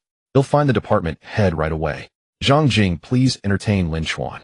Teacher Zhou didn't pry into the identity of Lin Chen's elder. Since they chose to remain anonymous, it would be rude to ask. He hurried out, and in less than 5 minutes he pushed open the reception room door. A procession of people filed in, causing Zhang Jing to gasp. She saw the budget management section chief, the deputy director of the finance office, and the director of the finance office. Shun Zheng, the director of the finance office, personally stepped forward to shake Lin Chen's hand, laughing heartily. Lin Chen, on behalf of Shanghai University, I extend our gratitude to your parents. Zhang Jing's mind buzzed. She had lost the ability to think. The director of the finance office was a genuine department head. He had initiated the handshake with Lin Chen. Before she could recover, the door was pushed open again. It was the dean of the School of Information. I hear a current student from our school is donating 60 million yuan. Why wasn't I informed of such an important matter? Lin Chen's major automation was under the School of Information. But the dean had never met Lin Chen. With so many students, how could he know them all? Yet at this moment his protective attitude made it seem as if he regarded Lin Chen as his own kin. A moment later the vice president arrived. His demeanor was equally warm, and he immediately sent his regards to Lin Chen's elders. Zhang Jing had long since risen to her feet. There was no place for her to sit. Even teacher Zhou was standing in a corner struggling to breathe. After brief pleasantries they got down to business. The vice principal first proposed holding a commendation ceremony for Lin Chen, even suggesting a gala. However, Lin Chen declined. A school-wide commendation would bring initial benefits, likely earning him favor among the campus beauties through sheer reputation. But afterward this elevated persona would become a shackle. Bearing such a reputation while being entangled with numerous department bells would invite backlash that would tear him apart. The higher he was lifted, the harder he would fall. Thus Lin Chen preferred to keep a low profile and keep things simple, as long as the school leaders knew of the matter and he secured his status and position. Nevertheless, the vice principal still held a modest donation signing ceremony, given that the first installment alone was 6 million, totaling 60 million over 10 years. This was no child's play. It had to be treated with utmost seriousness. Otherwise, leaving any loose ends would spell trouble. Lin Chen, the vice principal, the finance director, and their entourage walked toward the meeting room chatting and laughing, while teacher Zhou and Zhang Jing trailed at the back, now reduced to mere shadows. Even upon reaching the meeting room, they were not allowed inside. Unqualified, they had to wait outside. Seated in the conference room, Lin Chen was placed next to the vice principal on equal footing. Several work-study students were responsible for serving tea, among them Ku Jiamin. Facing so many school leaders for the first time, Ku Jiamin's hands trembled with nervousness. She recalled the student union senior's instructions: serving tea should start from the seat of honor. As she approached the main seat to pour tea for the vice principal, she caught sight of Lin Chen. It struck her like a thunderbolt, leaving her utterly stunned. How could Lin Chen be sitting on par with the vice principal? Student, what are you spacing out for? The vice principal tapped the table to snap Ku Jiamin out of it. She barely regained her composure, suppressing her shock as she poured tea for the vice principal and Lin Chen. Inside, her mind was in turmoil. Last time at the hot spring resort, she had chosen to ride in Xiaoba's car, and upon learning of Lin Chen's capabilities, she had been consumed by regret. Yet this scene shattered her worldview once more, making her realize that her understanding of Lin Chen was merely the tip of the iceberg. His strength was unfathomable. Ku Jiamin's regret deepened, and she could have slapped herself. That hot spring trip had been a heaven-sent opportunity to befriend a top-tier elite, but she had pushed it away, choosing the worthless Xiaobo instead. The donation signing ceremony proceeded smoothly and harmoniously, naturally bestowing Lin Chen with an honorary certificate. After the ceremony, the dean of the School of Information walked over to Lin Chen and said with a smile, "Lin Chen, if you encounter any issues in your studies or daily life, feel free to come to me directly." Returning the courtesy with respect, Lin Chen replied, "Certainly, I look forward to your guidance, Dean." Finance Director Shun Zheng added, "You're also welcome to visit the finance office anytime to oversee the allocation of donations. I have absolute faith in your abilities, Teacher Shun." "Rest assured with you," Lin Chen said, opting for the more fitting and warmer title of teacher over director, subtly bridging their connection. After more pleasantries, Lin Chen finally headed downstairs. As he descended, the office staff greeted him warmly. In a corner, a handsome young man, clutching a stack of documents, stared at Lin Chen's retreating figure in shock. Wasn't he a student? Why were all the school leaders so courteous to him? And why did he seem oddly familiar? Driven by curiosity, the handsome young man cautiously asked the youth league teacher beside him, "Teacher Fong, who is that guy? Why are the leaders so polite to him?" Teacher Fong, looking at Lin Chen's back with a hint of emotion, said, "All you need to know is that his name is Lin Chen, the finance office's VIP with perhaps the highest power quotient on campus. Of course, he's also highly valued by the dean of the School of Information and the vice principal. Treat him with respect, and you won't go wrong." The handsome young man was taken aback. A finance office VIP, and so prized by the dean and vice principal. A student couldn't achieve that on his own, could he? What kind of backing did he have? And the name Lin Chen sounded so familiar, yet he couldn't place it no matter how hard he tried. Just as he was scratching his head in frustration, Teacher Fong added, "Oh, and I saw from the files that he's joined the student union's academic department. For non-principled matters, give him leeway. Building a good rapport will definitely benefit you." This handsome young man was none other than the student union president by Haoqian, which was why Teacher Fong advised him to accommodate Lin Chen. After all, the student union was his domain. So he's in our union. No wonder he looks and sounds familiar. Wait, I think I just reviewed his file. Bai Haoqian suddenly pulled out his phone and opened a document. Soon on the latest list discussing expulsions from the student union, he spotted Lin Chuan's name, and it was ranked first. No wonder he seemed familiar, he had seen it before. But he hadn't connected the two vastly different figures. Bai Haoqian gasped, his face turning pale. He had no idea why Lin Chuan's name was on that list. Initially, he had thought expulsion was unnecessary, but he hadn't dwelled on it. After all, there must be a reason for the nomination. They would discuss it in the meeting. But now he realized the gravity of the situation. Though he was the student union president, he wielded little real power. Any slightly significant matter required higher approval. Even this ordinary youth league teacher beside him demanded his respect, let alone the youth league secretary, the finance director, with immense power, the dean, and the vice principal. All layers of superiors. Yet Lin Chuan was someone those very leaders treated with deference. And now his insignificant student union was about to expel Lin Chuan. How audacious was that?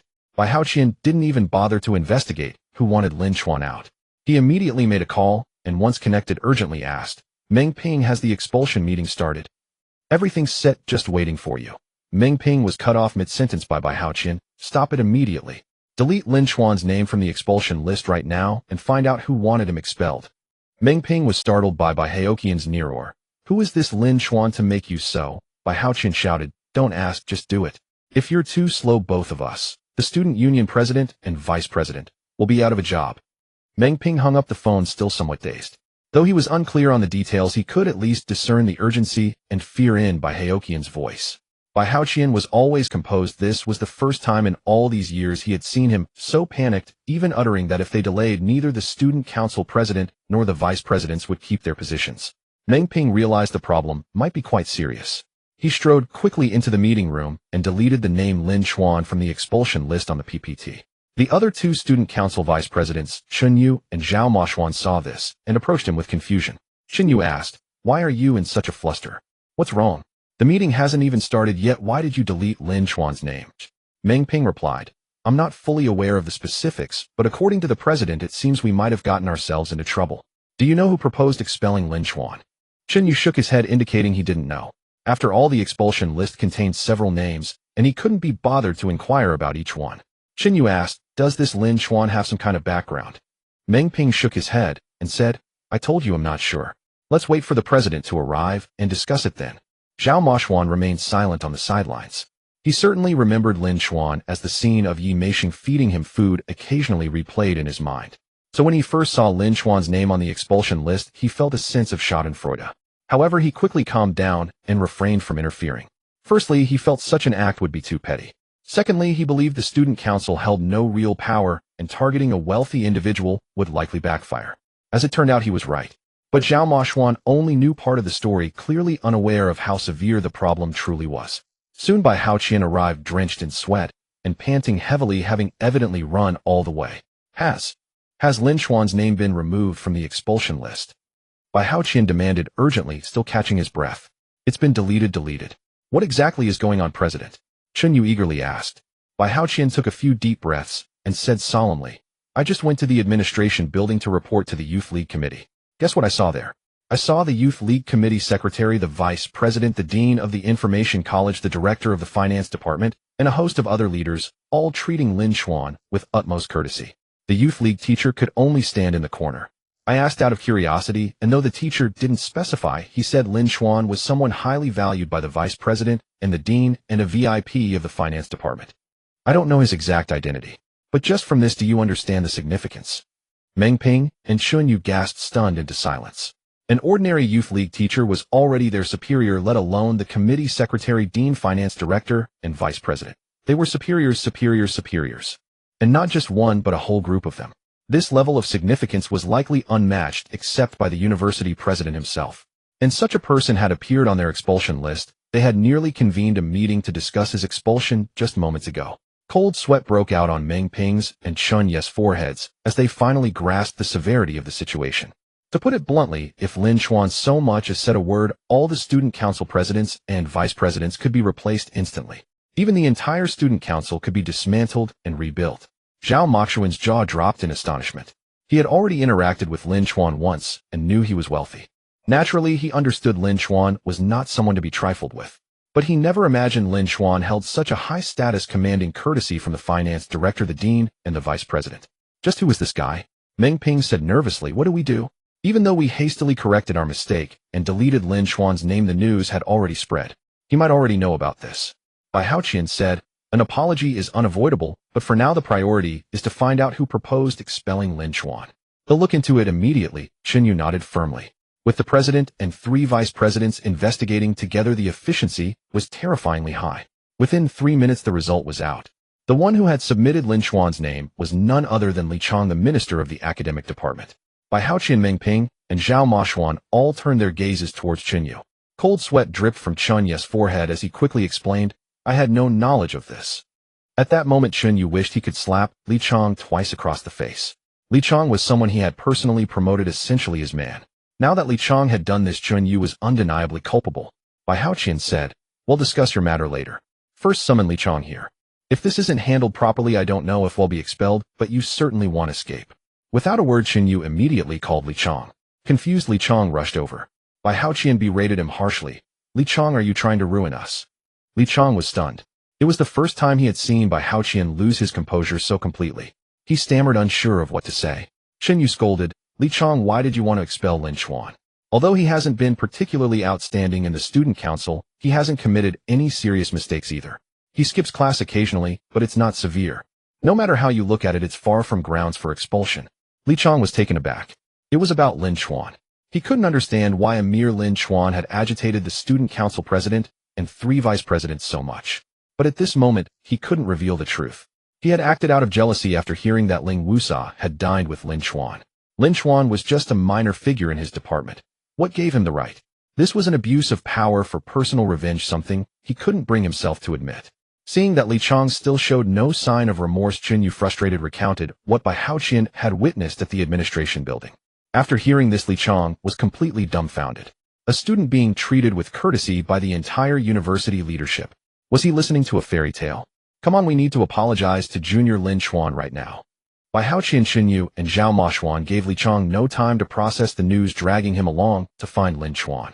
However, Lin Chuan's phone was unreachable, so they had to call his class monitor, Su Qiming.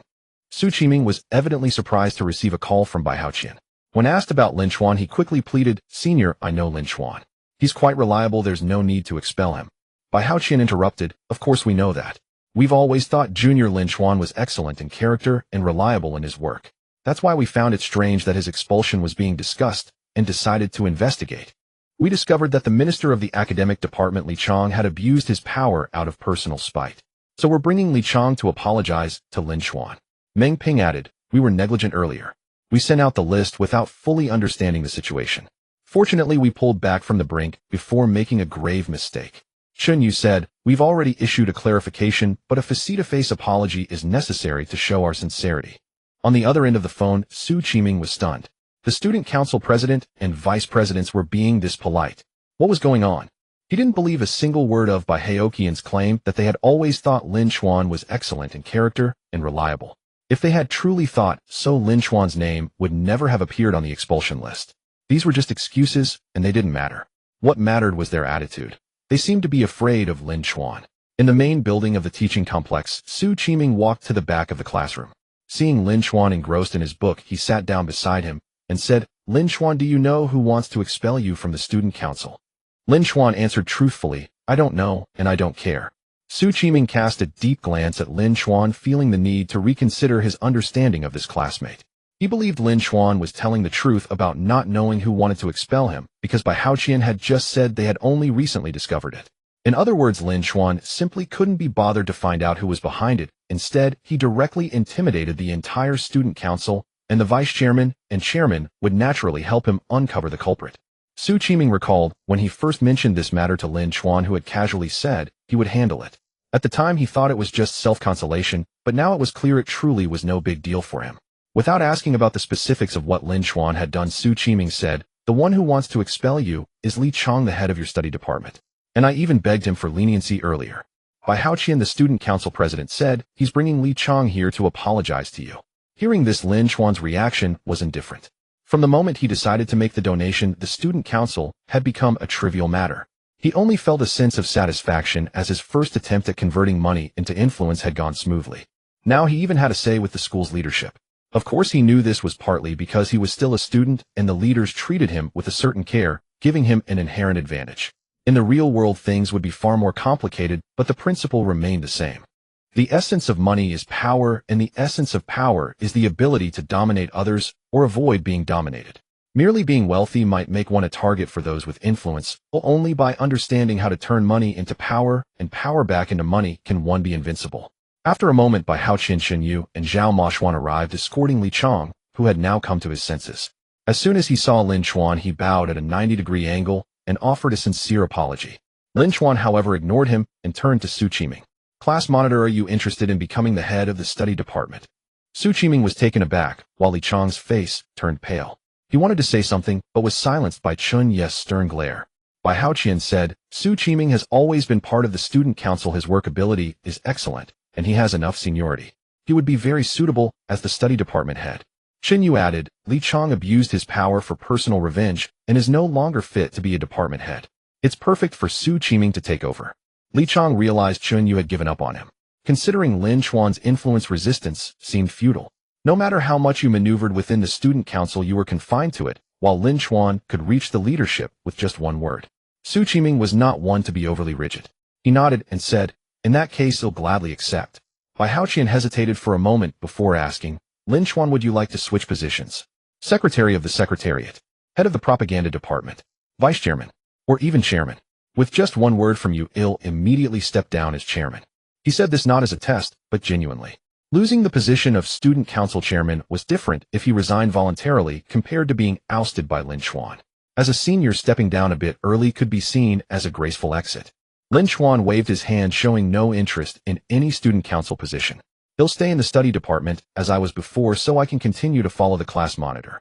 Bai Haoqian understood that Lin Chuan looked down on these roles. He nodded and said, "All right, let us know if you need anything. You still have classes, so we won't disturb you." Only after they had walked downstairs did Bai Haoqian, Shen Yu, and Zhao Moxuan let out a long sigh of relief. They were grateful that Lin Chuan hadn't pursued the matter further, or they would have faced serious consequences. After a long silence, Chen Yu asked, "What now? Should we still hold the expulsion meeting?" Bai Haoqian replied, "No, let this die down. Well, tighten the organization and enforce some discipline." Chen Yu nodded and said, "He'll leave that to you. He'll go submit the application for Su Qiming to replace the study department head." This illustrated why it was said the student council had no real power. Even if they agreed on a replacement for the department head, they still had to apply to the youth league committee. However, it was usually a formality, and the committee rarely interfered. After preparing the documents, Chen Yu headed to the office building. Just as he reached the bottom of the stairs, he saw two girls coming out. One of them was Zhang Jing, the head of the finance department. The other wore a plain washed-out cloth dress and a pair of cloth shoes that, though clean, showed signs of wear. Her black hair was casually tied back with a few stray strands falling on her fair neck. She had no adornments whatsoever. Yet such simple attire couldn't conceal her natural beauty. Her brows were like distant mountains, her eyes like stars, her nose delicate and straight, her lips like cherry blossoms, and her skin was fair and flawless. In an era where makeup, jewelry, tattoos, and manicures were ubiquitous, she stood out as pure and untainted, as if untouched by modern society, fresh and transcendent. Chen Ye's face lit up when he saw her. "Zhang Jingyue, are you here to apply for financial aid? Didn't I tell you to leave it to me? He'll persuade the youth league committee." "Thank you, but it's not necessary." Zhang Jingyue instinctively stepped back and nodded politely. "It's already been resolved, so there's no need for you to trouble yourself, vice chairman." Zhang Jing smiled and pulled Zhang Jingyue away. Puzzled, Chen Yu entered the youth league committee office. After submitting the application for Su Qiming to replace the study department head, he asked, "Teacher Shen, has Zhang Jinyu's financial aid been approved? I thought there weren't enough slots." Teacher Shen replied, "It's approved. Student Lin Chuan approved it." What?" Chen Yu was dumbfounded. How could Lin Chuan have approved it? The financial aid process at Shanghai University was handled by the Youth League Committee, which then reported to the Education Bureau. He had been working on it for days with no success, and now, with a simple statement, Lin Chuan had approved it. How could a student have such authority? Chen Ye's mind was spinning, and a sense of alarm arose. Could Lin Chuan be interested in Zhang Jingyue? "If Li Chong provoked you, go after Ling Wuxia. I didn't offend you. Why are you poaching my territory?" Of course, his claim was just wishful thinking. Meanwhile, Zhang Jing was walking and gossiping. If Chen Yu genuinely wanted to help, that would be one thing, and would be grateful regardless of the outcome. But he clearly has ulterior motives, just trying to win you over. Every small step he takes he expects something in return from you. Thinking he can control you with a mere financial aid grant is absurd. He has no idea what you've been through, the hardships you've endured, or the temptations you've resisted. And I heard he initially rejected you, but after seeing your beauty, he switched to supporting you. Jiang Jinhua clearly didn't want to discuss it. She asked, how did you get it approved for me? Did you have to endure any trouble? Zhang Jing waved her hand. Of course not. How could I suffer? It was approved quickly from above. Jiang Jinhua stared intently at Zhang Jing, clearly unconvinced. Feeling guilty under her gaze, Zhang Jing admitted, all right, I'll tell you the truth. This was mainly thanks to a classmate. He donated 6 million with 2 million designated for financial aid and scholarships. He personally approved your grant. Jiang Jinhua blinked, surprise flickering across her face. This plot was beyond her expectations. Who was he? She asked. Lin Chen from the automation department. Zhang Jing pulled up a photo she had just taken. In it, Lin Chen was chatting cheerfully with a group of school leaders, looking handsome, refined, and naturally composed. Jiang Jinhua stared intently at the young man in the center of the photo, as if trying to etch his face into her memory. Just then an electronic chime sounded in Lin Chuan's mind. Jiang Jinhua, affection 30. Name Jiang Jinhua, age 20, beauty score 9. 1, height 166 centimeters, weight 52 kilograms, affection 030. Lin Chuan was taken aback by the notification. He had anticipated that his donation might increase Jiang Jinhua's affection since she had failed to secure financial aid. But he hadn't expected a single increase of 30 points, nor that her beauty score would exceed 9. The campus belle Su Qianyu only had an 8.9 score. Yet Jiang Jinhua, department belle, scored 9.1. How was this score determined? He had never met Jiang Jinhua in person, so he couldn't judge. But now it seemed the forum ratings might be biased, which was understandable as ratings were based on photos and their quality, and retouching could greatly influence the results. Lin Chuan closed the system panel, a faint smile tugging at the corner of his lips. He grew increasingly satisfied with the effect of this donation. Though the plan called for a total of 60 million yuan over 10 years, only 6 million had been contributed so far. As a result, he could now stride through the school with impunity, his prestige and status unlike before. Moreover, he unexpectedly discovered that Jiang Jinhua's appearance scored over 9 points, and her favorability had surged by 30 points in one go. His mind began to ponder how to embezzle the remaining 992 million yuan of the fourth installment of the sycophant funds. After a distracted class, as he stepped out of the main building, a male student approached him, wearing a somewhat lecherous grin. Lin Chuan, can we talk privately? Lin Chuan glanced at him. Is there something? The male student mysteriously said. It's a small matter regarding Jiang Jinhua. I thought you might be interested. Not interested, Lin Chuan replied, dismissing him and walking away. He didn't know why this person specifically sought him out to discuss Jiang Jinhua, but he had no desire to inquire through some stranger. The male student paused, then caught up. Seeing Lin Chuan take a secluded path, he looked around and said, well, I've always kept tabs on the distribution of Jiang Jinhua's financial aid. I just found out she finally received it. When I asked, I learned you approved it. I was curious how you had the authority to do that. Then I dug deeper and discovered you're not just some ordinary rich guy. The male student seemed proud of his cleverness, chuckling smugly. Lin Chuan stopped and regarded him impassively. Your sources are quite well informed. This matter was only just finalized, yet you already know. How I work in the office building right next to the finance department and am on good terms with the leadership, the student said, still boasting, extending a hand. Let me introduce myself. I'm Wu Feng, a junior in the finance department. My dorm is right next to yours. Lin Chuan silently noted the name, but didn't extend his hand. Which leader are you close with? Wu Feng, thick-skinned, didn't mind the slight and withdrew his hand. Secretary Ma of the work committee. Do you know him? Lin Chuan noted the name before asking, what do you want from me? Wu Feng stopped beating around the bush. Hey, race the thing. Jiang Jinhua broke her word and owes me a lot of money. I've been waiting for her to pay me back with her financial aid, but now that it's been approved, she won't give me a cent. Since you're so rich and helped her out, you must be interested in her. Can you cover this debt? Lin Chuan remained expressionless. From what I know, Jiang Jinhua is always frugal. How could she owe you money? As he spoke, he pulled out his phone to message Zhang Jing for information. First of all, whether Jiang Jinhua owed money was none of his concern. Wu Feng assumed Lin Chuan was pursuing her, but he was mistaken. Secondly, Lin Chuan didn't believe a word Wu Feng said. Even if Jiang Jinhua owed money, it wasn't right to come to him, and such behavior was untrustworthy. Moreover, Lin Chuan already knew that Jiang Jinhua's appearance was a staggering 9.1, making her the true campus beauty. A girl of that caliber, if she had even slightly lower moral standards, would never lack money. Those willing to spend on her could easily circle the entire Shanghai University city. To be honest, after experiencing Zhang Yin, he no longer held women's characters in high regard, but he wouldn't swing to the other extreme and judge with malice from the start. At least from Jiang Jinyu's situation, she didn't seem like someone so immoral. Soon Zhang Jing replied, "What? That bastard Wu Feng came to you for money. Don't listen to his nonsense." Jiang Jinyuan never owed him anything. Strictly speaking, Wu Feng owes the Jiang family money and gratitude. Actually, Jiang Jinyu's family wasn't poor before. They ran a factory and were at least moderately well off. But her father was too kind-hearted, sponsoring over 100 poor students over the past decade or two, spending most of the money. They still lived in an old house and never upgraded. Then business started to decline and profits dwindled. Her father overworked himself and ended up in the hospital. One surgery and subsequent costs amounted to hundreds of thousands. The family with little savings fell into debt. And those poor students they had helped, some already had good jobs, but almost all of them turned out to be ingrates. Some even demanded more money, knowing her father was hospitalized, claiming the family had promised to support them through college but stopped after middle school, accusing them of breaking their word. Wu Feng is one of those sponsored students from elementary school all the way to university. Even after knowing the Jiangs had no money, he kept pestering Jiang Jinhue for more. Lin Chen frowned deeply. How could there be such shameless people? He thought Zhang Yin and Lu Ting were already brazen enough, but here was someone even worse. He looked up at Wu Feng. "I heard it was Jiang Jinyu's family that sponsored your education."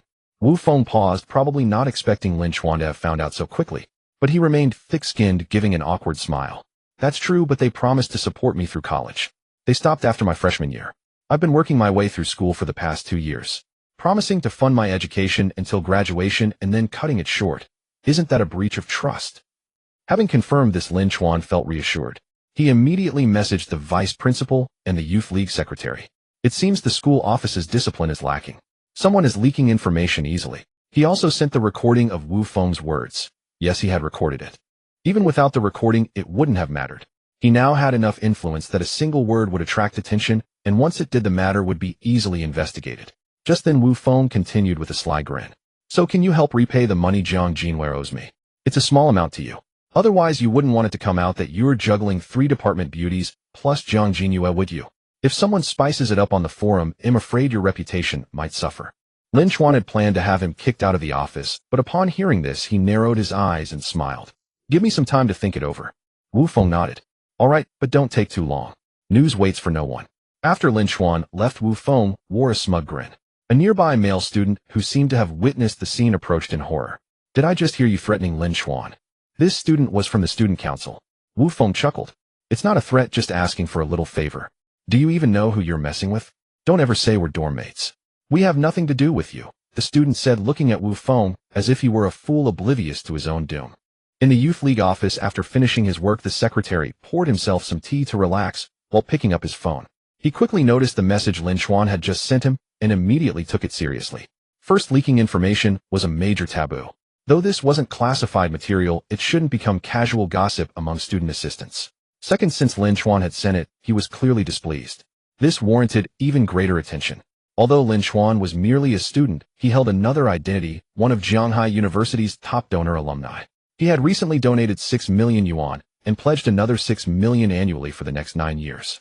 Running a university required funds, while the government provided basic allocations. Additional donations allowed for improvements in all areas. Better performance meant better results for them, increasing their chances of promotion. Moreover, Lin Chen was donating at his elder's behest. Having his child give 60 million yuan hinted at the elder's immense influence. In short, Lin Chen demanded respect. The youth league secretary immediately contacted the work committee secretary and played the recording without preamble. Frowning, the work committee secretary summoned Deputy Secretary Ma and played the recording for him without a word. After listening, Deputy Secretary Ma's face darkened. "I never told Wu Feng about this. He overheard it. I warned him not to spread it, but he blabbed everywhere." The work committee secretary tapped the table. "Sternly give us a detailed report later. For now, remove Wu Feng from the office and consider a major demerit." "Yes, I'll handle it immediately. He'll prepare the review report soon," Deputy Secretary Ma said, hastily, breaking into a cold sweat. Before he could act, a secretary entered. "Deputy Secretary, the Vice-Chancellor wants to see you." His face paled as he rushed to the Vice-Chancellor's office. There, the Vice-Chancellor's expression was even harsher. "You're a veteran cadre. How could you make such a basic mistake? Leaking important matters to outsiders." "It's my fault, but I didn't mean to." The Vice-Chancellor cut him off. "Don't tell me. Tell the disciplinary committee." At the mention of the disciplinary committee deputy, Secretary Ma's face shifted, realizing the repercussions might be greater than anticipated. He knew the issue itself wasn't severe, but it involved Lin Chen, the current golden boy. Thus it could be blown out of proportion. Resolved to minimize damage, his first step was to oust Wu Feng. He seethed with hatred for the fool, regretting ever hiring him.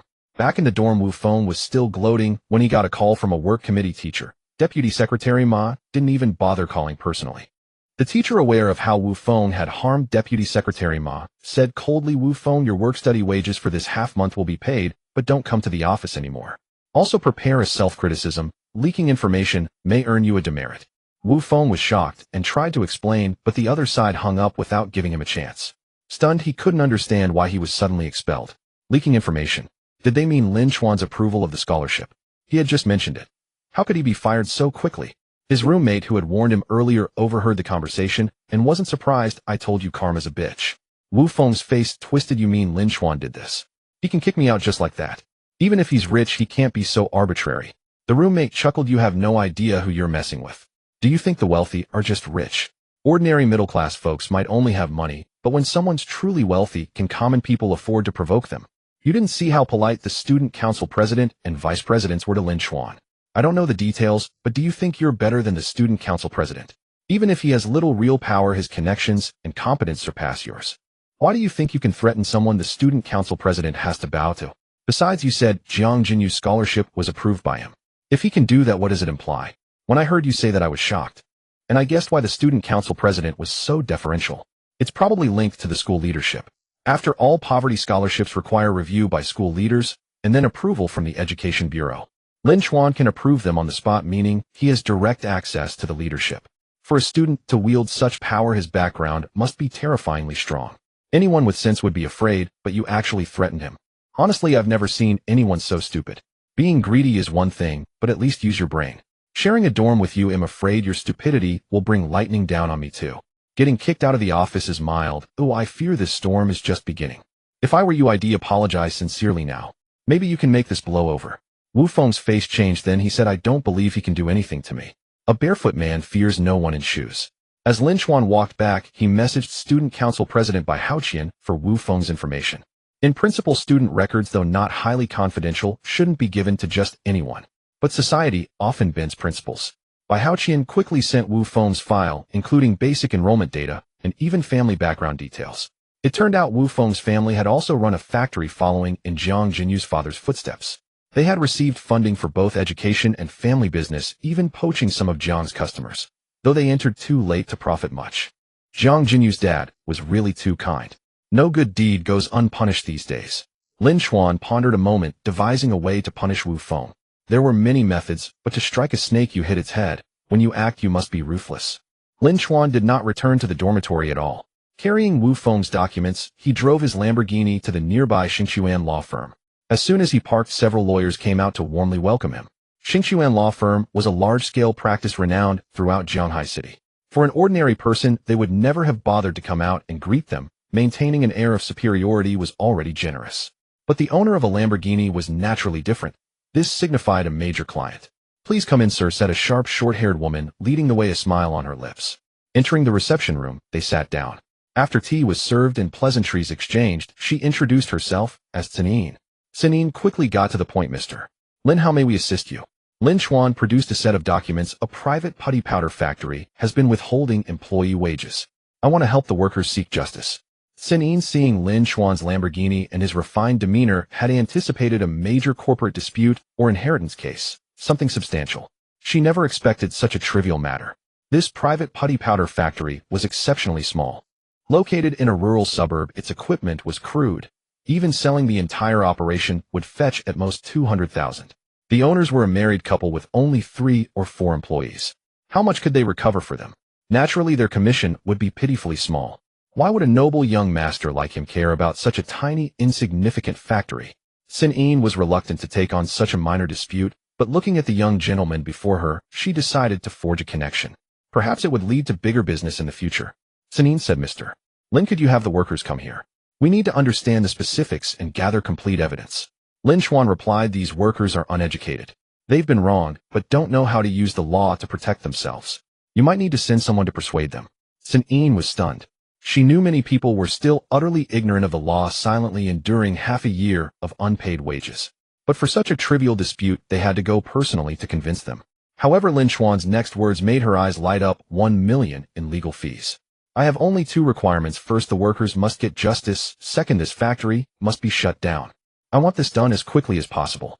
If you handle this well, there may be even larger collaborations in the future. Sanin's heart raced. This young man was indeed a big spender. Spending 1 million to sue a factory worth only 200,000 was clearly irrational. It was obvious this young man wasn't after money. Most likely the factory owner had offended him. Sanin said, "Rest assured, Mr. Lin, we will satisfy you. Xingchuan Law Firm has connections throughout Jianghai City, let alone a county-level factory under its jurisdiction. I just need to confirm, do you want us only to seek justice for the workers, or can we also sue for illegal construction, fire hazards, pollution, and so on?" Lin Chuan replied, "Use any legal means necessary." Understood. Sin Yin nodded, more certain of Lin Chuan's intentions. Seeking justice was merely a pretext. The real goal was to bring down the factory. Soon the contract was signed. The deposit was small, with the full million to be paid upon success. But Sin Yin was unconcerned. In her eyes, this case was too simple. 2.5 days passed, and Wu Feng's phone rang in the dormitory. Seeing it was his father, he answered immediately. Expecting casual conversation, he was instead met with his father's anxious voice. "Feng, do you know any lawyers?" Wu Feng was taken aback. "I did befriend a lawyer once, but why are you asking?" His father said urgently, "All 4 of our factory workers have turned against us. They've actually dared to sue us. That Xingchuan firm is also suing us for illegal construction, fire hazards, pollution. Every factory operates like this. How is it such a big deal? Our accounts have been frozen. They've set a court date saying we have half a month for mediation. If that fails, it's straight to court. From filing to case acceptance often takes 7 days, and a full lawsuit might take 3 to 4 months. If the defendant knows how to delay, it could drag on for a year or 2. Yet while the defendant has methods to delay, the plaintiff also has ways to expedite. Xingchuan Law Firm was clearly an expert in this area. In just 2.5 days, they had submitted the lawsuit, paid the fees, obtained the preservation order, and scheduled the hearing. Wu Feng's face paled as he immediately thought of Lin Chuan. After all, Lin Chuan was the only person he had recently offended. Is that all? You can hire a lawyer, and so can I," Wu Feng muttered, then called his lawyer friend. He did have some connections. Lawyer Qian from their county was available and quickly visited the factory to assess the situation. He called back, "Wu Feng, have you offended someone?" Wu Feng said, "I did offend someone, but that's not the point. If they want to sue, well, fight them in court. If we win, the lawyer fees are on them, right?" Lawyer Qian replied, No. That is exactly the point. The person you offended, isn't he wealthy? Do you know who they hired? Xingchuan Law Firm, a major practice I can't even get into. Any single lawyer there could outshine me by 5 streets. And this time they didn't send just one lawyer, they sent an entire team. You'd think it was a major case. And do you know what conditions they offered the workers? They advanced 1/3 of the 6 months back pay to ensure their basic living expenses. Win or lose, the workers won't pay a single cent. If they win, all wages, compensation, and subsidies will go directly to them, every last bit. For Xingchuan to take such a case at a loss is unheard of. But they're treating it so seriously for a reason. Someone must have poured a fortune into it. Wu Feng gritted his teeth, more certain than ever it was Lin Chuan. It's just unpaid wages. What compensation and subsidies? Even if he throws money at it, the court will rule as it sees fit. Why are you afraid of them? Lawyer Qian said, "It's not that I'm afraid. You simply don't understand the severity of the problem. According to the law, unpaid wages require compensation. And things like high temperature subsidies are also mandatory. Forcing employees to resign after 6 months of unpaid wages could even require additional 2 in compensation. Your workers may be uneducated and ignorant, but that doesn't change what the law says. Current labor laws are actually very protective of employees. The reason many workers can't beat their bosses is that they don't understand the law and have no access to lawyers. Second, they lack the capital to sustain a long legal battle. How can they fight the boss? But now they have a powerful legal team and deep pockets. The ones who can't afford to drag this out are us. And with issues like illegal construction, fire hazards, and pollution, it's even worse. Even if the problems aren't severe, they'll force you to halt production for rectification. And once you fix them, they'll find new faults. He has plenty of money to burn, do you? In reality, lawsuits are resource wars. The wealthy have a crushing advantage in resources. I just need to confirm, how much money does the person you angered have? Wu Feng was stunned, finally realizing the gravity of the situation. I'm not sure. I only know he wears Rolex and Patek Philippe and has 3 cars, a Mercedes G63, a Lamborghini, and a Rolls-Royce Cullinan. Lawyer Qian was silent for a full 10 seconds before saying, "You're not just asking for death. Don't drag me into it. I can't handle this case. Find someone else." With that he hung up. Wu Feng grew anxious and dialed again. This time, however, Attorney Qian simply refused to answer. He sent a message, and out of friendship Qian replied, "If I were you, I'd admit defeat and apologize immediately. If you insist on fighting, you'll end up utterly crushed. You're already in the wrong legally, and they have a formidable legal team and deep pockets to sue you. How can you possibly contend? I just can't understand why you'd provoke someone who owns 2 luxury watches and 3 high-end cars." The moment I heard Rolex and Patek Philippe, I was already panicking, let alone the Mercedes G63, a Lamborghini, and Rolls-Royce Cullinan. The Cullinan alone speaks volumes about their power, and 3 luxury cars at once. That's far more than triple the trouble. Wu Feng still refused to give up and continued sending messages. But this time Attorney Qian didn't even reply and blocked him. Now truly panicked, Wu Feng contacted other unfamiliar lawyers online. After hearing his situation, most never replied. The few who did advised him not to think about winning, but to settle compensation quickly to minimize losses. Still unwilling to accept it, Wu Feng thought those lawyers might be too mercenary, so he consulted a fellow student from the law department. A classmate gave him candid advice: there's only one way, offer compensation immediately and seek leniency. Wu Feng's face darkened. What if my friend's factory is struggling and can't even pay wages, let alone compensation?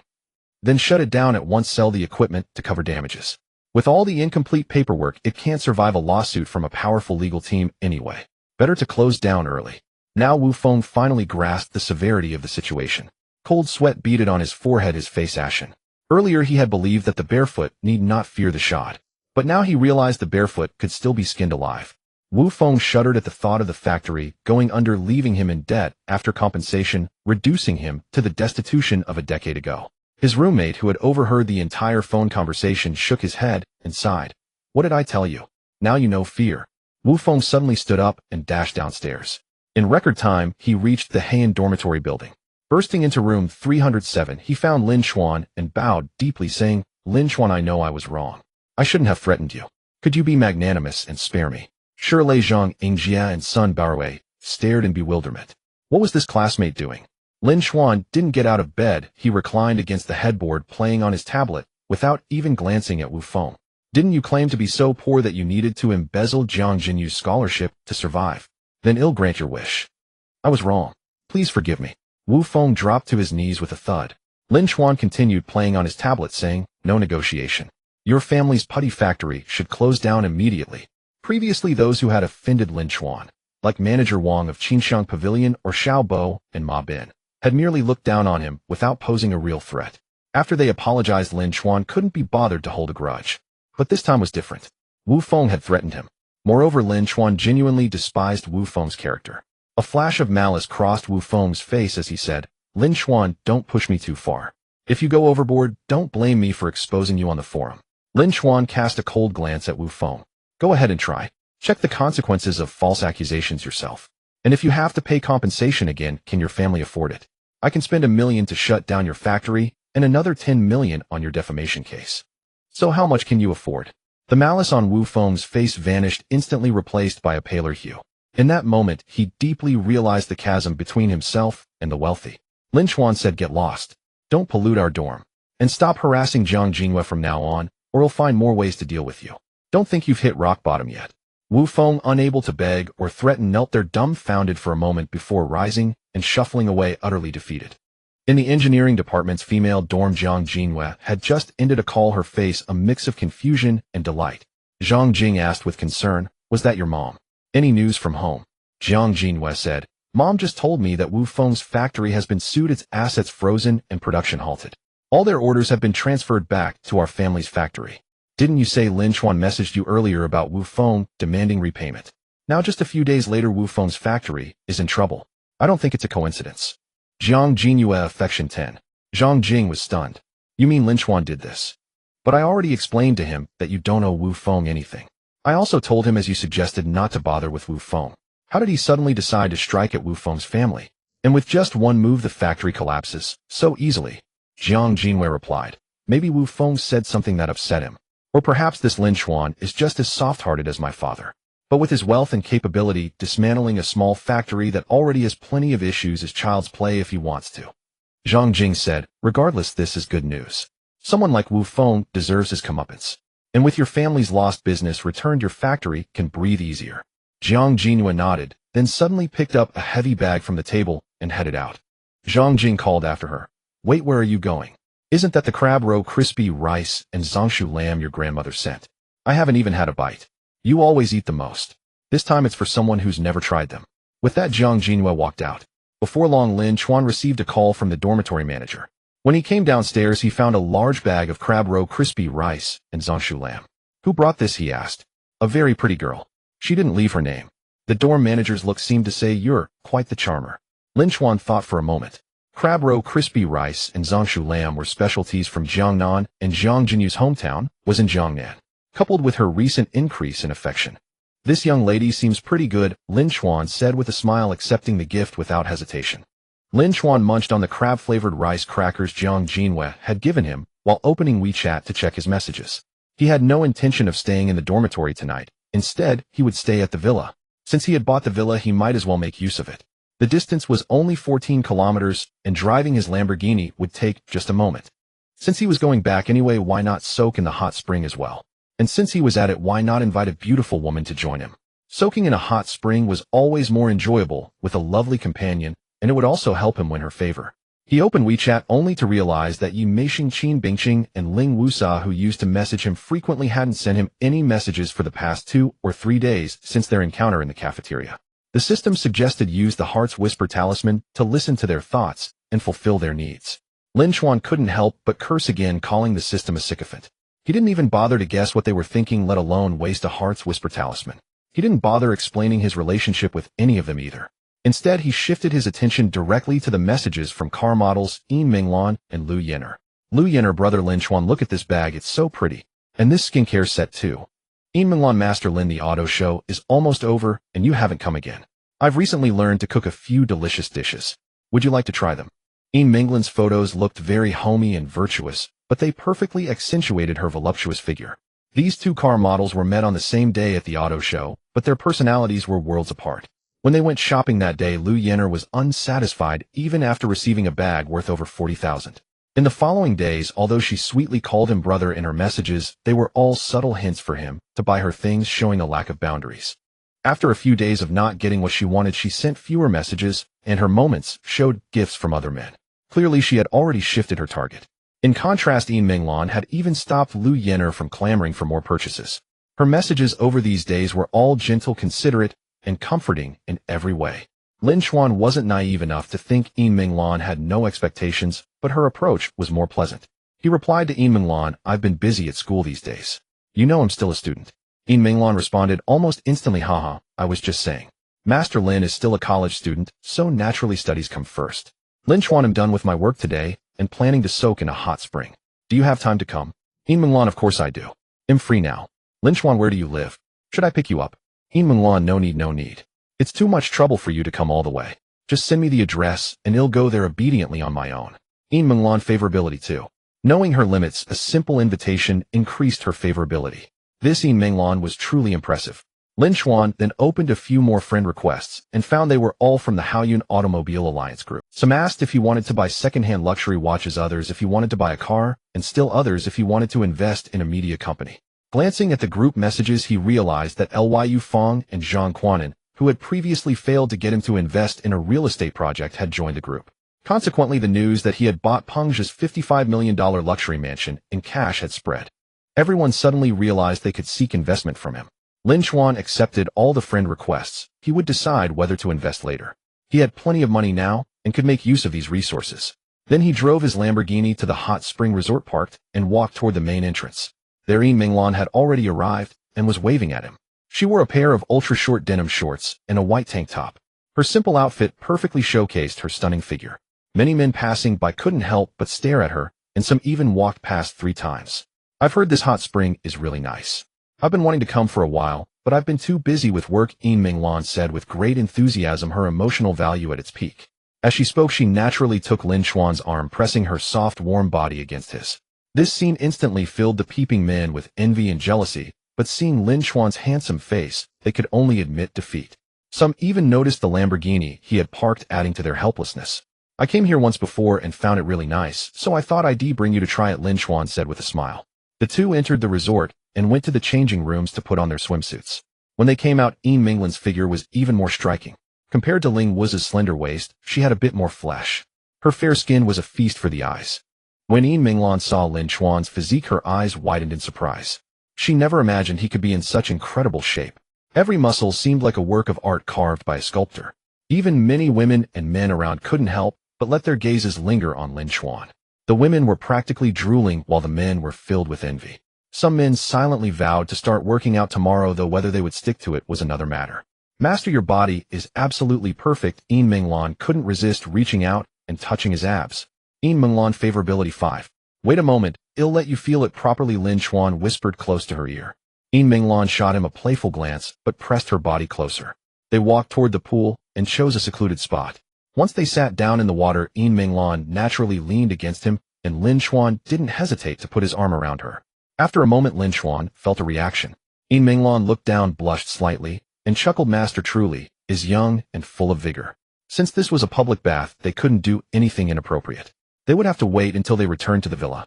Lin Chuan quickly changed the subject to distract himself. After chatting for a while, Yin Minglan started gossiping. Women always seemed to revel in gossip. She mentioned Lu Yenner and Su Yueqing, saying they had both joined the Brilliant Guild. Su Yueqing was doing quite well, with several big spenders in her live stream room. Lin Chuan listened with interest. After all, both Lu Yenner and Su Yueqing had provided him with favorability points. He hadn't met Su Yueqing yet, but the mention of a guild sparked an idea. Where in society could you find the most beautiful women? Wasn't it in the modeling, entertainment, and live streaming circles? And among those seeking his investment, wasn't there a media company? Minglan, aren't you interested in becoming a live streamer? Lin Chuan asked casually. Yin Minglan replied, of course I am. Car shows are only occasional. Relying solely on car show income, I can barely support myself. Becoming a live streamer would let me earn extra money. If I became popular, my car show fees would skyrocket too. Unfortunately, I've streamed for a while without many viewers. My popularity is very low, but I'm not too keen on joining a guild. Joining a guild comes with many restrictions, and they might not even promote you. They might just assign you a newbie planner and let you stream on your own. If you want to terminate the contract, you have to pay a penalty. Lin Chuan smiled. What if someone promoted you? Yin Minglan was stunned, her eyes lighting up as she looked at him. Suddenly she wrapped her arms around his neck and planted a kiss on his cheek, saying coquettishly, Master, do you mean you would promote me?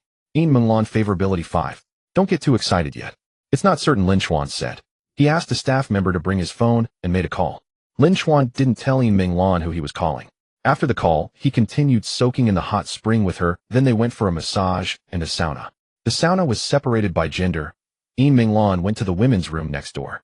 Lin Chuan had been steaming for a while when a middle-aged man accompanied by several subordinates hurriedly arrived. To accommodate Lin Chuan, the middle-aged man also changed into swimwear and entered the sauna. Having rushed over in a sweat, he was now drenched even more profusely in the sauna's heat. Lin Chuan, worried he might suffer heat stroke, said, Boss Lu, why don't you wait outside? It's fine, it's fine. Young Master Lin, let me briefly introduce you to our new Vision Media's situation. Lu Tao, clearly eager to secure Lin Chuan's investment, began his pitch. In truth, right after the call, Lin Chuan had immediately contacted Sun Yin of Xingxuan law firm. He had asked her to look into new Vision Media's legal matters and conduct an asset assessment. Satisfied with their previous collaboration, Lin Chuan planned to continue working with them.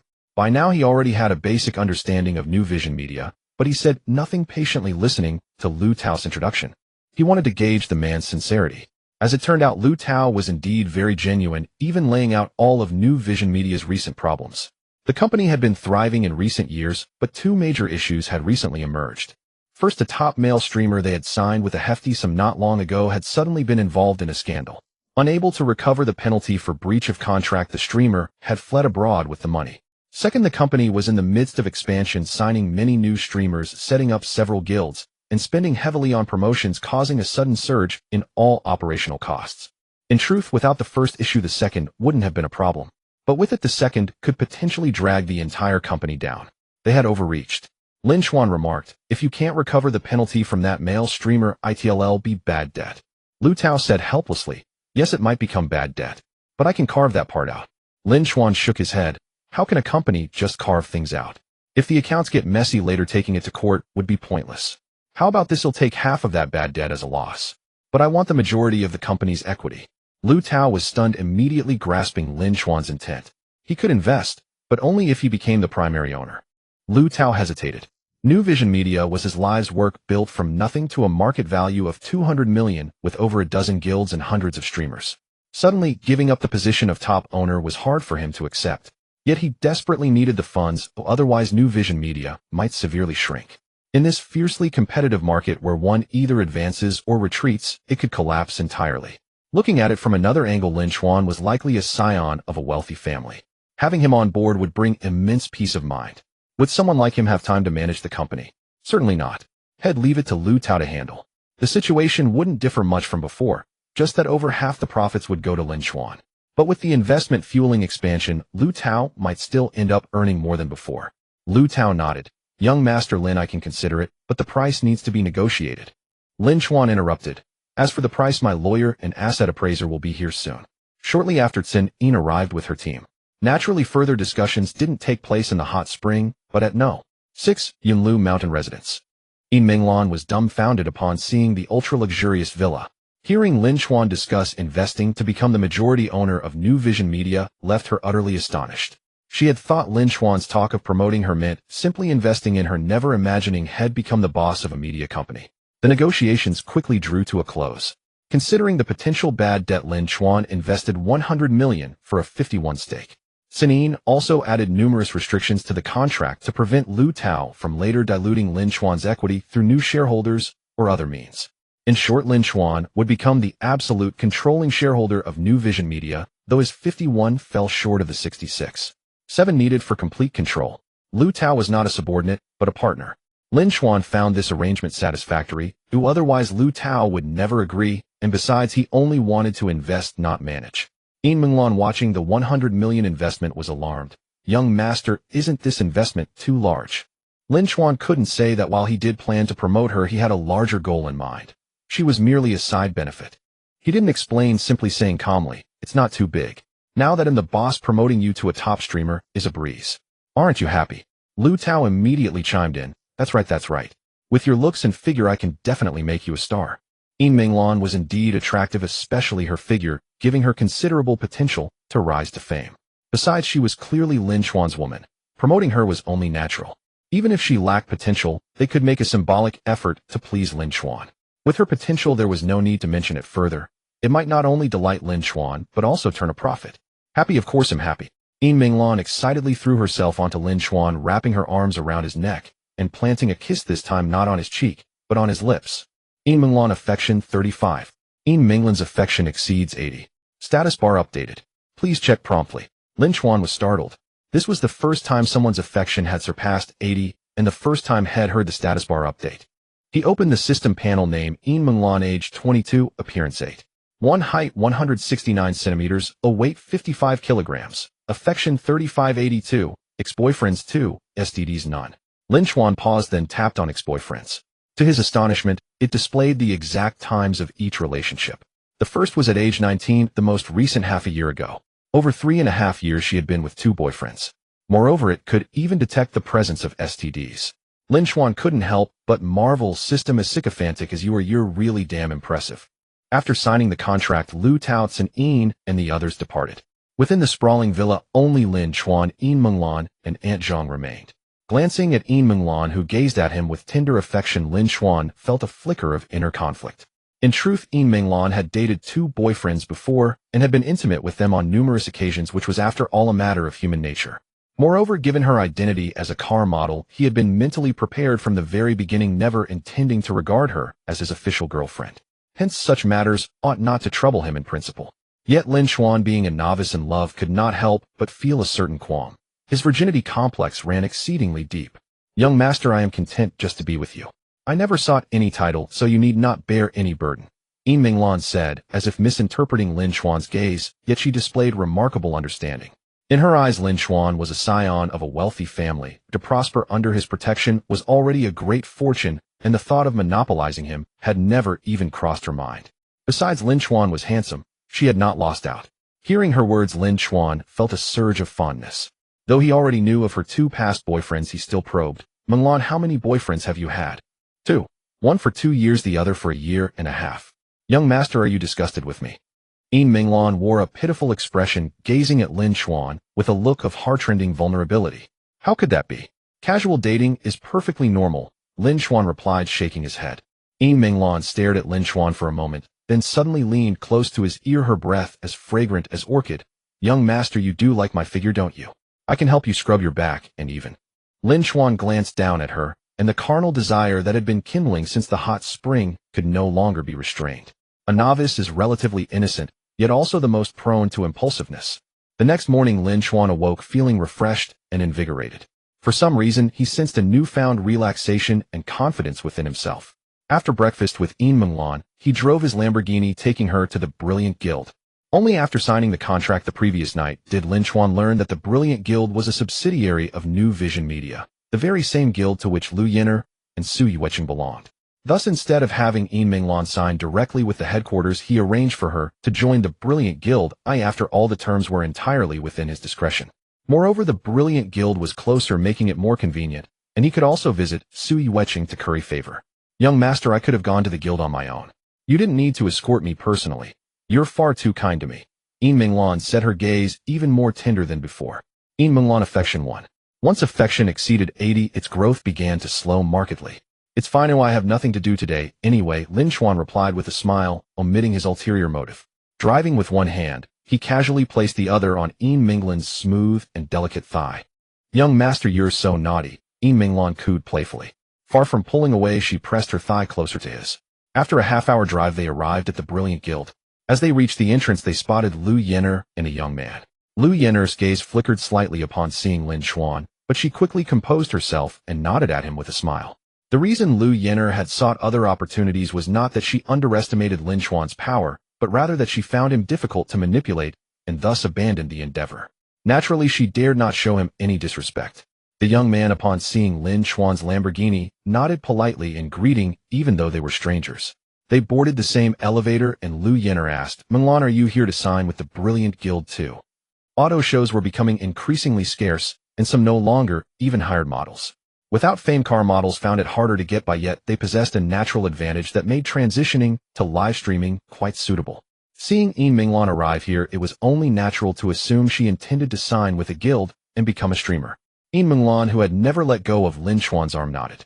Yes, after seeing how well you and Yueqing have been doing since signing with Brilliant, I was tempted.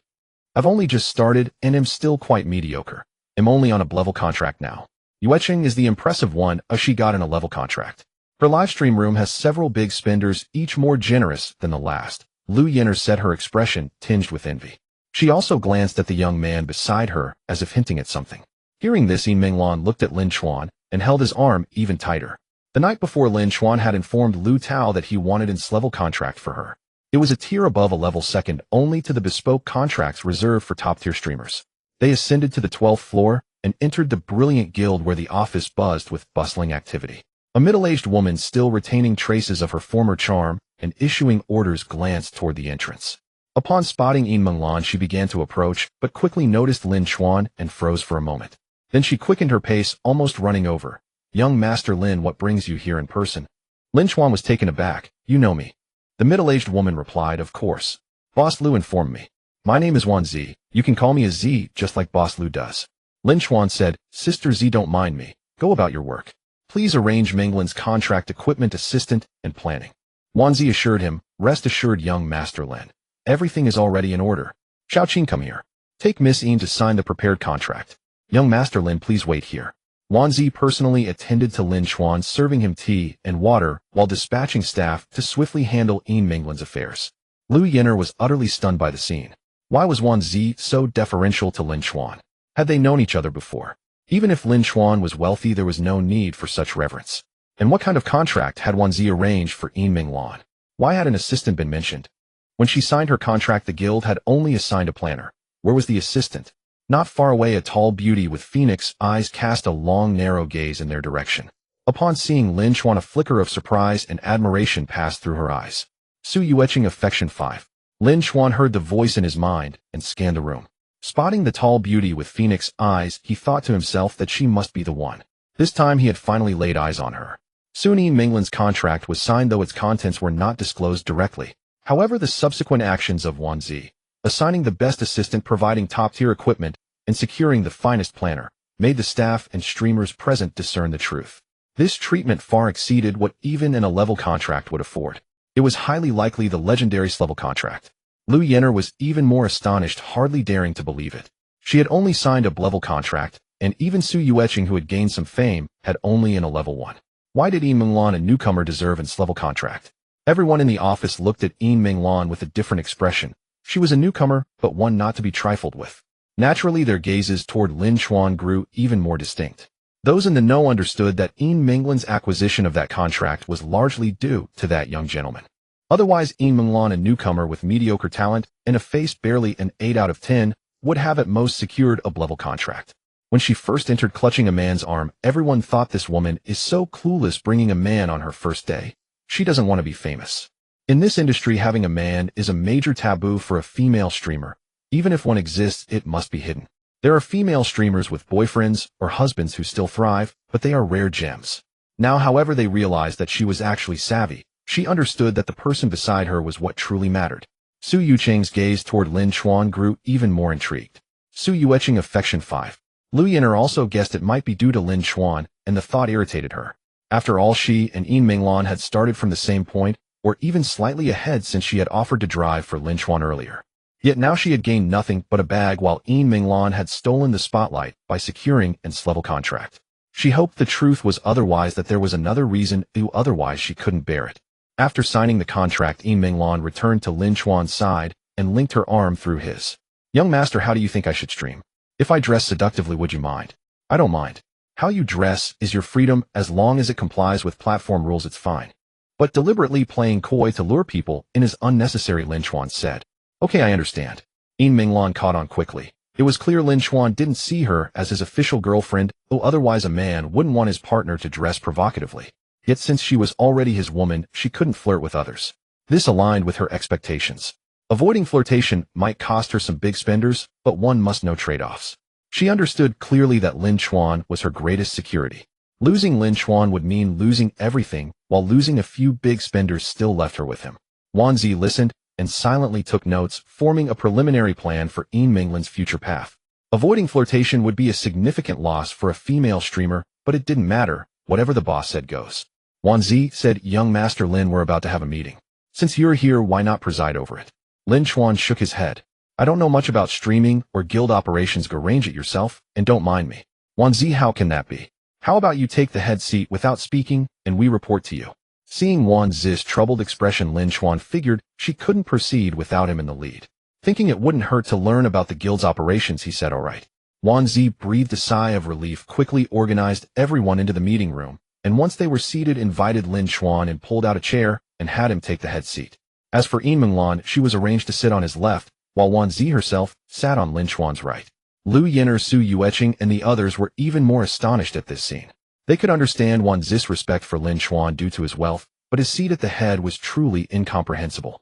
After all, this was a meeting about internal affairs. Wan Zi began the introduction. "First, let me introduce everyone. This is young Master Lin Chen, our new boss." The room erupted in murmurs. Everyone clapped in welcome while being stunned. A female secretary couldn't help asking, "Manager, one isn't our brilliant guild under New Vision Media? Does young Master Lin becoming the new boss mean our guild is splitting off?" That question echoed the doubts of many present. The Brilliant Guild had never had a boss. Wan Zi explained, "He's not the boss of the Brilliant Guild, but the new boss of our headquarters, New Vision Media. From now on, treat young Master Lin the same as Boss Lu." The crowd was again in shock. New Vision Media was a company worth 200 million, and this young man had become its new boss. And clearly not a minor shareholder, but a major one, on par with Lu Tao. Everyone finally understood why Yin Minglan received such treatment. The new boss woman, and S-level contract was only fitting. Su Yueching's gaze at Lin Chen seemed to melt like silk. Su Yueching, affection 10. Yin Minglan wore a sweet, proud smile, her vanity thoroughly gratified. Yin Minglan, affection 1. Lu Yenner was left speechless. Her worst fears had come true, and the outcome was even harder to accept than she had imagined. Not only had Yin Minglan secured the S-level contract because of Lin Chen, but he was also the new boss of New Vision Media. Yin Minglan's future status in the Brilliant Guild was now predictable. The S-level contract was nothing. Lu Yenner regretted it deeply. She and Yin Minglan had met Lin Chen almost simultaneously. Just a few days had passed, and because she had changed her target, Yin Minglan had seized the opportunity and won him over. If she had focused on Lin Chen, wouldn't she have had a great chance? If she had won him, she would be the one with this level contract and future fame. Lu Yin'er affection 20. Lu Yin'er's gaze at Lin Chen was now infinitely more fervent than before. She longed to immediately ditch the young, wealthy second-generation heir she had latched onto and throw herself into Lin Chuan's arms. But she had some sense left, knowing she had missed the optimal moment. Lin Chuan had already seen her with another man. He might even harbor some resentment toward her. Winning him over now was infinitely harder than before. Rash actions would offend the wealthy man she had already attached herself to, potentially leaving her with nothing. Lu Yin'er understood all this, yet she couldn't accept it. Regret and frustration surged within her, making her want to beat her chest and stomp her feet. An opportunity to rise from obscurity to glory had been right before her. How had she missed it? And why had Yin Minglan been the one to seize it? At that moment, an unfamiliar name echoed in Lin Chuan's mind. Zoe affection 20. Name Zoe. Age 24. Appearance 8. 2 out of 10. Height 158 centimeters. Weight 45 kilograms. Affection 020. Lin Chuan flipped through the documents Wan Zi had placed before him and matched the name. The petite bespectacled girl sitting next to Wan Zi must be Zoe. She could be considered the most popular female streamer in the guild. Lin Chuan had thought this trip would yield multiple 8-point beauties, but he had only discovered one more. It seemed the so-called beauties were all products of plastic surgery, makeup filters, and editing. After days of verification, the system refused to acknowledge such enhancements. Natural makeup-free beauties were the only true ones. With the introductions concluded, the meeting officially commenced. Though Lin Chuan sat at the head of the table, he remained largely silent, entrusting everything to Wan Zi while he simply observed. He soon realized the intricate complexities involved in running a guild. After listening for a while, he lost interest. As the boss, he only needed to grasp the broader direction, leaving the details to others. Bored, he began toying with his phone. Regardless of how he occupied himself, no one present dared to voice any objection. Just as the meeting neared its end, the door swung open and Lu Tao strode in, interrupting without regard for the proceedings. Master Lin, why bother with this trivial guild meeting? If you wish to understand the situation, you need only visit our headquarters. Wan Zi and the others rose to their feet at the sight of Lu Tao, a single thought flashing through their minds: why was Boss Lu here? A glance at Lin Chuan, however, brought instant clarity. Clearly, Lu Tao's visit was not for the guild, but for Lin Chuan. Lin Chuan remained seated, a smile playing on his lips. Since I'm already here, there's no harm in listening. Lu Tao let out a hearty laugh. Fair enough. Do as you please. How about heading to the KTV afterward to celebrate the new dawn and glory of our new vision media? Lu Tao was visibly relaxed and elated, as if a great weight had been lifted from his shoulders since yesterday. Lin Chuan nodded. Not a bad idea. Zijia, anything pressing after the meeting? How about we give everyone the day off and unwind together? Nothing important. Wan Zi replied, taken aback. Though there was no urgent business, a sudden holiday. This new boss seemed rather capricious. To her surprise, Lu Tao chimed in with a laugh. Since there's nothing critical, let's take the day off and hit the KTV to celebrate Master Lin joining our company. With two bosses declaring a holiday, there was no objection. The entire staff couldn't help but cheer with joy. Such a break naturally meant full pay. A day off with wages was a welcome bonus. The meeting soon concluded, and the group headed to a nearby KTV. Yin Minglan clung to Lin Chuan's arm, acting coquettishly. Wan Zi, Su Yueching, Zoe, and the others naturally joined as well. The young man who had accompanied Lu Yin'er had not left. Spotting Lu Tao, he hurried over. Boss Lu. Lu Tao paused. You are. The young man explained. I'm Xiao Zhu. My father had drinks with you at last month's gathering. Lu Tao's face lit up with recognition. Glancing at Lu Yin'er beside Xiao Zhu, he grasped the situation and smiled. I remember. Old Zhu's second son. Since you're here, come along to the KTV.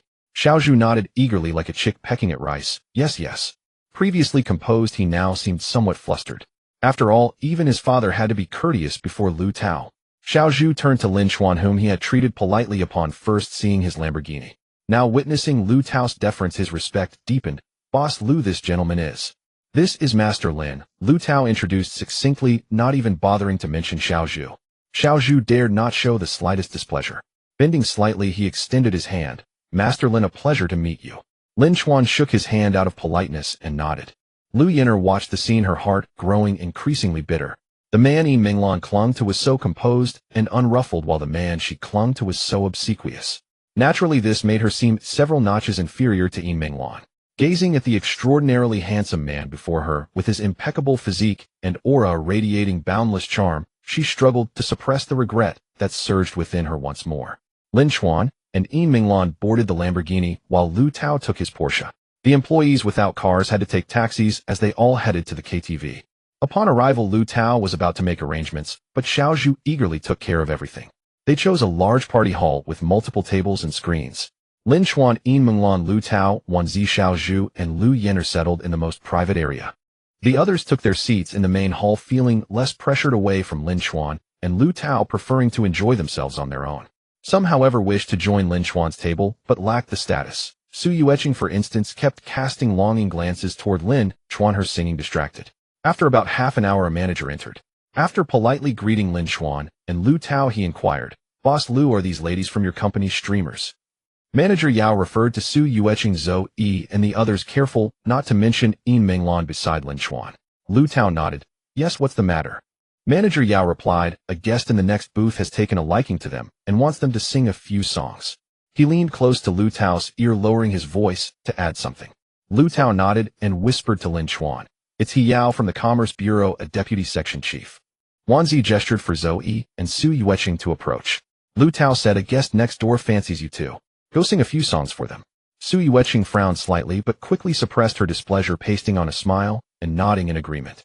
Zhou Yi, however, radiated reluctance from head to toe, yet dared not refuse, on the verge of tears from anxiety. Even during streams, meeting audience demands was one thing, but behind a screen it was different.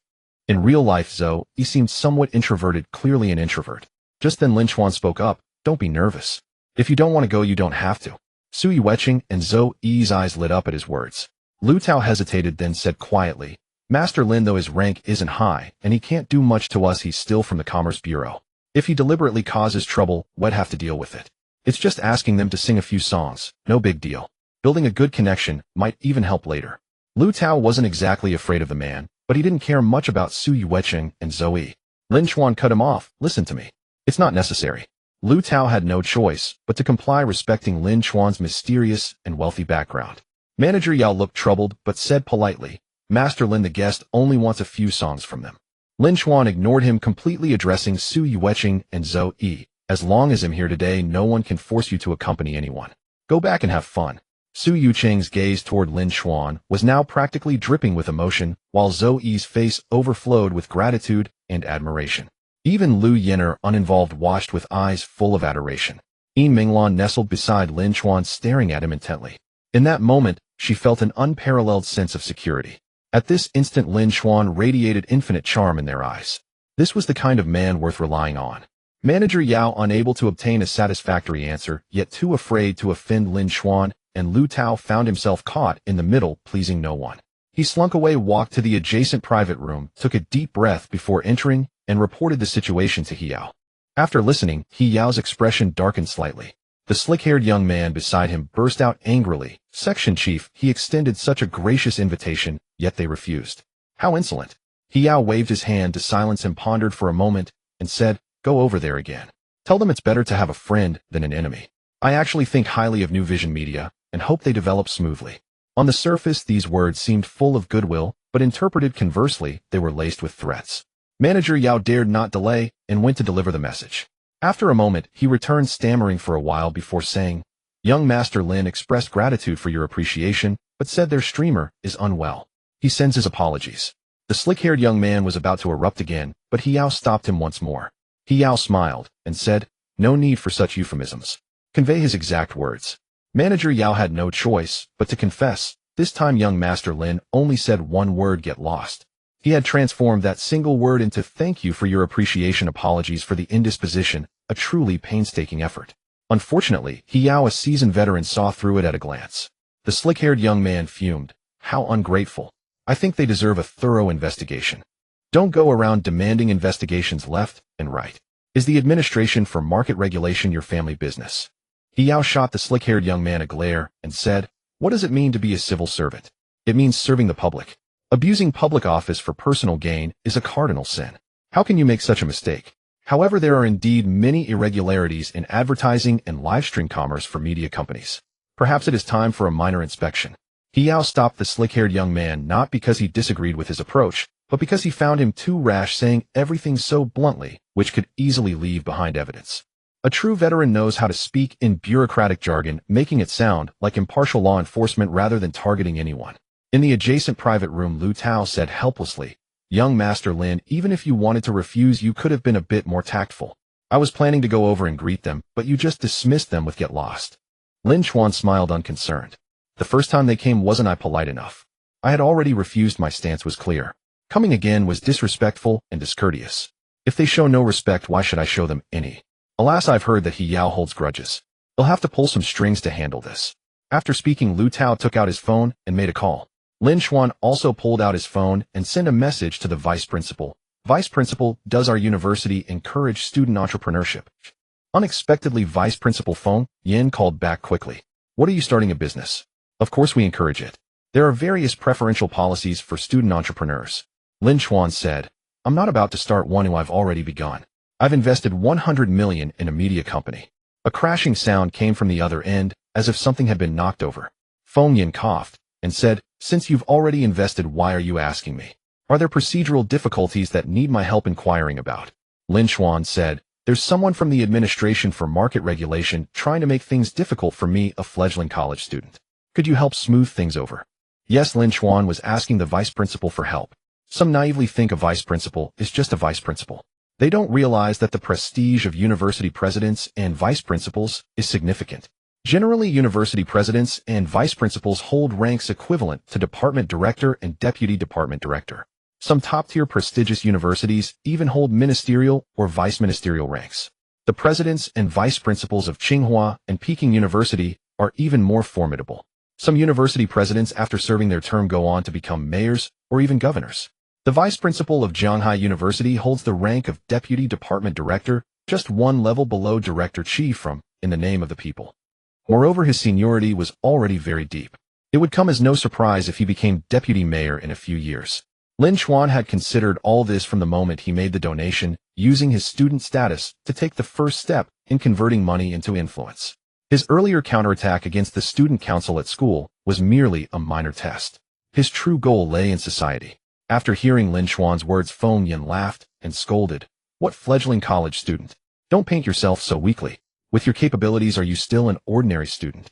But since you're a student of our school and a distinguished alumnus who donated 60 million, it's only natural that we prevent malicious obstruction during your startup phase. They'll make some inquiries for you. Lin Chen said, thank you, Principal Feng. Lin Chen even omitted the word vice. After hanging up, Feng Yin called the deputy director of the administration for market regulation. A cheerful voice answered on the other end. Old Feng, what wine blows your call here? Got time to play a game of cards? Both being cadres, it was no surprise they knew each other. In fact, they used to play cards together often. Moreover, the municipal deputy director held the rank of deputy division chief 2 levels below Feng Yin. Feng Yin laughed. There's a mountain of work at the school, so no time for cards right now. Let's catch up when things settle down. I'm calling to ask about something. One of my students is starting a business and seems to have run into some trouble. After explaining, Feng Yin added, I'm not trying to cover for my student. If his company truly has problems, then investigate and shut it down accordingly. But if there's nothing wrong and someone is deliberately causing trouble, I won't stand idly by. The deputy director of the administration for market regulation immediately became serious. Rest assured, I won't tolerate any abuse of public office under my watch. In the private room, He Yao had just finished a call instructing his subordinates to investigate New Vision Media when his phone rang. Seeing it was the deputy director calling, he immediately sat up straight. Ranking order: department director, deputy department director, division chief, deputy division chief, section chief, deputy section chief. He was a deputy section chief, so the deputy division chief was his superior's superior. He Yao silenced everyone else before answering, Deputy director, what can I do for? The deputy director got straight to the point. Are you investigating New Vision Media because you found something wrong with the company? Hearing this, He Yao was stunned. He had only just decided to investigate New Vision Media, so how did the deputy director know? His subordinates probably hadn't even started yet. Even if they had, how could the busy deputy director have noticed it? Even if he had happened to see it, he wouldn't normally pay attention. Why would he call immediately and in such an interrogative tone? Could it be because of that young Master Lin? Who was he to have the deputy director personally intervene? He Yao's face turned pale instantly and cold sweat poured down. He Yao was so terrified that he stammered, Deputy director, please let me explain. The deputy director said, I don't want to hear explanations. I just want to know if New Vision Media really has issues or if you're deliberately making trouble. The deputy department head just called me asking about this. If you've abused your power for personal gain, do you know the consequences? Deputy department head. He Yao's face turned even paler. Here's the thing, I received a complaint about New Vision Media, so I had to investigate. If there's no problem, I naturally won't cause trouble. We are servants of the people, so of course there's no abuse of power. Good. Handle it as you see fit. With that, the deputy director hung up. The matter seemed to have come to a close. Yet He Yao's expression showed no relief. If he couldn't read the warning in the deputy director's words, he didn't deserve his position. This incident had surely earned him a demerit with the deputy director. If he mishandled it, he might be forced out entirely. Who exactly is that young Master Lin to have the deputy department head and deputy director backing him? He Yao wiped cold sweat from his brow. He Yao quickly made a call, ordering his subordinates to stand down. Then he pushed open the private room door and returned. The slick-haired young man saw his ashen face and asked in surprise, "Brother Yao, what happened?" He Yao ignored him and asked Manager Yao, "What fine wines do you have here?" Manager Yao replied, "We have Louis XIII and Royal Salute."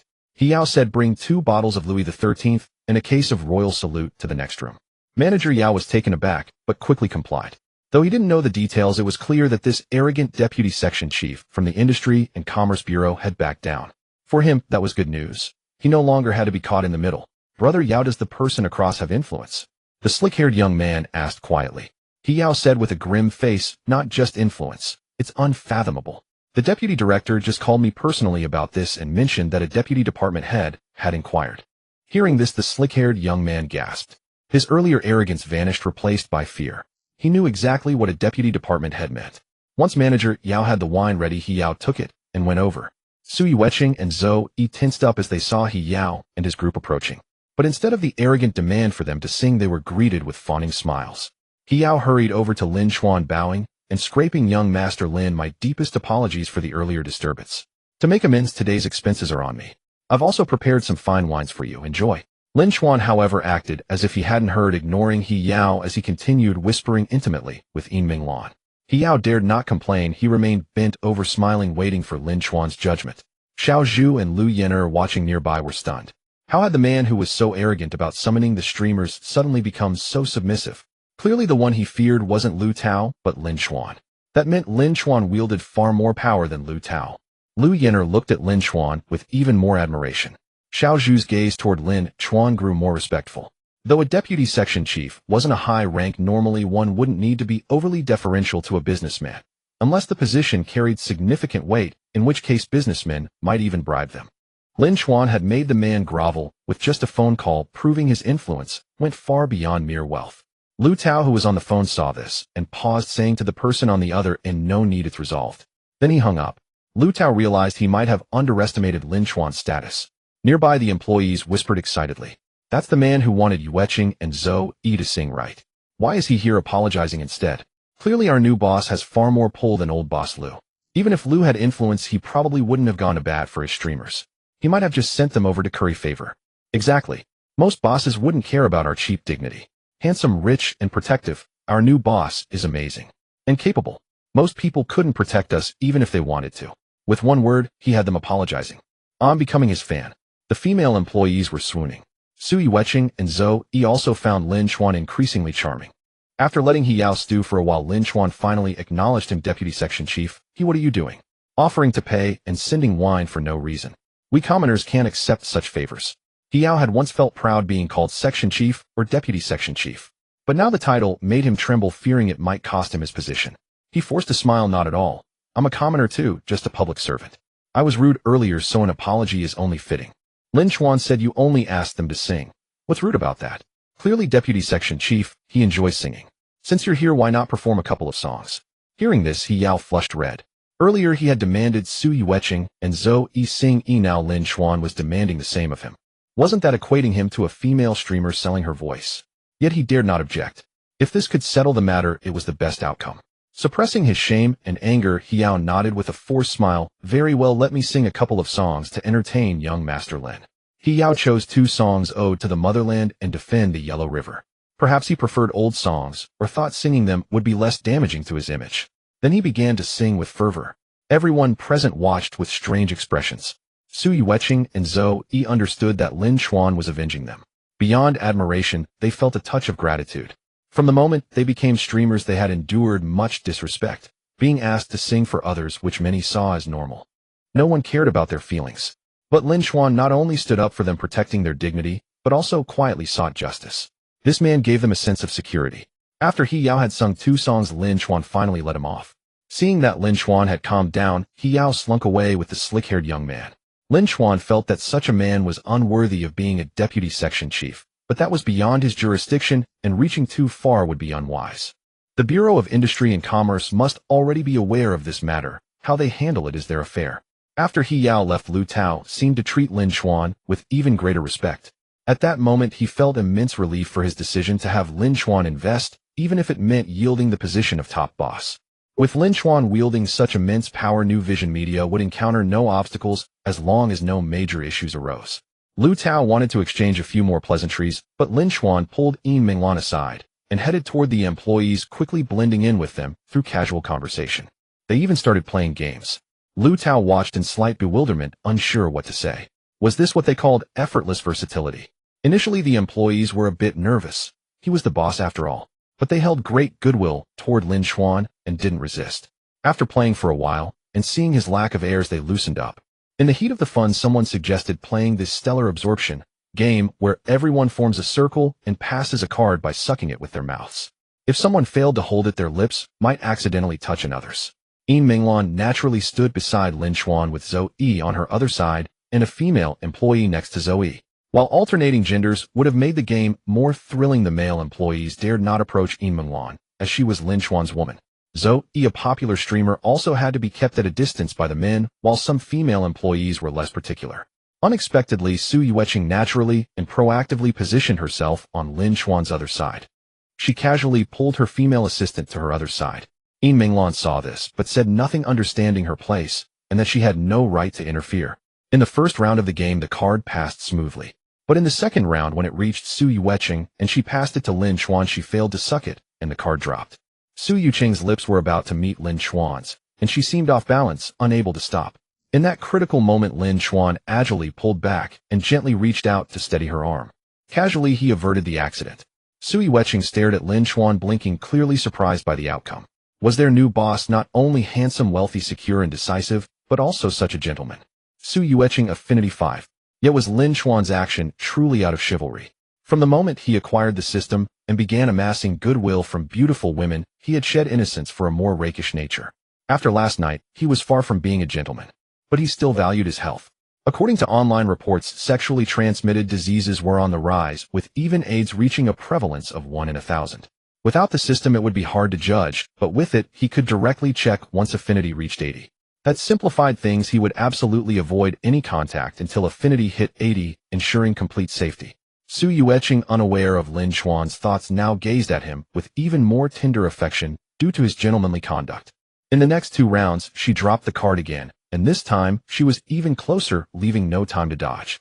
Yet Lin Chuan's reaction was astonishingly fast. After all, he had enhanced his stats 3 times and taken a body-refining pill. His reflexes now likely surpassed those of an F1 driver. Using such speed in this context was truly unique, causing a hint of resentment to flash in Su Yueqing's eyes. The other employees found the scene amusing. 1 card drop might be a coincidence, but 2 in a row suggested intent. Su Yueqing's actions were understandable. Who wouldn't want to latch on to such a perfect boss? But no one expected Lin Chen to reject her so bluntly and with such incredible speed. The sight of Su Yueqing's schemes being thwarted by Lin Chen one after another was almost comical. Yin Minglan was overjoyed at Lin Chuan's rejection of Su Yueqing. Though she had no right to control him, she had only recently become his woman and didn't want to see another steal his favor so soon. She wondered if Lin Chuan's refusal of the even more beautiful Su Yueqing was meant to consider her feelings. Yin Minglan Affinity 1. During the board game that followed, Su Yueqing didn't give up staying close to Lin Chuan's side. Lin Chen didn't mind this proximity, as such contact didn't transmit STDs. This brought a smile back to Su Yueqing's face, which had shown a hint of discontent moments before. Lu Yener, seeing Su Yueqing drawing closer to Lin Chen, felt increasingly uneasy. However, she was now with Xiao Zhu and couldn't easily leave him aside. Moreover, both sides of Lin Chen were already occupied, leaving no room for her. When the gathering ended and everyone went their separate ways, Xiao Zhu seemed to have something to discuss with Lu Tao and left with him. Lu Yener seized the opportunity when Su Yueqing wasn't by Lin Chuan's side to squeeze in. "Young Master Lin, where are you heading next? Can you take me along?" Su Yueqing, seeing this, regretted her carelessness in leaving a gap. Who would have thought Lu Yener would seize the opening? But Lin Chen visibly dodged, saying, "No more fun, we're heading home." Su Yueqing's eyes lit up. Earlier when she had tried to kiss Lin Chen, he had also dodged, but that was out of chivalry, not disdain. Later when she approached, he didn't move away. But as soon as Lu Yenner got close, he recoiled, his body language clearly showing aversion.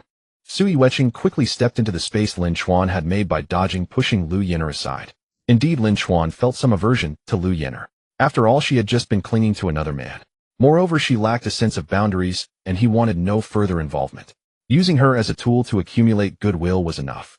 Lu Yenner, sensing Lin Chuan's disdain, stood frozen, her face flushing with embarrassment and annoyance.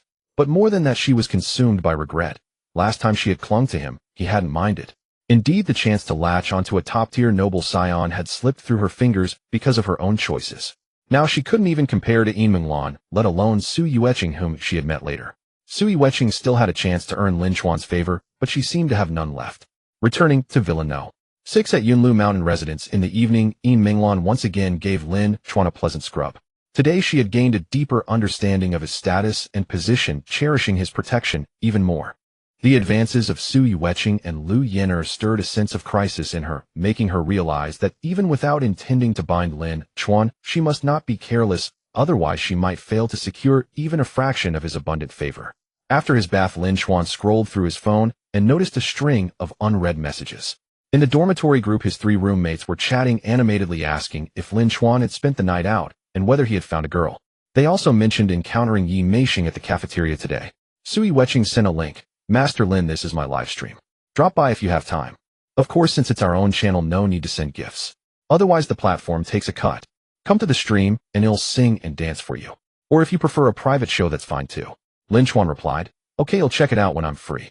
Keep it up. Oh, I'm counting on you to make big money for the company. Lu Yenner, Master Lin, do you dislike me? I can be very well behaved too. Lin Chuan didn't finish reading and simply closed the chat.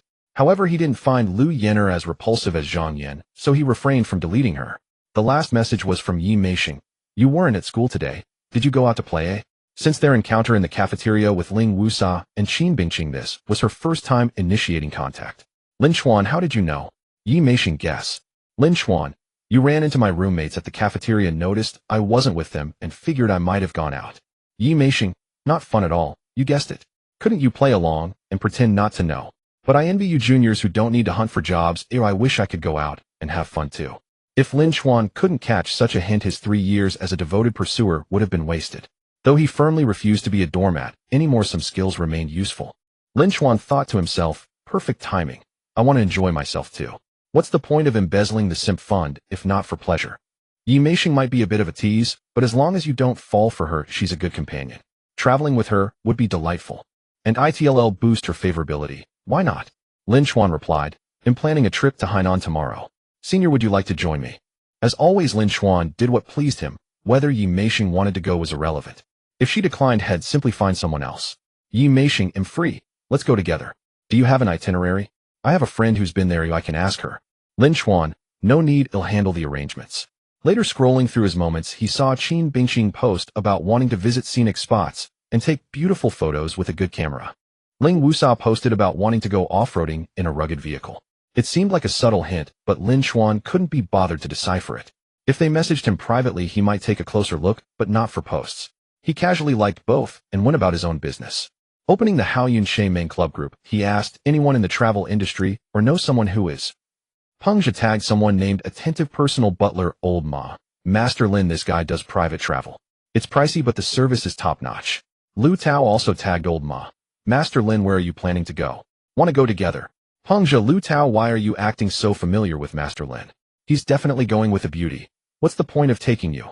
Lu Tao, how am I not familiar? Master Lin is my business partner. New Vision Media is half his now. What? You got Master Lin to invest? No wonder you're so relaxed despite your troubles. You're even in the mood for travel. New Vision Media is worth 200 million and half belongs to Master Lin. So he invested 100 million. Incredible. He bought 2 multi-million-dollar cars, a multi-million-dollar watch, then paid cash for Old Peng's 50 million plus mansion, and now another 100 million investment in no time. I can only say he's too lavish. Master Lin interested in investing in our factory. Just 10 million for half the equity. Master Lin want to buy a property. I've got some great apartments ready to move in. Zhang Quanan and Lu Feng, who wanted Lin Chuan to invest in their stalled project, grew anxious. Hey, we approached Master Lin first. The club's entry requirement was a 3 million yuan car. Aside from a few car dealers, most members were wealthy. But even among the rich, there were levels. Many joined the club to expand their networks. Lin Chen casually investing tens of millions was undoubtedly the most valuable connection in the group. Just then an electronic chime sounded in his mind. Qin Bingqing favorability 5. Qin Bingqing's family being car dealers, and with her father's extensive networking barely managed to get into the group. She usually stayed silent, only speaking up when someone wanted to buy a car. At this moment she had clearly seen the group messages, and even through a screen she was likely stunned. Attentive personal butler Old Ma quickly popped up. Master Lin, I've sent you a friend request. Please accept it. Lin Chen accepted and got straight to the point. I want to travel to Hainan. Can you arrange it? Old Ma. Of course, anywhere in the country, or even worldwide. What kind of activities do you have in mind, Master Lin, and what's your budget? Lin Chen, I'm going with a girl. Arrange luxury hotels, diving a yacht. Whatever it takes for a great time. Budget's under 10 million, no cap. Old Ma gasped inwardly. He knew from the group that Lin Chen was wealthy, but the no cap under 10 million for a single trip still shocked him. Old Ma knew this was a major client. He had to plan everything perfectly to earn a substantial profit. Of course he dared not cheat. Lin Chen had charged the fair price, as Lin Chen was likely a scion of a wealthy family who could crush him with a snap of his fingers. The man didn't mind spending money for enjoyment, but intentional deception would be suicidal. Old Ma understood. He'll arrange everything for you. Where are you, Master Lin? He'll send someone to pick you up tomorrow. Lin Chen, Yunlu Mountain Residence No. 6. The next morning the driver Old Ma arranged arrived. Sitting in the courtyard, he waited patiently for Lin Chen to finish breakfast. This meal was prepared by Yin Minglan herself. Though there was a maid, she wanted to showcase her culinary skills. And indeed her cooking was quite impressive. After eating, the driver took Lin Chuan's culinan and set off. Yin Minglan knew her place well and didn't ask where he was going. Once he left, she didn't linger in the villa either. At the gate of Zhanghai University, Yi Meishing had just arrived when she saw a Rolls-Royce Cullinan pull up and stop before her. The window rolled down, revealing Lin Chuan's handsome face. The driver got out and opened the door. Miss Yi, please get in. Yi Meishing gazed at the Rolls-Royce Cullinan before her, and the chauffeur who had invited her to enter her mind, briefly stunned and somewhat dazed. It felt in a way like a scene of a wealthy family's departure from a TV drama. She blinked her charming eyes and smiled sweetly, saying, "So the Cullinan everyone was discussing on the forum the other day is yours, Junior. That Lamborghini, could it be yours too?" Lin Chen made no attempt to conceal it, nodding casually and replying, "Yeah, it's mine too." Yi Meisheng's eyes seemed to grow even more tender as she swayed her waist and gracefully settled into the back seat. At the same time a voice echoed in Lin Chuan's mind. Yi Meisheng's affection increased by 5. The chauffeur naturally loaded Yi Meisheng's luggage into the trunk. "Junior, who styled your hair?" Yi Meisheng asked, looking at Lin Chuan's hair after they got into the car. Lin Chuan replied, "It's from the haircut we got together at the mall last time. I just messed it up a bit myself today. You should hire a stylist." "Let me fix it for you," Yi Meisheng said, reaching out to tidy his hair. Her movements were gentle like an elder sister next door, her smooth, delicate jade-white fingers occasionally brushing across Lin Chuan's forehead and cheek. Her body was very close, but not touching, and a faint fragrance entered Lin Chuan's nostrils. Lin Chen was instantly enveloped in tenderness, unable to resist the urge to lean into her embrace. Even though he had long seen through her nature and knew she was a high-class green tea at this moment, he still nearly succumbed. He sighed inwardly, marveling at how skilled this woman was. After a moment, Yi Meisheng finished adjusting his hair, took out a mirror, and showed it to Lin Chen. "See, isn't it much better? With a face as handsome as yours, a bad hairstyle would be such a waste." Lin Chen looked and realized it was indeed much better than before. Although the haircut at the salon had been excellent, failing to maintain it could detract from one's appearance. He thought to himself that he really should hire a stylist. Throughout the journey, the two chatted pleasantly. It wasn't that Lin Chen had high emotional intelligence or was a great conversationalist. Rather, Yi Meisheng was exceptionally skilled. Even if you were a poor conversationalist, she could make you feel like an expert. She would occasionally deliver a subtle joke and then laugh uncontrollably, her body swaying. When you cracked a joke, she would playfully tap you. The physical touch, smooth and delicate, made your heart itch with longing, and you'd yearn to pull her soft form into an embrace, but she would quickly retreat to a proper distance. Soon they arrived at the airport. Lin Chen didn't need to worry about the car. The chauffeur drove it away. As soon as they stepped out, 2 young men in suits and a tall, thin, long-faced, middle-aged man approached them. "Young Master Lin, I'm Old Ma." "Hello, why did you come yourself?" Lin Chen nodded. "To receive young Master Lin, I naturally had to come in person." "Miss Yi, hello," Old Ma said respectfully. "Hello." Yi Meisheng felt more like she was part of a wealthy family's outing, but she remained composed and elegant, showing no surprise. Young Master Lin, Miss Yi, this way please. Old Ma led Lin Chen and Yi Meishing while the two young men pushed the luggage. They didn't even enter the terminal. Instead, they walked through a dedicated FBO passage, passed through a private security checkpoint, and directly entered the tarmac, arriving in front of the aircraft. Yi Meishing was somewhat stunned. Previously, flying had always meant long queues, and even in business class the most she got was entry through a VIP lane beside the line.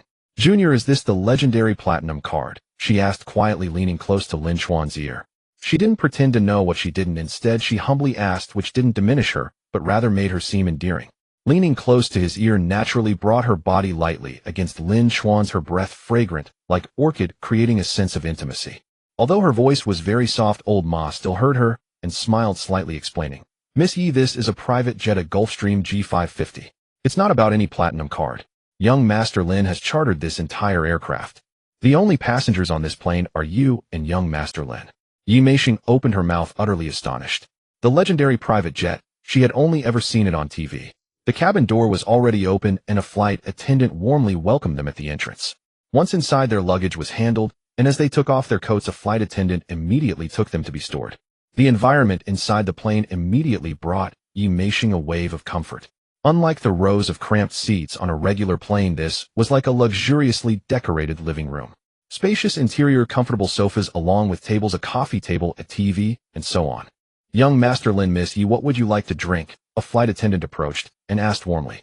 Orange juice, Lin Chuan replied, unconcerned with what was high-end or low-end. He just wanted orange juice. Of course, a man who chartered a Gulfstream G550 wouldn't seem low-end even if he drank plain water. They'll have orange juice too, Yi Meishing said, choosing not to order wine or anything else matching Lin Chuan. As she sat down sipping her orange juice and feeling the full flavor of money and comfort, Yi Meishing felt intoxicated. The way she looked at Lin Chuan had become alluring, her eyes like silk. Yi Meishing affection increased by 5. As the plane took off, ascended and flew, Yi Meishing realized she couldn't feel any noticeable sensations. She had flown a few times before, but this was the first time it was as comfortable as being at home. The flight attendant's service was meticulous, and the saying "feel at home" had never been so vividly realized. Yi Meishing's affection was also directly reflected in her body language. As they chatted, she leaned noticeably toward Lin Chuan. Her soft waist was like a serpent's. Whether walking, sitting, or reclining, she exuded a sense of soft charm.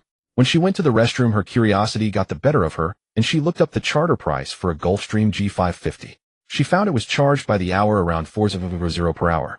Upon returning from the restroom, she sat directly beside Lin Chuan.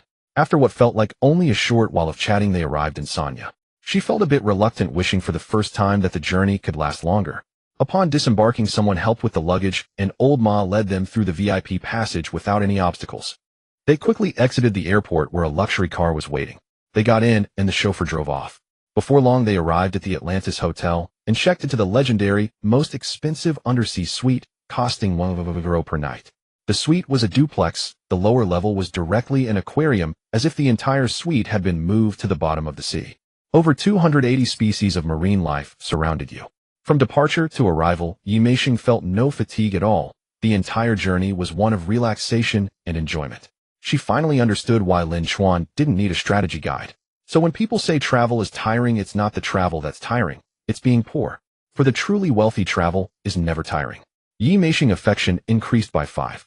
Yi Meishing, far from feeling weary, was brimming with excitement. Upon entering the suite, she eagerly pulled Lin Chuan to the lower floor. As they approached the window, the sight before her left her utterly astonished. For an ordinary room, the most beautiful window view might be mountains or the sea. Yet beyond this window lay an underwater world. Through the enormous glass pane, crystal clear seawater revealed a myriad of marine creatures swimming to and fro, seemingly within arm's reach. Whether lounging on the sofa by the window balcony or lying in bed, one could admire the oceanic realm through this vast portal. Gazing upon this scene, Yi Meishing was almost entranced. Lin Chuan himself was also somewhat spellbound. A thought crossed his mind: truly the wealthy enjoy the world first. In his former life, he would never have experienced such luxury, as it cost €1 saving and scrimping for a year or two just to stay one night. After savoring the view in the room for a while, they ventured out to the lobby to explore the world's largest aquarium. Hotel guests had unlimited access to the aquarium. Next, they visited the water park within the hotel, trying various water activities, also with unlimited access for guests. Yi Meishing, now in her swimsuit, appeared even more enchanting. If Ling Wusa was a sporty beauty and Yin Minglan voluptuous, then Yi Meisheng was supple and boneless. Particularly her back with its perfect curves evoked an irresistible urge to remark that it would be a shame not to apply cupping there. Dimples at her lower back further accentuated her alluring figure.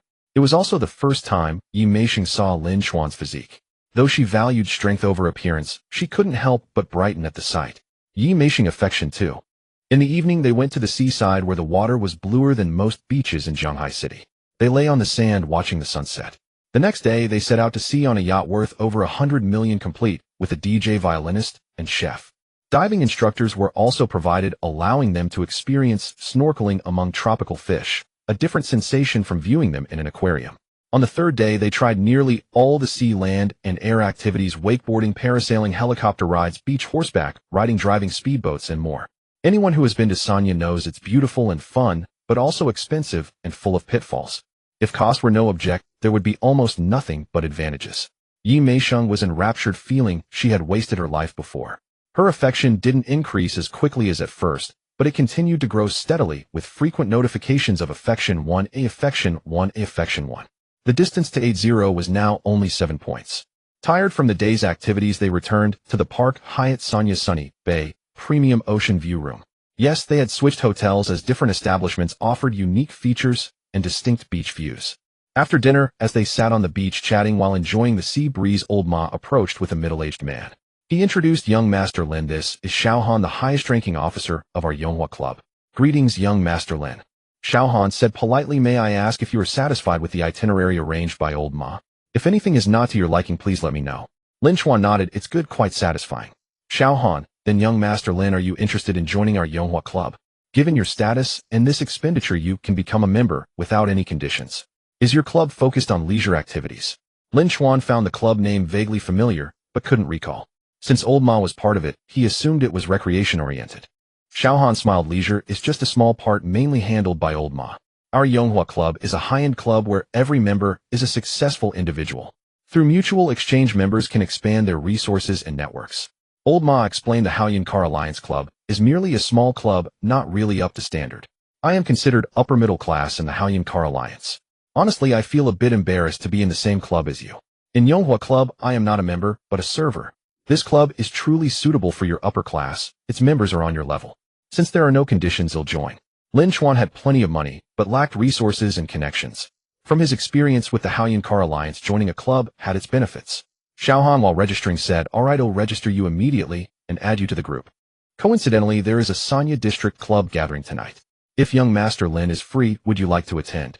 After being added to the group, Lin Chuan noticed that members had rankings clearly displayed as Supreme VP, V3, V2, and V1. Lin Chuan had just joined the group as a V1. He asked, "How do I upgrade my membership level?" Xiao Han replied, "There are 2 ways: through spending or asset verification. I was going to ask if you'd like to upgrade, but I feared you might find it off-putting. However, given your capabilities, upgrading will naturally happen as you enjoy your travels." Lin Chuan understood that the world was stratified, and within the same club there were also levels. For instance, in the Haoyan Car Alliance Club, even without explicit ranks, hierarchies existed. When he spoke, everyone paid close attention. To have a voice, one must stand at the top. Lin Chuan pondered and said, "Let's do the asset verification." "Very well. For asset verification, pure deposits of 50 million qualify for V2 and 100 million for V3. Before Xiao Han could finish, Lin Chuan took out his phone and showed his bank balance. Xiao Han and old Ma glanced at it and gasped. Over 800 million in pure deposits. Don't assume that 50 million for V2 seems modest. But assets and liquid capital are different, as someone with $1 billion in assets might not have 50 million in cash. 50 million in liquid capital is already impressive. What does over 800 million in deposits signify?" Xiao Han's lips trembled. "Young Master Lin, I'll upgrade you to Supreme VIP immediately." Yi Meisheng, sitting opposite Lin Chuan, couldn't see his deposit, but heard 50 million and 100 million mentioned calmly by Xiao Han. Yet seeing Xiao Han's shock, she easily deduced Lin Chuan's deposit far exceeded those figures. Yi Meisheng's gaze toward Lin Chuan grew even more tender. She reveled in the feeling of superiority, even in a top-tier club. Yi Meisheng affection 5. She took out her phone and opened her private fish pond list, moving Lin Chuan's name to the top. In fact, when Lin Chuan had casually spent millions on a restaurant just to defend her honor, she had already considered placing him first. But she had vaguely sensed that Lin Chen was not easy to manipulate, while another suitor was both wealthy and more infatuated with her. Now, even though Lin Chen still didn't seem obsessed with her, the sheer disparity in power overshadowed everything else. That evening, old Ma drove his luxury car, taking Lin Chen and Yi Meishing to a gathering at the Sanya district of the Yonghua Club. Their destination was a seaside villa surrounded by an exquisite environment. It was evident that everyone inside belonged to the upper echelons of society, each adorned in top-tier designer brands, and wearing watches worth millions. The caliber here far surpassed that of the Haoyan Car Alliance. Upon entry, each person was given a badge that clearly displayed their membership level. Thus, even among these successful individuals, the moment they saw the badge on Lin Chuan's chest, they all showed respectful deference. Yi Meishing, dressed in a black gown that accentuated her enchanting allure, clung to Lin Chuan's arm, savoring the sensation of being above others. Not far away, a young man with a V1 badge caught sight of Yi Meishing's beauty, and his eyes lit up as he approached. He also noticed Lin Chuan, but it wasn't that he disregarded him. Rather, he considered the possibility of swapping partners. After all, being in the same club meant matters could be discussed amicably. "Friend," the young man began, but as he drew closer and saw the badge on Lin Chuan's chest, his expression shifted instantly. How could he dare to strike up a conversation? How could he, a mere V1, be worthy of exchanging partners with a Supreme VIP? A Supreme VIP was a rarity in the entire club, and he never expected to encounter one at such a small gathering. Thankfully, he reacted quickly, bypassing Lin Chuan and Yi Meishing to address a young man behind them, saying, "Friend, long time no see." That young man looked him up and down with some confusion. "Wait, do I know you?" Naturally, Lin Chuan became the focal point of the gathering, with people constantly approaching to strike up conversations and seek connections. Many joined the club precisely for the networking opportunities, and a Supreme VIP represented the pinnacle of networking. Unfortunately, Lin Chuan only responded politely. Forging closer ties was evidently not so simple.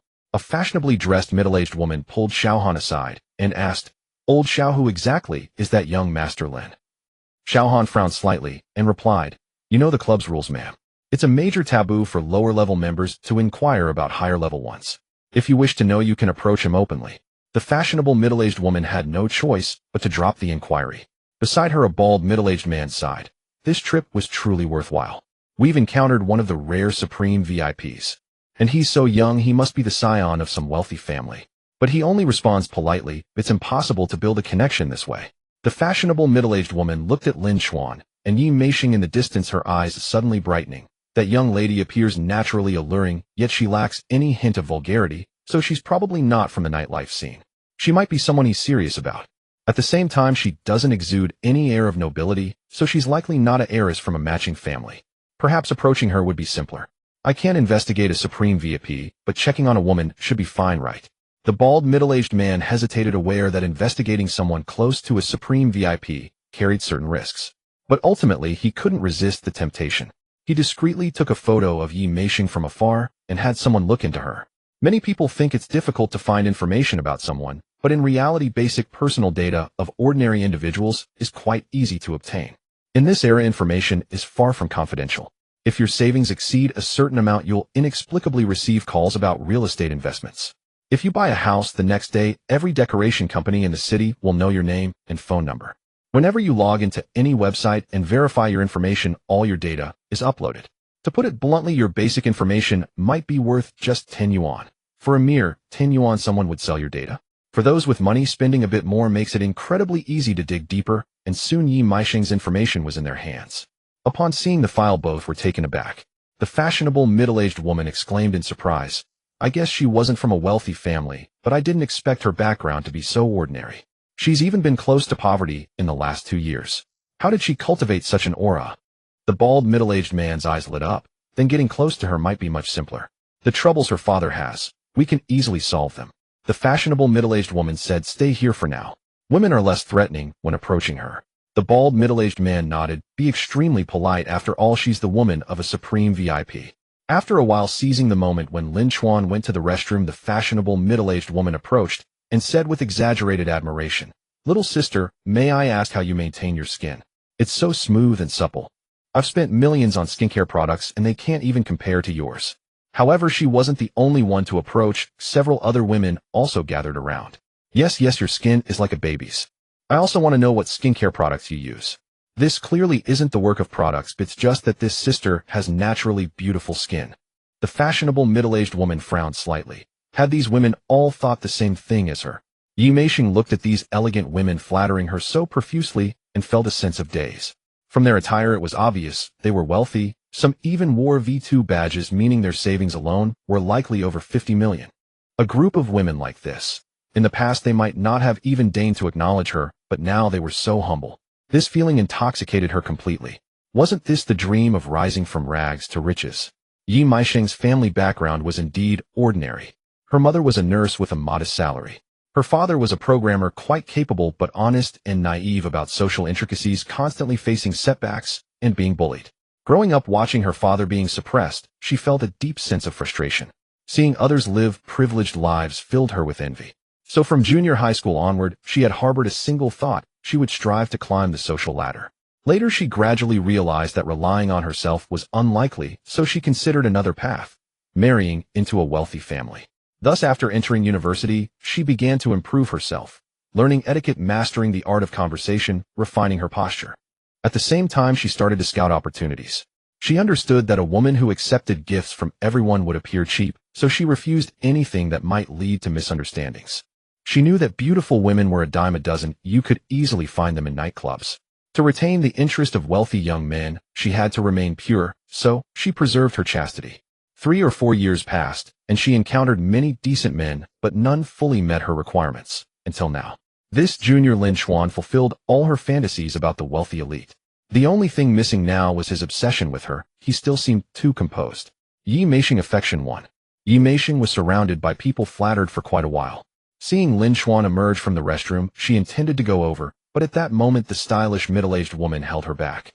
"Miss Yi, did you just say your name is Yi Meixing?" the woman asked with a smile. Yi Meixing was puzzled. "Yes, what's the matter?" The stylish woman said. "I thought you looked familiar. Your father is Yi Hong, isn't he?" Instead of feeling the joy of finding an acquaintance in a foreign land, Yi Meixing instantly became highly vigilant. Her father was merely a moderately skilled programmer. Typically a boss wouldn't even remember him. What were the odds of encountering someone who knew him all the way in Hainan? As shrewd as she was, she knew these women were approaching her solely because of Lin Chen. She was merely basking in his reflected glory. So this person mentioning her father might have ulterior motives. She couldn't become a tool for others to use against Lin Chen, or she'd be a burden to him. Yi Meixing remained composed and asked, "Yes, that's right. How do you know my father?" The stylish woman, clearly a shrewd operator herself, saw that she had already aroused Yi Meixing's caution. She quickly said, "I forgot to introduce myself. I'm Jiangqi, the owner of Jiqing Technology Company. I met your father a few years ago at a tech exchange conference and admired his talent very much. When we talked about our children, he praised you endlessly." Jiangqi's words were cleverly phrased. They established her status and a plausible connection with a programmer, yet were vague enough that verification was impossible.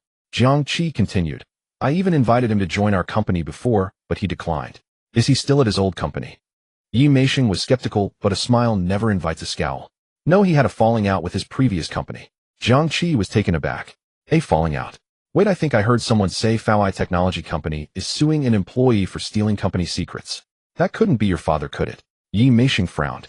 Didn't this woman know a bit too much? Yes, her father was indeed in trouble, a problem that had persisted for 2 years unresolved. It started when he clashed with his supervisor at work, was suppressed, and quit in anger to join another company. He hadn't signed a non-compete agreement, so he thought nothing of it. But soon after, his former company sued him for leaking company secrets. He naturally denied it, leading to mutual accusations and a court case where both sides lacked sufficient evidence. The case dragged on, with the other side occasionally producing new evidence, preventing a final verdict. The company could afford to drag things out, but his father's situation grew dire. With the suspicion of leaking company secrets, who would dare hire him? Too proud to take on other work and too stubborn to compromise, he remained stuck. As a result, the family's circumstances worsened, barely surviving on past savings. Sensing that the groundwork was sufficiently laid and fearing that beating around the bush might backfire, Jiangqi quickly said, "Judging by your expression, it really is your father. Then don't worry. This matter is actually very easy to resolve. That company is still one of our clients. One phone call will do." With that, Jiangqi made a call. It truly was just a single phone call, including pleasantries, taking no more than 5 minutes. Jiangqi said, "It's taken care of. The problem is solved. They won't sue anymore, and they'll clear your father's name. If your father is willing, he can come work for our company." Yi Meixing found it hard to believe. Had the problem that had plagued her family for 2 years been resolved just like that? She hadn't mentioned this matter to the fish in her pond because in her view, complaining only breeds resentment. Moreover, most of those fish lacked the ability to solve such a problem. The one who had previously ranked first had noticed on his own and tried to intervene but failed. After all, Faoi Technology was a large corporation beyond his control and lawsuits depended on the law. So now hearing Jiang Qi claim it was resolved with a phone call, she couldn't believe it. She quickly took out her phone and called her father. Dad, check if the lawsuit against you has been dropped. On the other end, Yihang's voice sounded confused. It's late, nobody's working. It hasn't been dropped yet. But my former company's boss just called me and his tone was surprisingly friendly. He said they'll drop the lawsuit tomorrow and have already issued a statement clearing my name. Meishing, what's going on? Don't you dare do anything foolish for your father's sake like getting involved with some older man. I just couldn't swallow that anger. Even if I'm falsely accused of leaking secrets at worst, I'll quit this line of work and deliver food to support the family. No, we'll start delivering food tomorrow. Yihang's mind clearly jumped to something dire and his voice grew urgent. His suspicion wasn't unreasonable. After all, only a very influential person could make a big company back down so easily. And what could a young woman like Yi Meisheng offer to secure such help? Hearing the genuine concern in her father's voice, Yi Meisheng's eyes grew moist. Her father, though simple and somewhat timid, had never been anything but good to her. Yi Meisheng said, Dad, what nonsense are you talking? The person who helped us is a classmate of mine. He accidentally found out about this and lent a hand. She attributed the resolution to Lin Chen. She wasn't naive enough to think Jiang Qi acted out of pure kindness. With that, she sent a photo of herself with Lin Chen to her father. Seeing the picture, Yihang finally breathed a slight sigh of relief. After all, even if it were a romantic relationship, such a young and handsome guy wasn't so bad. After Yi Meisheng hung up, Jiang Qi smiled and said, See, I wasn't lying to you, was I? Thank you. Yi Meisheng said sincerely, even knowing the woman was just trying to please Lin Chen. Then her gaze shifted to Lin Chen, surrounded by other men in the distance. She understood clearly that all of this was because of him. The former top fish in her pond had struggled in vain to solve a problem that Lin Chen, without even showing his face, had resolved with a single phone call from someone eager to curry favor due to his status. The gap between them was like a chasm. This man was the ideal, perfect man in her eyes. Gratitude, admiration, and infatuation surged within her all at once. The way she looked at Lin Chen seemed to devour him. Just then an electronic prompt sounded in Lin Chuan's mind. Yi Meisheng affection 5. Yi Meisheng's affection exceeds 80. Status updated. Please check. Name Yi Meisheng, age 22, appearance 8. 3 height 168 centimeters, weight 52 kilograms, affection 53, 84, ex-boyfriends none, STDs none. Lin Chen was stunned. From Yi Minglin's case, he knew that once affection exceeded 80, it grew more slowly. Yet here it had jumped directly to 84. What on earth did they talk about over there? Even more surprising to Lin Chen was that Yi Meisheng had no ex-boyfriends. From Yi Minglin's situation, he knew that ex-boyfriend had a specific meaning here. A green tea like her was still a virgin. Lin Chen was very surprised. After adding Jiang Qi on WeChat, Yi Meisheng returned to Lin Chuan's side. Without a word, she gently took his arm. Unlike before when she had maintained a certain distance, this time, she leaned entirely against him. Feeling the softness against his arm, Lin Chen smiled and glanced at her. To be honest, knowing she was still a virgin had significantly increased his fondness for her. Even if she was a green tea, she was at least a chaste one. But a green tea was still a green tea, and Lin Chen remained clear-headed. As always, as long as he didn't get carried away, she was a good girl. After they sat down, Jiang Qi and her husband came over, and Yi Meisheng naturally introduced Jiang Qi to Lin Chen. She didn't say much else, unwilling to use Jiang Qi's help to morally blackmail Lin Chen. That would only provoke resentment, and besides, Jiang Qi's deed was a mere gesture. The introduction sufficed to repay the favor. Lin Chen, out of respect for Yi Meisheng, was quite polite to her, and even proactively added Jiang Qi on WeChat. That alone made Jiang Qi and her husband beam with joy, and they treated Yi Meisheng with even more courtesy. As clever as Yi Meisheng was, she naturally realized Lin Chen was doing her a favor. She clung to him like a bird, not interrupting his conversations, silently peeling shrimp for him. Her fair, slender fingers moved nimbly as she peeled the shrimp, neatly arranging them on Lin Chuan's plate. Even after he finished eating, she took out a wet tissue and carefully wiped his fingers clean. Before tonight, she had already provided him with high emotional value. Tonight, she had taken it to the maximum. After a while, dance music began to play, and the successful men present led their partners onto the dance floor. A tall, handsome mixed-race youth approached and politely invited Yi Meisheng. Miss, may I have this dance? He was over 1.8 meters tall, well-proportioned, and wore an expensive, well-fitted suit with a V3 badge on his chest. To be honest, such a mixed-race man was quite appealing to women. He wasn't looking for trouble. He nodded and smiled politely at Lin Chen, perhaps because his Western upbringing made inviting another man's partner to dance seem normal. Yi Meishing merely glanced at the mixed-race youth calmly and said with a smile, "Sorry, I only dance with my man." Slightly disappointed, the youth still maintained his gentlemanly demeanor. "All right, sorry for the intrusion." He left, and Yi Meishing didn't spare him another glance. As if she felt no regret at all, she leaned against Lin Chen, quietly listening to his conversations. Anyone unaware would think she was his wife. If Zhang Yan saw this, she might not understand. As a master of playing the field, why wouldn't she reel in such a high-class mixed-race man? How could she not even spare him a second look? After a moment, when Lin Chen finished his conversation, Yi Meishing tugged his arm. "Junior, care to dance with me?" Lin Chen laughed. "Sure, but I'm not very good. I'm afraid he'll step on your feet." "It's fine, I'll teach you," Yi Meishing said with a soft laugh, pulling him onto the dance floor. She placed his right hand on her waist. The standard position was below the shoulder blade, but she guided it to her waist. Then she took his left hand with her right and rested her left hand on his shoulder. Then she leaned entirely into his arms. Yi Meishing led him through a few simple steps, and Lin Chen quickly grasped the basic moves, just dancing casually, without needing to be too professional. "You learn so fast. Has someone taught you before?" she asked as she led. "No, this is my first time learning," Lin Chen replied. Yi Meishing smiled and asked, "Aren't you close with Qin Bingqing and Ling Wusa? Didn't they teach you?" "Especially Ling Wusa. She's from the dance department." Undoubtedly this was a loaded question, but Lin Chen merely said casually, "Do I look like I've learned before? Maybe I'm just talented." Yi Meishing blinked, staring at him for a few seconds. But Lin Chen remained calm, showing no intention of explaining his relationship with Qin Bingqing and Ling Wusa. She didn't press further, instead leaning close to his ear and whispering softly, "Junior, you might just be the prince of my life. That day at Qinxiang Pavilion, you helped me out of a jam. And today you inadvertently solved a problem that had troubled my father for 2 years. Tell me, how should I thank you?" Lin Chen smiled and said, "Don't be so formal. Just a simple offering of your body will do." Yi Meishing burst into laughter, leaning so close that her lips almost touched his. "Oh, Junior, so you've had designs on your senior all along. Did you invite me on this trip with ulterior motives? I've heard that when a man and woman travel alone together, it's a tacit agreement for something to happen. Is that what you were thinking?" Lin Chen chuckled. "Senior, I was just joking. Why are you overthinking this? Could it be that you were the one thinking it? If you are in game, I can't boast about much, but I can guarantee my physical fitness." Yi Meishing shot him a seductive glare. "I wouldn't dare. I'm afraid of incurring the jealousy of the other girls around you." Lin Chen said, "What other girls? There's only you, Senior." "Then shall I offer myself?" Her lips drew even closer, her breath brushing against his. With her alluring eyes that seemed to gaze deeply even at a dog, she was like a siren, irresistible.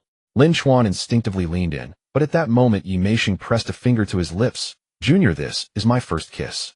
If you take it, you must be devoted." Lin Chen said, "I'll be devoted." Yi Meishing's eyes lit up. "Really?" He replied with utmost seriousness, "I swear to be devoted. I will always love only women." Yi Meishing froze for a moment, then quickly pulled away from his lips, burrowed into his arms, and pinched the soft flesh at his waist. "Junior, I never knew you were so wicked." She felt a bit exasperated. Was loving only women considered devotion? This Junior was truly hard to handle. She had been so forward, yet he remained so composed. Wait, if she was already making the first move, and he still had Qin Bingqing and Ling Wusa around, didn't that make her just one of his fish? Know who was whose fish?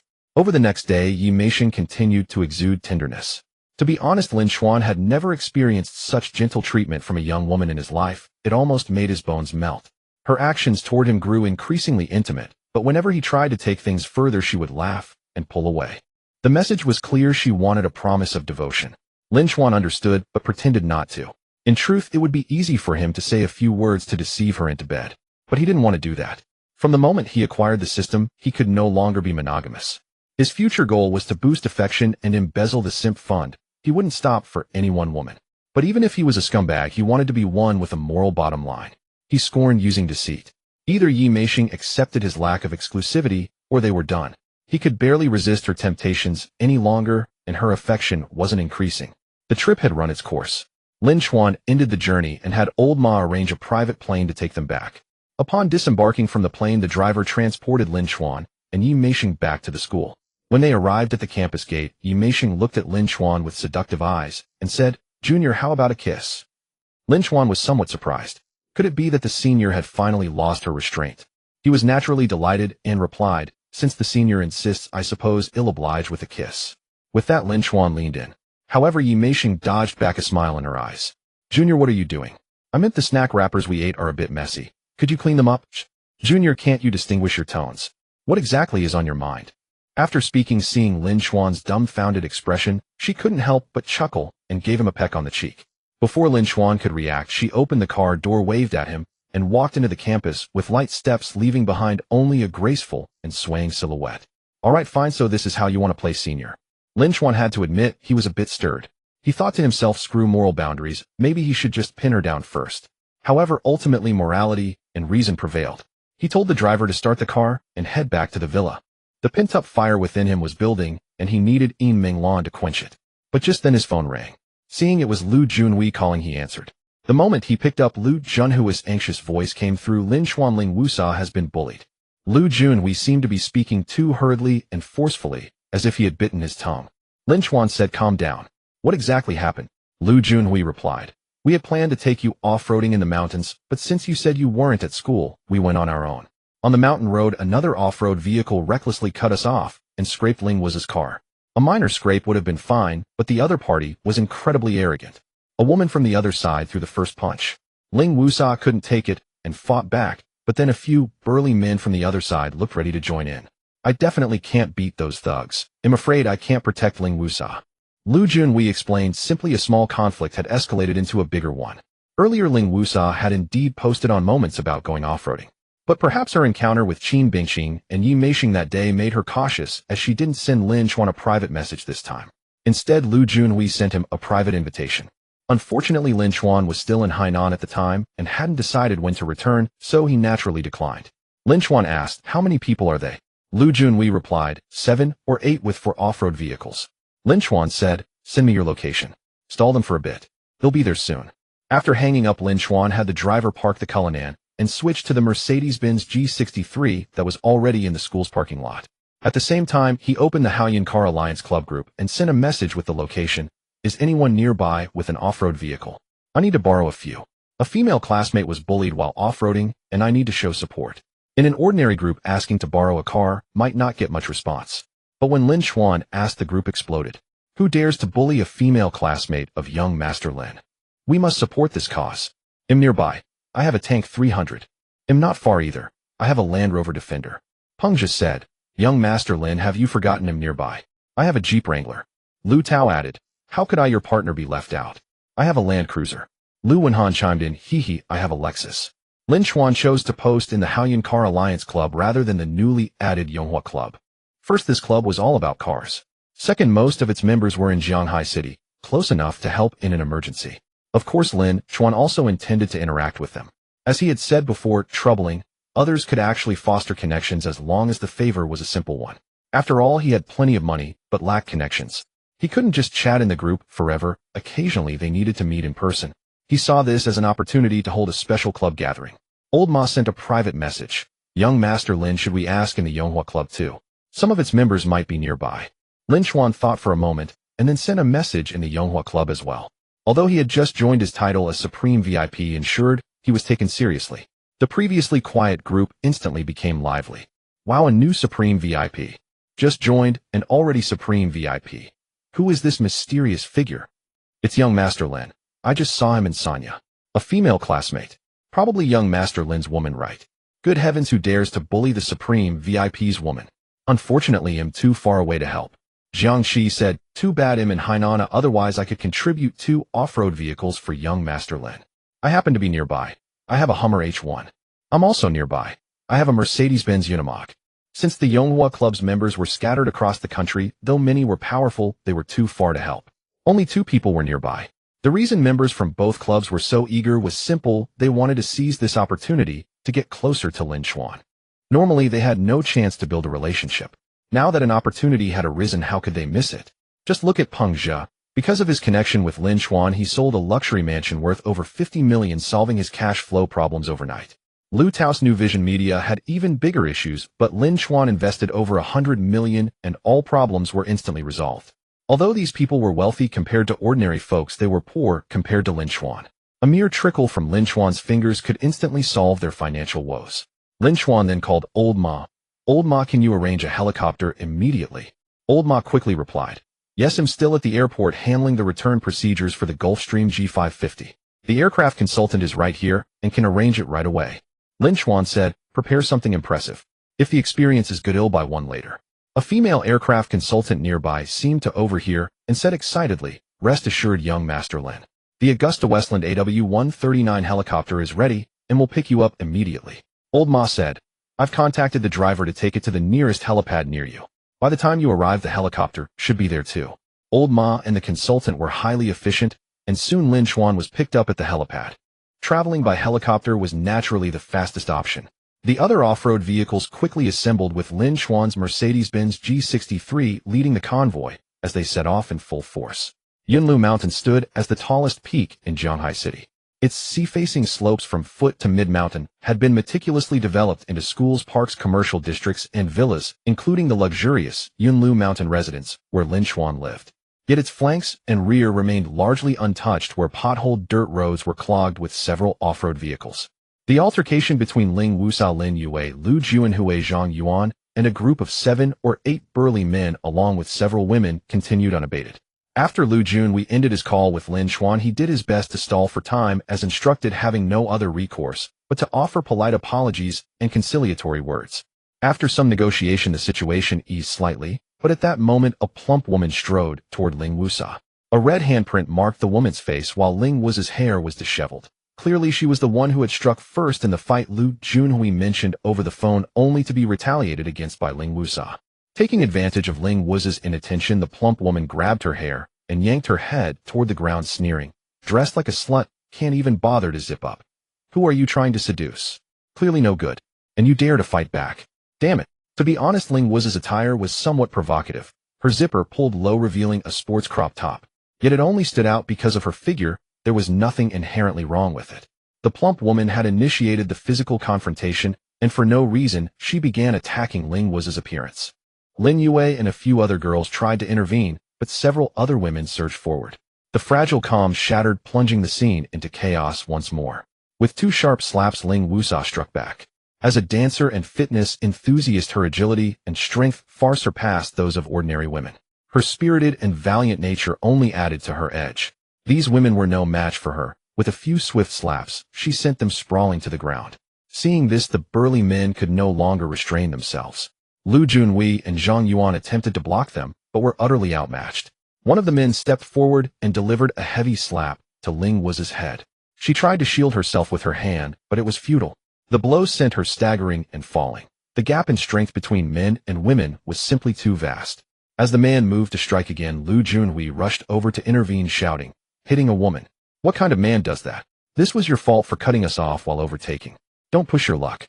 And let me tell you, she's Lin Chen's girlfriend. Think twice before you pick a fight you can't handle. In truth, Lu Junhui knew Ling Wusa had only met Lin Chen a few times and wasn't really his girlfriend. But as someone with life experience, he could see the mutual attraction between them. That was why he had called Lin Chen when trouble erupted. Now he tried to use Lin Chen's reputation to protect Ling Wusa. The burly man scoffed. Lin Chen. Who's that? Some big shot. Tell him to come. They'll beat him up too. He shoved Lu Junhui aside with ease, sending him tumbling to the ground. Grabbing Ling Wusa's hair, he prepared to force her face into a nearby mud pit. Despite her desperate struggles, she couldn't break free. Suddenly, the thunderous roar of helicopter rotors echoed from the distant sky, rapidly approaching. Everyone looked up to see a helicopter materialize as a tiny speck in the distance, swiftly growing larger until it hovered directly overhead within moments. All present froze, staring at the helicopter, bewildered by its sudden appearance. It descended rapidly, seemingly aimed at them, its deafening rotors whipping up clouds of dust and scattering leaves in the gale. The helicopter halted at a certain altitude, unable to land on the uneven ground below. The cabin door swung open, revealing a handsome young man in sunglasses.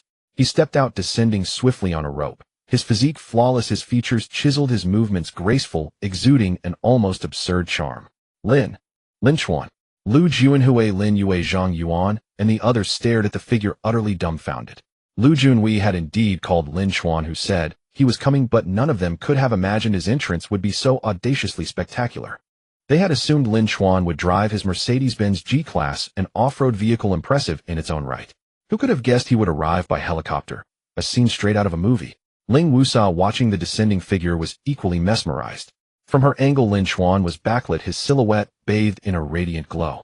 She suddenly recalled a line from a Chinese odyssey: one day, he will appear in a moment of universal adoration, clad in golden armor and treading on multicolored clouds. Lin Chen landed, unhooked the rope, and strode over to Ling Wusa and the burly man, prying the man's grip apart. The burly man, initially stunned, instinctively resisted. But in the next instant, he felt Lin Chuan's grip like an iron vice, an overwhelming force rendering him powerless. A sharp twist sent searing pain through his arm, as if it might snap, forcing him to his knees. Lin Chuan had already undergone 3 enhancements and consumed a body-tempering pill, boosting his strength to 17, far beyond ordinary humans. Even this burly man was no match. He pinned the man to the ground with one foot, immobilizing him, then helped Ling Wusa up. Without a word, he gently brushed her disheveled hair from her face and smoothed it into place. Ling Wusa was no fragile girl, but she was still a woman who had been holding back her grievances and fear. Now she could no longer contain herself. Her eyes reddened and tears streamed down her face. She threw herself into Lin Chuan's arms, sobbing uncontrollably. Lin Chuan held her close, patting her back gently. The other burly men and women had been awed by the helicopter. Only someone of extraordinary means could command such a craft. Lin Chuan's aura and presence were equally formidable. As they snapped back to reality and moved to assist their comrade, one of the men caught sight of the watch on Lin Chuan's wrist, exposed as his sleeve slid back while he patted Ling Wu's back. A Richard Mille Black Knight. The man's face drained of color as he stopped the others, who demanded, "Old Zhao, what's your deal? Are you just going to watch old Biao get beaten?" "That watch. It's a Richard Mille Black Knight." The man who recognized it said, cold sweat beading on his forehead. Seeing their confusion, he added, "Official retail price over 10 million. The other men and women gasped sharply. The burly man, pinned to the ground, widened his eyes, too stunned to struggle. They understood the adage, the poor play with cars, the rich with watches. What did a watch worth over 10 million signify? Just then the roar of engines echoed in the distance. Around the bend, a Mercedes-Benz G63 appeared, followed by a Mercedes Unimog, a Hummer H1, a Lexus, a Land Rover Defender, a Tank 300. A procession of over a dozen luxury off-road vehicles rolled to a halt before them. Men in designer clothes and luxury watches stepped out, gathering around Lin Chen and chanting in unison, "Young Master Lin." The burly men and women were already intimidated by Lin Chen, and the sight of over a dozen luxury off-road vehicles utterly terrified them. They themselves owned 4 off-road vehicles, but the most expensive was no more than 300,000 or 400,000, whereas the cheapest of the opposing vehicles cost several hundred thousand.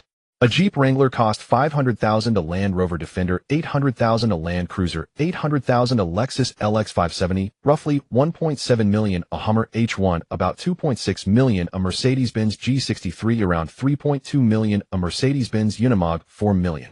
These prices were for the base models alone.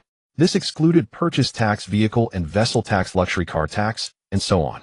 They were off-road enthusiasts themselves, but this was the first time they had seen such a vast and complete collection of top-tier off-road vehicles. Any single one of them was a dream vehicle.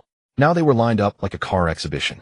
The people alighting from the cars were all dressed in expensive clothes and wore luxury watches, exuding an extraordinary aura that marked them as successful individuals.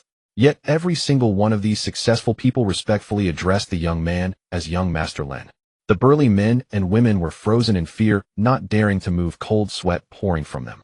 Having arrived by helicopter wearing a watch worth tens of millions and backed by over a dozen successful people, they could no longer fathom the caliber of the person they had offended. That young woman was crying in his arms, presumably his woman, yet they had just struck her. Their minds buzzed, uncertain of what would happen next.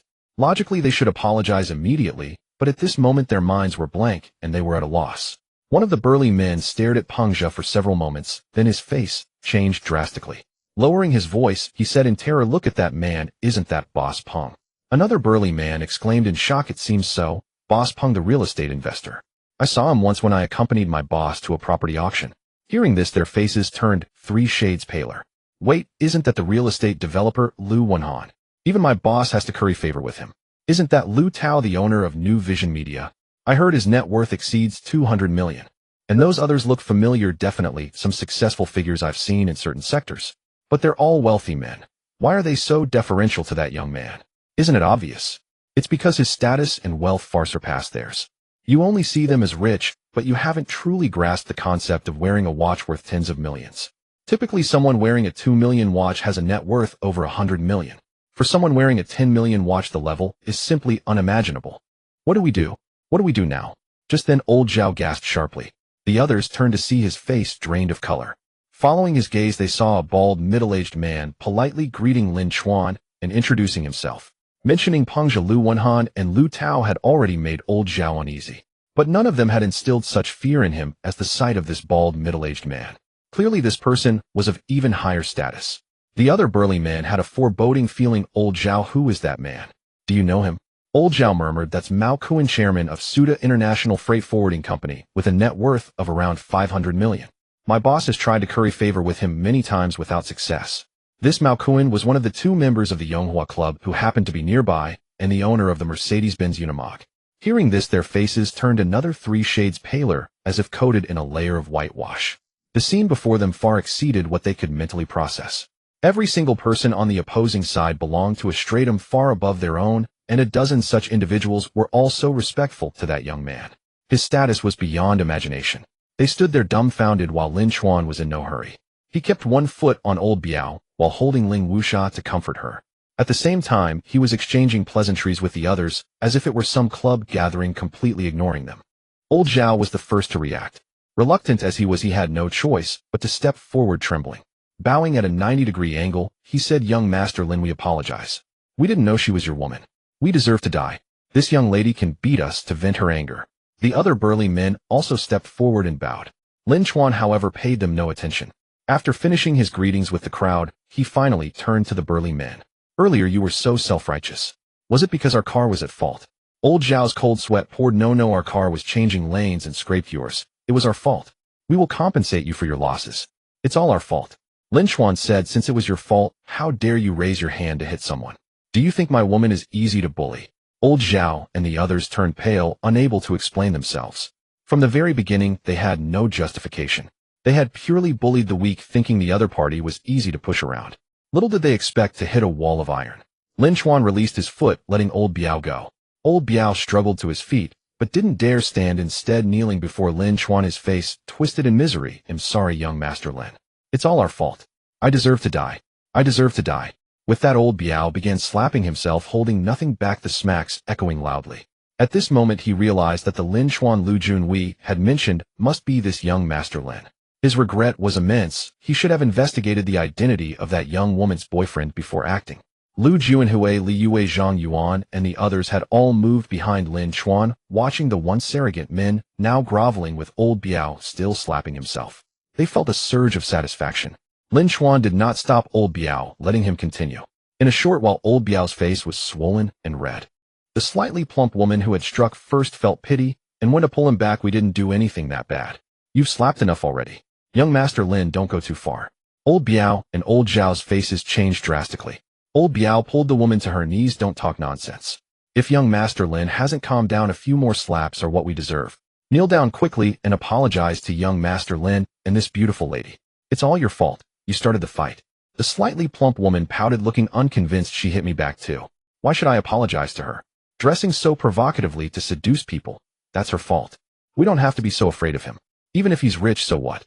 He's not our boss. What can he do to us? Well, admit to the car scrape and pay compensation. If this goes to the police or court, at worst ITLL, be considered mutual assault. Hearing this, old Zhao and the others turned ashen, their faces like death. At that moment, they could have. Lin Chen listened to the plump woman's words, nodded, and said no more.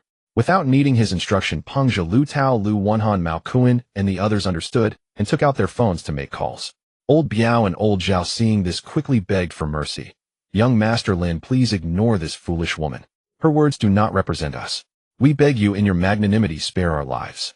The plump woman, however, continued to shout, Old Biao, have you no backbone? He's just rich. What can he do to us? With a sharp slap, old Biao struck the plump woman across the face, cutting off her words, and roared, Can't you just shut up? Do you think the wealthy are merely rich? Stunned by the slap, the plump woman screamed, Old Biao, you bastard, how dare you hit me? As they quarreled, one of the burly men suddenly received a phone call. Upon answering, a brief voice on the other end said, You're fired, and hung up. When he called back, no one answered. Soon after, old Zhao and the others received calls as well, all with the same outcome. They were dismissed from their jobs. Before they could digest this, a second wave of calls came in. Old Biao answered to hear his father's furious voice. A Biao, who exactly have you offended? Why have all our cement orders been cancelled? When we called to ask, they said they dare not cooperate with us anymore, claiming you've offended a major figure. Old Biao's face turned ashen. Before he could explain to his father, another call came in, from his lawyer. Forced to hang up on his father, he answered the lawyer's call. A frantic voice immediately said, "Old Biao, what have you done? Have you provoked Miss Zhang again?" "I haven't provoked her." "Why do you ask?" Old Biao felt a foreboding dread. The lawyer replied, "Ms. Zhang has changed her mind. She wants to refile the lawsuit against you." Old Biao exclaimed excitedly, "Didn't she accept the 2-0 settlement? If she reneges, can't we sue her for extortion?" The lawyer said, "She returned the 2-0 intact. She's determined to see you behind bars. You must avoid any more trouble during this time, or I won't be able to protect you." Old Biao glanced at Lin Chen, his face deathly pale. "What if? I've already been in a conflict and fought with someone." The lawyer was silent for a long moment before saying, "Can't you restrain yourself? Can this be settled with money?" Old Biao looked at the Richard Mille watch on Lin Chen's wrist worth tens of millions and replied, "I'm afraid not." He didn't say that not only was it impossible, but the other party could easily spend millions just to take him to court. The lawyer said, "Then the problem is severe. One charge might get you probation, but two could land you in prison." Meanwhile, old Zhao, after being fired, received another call. After just a few words, his pupils contracted. "Is she insane? What good does this do her? Exposing our affair. Isn't she afraid her husband will divorce her with nothing?" The person on the other end replied helplessly, "Clearly someone has given her enough benefits to have no worries and seek revenge freely. She has a legal team backing her, so she's not afraid of being left with nothing. And your wife already knows about this. Another legal team is helping her. Prepare for a lawsuit. Given your situation, you're unlikely to win." The plump woman was somewhat frightened. Just then her phone rang. Answering it, she heard a panicked voice, "Daughter, didn't you say this was legal tax avoidance? Why are people investigating us for tax evasion?" Her family ran a small leather factory, mainly exporting bags. It wasn't large, but the profits were considerable. The plump woman quickly said, "I asked Lawyer Wang, and he said it counts as legal tax avoidance. We've been calling Lawyer Wang, but we can't get through. Call him quickly and ask. I've heard that if it's deemed tax evasion, the consequences are severe." The plump woman frantically dialed Lawyer Wang, but no one answered. She tried again, only to hear that the phone was turned off. Growing anxious, she called an uncle of hers who had some influence. Soon her uncle reached out to a member of the Haoyun Car Club present at the scene. "Brother Kai, that's my niece. If she's offended you, could you let it slide for my sake? They'll come to Shanghai City tomorrow and treat you to Yulon Hot Springs." A tall, stout, middle-aged man standing at the edge shook his head and sighed. "She didn't offend me, but someone of much higher status. I advise you not to get involved." "May I ask who exactly is it?" The tall, stout man said. "Let's put it this way, he's a 20-year-old supreme VIP of the Yonghua Club. Do you understand what that means? Peng Zhe Lu Tao Lu Wenhan Mao Koan." All of them are standing respectfully by his side. Among this group am just an insignificant nobody. The plump woman's uncle gasped. He had heard of the Yonghua Club. Its level was too high for him to even qualify for entry. He also knew about the supreme VIP status, which was reserved for big shots. A 20-year-old supreme VIP was unheard of. Just how terrifying must the wealth and power behind his family be? "I understand. Thank you for the advice. When I come to Shanghai City, they'll still treat you to Yulon Hot Springs." When the plump woman called her uncle again, he no longer answered. She finally realized the gravity of the situation and slumped to the ground. The other burly men and women also received one bad news after another. A relentless storm of suppression descended upon them. Careers, businesses, connections, status, reputations, families. All crumbled like paper easily shattered. Old Biao, old Zhao, and the others collapsed collectively, their faces ashen with despair. Lu Juanhui, Li Yue, Zhang Yuan, and the others watched the scene, their scalps tingling with shock. They had long known Lin Chen was wealthy, so they thought his arrival would solve things, but they never imagined it would come to this. He hadn't even lifted a finger. A single phone call from those around him was enough to strike these people with ruin, destroying their reputations and fortunes as easily as crushing a few ants. They had heard of the power of wealth and influence, but this was the first time they had witnessed it so vividly. Ling Wusa, who had been lying in Lin Chen's arms, had actually calmed down long ago. But his embrace was so comfortable and safe that she couldn't resist staying a little longer. Now she straightened up somewhat embarrassed and patted Lin Chen's shoulder, which she had stained with her tears. Then she turned to look at the despondent old Biao and the middle-aged woman. Feeling immensely relieved, her admiration for Lin Chen soared to near its peak. Perhaps because her hobbies were expensive and risky, she was drawn to powerful men. The counterexamples were Wang Qinyang and Zhang Yuan. Ordinary and timid, unable to afford any fun outings, and lacking the presence to command her. If trouble arose, she might even have to protect them. But she had never truly understood what a powerful man could bring. Her understanding was far less clear than Yi Meisheng's, as she didn't overthink or plan. But at this moment she began to realize a powerful man represented conquest and a sense of security. Ling Wusa Affection 15. Lin Chen did not spare another glance at old Biao or the plump woman, nor did he soften his heart despite their desperate pleas. He said to Ling Wusa, "Why didn't you call me for the off-road trip? If I had been there, how could you have been bullied?" Ling Wusa shot him a playful glare and replied, "I posted it on my moments, you saw it, and even liked it, didn't you? Last time I invited you, can't you invite me this time? Besides, how dare I send you a private message? Who knows if you're out with Yi Meisheng Qin Bingqing or some department belle?" Her tone, usually so cool and aloof, now carried a hint of coquettishness. Having just cried, she exuded an added touch of pitiable charm, making her appear even more feminine. The slight upturn of her lips revealed her current joy. Lin Chen showed no sign of guilt and turned the tables. "It's just a moment's post. Who knows who you intended it for?" Ling Wusa raised an eyebrow and said, "Then next time I'll send you a private message to invite you out, and you must not refuse." Lin Chen replied, "If I'm free, of course I'll come out. How could I ever refuse an invitation from the beautiful Ling? Let's go, take my car. Have Lu Junhui drive yours." Earlier Ling Wusa had cried in Lin Chuan's arms, and though she had straightened up, her body language still leaned close to his. Perhaps subconsciously she still relied on the sense of security he provided. Lin Chuan naturally took her hand, and she blinked, but did not resist, yielding obediently. Lin Chuan said to Pengzhe, "Lu Tao, Lu Wenhan, Mao Kuan, and the others, thank you all for doing me the honor of coming to support me. I have little to offer in return for your trouble, so I can only invite everyone to a modest meal at the Imperial Kitchen. Since we rarely gather like this, let's consider it a club reunion." Everyone quickly replied politely that it was no trouble at all. They all knew the Imperial Kitchen hosting a meal. There was a great gesture, and knowing Lin Chuan's capabilities, they did not stand on ceremony. Lin Chuan turned to Lu Junhui and said, "Junhui, you drive was his car." Lu Junhui nodded blankly and said, "All right, there weren't enough off-road vehicles for everyone anyway, so it's entirely doable." Lin Chuan nodded and, holding Ling Wu's hand, walked toward his Mercedes-Benz G63. He had the chauffeur drive while they sat in the back. Lu Junhui, Li Yue, and the others watched Ling Wusa being led by Lin Chuan. Her usual cool and aloof demeanor had softened, replaced by a hint of clinging charm, and they couldn't help but sigh. Ling Wusa had finally met her match. Yet they were not surprised, for Lin Chuan possessed wealth, good looks, emotional stability, and decisiveness. Everything that was Ling Wu's ideal type. This time he had descended like a heavenly savior to rescue Ling Wusa, almost like her hero. It would be strange if she weren't moved. Zhang Yuan, witnessing this scene, was dumbfounded. His heart felt as if it were being squeezed, causing him immense pain. He had only dared to admire Ling Wusa from afar, always believing that her cool personality would make any man approach her only to obey. He had never imagined that Ling Wusa could show such a delicate, clingy side. He dared not harbor too many thoughts about her, yet he also couldn't bear to see her fall into another man's arms. Last time when Lin Chuan and Ling Wusa rode a jet ski together, it had already pained him. Now seeing Lin Chuan holding her hand dealt him another heavy blow. Zhang Yuan looked up at a 45-degree angle, his face full of melancholy. In his heart he lamented that his youth, his innocent longings, and his beautiful dreams of love seemed destined to vanish forever. Suddenly an idea struck him. He took out his phone, snapped a picture of Lin Chuan holding Ling Wu's hand, opened WeChat, and sent it to Wang Qinyang. A pain too great to bear alone. Wang Qinyang was walking down the road when he heard the message notification. He took out his phone and opened WeChat. The image in the chat window hit him like a thunderbolt. Once again he stood frozen in the middle of the street. He clutched his chest to ease the ache. After a long while he took a deep breath and consoled himself, but it's okay. If he's with Ling Wusa, at least he won't be able to mess with the campus belle anymore. It seems his approach to her really was just about learning piano. Yet this consolation seemed ineffective.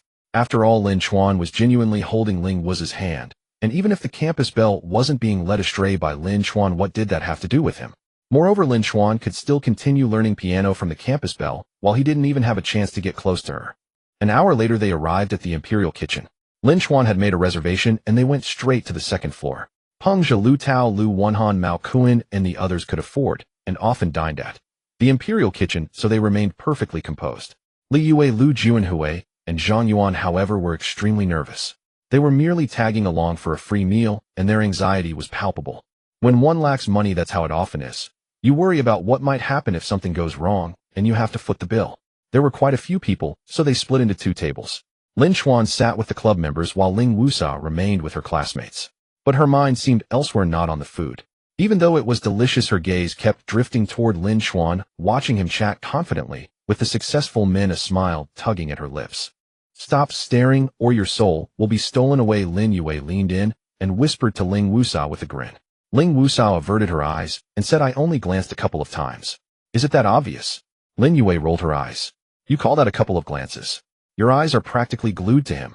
Ling Wusa, being the bold and spirited type, wasn't easily embarrassed by being seen through. What do you think of Lin Chuan? And why did you choose Lu Junhui in the first place? Lin Yue replied it wasn't for any reason. I just liked him so we got together. Lin Chuan is naturally outstanding. Handsome, wealthy, charismatic, emotionally stable, and he can swoop in like a hero. He's flawless from head to toe. As Ling Wusa listened, the smile on her lips grew sweeter. Lin Yue watched her changing expressions with amusement and added, but the only issue is that there are quite a few beautiful women around him. Of course that's normal. When a man is this exceptional, women will even throw themselves at him.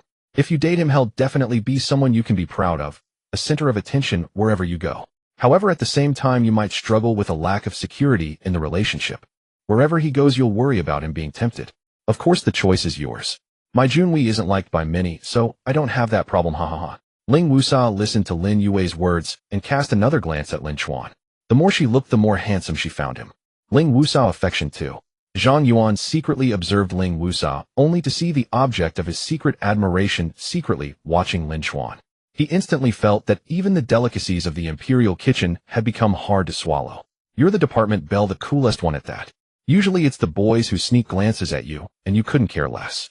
How could you now be secretly watching another boy? At the dining table, Lu Wenhan and Mao Kuan introduced each other. As Lin Chuan had said, they treated it as a club gathering. They then began discussing business, superficially chatting with one another, but all secretly hoping to catch Lin Chuan's attention, wishing their ventures might pique his interest. After all, the financial power of a Supreme VIP alone could dwarf everyone else present. Moreover, a 20-year-old Supreme VIP likely came from a prominent family. Lin Chuan had little interest in investing for now, as his main goal was to boost favorability and embezzle the simpering gold. Investing solely for the sake of investment held no meaning. Still, he listened attentively, silently noting details, for even if uninterested now, they might prove useful later. Among them, Peng Zhe naturally spoke of real estate investments, while Lu Wenhan discussed real estate development. Mao Kuan, of course, talked about freight forwarding. When someone mentioned a Kawasaki 4S store, Lin Chuan's eyes lit up. Mr. Tang, do you have a Kawasaki H2 in your shop? Most men harbor a dream of riding motorcycles, and Lin Chuan was no exception. The Kawasaki H2, often called a land missile, was the dream bike of countless men. So upon hearing about Kawasaki, he couldn't resist wanting to buy one. And remember, Ling Wusa loved motorcycles. The Kawasaki H2 would be a surefire way to boost her favorability. Her favorability had already risen to 77, needing just 3 more points to break 80. However, Tang Yong shook his head. No stock available. You won't find a single one in all of Zhanghai City. But if you need it, Mr. Lin'll try my best to get one for you. Even at the fastest, it might not arrive until the end of the year. Lin Chuan was slightly disappointed and said, then place an order for one, who will give you the deposit later. Tang Yong waved his hand. Mr. Lin, what are you saying? You don't need a deposit for a car. This was a Supreme VIP of Yonghua Club. It would be madness to think Lin Chuan couldn't afford it. Just then Chen Lang spoke up. Mr. Lin, would you fancy a Suzuki Hayabusa? Our shop just got a shipment, including a brand new top-tier GSX 1300, are not reserved by any customer. If you want, I'll have it delivered immediately. Lin Chuan's eyes sparkled. The Suzuki Hayabusa was indeed impressive, not only stunning in design, but also blisteringly fast. Of course, domestic speed limits made the top speed of 300 largely irrelevant. What mattered was its style and performance, and it was absolutely head-turning when riding with a girl. Lin Chuan asked, does it have a rear seat? Chen Lang smiled. Yes, it does. The Hayabusa looks like it has no rear seat, but it's actually covered by a fairing. You can remove it. Without even confirming the price, Lin Chuan decided, alright, I'll take one. If you can deliver it now, send it here. How much is it? They'll transfer the money immediately. Chen Lang replied, for you, Mr. Lin, it's 380,000 out the door. After saying this, Chen Lang made a quick phone call. They continued dining and chatting casually, their conversations revolving around deals worth millions. Lin Chuan showed no further interest in other matters, and the others weren't impatient. Just getting closer to Lin Chuan this time was already worthwhile. After the meal, the bill was naturally deducted from Lin Chuan's card, 1 million yuan. Though they treated it as a gathering, it was originally meant to support Lin Chuan, and they weren't entirely free. So after eating, they dispersed and went home. As they descended the stairs, Ling Wusa took the initiative to hold Lin Chuan's hand, her personality free of any coyness. Upon reaching the ground floor, they saw a crowd gathered around a brand new motorcycle being unloaded from a truck. Its sleek, fluid design was incredibly eye-catching. Ling Wusa, who loved motorcycles, had her eyes light up. Lin Yue, Lu Juanhui, Zhang Yuan, and the others also stared with sparkling eyes. Even if they didn't understand bikes, they could appreciate its beauty. Just then Chen Lang approached Mr. Lin. The bike has arrived. Care to take it for a spin? Ling Wusa, Lin Yue, Lu Juanhui, and Zhang Yuan looked at Lin Chuan in astonishment. You bought this bike? A motorcycle of this caliber must be expensive. You just bought one during a meal. But then recalling Lin Chuan's luxury cars and mansion, they realized it was nothing for him. For them it might be a luxury they could never afford in a lifetime, but for Lin Chuan it was merely pocket change. Lin Chuan mounted the bike and tested it, twisting the throttle. It roared to life like an awakened beast, emitting a deep, powerful hum. Lin Chuan raised an eyebrow at Ling Wusa and said, "Get on." Ling Wusa chuckled lightly, gracefully, and stylishly, climbing onto the rear seat. Naturally, she wrapped her arms around Lin Chuan from behind. Both obeyed traffic rules and put on helmets. We're heading back to school first. You guys can take a cab back. The driver will bring my Mercedes-Benz G-Class back, and you can ride in it, Lin Chuan briefly instructed Lu Junhui and the others before starting the Suzuki Hayabusa and speeding away. The crowd watched their retreating figures with envy. Damn, that's so cool. In my next life, I want to be rich too. I looked it up. That's a Suzuki Hayabusa costing around 1 to 200,000. You're wrong. That's not an ordinary Hayabusa. It's the new GSX 1300, are nearly 400,000 out the door. A motorcycle for 400,000. That's insane. Zhang Yuan watched Lin Chuan ride away with Ling Wusa growing increasingly melancholic. He could see how sweet her smile was as she got on the bike, a happiness that came from the heart. He knew Ling Wusa loved motorcycles, and the new GSX 1300 R was her dream bike. But knowing was useless, he simply couldn't afford it. Yet what he couldn't achieve with all his might, Lin Chuan accomplished as easily as buying a pack of spicy snacks. Once again he felt the vast gap between people. He was finally completely resigned to losing Ling Wusa. But just now he had snapped a photo of Ling Wusa hugging Lin Chuan. Opening WeChat, he sent it to Wang Chenyang. Lin Chuan rode with Ling Wusa along a riverside road, speeding through the wind. Ling Wusa held Lin Chuan tightly, savoring the thrill of speed. In the past, she always rode alone. Now she discovered that riding with a man she loved felt even better. As they rode all the way back to school, her favorability kept rising. Favorability 1, favorability 1, favorability 1. When they reached the school gate, it had just hit 80. Ling Wusa's favorability exceeds 80. Status updated. Please check promptly. Name Ling Wusa, age 21, appearance score 8. For height 168 centimeters, weight 52 kilograms. Favorability 60-80, ex-boyfriend none, STDs none. Lin Chuan paused in surprise. Ling Wusa was still a virgin. To be honest, it was somewhat unexpected given that Ling Wusa liked to have fun and often went out. But thinking carefully, every time she went out it was always with a mixed group including Lin Yue. Never alone with a specific man, not on dates. Some people claim to go riding or sightseeing, but are actually hunting for partners, but Ling Wusa genuinely loved the activity. Lin Chuan took off his helmet and turned to look at Ling Wusa with interest. She removed her helmet too, shaking her flowing hair. Seeing Lin Chuan staring fixedly at her, she boldly stared back. Whether she misunderstood something or was suddenly overcome by impulse, she leaned forward and pressed her crimson lips to his. Their lips met, soft and warm. Ling Wusa merely brushed against them before pulling back slightly, yet she didn't move far, quietly gazing at Lin Chuan. This time Lin Chuan initiated the kiss, not a gentle peck, but a deep embrace. The sensation left them both utterly enchanted. They kissed for an indeterminate time until a car pulled into the parking lot. A girl alighted, and upon seeing them giggled and exchanged a few words with her companion. Startled, the pair finally parted. Let's go back to school. Ling Wusa said, her cheeks flushed even in her usual carefree demeanor as she tugged Lin Chuan into the campus. In the finance department's female dormitory, Qin Bingqing was reviewing her lessons. Two roommates entered and remarked, "Bingqing, we think we saw Lin Chuan walking Ling Wusa back to the dorm. I thought he was pursuing you, but it seems not." Qin Bingqing's breath hitched, and she wrinkled her nose. Days earlier she had seen in the Haoyun Auto Club group that Lin Chuan was planning a trip to Hainan and later learned that Yi Meisheng was also going to Hainan. It didn't take a genius to figure they were traveling together. Still, since Lin Chuan hadn't been chasing her, it wasn't her concern. Even if a hint of jealousy lingered, her affinity remained unchanged. Yet now Lin Chuan was escorting Ling Wusa back to the dorm. Who exactly was he after? Could he have turned into a playboy after being hurt by Zhang Yan?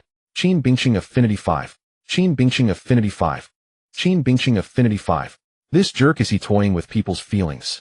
She fumed for a moment before regaining her composure.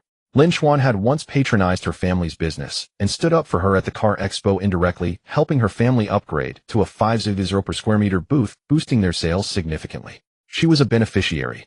How could she hold a grudge? He hadn't declared any intentions toward her, and his interactions with other girls were his own business. Besides, they might not even be in a relationship. Even if he was close to both Yi Meixing and Ling Wusa, it didn't necessarily make him a scoundrel. Qin Bingqing Affinity 15. But he invited Yi Meixing and Ling Wusa, not me. What am I lacking? He saw my post about wanting to take photos and even liked it. Qin Bingqing Affinity 5. After seeing Ling Wusa to her dorm, Lin Chen headed toward the male dormitory. Hearing the electronic chime, he was baffled. Not bad, classmate, but why is your affinity fluctuating so wildly? They say women are fickle, but this is the first time I've felt it so directly. Could you please not change so fast? I can't keep up. After a whirlwind of emotions, Qin Bingqing's affinity finally settled at its original value of 63. She patted her cheeks, deciding to stop thinking about Lin Chen. Just then her phone chimed. Opening WeChat, she froze. The message was from Fu Jingyi. Bingqing, long time no see. I'm in Shanghai City now. I heard you're studying at Shanghai University. Qin Bingqing couldn't stifle a flutter in her eyelids as she replied, Brother Jing, didn't you go to develop in Modu? Why are you in Shanghai? This Fu Jingyi was the prince-like man Qin Bingqing had once adored. He was also the man Lu Xingye had fantasized about becoming after losing to Lin Chen at the car expo. She had first met him in her freshman year of high school when she wandered into a nearby university by chance. She was instantly captivated by Fu Jingyi's princely aura, and as she got to know him, her feelings grew. She discovered that Fu Jingyi wasn't just princely in demeanor. He was top of his class academically, student council president, and had founded a company while still in university. Like many starry-eyed admirers, she found ways to get closer only to learn he already had a girlfriend. Though not exceptionally beautiful, she had a good temperament, a privileged background, and remarkable ability. A perfect match for him. Qin Bingqing dared not dwell on it, but she couldn't suppress her secret crush.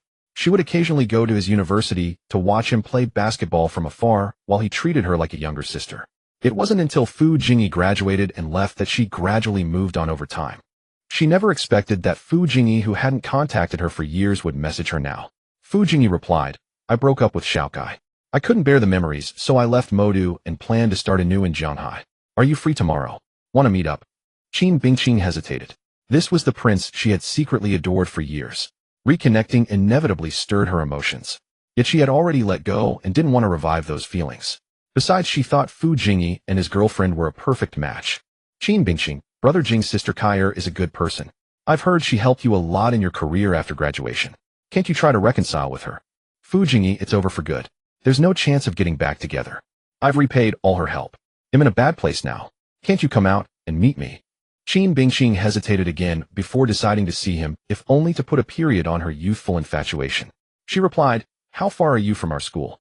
How about tomorrow morning at the Warm Case Cafe? Fu Jingyi, sure. But Bingqing, you surprised me by choosing the morning over evening and a cafe over a private spot. You've learned to protect yourself, haven't you? Qin Bingqing was taken aback. She hadn't thought about it at all. His comment on the surface seemed harmless, but somehow it made her slightly uncomfortable. Still, she didn't dwell on it. She retrieved a glass jar from her cabinet, filled with paper cranes she had folded herself. Each crane contained a letter. Knowing Fu Jingyi had a girlfriend back, then the letters never overstepped. They were filled with wishes for his future, encouragement, and blessings for him and his girlfriend. She had never given them to him before, but this time she decided to bring them, hoping the encouragement might lift his spirits. Qin Bingqing turned to Su Tsuetsue. Tsuetsue, are you free tomorrow to come with me to meet someone? Su Tsuetsue chuckled, sorry, I have a club activity. We'll see how things go afterward. The next morning, Qin Bingqing went alone. When she arrived at the Warm Case Cafe, she saw Fu Jingyi was already there. He smiled and said, Bingqing, you're here. She noticed he was still tall, handsome, and gentle as before. Yet inexplicably he seemed to lack that princely aura she once admired. Qin Bingqing nodded, Brother Jing. Fu Jingyi praised her. Bingqing, you've grown even more elegant over the years. Being complimented by someone she once liked was pleasant, but she was no longer as flustered as before, responding with composure. You flatter me, Brother Jing. Fu Jingyi was skilled at conversation, but Qin Bingqing felt they were no longer on the same wavelength.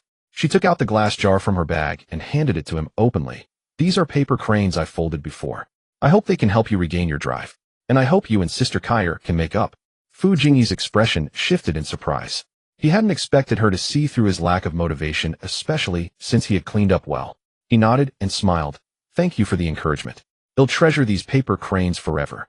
Just then hurried footsteps sounded at the entrance. Fu Jingyi looked toward the door, and his face drained of color.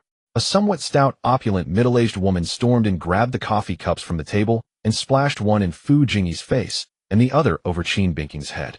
She erupted into a tirade. Treasure them forever. They'll treasure your damn lies. I spend money keeping you, and you go around flirting with others. Splashed with coffee, Fu Jingyi was not angry, but rather panicked and fawning. He immediately crouched down, clutching the middle-aged woman's leg. Sister Lan, please let me explain. I saw it with my own eyes and heard it with my own ears. What explanation do you have? Wu Lan pinched Fu Jingyi's face while slapping it. It wasn't a beating, but the force was not light, like scolding a disobedient child. His face quickly turned red. Fu Jingyi's expression was a mix of fear and flattery. I only see her as a little sister, nothing more. We have no relationship. I haven't even touched her hand. Wu Lan sneered. A little sister. Ha, do you take me for a 3-year-old? She gave you so many hand-folded paper cranes. What did you think her intentions were? When a man and a woman go on a date, everyone knows what's on their minds. You haven't touched her now, but if I hadn't shown up, you'd probably go drinking and then get a hotel room, right? Fu Jingyi shook his head like a rattle. No, how could that be? My heart only belongs to you, Sister Lan. Qin Bingqing stood nearby, staring blankly, utterly stunned. She let the coffee drip from her hair, forgetting to wipe it away. The impact of this scene was too great for her. It felt like her entire worldview was collapsing. She could hardly believe it, her mind buzzing as she wondered if this was all a dream. When she first saw him today, she felt that even in his designer clothes, Fu Jingyi was still handsome and refined.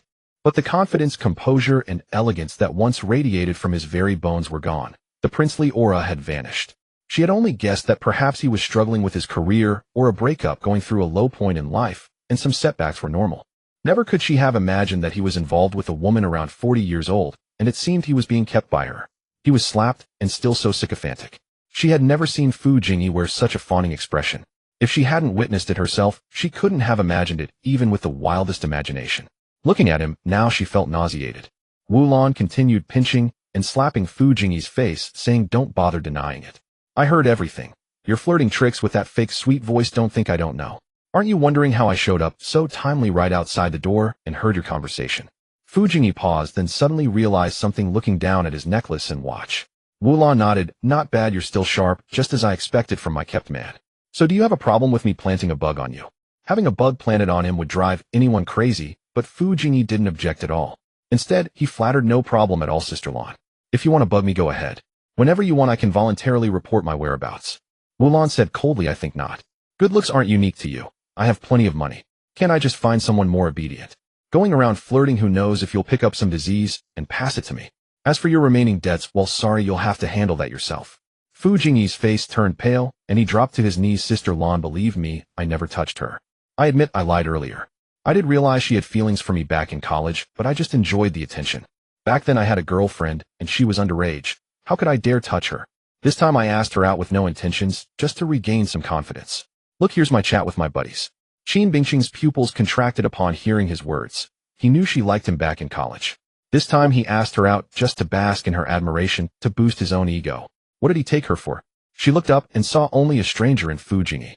Or perhaps this was the real him, and she had only seen him through rose-colored glasses before.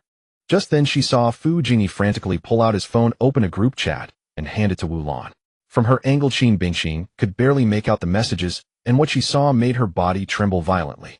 At the top were his friends teasing him, and to save face, Fu Jingyi started bragging. I'm just in a slump now, but I'll bounce back soon. Lin Chen dumped me, and she'll regret it. I'm telling you, I can find a prettier girl in no time. Plenty of beautiful girls like me before, but I never touched them. Lin Chen was too smart. I was afraid she'd find out. Her family has some influence which helps my career. Now I regret it. Lin Chen is too plain. I missed out on so many girls because of her. Don't believe me? I can get one to meet me right now. Just wait and see my skills. This girl is stunning, but I have to save my energy for Sister Lan, or I'd have her in no time. Below was a photo of Qin Bingqing entering the cafe. There was also a voice recording.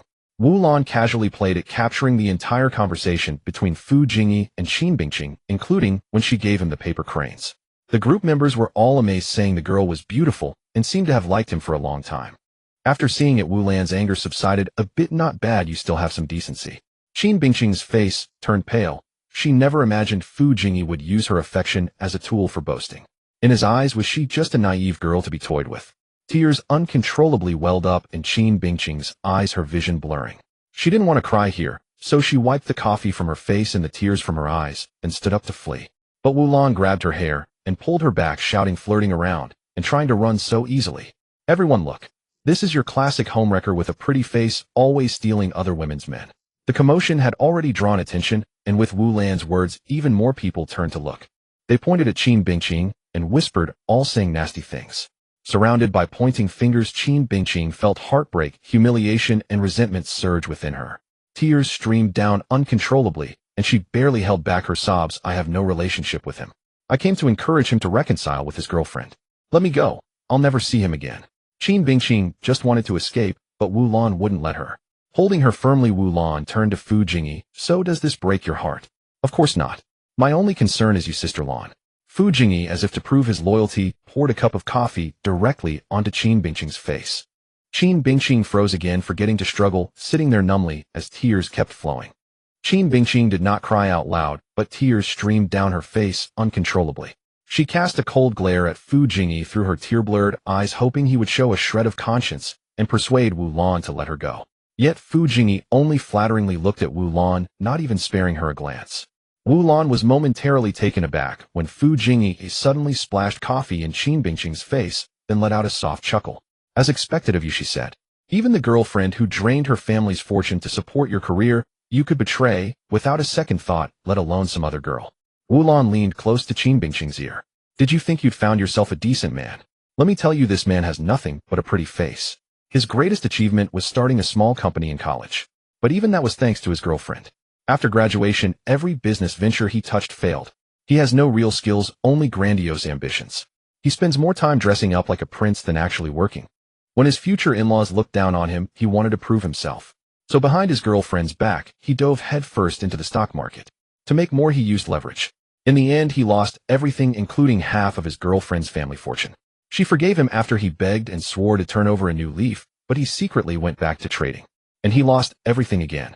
Knowing she wouldn't forgive him a second time, he deceived her by proposing.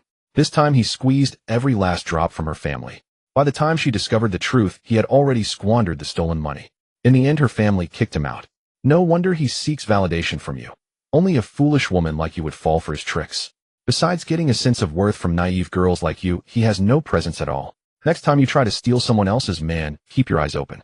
Qin Bingqing finally understood the whole story and saw Fu Jingyi for who he truly was. The signs had always been there, but she had chosen to see only the good through rose-tinted glasses. But Qin Bingqing had no energy to process this now. Surrounded by pointing fingers and whispers branding her a mistress, she only wanted to escape. The stigma was too much to bear. Yet Wu Lan refused to let her leave, keeping her exposed to the crowd. Even passers-by outside the cafe stopped to stare. Qin Bingqing was on the verge of collapse. If given a choice between staying here or jumping off a building, she would have chosen the latter. Just then a girl rushed in through the door. Su Tsuetsue, Qin Bingqing's best friend, who had just finished with her club activities. Seeing Qin Bingqing being humiliated, Su Tsuetsue's eyes turned red with fury. What do you think you're doing? Let her go, she shouted, charging forward. But Wu Lan's bodyguards blocked her way. Both were towering men, 185 meters tall and weighing 90 kilograms. Su Tsuetsue, a slender girl, stood no chance of pushing through. Su Tsuetsue was frantic. Instinctively, she thought of calling for help. Between contacting the police and reaching out to a friend, she chose the latter. Calling the police would only stop the bullying, not let Qin Bingqing get even. And she knew someone with power and influence. Su Tsuetsue called Lin Chen, briefly explaining the situation. After listening, Lin Chen fell into thought. He hadn't expected Qin Bingqing to have a white moonlight. This seemed like an internal conflict of someone else's family, and he wasn't keen on getting involved. After a moment's deliberation, Lin Chen asked, who's the one keeping him? How should I know? What does it matter who it is? Su Tsuetsue said urgently.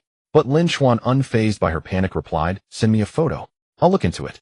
Su Tsuetsue quickly snapped a photo and sent it. After joining a couple of club groups, Lin Chen had gained some connections. In no time, he found the basic information. The woman was the CEO of Yunta Technology Company with a fairly ordinary background. Solving this to gain some goodwill wouldn't be difficult. In fact, it might not even require a confrontation. The conflict could be resolved easily. Moreover, this company could come in handy. He had been looking for a plausible explanation to send money to his parents. If the source of the money was unclear, they would be too worried to spend it, always fearing their son had done something illicit. And now the perfect explanation presented itself. The company's products aligned well with his automation major. Lin Chen hopped on his Suzuki Hayabusa and headed to the cafe. It was only a few minutes away. The roar of the Suzuki Hayabusa drew everyone's attention, and the sleek bike along with its handsome rider became the center of focus. Seeing Lin Chen arrive, Su Tsuetsue finally breathed a sigh of relief. Lin Chen, look, it's that woman, she said.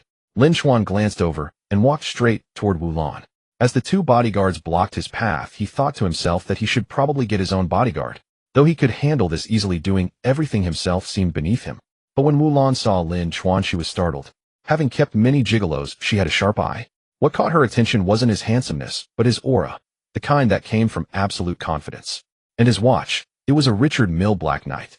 Most people wouldn't recognize it, but she did.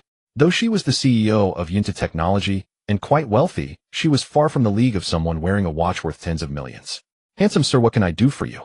Wu Lan quickly gestured for the bodyguards to step aside, a smile spreading across her face. Lin Chen pointed at Qin Bingqing. Ms. Wu, she's my classmate. Could you let her go first? Wu Lan was taken aback and immediately released her. A flicker of doubt crossed her mind. Why would this woman with a mega-rich man like this at her disposal bother with a loser like Fu Jingyi? Su Tsuetsue quickly rushed over to embrace Qin Bingqing, comforting her and crying along with her. Wu Lan looked at Lin Chen, a mix of embarrassment and nervousness in her eyes. Sir, I didn't know she was your classmate. I'm sorry. I only acted this way because I saw her with the man I keep, she said. Qin Bingqing looked at Lin Chen and finally burst into loud sobs, as if releasing all her pent-up grievances. At that moment, she felt that the true prince standing before her was Lin Chen. Fu Jingyi could only be kept by Wu Lan, but Lin Chen commanded her respect with a single appearance. In that instant, she realized that a true prince must first and foremost possess real power. Qin Bingqing, Affinity 10. Su Tsuetsue embraced Qin Bingqing, wiping the coffee from her face and clothes. Lin Chen sat down nearby. Wu Lan, seeing this, grew restless and said, Sir, allow me to introduce myself. I am Wu Lan, president of Yunta Technology Company. There might be some misunderstanding here. I apologize to you first. Fu Jingyi's face turned deathly pale. He stood like a lackey, his hands and feet stiff. Since college, he had disguised himself as a prince and was thoroughly familiar with luxury watches, even more so than many wealthy individuals. He recognized the Richard Mille Black Knight. Thus he understood why Wu Lan was so courteous to Lin Chen. He found it hard to believe. Was this Qin Bingqing's patron? If so, had he not only offended Wu Lan, but also provoked someone far more formidable? Lin Chen, however, ignored Wu Lan. He ordered coffee from the waiter, lifted the cup, and savored it slowly. Wu Lan stood by, unsure of what to do. Moments later, two luxury cars pulled up at the entrance. Two young men stepped out. They were Chu Zi and Fei Hong, the two owners of Yunta Technology Company. They strode quickly into the cafe. Wu Lan hurriedly rose to greet them, her heart pounding with anxiety. Why were the bosses here? But Chu Zi and Fei Hong ignored Wu Lan and walked straight to Lin Chen, saying respectfully, Greetings, young Master Lin. Wu Lan was taken aback. Young Master Lin. In this era, calling someone young master seemed somewhat archaic. Wasn't it more common to address someone as Mr. or President? Yet Chu Zi and Fei Hong said it naturally, as if it were not an ordinary title, but a specific honorific. They sat down across from Lin Chen and began their discussion. The content of their conversation startled Wu Lan even more. This young Master Lin intended to acquire Yunta Technology Company. Though the company was performing well and ordinarily wouldn't be sold, she knew well that the company's unique circumstances made a sale possible. The company had two major shareholders, Chu Zi and Fei Hong, former college classmates who had started the venture together. Initially driven by passion, they had simply wanted to build a career without clearly defining who had the final say, making decisions jointly. In the early days, this arrangement worked well, but as the company grew larger, disagreements became problematic. They had quarreled several times over this issue, eventually falling out and considering selling the company. However, they had failed to agree on a price and never sold it. After all, it was their brainchild and it was thriving. They wouldn't sell unless the price satisfied them. But when Lin Chen made an offer, Wu Lan was shocked. He had clearly done his research, knowing that Chu Zi and Fei Hong wouldn't sell easily. Instead of lowballing, he immediately offered a premium of 10 million. In no time, the deal was struck. Lin Chen showed sincerity, and Chu Zi and Fei Hong reciprocated. With a premium of 30 million, the total price was 280 million. The entire company was sold to Lin Chen as a package. Lin Chen had evidently arranged everything in advance. As soon as the deal was done, Sin Yin and other lawyers arrived. Both parties' lawyers began auditing accounts and drafting contracts. Wu Lan was dumbfounded. A company worth 280 million acquired just like that, as casually as buying groceries. Even the richest playboys couldn't be so nonchalant, could they? and that he came to support his classmate during a conflict, then acquired the company at that very moment. Wasn't that too coincidental? Could it be that he bought the company just to back up a female classmate? Impossible. How wealthy would one have to be? The surrounding crowd was also in an uproar. The acquisition of a 280 million yuan company was happening right before their eyes. Su Tsuetsue and Qin Bingqing were also stunned. Though they had long known Lin Chen was rich, casually spending 280 million to buy a company was still too extravagant. Fu Jingyi, watching the scene, grew even paler. Who on earth was this young Master Lin? Lin Chen finally spoke to Wu Lan. All right, Ms.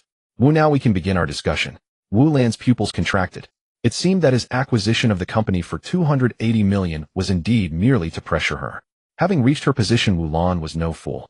Without Lin Chen saying a word, she understood that he intended to restore his female classmate's dignity. Wu Lan immediately approached Qin Bingqing, bowed respectfully, and said, "Classmate Qin, I was blinded by anger just now and failed to recognize true worth. I have been greatly offensive." With that, she picked up the entire pot of coffee and poured it directly over her own head, swift and decisive. In moments, she was drenched like a drowned rat. After pouring the coffee, Wu Lan bowed again and said, "Classmate Qin, please calm your anger. If you wish to hit or scold me, feel free." Then she turned and glared at Fu Jingyi. Fu Jingyi, adept at reading the room, fell to his knees with a thud. His face ashen, he still forced a smile and said, "Young Master Lin, I'm sorry. I'm not human, I'm scum. But I swear I never touched Qin Bingqing." Then he crawled to Qin Bingqing, tears and snot streaming. "I'm sorry, Bingqing. I shouldn't have trampled on your kindness. I deserve to die, I deserve to die, I deserve to die." As he spoke, Fu Jingyi slapped himself across the face, blow after blow. His cheeks quickly swelled. He was acutely aware of how terrifying a person who casually spent 280 million to back someone up could be. So each slap was delivered with force, partly to numb himself, hoping to pass out and escape the situation, and partly because if it could appease Qin Bingqing and Lin Chen, even drawing blood would be worth it. Qin Bingqing watched the scene, feeling immensely vindicated. She turned to Lin Chen, her eyes glistening with tears. This young man had spent 280 million just to support her, and the two who had bullied her moments ago were now groveling. This was a true prince. In comparison, Fu Jingyi was nothing but a cheap imitation. Qin Bingqing, affinity 12. Qin Bingqing's affinity exceeds 80. Status updated, please check. Name Qin Bingqing, age 21, appearance 8. 5. Height 170 centimeters, weight 56 kilograms, affinity 5885, ex-boyfriend none, STDs none. Lin Chen watched as Wu Lan poured coffee over her own head and watched as Fu Jingyi slapped his own face until it was swollen. Then he said, "We're not the type to bully others based on power, everything must be reasoned. I'd like to understand what heinous act my classmate committed to deserve such humiliation from you." If Wu Lan truly believed he wasn't bullying others with his power, she would be foolish. His words were not meant for her to argue against. Wu Lan's mind turned swiftly, and she grasped Lin Chuan's intent. Clearly, he aimed not only to restore Qin Bingqing's dignity, but also to clear her tarnished reputation, as she had just been falsely accused of being a mistress. Wu Lan quickly said, "Classmate Qin Bingqing did nothing wrong. She merely came to encourage Fu Jingyi during his low point. It was my jealousy that drove me to try and bully her with my power." As she spoke, a thought struck her, and she took Fu Jingyi's phone, playing the recording of the conversation between Fu Jingyi and Qin Bingqing. She also showed Fu Jingyi's group chat messages to the onlookers. The public opinion immediately shifted. So that's it, she wasn't being a mistress at all. Although she might have liked him before, she never crossed the line. She was even persuading him to reconcile with his girlfriend. And it's clear she had no idea this guy was being kept by a wealthy woman. It was this man who used her kindness to show off, to maintain his pathetic self-esteem, that led to this farce. Sorry, I judged too quickly earlier. Qin Bingqing watched the scene unfold, and the tears she had just stemmed began to flow again. But this time they were tears of gratitude. She could see that Lin Chen was not only backing her up, but also clearing her name and restoring her honor. She was well aware of how disgraceful and cheap she had appeared when Wu Lan and Fu Jingyi publicly humiliated her, and she was pointed at by 1,000 accusing fingers. The stigma of being a mistress could have followed her for life, impossible to wash away. Yet Lin Chuan's arrival, buying Wu Lan's company for 280 million to support her, instantly swept away all the sense of cheapness. He also thoroughly cleansed every stain on her reputation, restoring her identity to pure and spotless. She looked up at Lin Chen, who seemed taller than usual, dignified, gentle as jade with an invisible halo around him. She felt that the figure before her perfectly aligned with the prince she had always imagined. At the same time, a system prompt sounded in Lin Chuan's mind. Qin Bingqing's affection 6. Affection exceeds 90. Status bar updated. Please check in time. Name Qin Bingqing. Age 21. Appearance 8. 5. Height 170 centimeters. Weight 56 kilograms. Affection 8,591. Ex-boyfriends none. STDs none. Opportunities in our lives, we brush past many opportunities. This function can detect opportunities around her to avoid missing them. Once an opportunity is detected, it will immediately alert you. It can better serve her and craft a perfect life for her. Lin Chen was stunned. It had exceeded 90, and the status bar had updated again, adding opportunity. But the function of this new status bar left Lin Chen utterly speechless. No wonder it's a simp system. It can't even see the host's opportunities, but can see the beauties.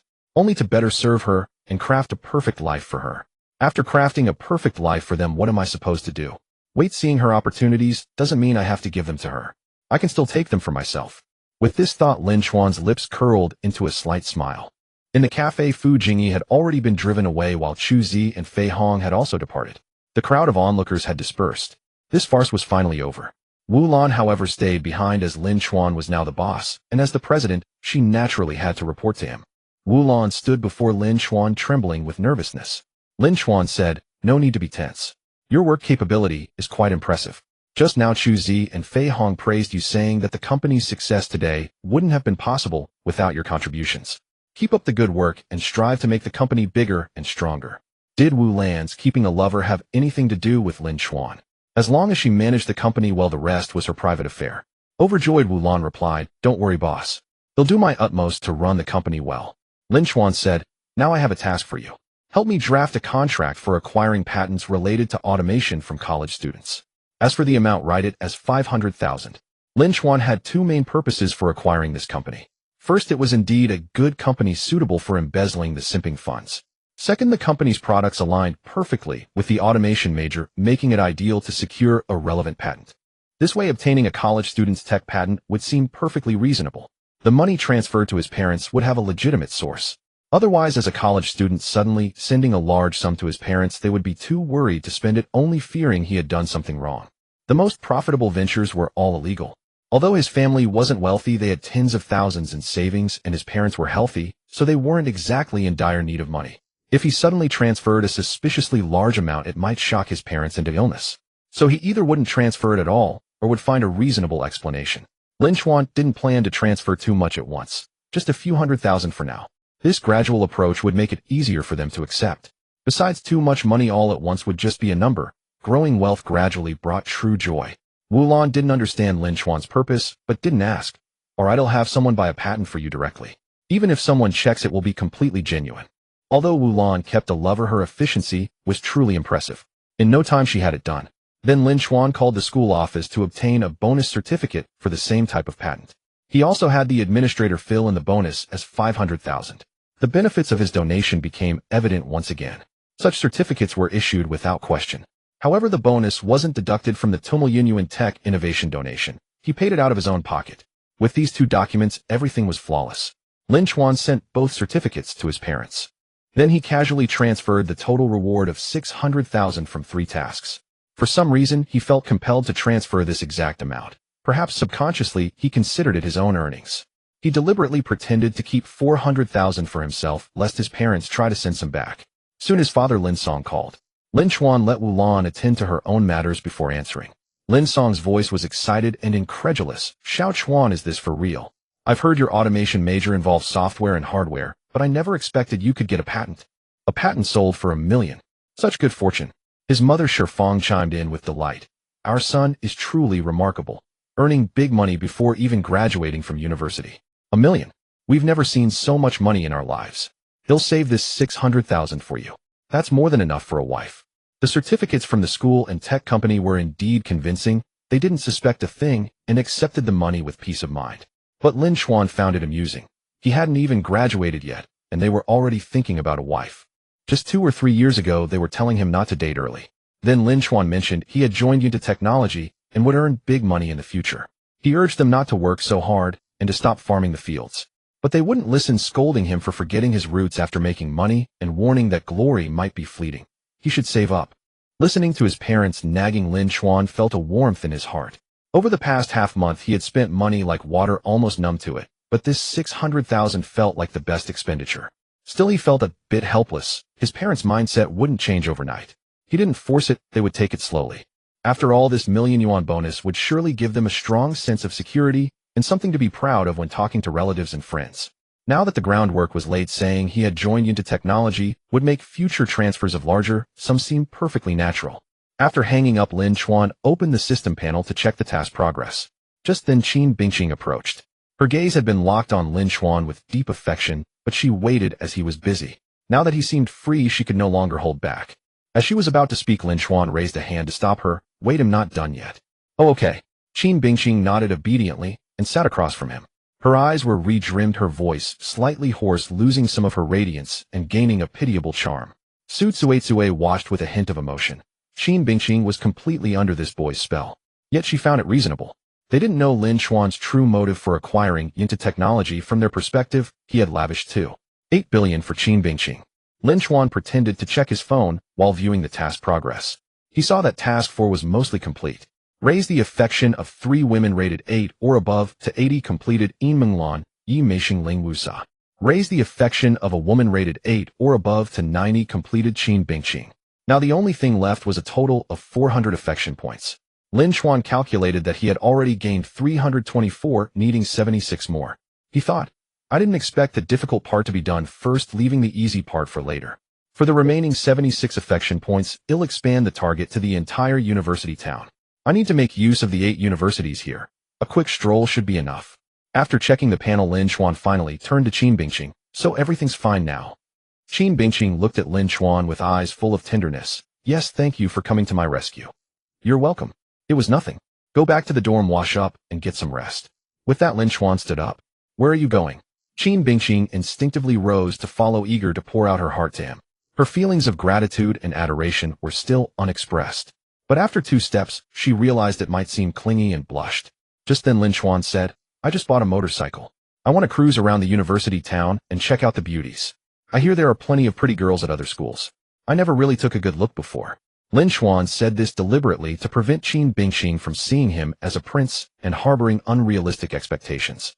He had only just learned that Qin Bingqing had a white moonlight, and she had met him alone, leading to this mess. Although she was still single, and he had no right to criticize. She hadn't crossed any lines, even trying to persuade Fu Jingyi to get back with his ex. But still, after getting to know him, she had arranged a private meeting with her white moonlight. As a man, he had a certain psychological purity, and now that he was wealthy, he was indeed picky. So he had already ruled out Qin Bingqing as a potential girlfriend. Moreover, her affection was already at 91. Further increases would be too difficult, and it wasn't worth the effort. Now Qin Bingqing's only use was the newly updated opportunity function. After speaking, Lin Chuan walked out of the cafe, mounted his Suzuki Hayabusa, made a smooth U-turn, and sped away. Qin Bingqing and Su Tsuetsue stood there staring blankly at his carefree, departing figure, utterly stunned. Su Tsuetsue exclaimed in shock. Isn't there a stunning beauty right in front of you? And you're going to cruise the university town to look at girls? You just spent 2.8 billion and descended like a hero. Anyone with eyes can see that Qin Bingqing is completely smitten. With just one word from you, she'd be your girlfriend. But you don't care, and you're going to check out girls at the university town. Qin Bingqing was dumbfounded too. Lin Chuan had descended like a prince, sparing no expense of 2.8 billion to clear her name. She was utterly captivated, on the verge of throwing herself at him. She had already imagined a blissful romantic life with Lin Chuan. Yet Lin Chuan said he wanted to look at other beauties, as if on purpose. Could it be that everything was just her own wishful thinking? Lin Chuan merely stated his stance to Qin Bingqing, but he didn't actually ride a motorcycle to ogle the beauties at the university town. Such behavior was akin to a street loafer, and trying to curry favor this way was rather degrading. As a billionaire, he could easily employ more effortless and befitting methods. After all, the difficult part was already completed. The remaining 76 favorability points could be gained in bulk, which was a simple task. With his current status, he didn't necessarily have to handle it personally. He took out his phone and called Wulan. Wulan was still on her way back. Though she found it odd that Lin Chuan was contacting her so soon again, she dared not show any negligence. Respectfully, she said, Boss, what are your orders? Lin Chuan got straight to the point. Find me a meticulous, intelligent, and capable female secretary. Wulan replied, All right, I'll take care of it right away. Her car stopped at the parking lot, and she quickly entered the headquarters of Yinta Technology Company. As she walked into her office, she instructed her secretary to compile all the company's secretary files. Soon the documents were laid before her. Flipping through the pages, she found herself in a dilemma. The new boss wanted a secretary, so naturally he could choose anyone. But the problem was everyone seemed to lack something. Vice President Sun's secretary was quite pretty, but her abilities were mediocre, and she was too close to Vice President Sun, likely already tainted by him. She couldn't send such a tainted person to the boss. Manager Xiao's secretary was highly capable, but her appearance was too plain. She was older, and her figure was plump. The other secretaries were relatively mediocre, fine for working in the company, but not qualified to accompany the boss. Sister Lon, what's troubling you? A woman in her late 20s with a single ponytail and a fitted professional outfit walked in.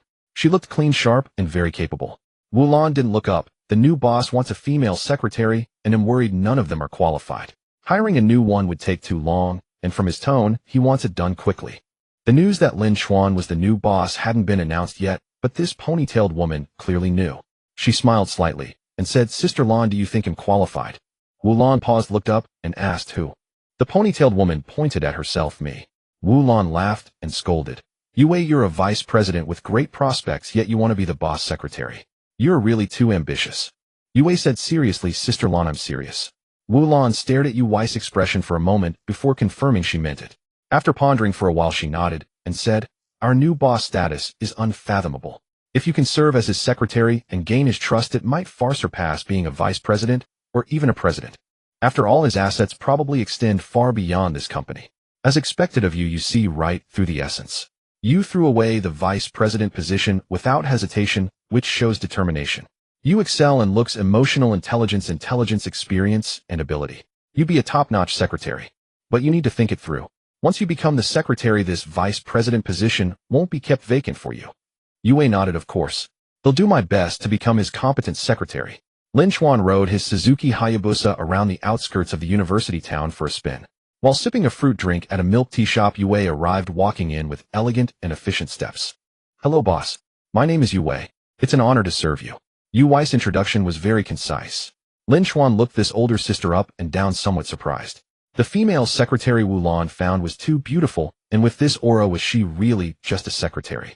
She had both a mature, elegant charm and a capable demeanor, giving the impression that she could tenderly care for you while efficiently getting things done. Lin Chen nodded. Hello, please have a seat. Yue sat down across from Lin Chen, and her gaze swept over him. A thought crossed her mind, so young and handsome. Following such a boss would be a visual treat every day. Just then a voice echoed in Lin Chuan's mind. Yue, favorability 10. Name Yue, age 28, appearance score 8. 2. Height 168 centimeters, weight 54 kilograms, favorability 0-10. Lin Chen felt a secret joy. This was an unexpected delight. He had originally hired a secretary to help him boost favorability, but unexpectedly the secretary herself could provide favorability. And upon their first meeting it had already increased by 10. Although initial favorability was generally easier, to gain such a spontaneous increase without any effort was a rare blessing. Yue, boss, what do you need me to do? Lin Chen said, there might be quite a lot since you've just started. I have 3 tasks for you. First, equip my villa No. 6 at Yunlu Mountain residence with a butler and chef team. Currently there's only 1 maid, and the villa is too large to manage. Decide on the specific number yourself, and I suggest consulting with the maid. Second, find me a driver and a bodyguard. If someone is exceptionally capable, they can be combined into 1 person. Third, for me, boost my presence and increase favorability among the beauties of the 7 universities outside Shanghai University. The budget is 100 million. You decide how to spend it. This is a test for you. Do well, and you'll stay by my side as my full-time secretary. Yue was sharp enough to realize that the first 2 tasks were secondary. The third was the key. A budget of 100 million to boost favorability was truly terrifying. This new boss was indeed a tycoon. Yue, favorability 10. Yue said, with your dashing looks, boss, winning girls' favor is too easy. Even if you don't show up in person, I can greatly increase their favorability. Is a budget of 100 million too wasteful? Lin Chen replied, as long as it's converted into valuable assets of my own, it's not a waste. If done well, it could even be a sound investment, potentially appreciating in value. Lin Chuan's words were hard for ordinary people to grasp, but Yue quickly understood what he was really after. He clearly wasn't about splashing cash on girls, he wanted to show off. Though she didn't understand why Lin Chen was doing this. His demeanor was steady, not flashy. As a competent subordinate, she knew to ask less and do more. Yue didn't waste words and immediately set to work. The first task was completed quickly. She found a butler, chef, and maid. All female, perfectly matching Lin Chuan's unspoken preference. He had forgotten to mention this detail earlier, yet she somehow guessed it. The second task was also done swiftly. She found 2 retired Special Forces soldiers, both capable of driving and fighting. The focus now was the third task. Yue maintained her high efficiency, simultaneously orchestrating the entire university town. In the Intai commercial district, inside a milk tea shop, Yue sat in a corner working on her computer while waiting for someone. After a moment, a delicately made-up girl walked in. She had wavy hair, wore a red bodycon skirt and high heels, and a felt newsboy cap. Perhaps her natural beauty was just over 8 points, but her impeccable styling pushed it to above 8.6. If any male student from Zhanghai Academy of Fine Arts saw her, they would likely recognize her. Though the academy had no official campus bell, her popularity rivaled that of any university beauty. Her name was Su Jini. She was known to boys for her beauty and to girls for being a beauty blogger. Sister Wei, hello. Su Jini was very polite and valued this meeting. After all, she was just a small blogger, only famous within her school's small circle. She lacked both traffic and money. Yet beauty was the most costly pursuit. Now that Yue valued her aesthetic sense and wanted her to be the boss image consultant, it was undoubtedly a rare opportunity. This single consultation would earn her a sum, and if she won the boss favor, she might secure a steady income. If the boss appreciated her even more and gave her a little boost, she might even become famous, ensuring a worry-free life. Yue nodded and smiled as expected of a beauty blogger. Your makeup is so exquisite and beautiful. But our boss is a man and male image requirements are different. Su Jini nodded. I understand. For men, it's naturally about cleanliness, neatness, and elegance. I'm also good at men's styling. Great. My boss is busy and can't come. Here are some videos and photos of him. See what style suits him best. Yue said, handing over a tablet. Su Jini took one look and her eyes lit up. She had imagined the boss to be a middle-aged bald man, but who knew he was so young, handsome, and with such a great physique. He was such a perfect clothes horse that she would dress him for free. Su Jini, affinity 10. Name Su Jini. Age 20. Beauty 8. 1. Height 170 centimeters. Weight 56 kilograms. Affinity 010. Su Jini exclaimed, is this really your boss? Yue nodded. Of course. Could it be fake? Su Jini asked, then what's the budget? Yue replied, the boss already has Rolex Patek Philippe and Richard Mille. Excluding watches, the budget is 10 million. If it looks really good, we can go higher. Su Jini gasped. Rolex Patek Philippe and Richard Mille. All owned, and a budget of 10 million just for styling. How wealthy was this? But seeing was believing. For now, she was only half convinced. Su Jini, affinity 5. Su Jini began designing Lin Chen's image with great seriousness, matching clothes, pants, shoes, and hairstyles. Since the budget was 10 million, she ignored prices entirely and focused only on the aesthetic appeal of the outfits. Luxury brands like Louis Vuitton, Hermes, Givenchy, and Balenciaga, custom-tailored suits worth nearly $1 million, globally limited edition shoes. After finalizing the choices, Yue bought everything without batting an eye. Some items she even bought in multiple sets. In no time, bags piled up in stacks, and a line of staff came forward to help carry them. Su Jini was stunned. She had only seen such extravagant shopping scenes in TV dramas, never in real life. Now she was certain that this young, handsome boss was truly wealthy, beyond imagination. Su Jini, affinity 10. In the afternoon, at a small auction. The auctioneer was hyping the atmosphere on stage. China does have luxury goods, but ordinary people can't afford them. Yunjin is one of China's luxuries, and this is a Yunjin garment. Starting bid 400,000. After a round of bidding, it was won by a woman for 1 million. That woman was Yue. The next item was similar, a box of Yunjin fabric. The cheapest Yunjin costs 8,000 per meter, and this box was all top grade. The starting bid was 2 million. After bidding, it was won for 4 million, again by Yue. Next came a bamboo woven porcelain, a 9 phoenix crown made of gold, a cloud wing phoenix feather fan. One treasure after another was all purchased by Yue, totaling over 20 million. The entire auction audience was stunned.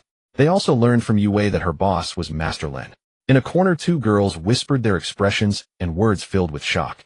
He basically bought all the top-tier crafts. He even got a complete set of the finest phoenix coronet and robes, and a whole box of Yunjin, enough to make many clothes.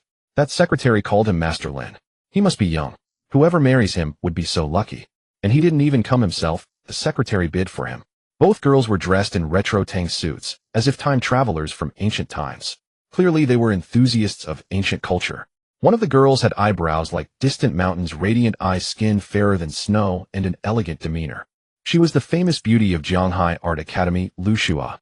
At this moment, she was filled with curiosity and admiration for that Master Lin. Lu Shua, affinity 15. Name Lu Shua. Age 20. Beauty 8. 4. Height 164 centimeters. Weight 49 kilograms. Affinity 015. At Jianghai Finance Academy, in a remote corner on the east side, a few kittens were among a pile of discarded materials. A Rolls-Royce stopped. The window rolled down, revealing a face of breathtaking beauty, stunning as a whole, and each feature, be it eyes, nose, lips, or skin, was as exquisite as a work of art.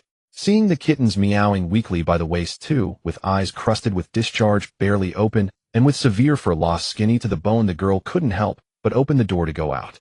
But the driver locked it. "Miss Madam doesn't allow you to touch stray cats. And those kittens are clearly sick. Be careful of infection." She explicitly ordered it. "Please don't make things hard for me." At the mention of her mother, the girl backed down. She rested her chin on the window, watching the kittens with a worried look. Just then a few gloved people approached, lured the kittens with treats, and put them into a cage. The girl sat up straight, wanting to ask, but not speaking. The driver understood and inquired, "Where are you taking the kittens?" "To the pet hospital for deworming and treatment. After they recover, we'll find them homes." A Master Lin sponsored over $1 million to rescue all stray cats in the university town. Hearing this, the girl finally smiled. At the same time, curiosity sparked within her. Who was Master Lin? Shun Jiyu, affinity 15.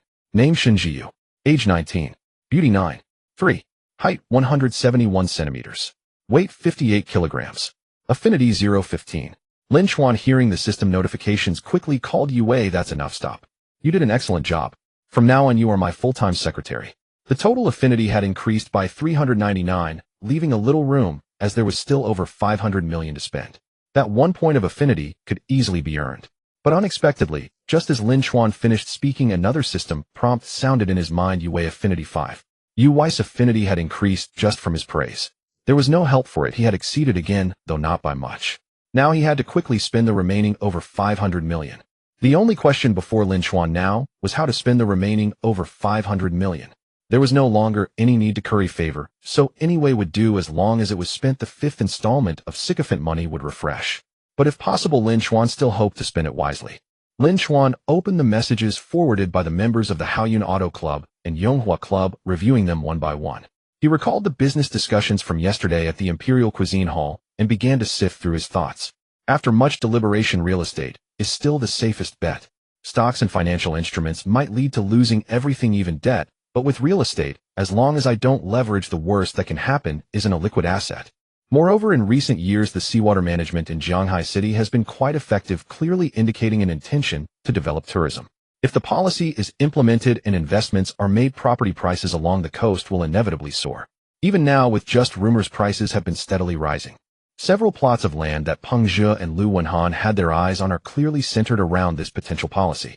Real estate investment should follow the land policy. With this thought, Lin Chen made up his mind. He would just treat 500 million as plain money to hone his investment skills. If he said this out loud, he would probably get beaten. Over 500 million, just for fun. However, Lin Chen did not plan to follow Lu Wenhan and Peng Zhe's investments. Although they were insiders with some skill, their financial situations revealed their limitations. They could read land policies, but so could others. To be more accurate than others was no easy feat. The most profitable businesses are not only written in the criminal code, but also in the restrictions and regulations on the business dealings of officials' relatives. One such restriction is that officials' relatives are prohibited from engaging in real estate development. This is because officials could make a killing in real estate just by leaking a bit of inside information or engaging in insider dealings. So what I need to do is obtain inside information. In theory, this is very difficult, but I have a heart whisper talisman that I've been saving, and now is the time to maximize its value. The system had previously prompted him to use the Heart Whisper Talisman to probe the thoughts of beautiful women, to understand their desires and fulfill their requests. But Lin Chen naturally disliked such sycophantic behavior. They could think whatever they wanted, he didn't care. He would rather keep it for himself to make big money. But I still need to be strategic about approaching the relevant people. Lin Chen picked up his phone and called Yue. He asked her to compile information on the leaders of the real estate-related departments in Jianghai City and their recent schedules. It wasn't classified information, just what was publicly available, and the schedules were also public. Yue was truly efficient and quickly compiled the information. Lin Chen skimmed through it, and his eyes lit up. What a coincidence. The son of the director of the Land Planning Bureau was about to get married, and the dean of Lin Chen's college, Tian Zhuohong, was actually a college classmate of the director. So the dean of the information college might attend the wedding. Thinking carefully, it might not be such a big coincidence. With so many vice presidents and deans at Jianghai University, it was possible that any city official could find a connection there. Therefore, leveraging university connections for the conversion of money and power was absolutely the right choice. Outside of school, such good resources were hard to come by. Last time Tian Zhuohong had told him to reach out if he needed anything. Without hesitation, Lin Chen called him. Tian Zhuohong answered quickly, his tone cheerful. Lin Chen, what brings your call? Are you having trouble with your studies? Lin Chen didn't beat around the bush and got straight to the point. No trouble with studies, but I have something to ask you. Are you attending Director Xiao's son's wedding in 2 days? Tian Zhuohong paused for a moment, then chuckled. Director Xiao is my college classmate. We're very close. He invited me, so of course I'll go. But why are you asking? I heard you started a business a while back, some media company. Are you now interested in real estate? Lin Chen admitted directly, yes, I want to get into real estate and would like to hear Director Xiao's insights and follow the party's guidelines. Tian Zhuohong laughed. You must have heard about the tourism development project. That's the big direction, and it's definitely right. You can come along, but it's a wedding, so don't pester him with questions. Just listen in when we chat casually. Lin Chen said, don't worry, I know my limits. The next day, Lin Chen and Tian Zhuohong met at the school gate. Lin Chen's new driver drove, but not one of his luxury cars. Instead, they took Tian Zhuohong's BAC, keeping a low profile. Arriving at the wedding venue, Lin Chen obediently followed behind Tian Zhuohong. Tian Zhuohong knew most of the people there and exchanged pleasantries with everyone, occasionally introducing Lin Chen. Soon the wedding began. The son of the Land Planning Bureau director was also a civil servant, so the wedding was naturally not lavish, and the proceedings were simple. When they took their seats, Tian Zhuohong even had Lin Chen sit beside him. Seeing this arrangement, everyone couldn't help but glance at Lin Chen a few more times. It was a bit unconventional, but no one dared to question Tian Zhuohong's decision. As a university dean, Tian Zhuohong held the same rank as the Land Planning Bureau director. During the meal and casual conversation, Tian Zhuohong intentionally brought up the tourism development project for Lin Chen. Lin Chen was touched. Their dean was truly kind. He opened the system panel ready to use the heart whisper talisman. Xiao Jinyue, the director of the Land Planning Bureau, smiled and glanced at Lin Chen, clearly seeing through Tian Zhuohong's intention. Xiao Jinyue said the tourism development project is definitely going ahead. The project plan has already been posted on the official website. If you want to invest, do it early. Let's all work together to build Jianghai City into a major tourist destination by the sea. This statement was very general, but for ordinary real estate developers, it was already valuable. However, Lin Chen was not satisfied. He clicked on the heart whisper talisman. Usage method: stare at the target and click to use effective for 1 minute. Lin Chen stared at Xiao Jinyue and clicked. A countdown appeared in the upper right corner: 60, 59, 58. At the same time, Xiao Jinyue's inner thoughts directly entered his mind. Old Tian is putting so much importance on a student. That's rare. A student getting into real estate must come from a wealthy family. The tourism development project is already finalized, just waiting to be announced. We will build a narrow coastal ecological corridor along the seaside. The beautiful natural scenery will surely attract a large number of tourists. The entire ecological corridor will be brimming with business opportunities. Now is indeed a good time to enter. If he invests in the Xiajiang or Zhongjiang sections, picking either one, he probably won't lose money. If he chooses the border between Zhongjiang and Shangjiang, he'll make a fortune. That area is an industrial zone, and everyone thinks the tourism development will stop there. But this development is on an unprecedented scale. This industrial zone will soon be converted into a commercial area, and the beach in front will be turned into a beautiful sandy beach. As Lin Chen listened, his breathing quickened. Damn, he had stumbled upon an explosive business opportunity. On the morning of the second day, Lin Chen brought Yue to the industrial zone at the junction of Zhongjiang and Shangjiang. He gazed at the industrial land near the seashore as if it were a colossal, tantalizing treasure. This patch of industrial land had long been purchased by someone else, and according to the original plan, it was meant for extensive development. However, that person, whether due to a lack of funds or a desire to sit back and wait for the land value to appreciate for a quick profit, never invested properly. He only built a tiny port and a small factory. If you said he hadn't built anything, he had. If you said he had, it was as good as nothing, leaving the government at a loss. In the reception room beside the factory, Lin Chen and Yue met the land buyer. He was disheveled and reeked of fish, making anyone who saw him think he was a fisherman. He grinned, revealing a mouthful of yellowed teeth, and said, Mr. Lin, if you want this land, it depends on your sincerity. Lin Chen remained silent, and Yue took the cue to speak for him. Mr. Lu, you originally bought this land at 2,000 per mu, totaling 300 mu, for a total of 60 million. At current market prices, it barely reaches 2,500 per mu. Lu Yuanju interrupted her. 2,500 per mu. Isn't that a bit low? And don't forget, I invested in building the port and factory, so it should be at least 4,500 per mu. Hearing Lu Yuan's exorbitant demand, Lin Chen became even more certain that this fellow was likely just a land speculator. Strictly speaking, land speculation isn't allowed. Flipping houses is fine, but flipping land can land you in trouble. For example, if you buy land and do nothing, simply waiting for its value to rise, but if construction hasn't started within 2 years, the land use rights will be reclaimed without compensation. If you try to sell it within 2 years, that's not allowed either.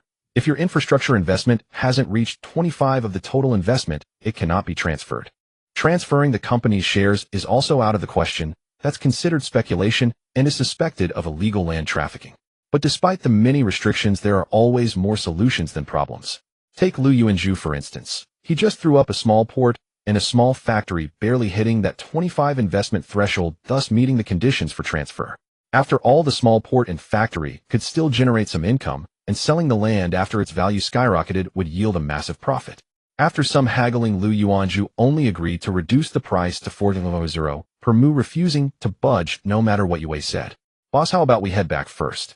Give me 3 more days, and I'm confident I can bring it down to around 3500. Yue leaned close to Lin Chen's ear, covering her mouth with her hand to lower her voice. But Lin Chen said, forget it. 4000 it is. I don't want to waste time. Let's settle this quickly. Lin Chen's main concern was that within 3 days the policy might leak or even be announced. By then, if Lu Yuanzhu got wind of the news, he probably wouldn't sell even for 4 million per mu. Yue found it a bit odd. Why such a rush? But since the boss had decided, she could only comply. She was well versed in the law, likely able to pass the bar exam, though naturally not as skilled as top lawyers like Canin. So she contacted Xinchuan law firm to come over. Soon the land transfer contract was signed for per mu for 300 mu, totaling 120 million. After the contract was signed, the transfer completed, and the payment received, Lu Yuan's grin stretched so wide it seemed his mouth would split, his yellow teeth looking somewhat eerie. Lin Chen remained expressionless, but inwardly he was grinning even wider. If the plan succeeded, this would yield explosive profits. After buying the land, Lin Chen didn't pause for a moment. He immediately took Yue to inspect several nearby residential properties. The most important and lucrative piece was undoubtedly this industrial land, soon to be rezoned for commercial use, but the surrounding properties would also appreciate, making them worth buying. Lin Chen soon discovered that the newly built Lanting Shiyuan residential complex was selling poorly, mainly because it was a bit far from the sea and adjacent to the industrial zone. Even the buzz about tourism development hadn't reached it. Though it could claim sea views, its competitive edge was too singular. Without adequate surrounding amenities, even the sea view was useless. At an average price of 1500 per square meter, I still have over 400 million left. That means I can buy about 300 to 400 square meters, over 150 units of 200 square meter flats. Wait, I'm calculating based on full payment. I could actually use a 30 down payment loan, which would get me 400 to 500 units. Or I could skip the down payment on some and just pay a few tens of thousands as a deposit, with the contract specifying liquidated damages. If they default, the penalty alone would be a huge profit. Alright, it seems deposit contracts can also be transferred.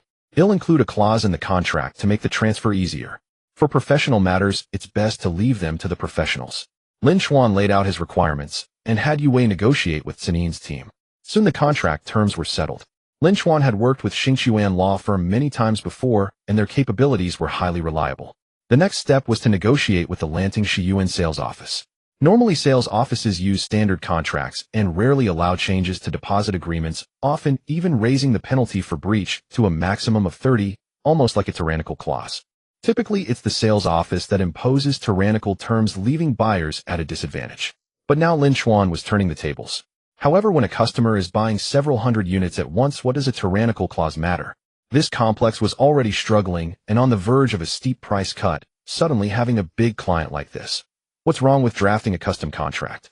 Moreover, the buyer's only demand was a 30 penalty if they backed out. What did it matter?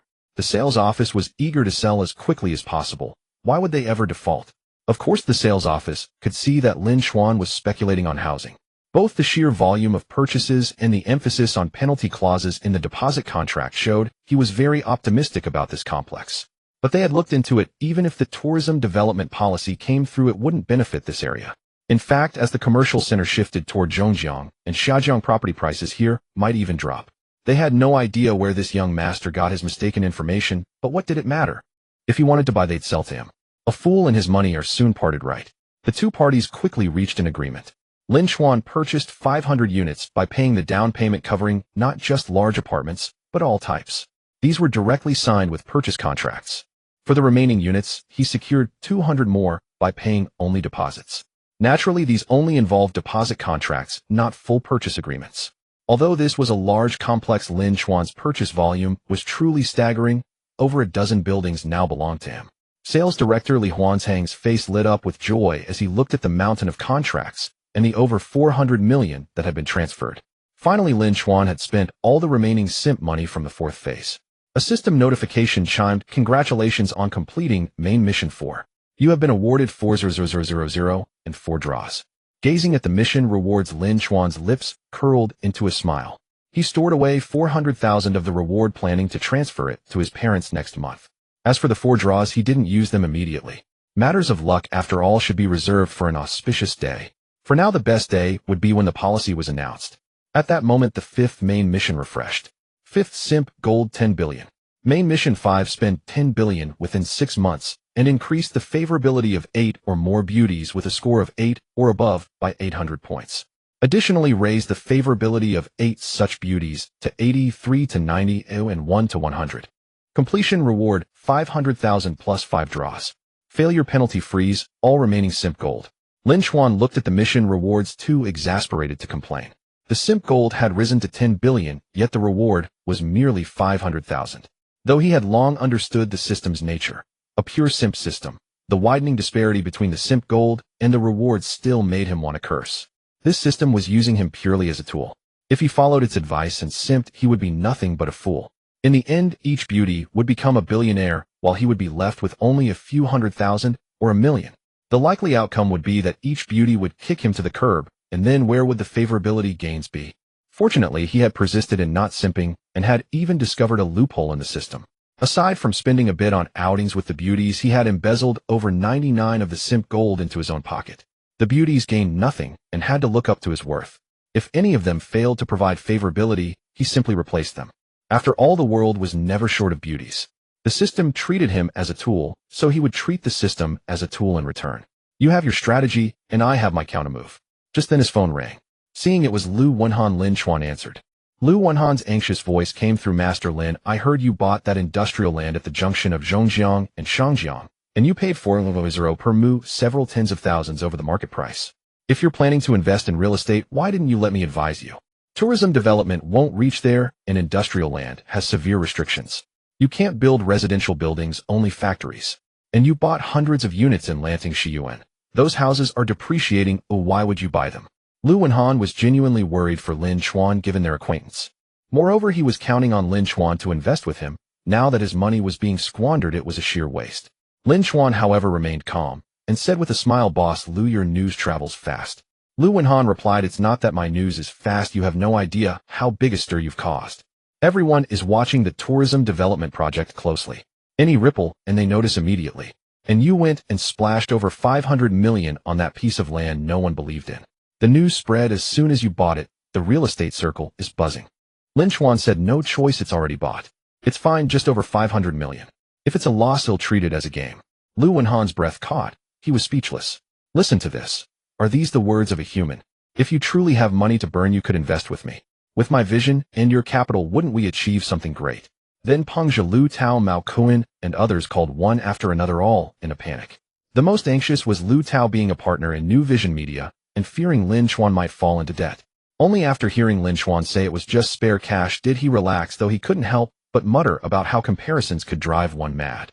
The news had indeed spread throughout Jianghai City's real estate circle. Many were laughing at Lin Chen, dismissing him as a clueless rich second generation, a pure fool and wastrel. In the president's office of Panji Group's building, the stunningly beautiful female president was reviewing the real estate trends in Jianghai City. Lin Chen's acquisition of that 300 mu industrial land in Yunting Shiyuan had naturally caught her attention. The female president asked Xiaoying any recent news on the tourism development project. The female secretary shook her head. "I've checked. There's no new information. So everyone thinks this Lin Chen is acting irrationally. Most likely he's just a rich fool." The female president shook her head, "Spending several 100 million casually. An ordinary rich kid doesn't have that kind of money. That level of wealth belongs to a tycoon family, and signs of such families are rarely stupid.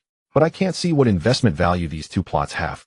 Meanwhile, in the Land Administration Bureau Director's office, Xiao Jinyue was troubled as he looked at the industrial lands dossier.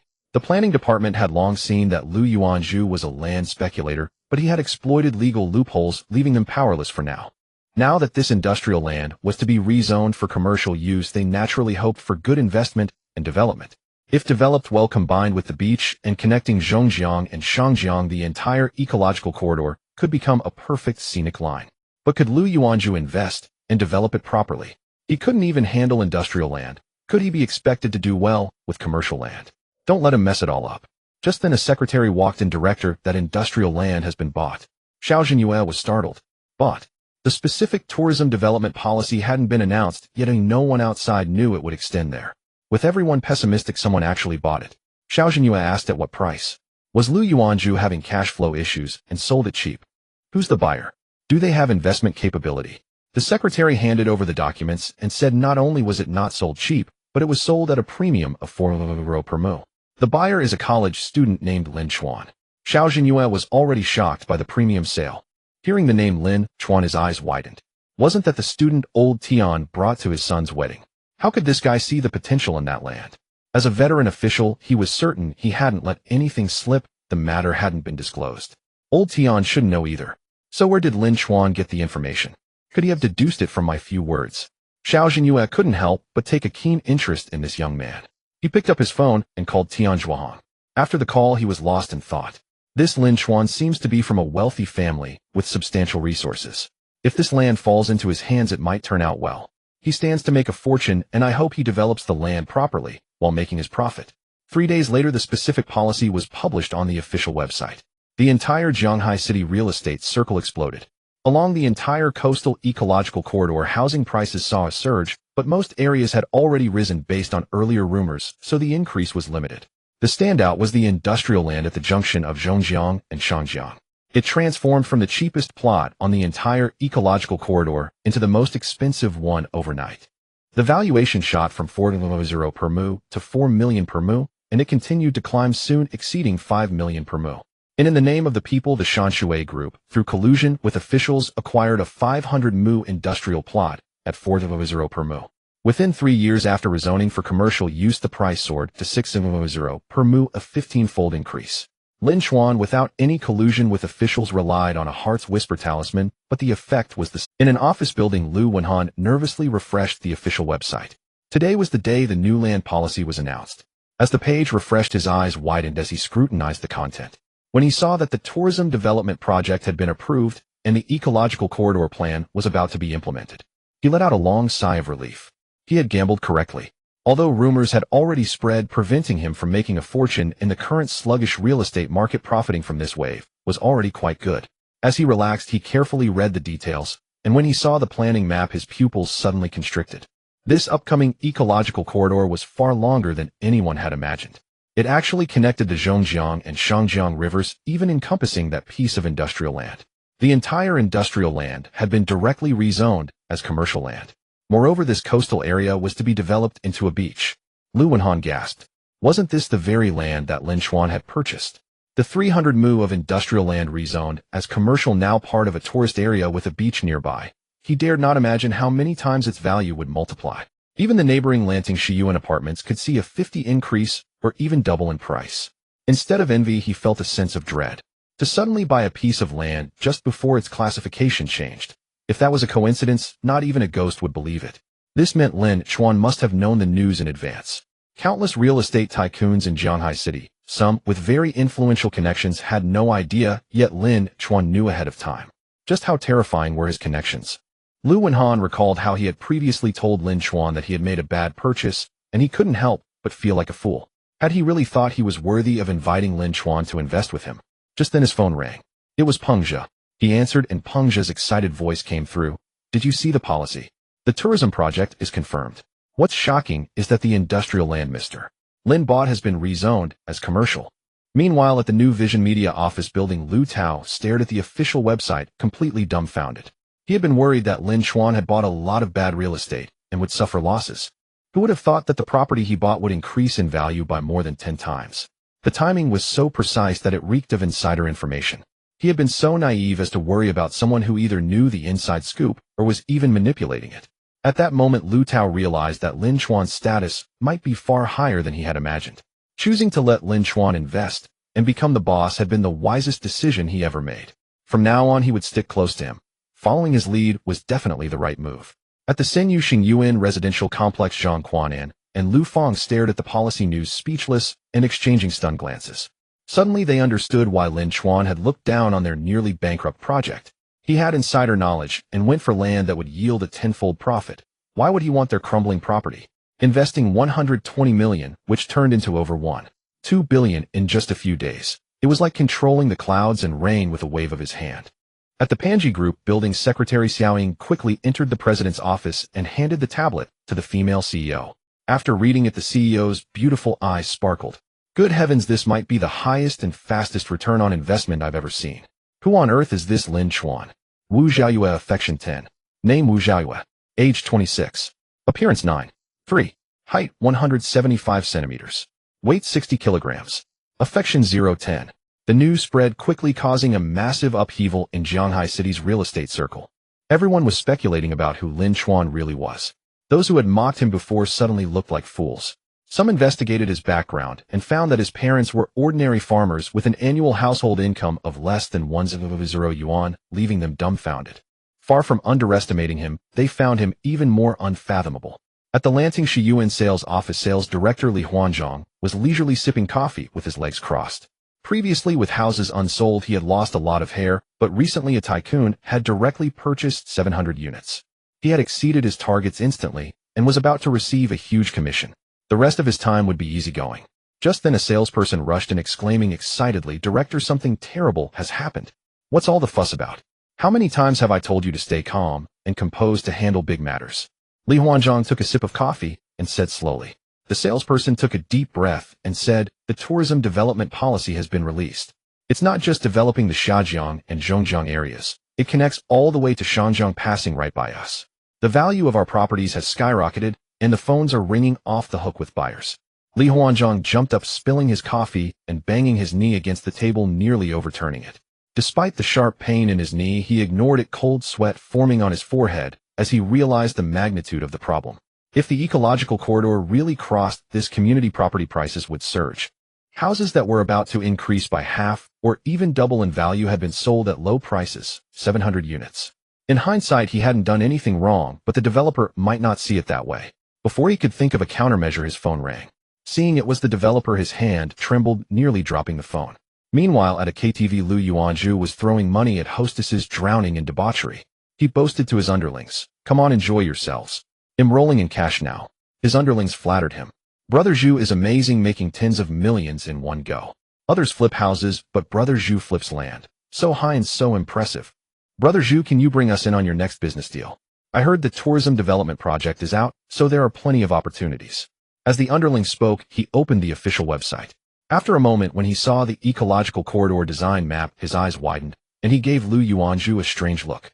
The others noticed his expression and asked, "What's wrong?" The underling stammered, unable to speak. Lu Yuanzhu kicked him. "Spit it out, don't be such a woman." The underling had to say, "Brother Zhu, the ecological corridor is much longer than expected. The land you just sold has gone from 4,000 yuan per mu to 6 million yuan per mu." Lu Yuanzhu froze. After 3 seconds, he snatched the phone. Impossible. But seeing the official website, he had no choice but to believe it. His face, which had been smug moments before, turned as ugly as a dead pig's. Although strictly speaking, he still made a profit. Psychologically, it felt like losing billions. "Boss, the policy is out." Yue handed the tablet to Lin Chuan, her face full of shock.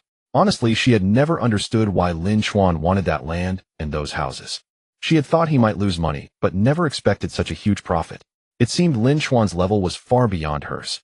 Either he had a far superior big-picture vision, or he possessed immense power and insider knowledge. The latter was even more terrifying. "MMI, no." Lin Chuan glanced casually at it, already knowing the outcome. There was nothing interesting to see. Yue blinked. His calm demeanor confirmed that he had known the inside scoop all along. Their boss status might be even higher than she had imagined. Choosing to be his personal secretary might be the best decision she had ever made in her life. Lin Chuan did a quick calculation. Those 300 acres of land had appreciated to 1.8 billion, deducting the principal of 120 million, netting a staggering 1.68 billion. It was no exaggeration to say it was faster than robbing a bank. The properties at Lanting Shiyuan had also risen by more than half. Since he had bought many units with a 30% down payment, and some with only a deposit, the 400 million principal had already yielded over 600 million in profit. At this moment, Lin Chen realized that money begets money. He also recognized the immense power of converting influence into wealth. Previously at school, he had used money to gain influence. Now the reverse effect was simply explosive. Of course, the mind voice talisman had also played a part, and he was grateful he hadn't wasted it on women. Using it on a woman would only have made him a sycophant. Now, having earned over 2 billion, how much favorability could he gain by spending it? And he didn't even need to spend. Yu's favorability had already risen by 20 points. Even Wu Xiaoyu, as someone he had never met, had gained 10 points of favorability. Just then Yue answered a phone call and came to report to Lin Chen. Boss, as you predicted, Li Huanzhang, the sales director of Lanting Shiyuan, called. He wants to discuss the 200 deposit contracts. Should we contact Xingchuan law firm? Li Huanzhang's call at this moment made it clear what he intended. For the 500 units where a down payment had been paid and a purchase contract signed, there was no room for regret. As for the other 200 units which only had a deposit paid, Li Huanzhang was likely planning to back out. Typically, if the seller reneges after a deposit is paid, they must return the deposit and pay an equal amount as compensation. For example, if a deposit of 500,000 was paid, the full 500,000 is returned along with an additional 500,000 in damages. Normally, deposits have some binding effect as sales offices are reluctant to incur such losses. However, the situation was special now, with housing prices soaring dramatically. Even with compensation for the deposit, they were willing to breach the contract. Although Lin Chen had anticipated this and included a clause for a maximum penalty of 30 of the property price, having it in the contract didn't guarantee full compensation. It would still involve disputes and lawsuits. Lin Chen had foreseen this, but proceeded anyway. Was it because he wanted to sue? Of course not. He had no time for that. Even with high returns, he wasn't particularly interested. Lin Chen had another purpose and said, help me contact the Haoyun Shenmeng Club and the Yonghua Club. Those friends who came to support me last time are in my contacts. I've marked them. I always repay favors. Transfer these deposit contracts to them. Charge 500 per contract and let them handle the lawsuits themselves. Lin Chen wasn't keen on wasting time and effort on litigation, but that didn't mean others weren't. A 120 square meter unit had already appreciated by 900 and was still rising. It could easily gain another 900. Securing the right to purchase at the pre-appreciation price for 500 was undoubtedly a steal. Even if the lawsuit failed to secure the property, the penalty compensation would at least cover the cost with plenty left over. If they did get the property, the profit could reach 1.3 million per unit, meaning 13 million for 10 units. Lin Chen's reputation in both clubs had been built primarily on wealth, but his connections were shallow. With this move, the relationships instantly deepened. He repaid small favors and put them in his debt, solidifying his network with a simple gesture. At the same time, it demonstrated to everyone that helping him even a little could yield enormous rewards. In the future, when he needed assistance, people would flock to help. Yu's eyes narrowed slightly as she grasped Lin Chen's intent immediately. Her young boss possessed a boldness that was truly exceptional. Yue promptly set to work making calls one after another. They waited at Qinxiang Pavilion. Before long, Lu Wenhanpeng, Zhe Tao, Mao Kuan, and others hurried over. They were all excited. Even Mao Kuan, with total assets around 500 million, had to take seriously an opportunity to earn over 10 million in one go. Lu Wenhanpeng, Zhe, and Lu Tao were even more eager. Lu Tao exclaimed, Mr. Lin, is it true what secretary you said on the phone? You're really transferring the deposit contracts to us for just 500 each? Lin Chen nodded. Yes. Last time you came to show support, I only treated you to a meal, which was far from repaying the favor. This time I got lucky, so I'm bringing you along to make some money. To be honest, I don't want to deal with lawsuits, so I'm taking the easy way out. Mao Kuan laughed heartily. Mr. Lin, you've made at least 2 billion this time. Of course you wouldn't bother with such small fry. Lu Wenhan added, just the land alone is worth nearly 2 billion, and future development will only increase its value. I was worried when I advised you not to buy. What a waste of concern. Since you're not interested in the deposit contracts, leave the lawsuits to us. Peng Zhe rubbed his hands together and said, Mr. Lin, could we take a look at the deposit contracts first? Everyone present was a seasoned veteran. They knew Lin Chen's deposit contracts were nothing like the standard ones regular buyers signed. Otherwise, they wouldn't have come. A standard contract would only lead to the sales office refunding the deposit, making the 500 transfer a loss. Coming and not transferring would seem disrespectful to Lin Chen. Even knowing the contracts were non-standard, they still needed to see the terms. Lin Chen nodded, and Yue brought over a stack of contracts, one per unit totaling 200. After reviewing them, the group was overjoyed. The contract was practically a one-sided oppressive agreement in Lin Chuan's favor. Of course, it wasn't surprising that Lanting Shiyuan had signed it. Just days ago the market there was terrible, and they were desperate to sell, never anticipating a breach. Tang Yong felt Lin Chuan was practically handing them money and hesitated to accept. Mr. Lin, we only came by last time, and you even treated us to dinner. This gift is too generous. Chen Lang suggested. Mr.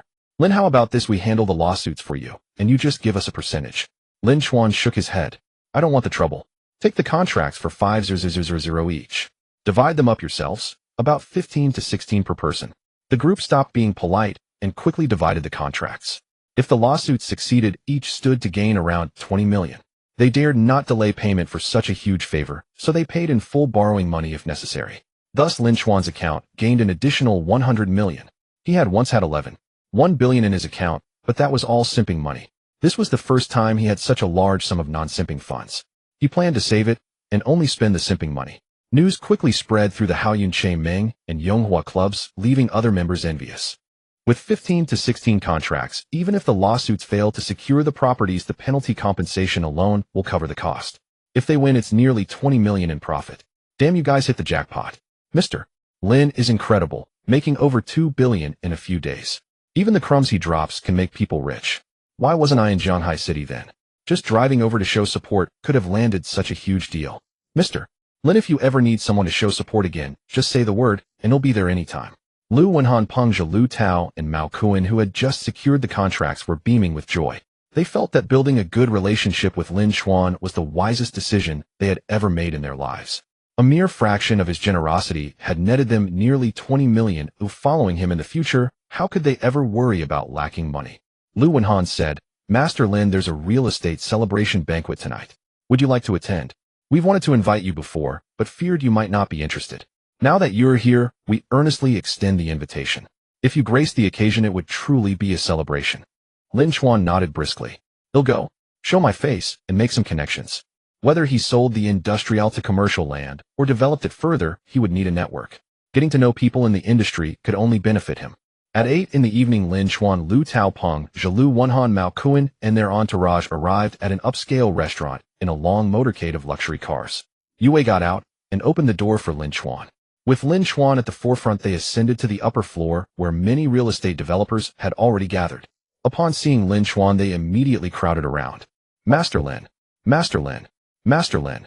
Lin Chuan could barely recall when everyone had started calling him Master Lin. At first he would correct them, but over time he had come to tacitly accept it. Though it felt a bit odd at first, he grew accustomed to it and found it rather pleasant. Upon reflection, Master was a more traditional Chinese form of address. Mr. and such came later. So what was wrong with adopting a slightly archaic term like Master? Especially when women called him Master, it sounded particularly delightful. One by one they eagerly handed over their business cards, not daring to pass them directly to Lin Chuan, but to Yue beside him. Yue, understanding her role, collected them all and stored them away. News had also spread that Lu Wenhan, Peng Zhe, Lu Tao, and Mao Kuan had each obtained over a dozen properties and the chance to profit handsomely simply because of their slight connection with Lin Chuan. Naturally, they too wished to befriend Lin Chuan. Following such a magnate, even scraps from his table would be enough to feast on. Moreover, the 300 acres of land, whether sold or developed, presented a colossal opportunity. Any collaboration with him would lead to immense fortune. Once developed, that land could become the most valuable commercial district in all of Shanghai City. Master Lin, a familiar voice called out. It was Zhang Quanan and Lu Feng who had previously sought Lin Chuan's investment in a nearly bankrupt building project. Their expressions were now complex. They tried to force smiles, but failed. The regret in their hearts was impossible to suppress. Earlier, when Lin Chuan had needed people to show up, they had been too busy to check the group messages. As newcomers, they were not yet accustomed to interacting with the group. By the time they saw the message, it was already over. They had thought it was just a missed opportunity to get closer to Lin Chuan. No big deal. After all, driving over to Lin's support was a small favor that wouldn't amount to much. Who could have imagined that such a trivial favor would yield a reward of nearly 20 million? It was utterly absurd, and they were desperately in need of money. Now they were consumed by regret. Lin Chuan nodded at them in acknowledgement, but before they could say more, he was escorted to the seat of honor, surrounded by admirers. Getting near him was now impossible. Lu Feng let out a long sigh. Why didn't we see Master Lin's group message back then? A single message could have changed our fate. Zhang Quanan sighed in return. Last time we asked the wrong person. This time we missed the message. Is this our destiny? Just then a slight commotion arose at the entrance. Being close to the door, they looked over. A slightly overweight middle-aged man was being stopped by the hotel manager, who demanded an invitation. The man smiled obsequiously, trying to persuade the manager. He waved towards someone inside the hotel, as if recognizing a familiar face. Zhang Quanan and Lu Fang were startled when they saw the man. Wasn't that Zhao Hong, the owner of a small construction company? They didn't know him well, but they recognized him instantly. Last time when they met Zhang Yan, they learned she had dumped Lin Chen for Zhao Jun. They had thought Zhao Jun was someone remarkable, only to discover he was Zhao Hong's illegitimate son. The impression was too strong. They remembered Zhao Hong vividly. It was easy to understand why Zhao Hong was trying to squeeze his way in. Construction companies rely on real estate developers as clients. At this celebration, all the attendees had successfully purchased land, meaning there would be many construction contracts up for grabs. Landing any contract here could revive his struggling company. A big contract could propel it to new heights. Securing a contract for Lin Chuan's land would send it soaring. Of course, that was assuming no one held a grudge. Zhao Hong's son Zhao Jun had crossed Lin Chuan. Just then they saw a bald, middle-aged man step forward, seemingly about to ask the manager to let Zhao Hong in. That man was Ding Shun, the host of the celebration. Zhang Quanan and Lu Fang knew him well and were on good terms. They quickly approached and pulled Ding Shun aside. "Old Ding, I advise you not to let Zhao Hong in." Ding Shun looked puzzled. "What's wrong?" Zhang Quanan lowered his voice.